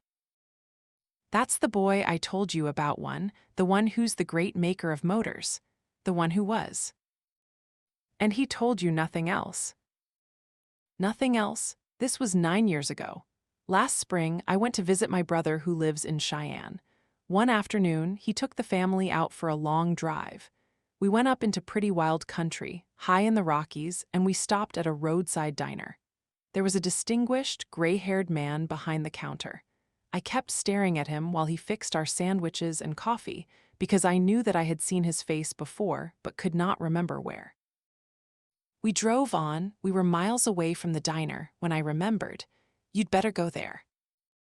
It's on Route 86 in the mountains west of Cheyenne, near a small industrial settlement by the Lenox Copper Foundry. It seems strange, but I'm certain of it. The cook in that diner is the man I saw at the railroad station with my husband's young idol." The diner stood on the summit of a long, hard climb. Its glass walls spread a coat of polish over the view of rocks and pines descending in broken ledges to the sunset. It was dark below, but an even, glowing light still remained in the diner, as in a small pool left behind by a receding tide. Dagny sat at the end of the counter, eating a hamburger sandwich. It was the best cooked food she had ever tasted, the product of simple ingredients and of an unusual skill. 2 workers were finishing their dinner. She was waiting for them to depart. She studied the man behind the counter. He was slender and tall. He had an air of distinction that belonged in an ancient castle or in the inner office of a bank. But his peculiar quality came from the fact that he made the distinction seem appropriate here, behind the counter of a diner. He wore a cook's white jacket as if it were a full-dress suit. There was an expert competence in his manner of working. His movements were easy, intelligently economical. He had a lean face and gray hair that blended in tone with the cold blue of his eyes. Somewhere beyond his look of courteous sternness, there was a note of humor, so faint that it vanished if one tried to discern it. The 2 workers finished, paid, and departed, each leaving a dime for a tip. She watched the man as he removed their dishes, put the dimes into the pocket of his white jacket, wiped the counter, working with swift precision. Then he turned and looked at her. It was an impersonal glance, not intended to invite conversation. But she felt certain that he had long since noted her New York suit, her high-heeled pumps, her air of being a woman who did not waste her time. His cold, observant eyes seemed to tell her that he knew she did not belong here and that he was waiting to discover her purpose. "How is business?" she asked. "Pretty bad. They're going to close the Lenox Foundry next week, so I'll have to close soon, too, and move on." His voice was clear, impersonally cordial. "Where to?" "One haven't decided." "What sort of thing do you have in mind?" "I don't know. I'm thinking of opening a garage, if I can find the right spot in some town." "Oh no, you're too good at your job to change it.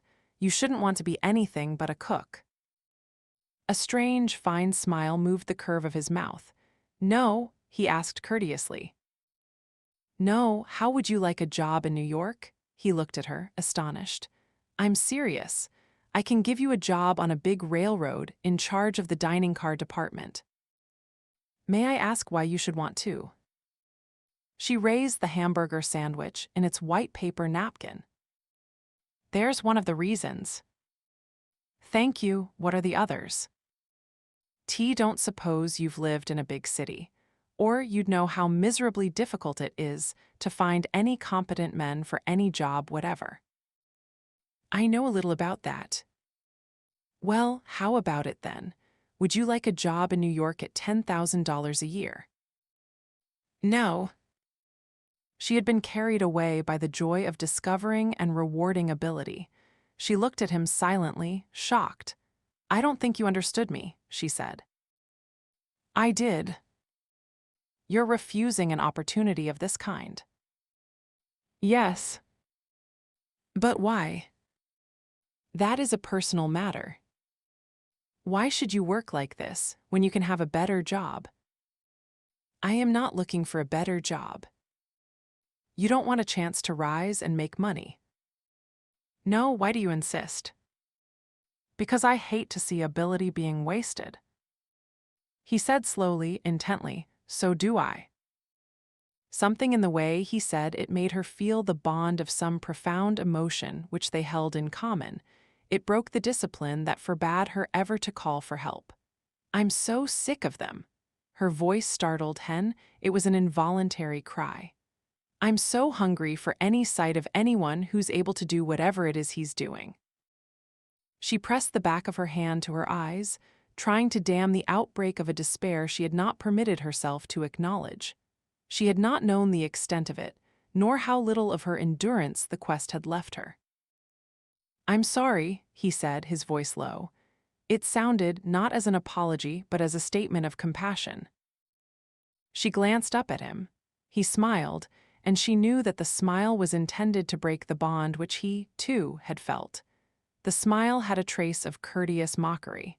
He said, but I don't believe that you came all the way from New York just to hunt for railroad cooks in the Rockies.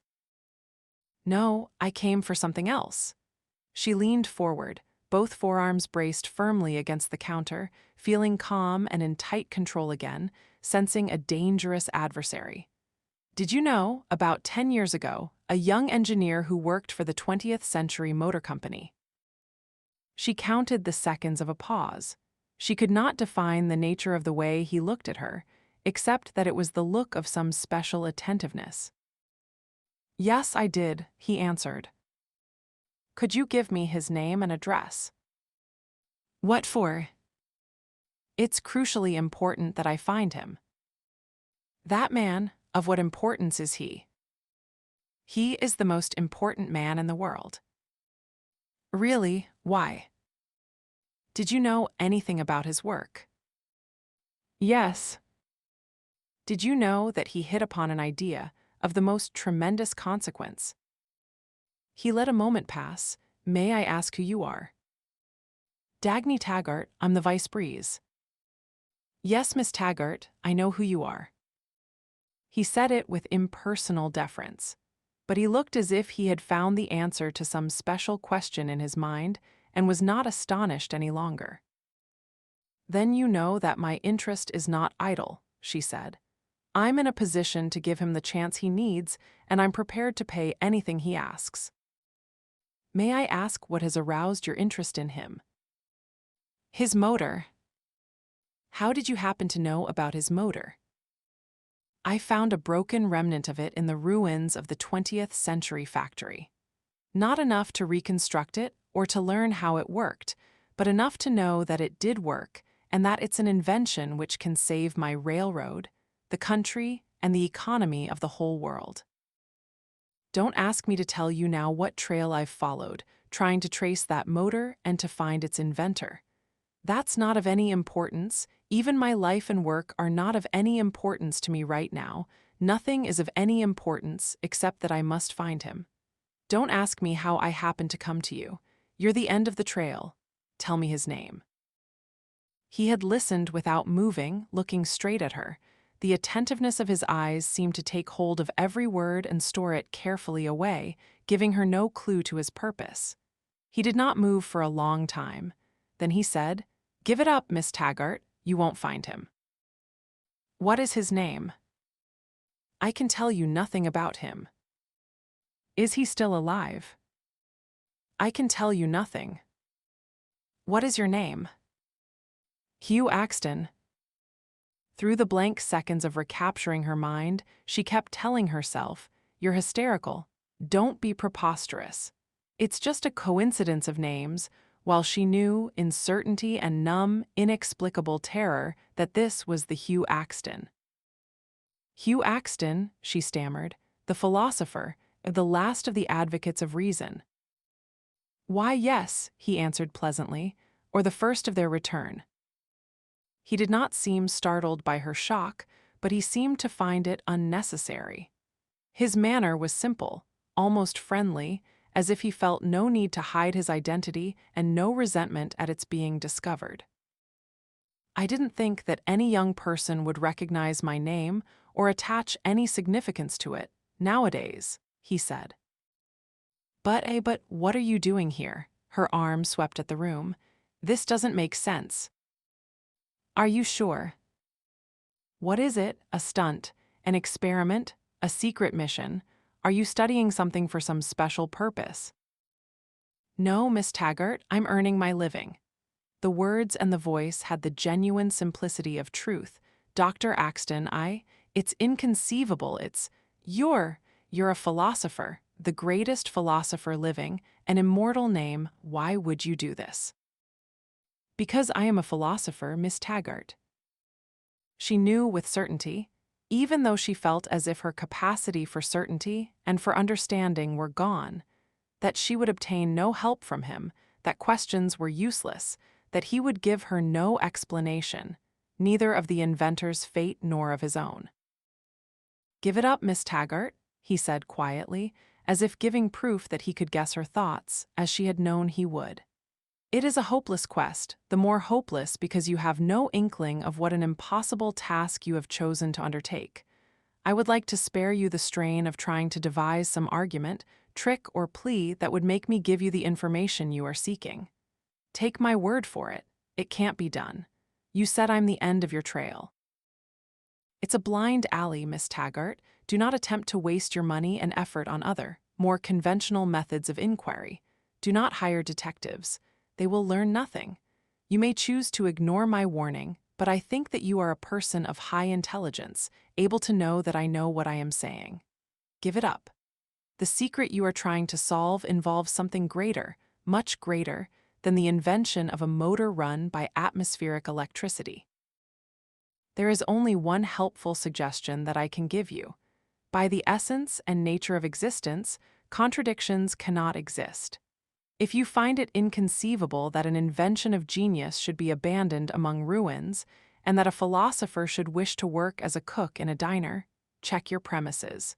You will find that one of them is wrong. She started. She remembered that she had heard this before and that it was Francisco who had said it. And then she remembered that this man had been one of Francisco's teachers. As you wish, Dr. Axton, she said.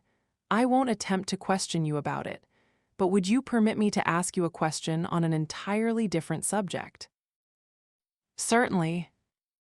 Dr. Robert Stadler once told me that when you were at the Patrick Henry University, you had 3 students who were your favorites and his, 3 brilliant minds from whom you expected a great future.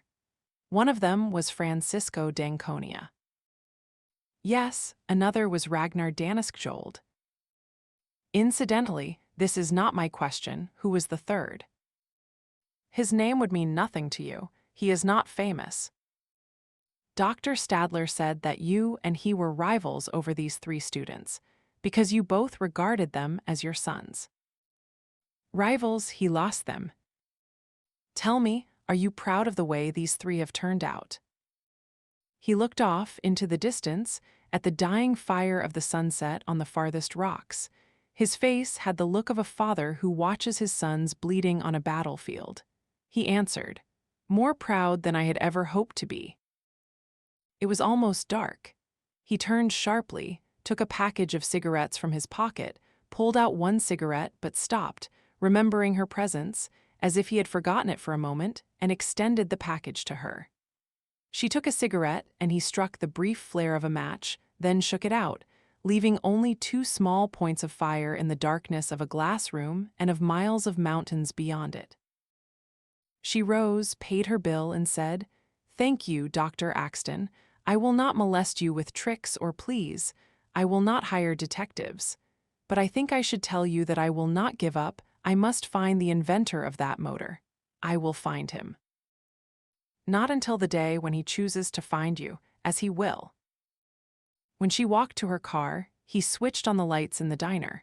She saw the mailbox by the side of the road and noted the incredible fact that the name, Hugh Axton, stood written openly across it. She had driven far down the winding road, and the lights of the diner were long since out of sight, when she noticed that she was enjoying the taste of the cigarette he had given her. It was different from any she had ever smoked before. She held the small remnant to the light of the dashboard, looking for the name of the brand. There was no name, only a trademark. Stamped in gold on the thin, white paper there stood the sign of the dollar. She examined it curiously. She had never heard of that brand before. Then she remembered the old man at the cigar stand of the Taggart terminal and smiled, thinking that this was a specimen for his collection. She stamped out the fire and dropped the butt into her handbag. Train number 57 was lined along the track, ready to leave for Wyatt Junction, when she reached Cheyenne, left her car at the garage where she had rented it, and walked out on the platform of the Taggart station. She had half an hour to wait for the eastbound mainliner to New York. She walked to the end of the platform and leaned wearily against a lamppost. She did not want to be seen and recognized by the station employees. She did not want to talk to anyone. She needed rest. A few people stood in clusters on the half-deserted platform. Animated conversations seemed to be going on, and newspapers were more prominently in evidence than usual. She looked at the lighted windows of train number 57 for a moment's relief in the sight of a victorious achievement.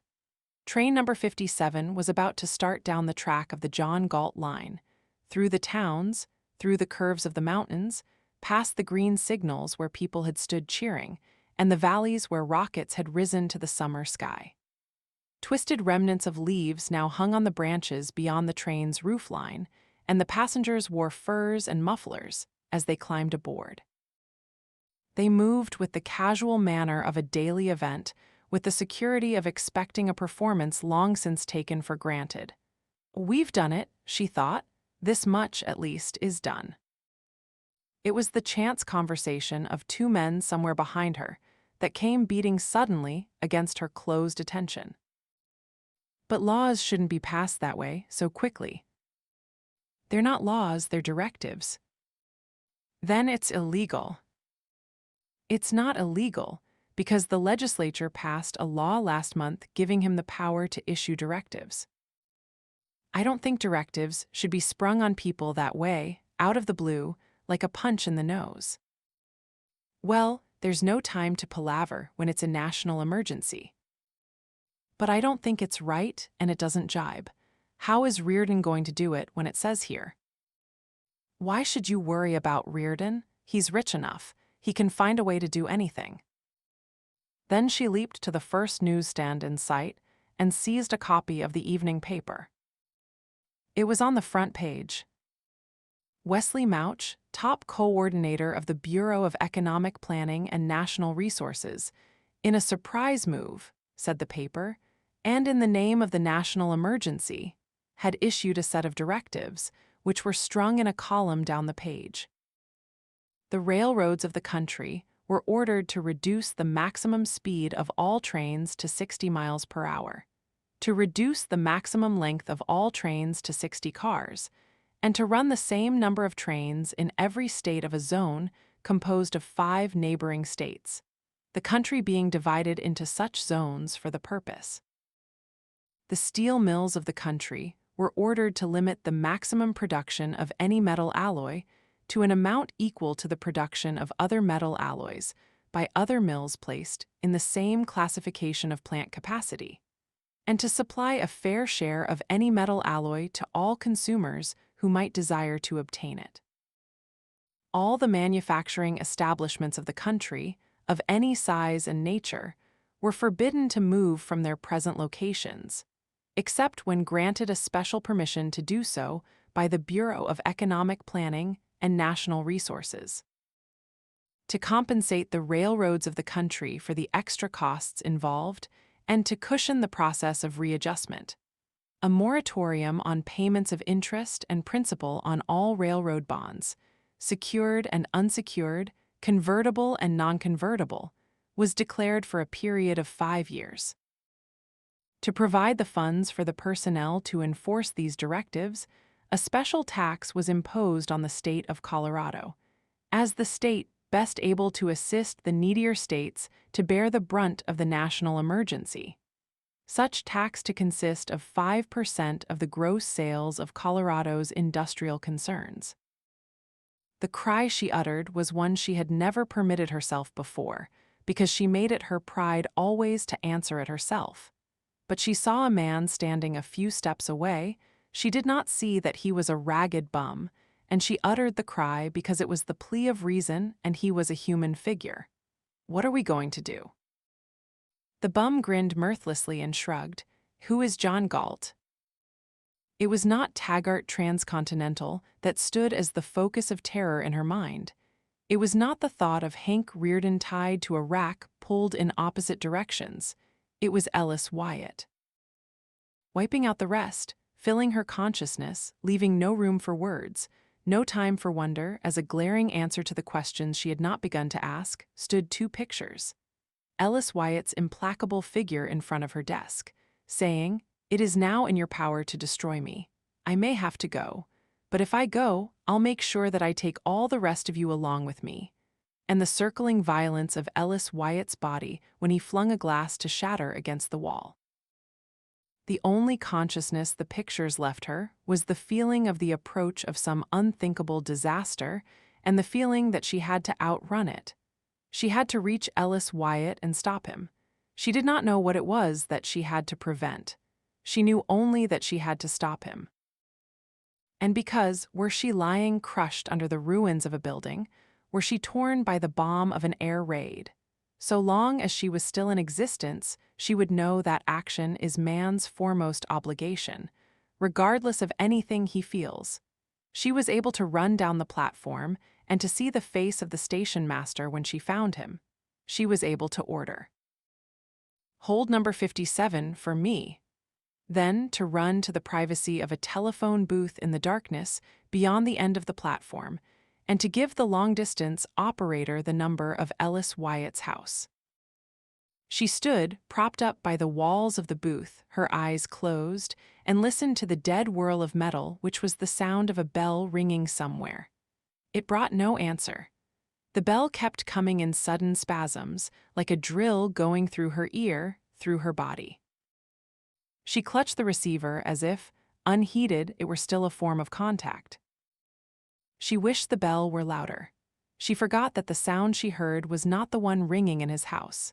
She did not know that she was screaming, "Ellis, don't I," until she heard the cold, reproving voice of the operator say, "Your party does not answer." She sat at the window of a coach of train number 57 and listened to the clicking of the wheels on the rails of Reardon metal. She sat, unresisting, swaying with the motion of the train. The black luster of the window hid the countryside she did not want to see. It was her second run on the John Galt line, and she tried not to think of the first. The bondholders, she thought, the bondholders of the John Galt line. It was to her honor that they had entrusted their money, the saving and achievement of years. It was on her ability that they had staked it. It was on her work that they had relied and on their own. And she had been made to betray them into a looter's trap. There would be no trains and no lifeblood of freight. The John Galt line had been only a drain pipe that had permitted Jim Taggart to make a deal and to drain their wealth, unearned, into his pocket, in exchange for letting others drain his railroad. The bonds of the John Galt line, which this morning had been the proud guardians of their owner's security and future, had become in the space of an hour scraps of paper that no one would buy, with no value, no future, no power. Save the power to close the doors and stop the wheels of the last hope of the country. And Taggart Transcontinental was not a living plant, fed by blood it had worked to produce, but a cannibal of the moment, devouring the unborn children of greatness. The tax on Colorado, she thought, the tax collected from Ellis Wyatt to pay for the livelihood of those whose job was to tie him and make him unable to live. Those who would stand on guard to see that he got no trains, no tank cars, no pipeline of Reardon metal. Ellis Wyatt, stripped of the right of self-defense, left without voice, without weapons, and worse. Made to be the tool of his own destruction, the supporter of his own destroyers, the provider of their food and of their weapons. Ellis Wyatt being choked, with his own bright energy turned against him as the noose, Ellis Wyatt, who had wanted to tap an unlimited source of shale oil and who spoke of a second renaissance. She sat bent over, her head on her arms, slumped at the ledge of the window, while the great curves of the green-blue rail, the mountains, the valleys, the new towns of Colorado went by in the darkness, unseen. The sudden jolt of brakes on wheels threw her upright. It was an unscheduled stop, and the platform of the small station was crowded with people, all looking off in the same direction. The passengers around her were pressing to the windows, staring. She leaped to her feet. She ran down the aisle, down the steps, into the cold wind sweeping the platform. In the instant before she saw it and her scream cut the voices of the crowd, she knew that she had known that which she was to see. In a break between mountains, lighting the sky, throwing a glow that swayed on the roofs and walls of the station, the hill of Wyatt oil was a solid sheet of flame. Later, when they told her that Ellis Wyatt had vanished, leaving nothing behind but a board he had nailed to a post at the foot of the hill, when she looked at his handwriting on the board, she felt as if she had almost known that these would be the words. "I am leaving it as I found it. Take over. It's yours."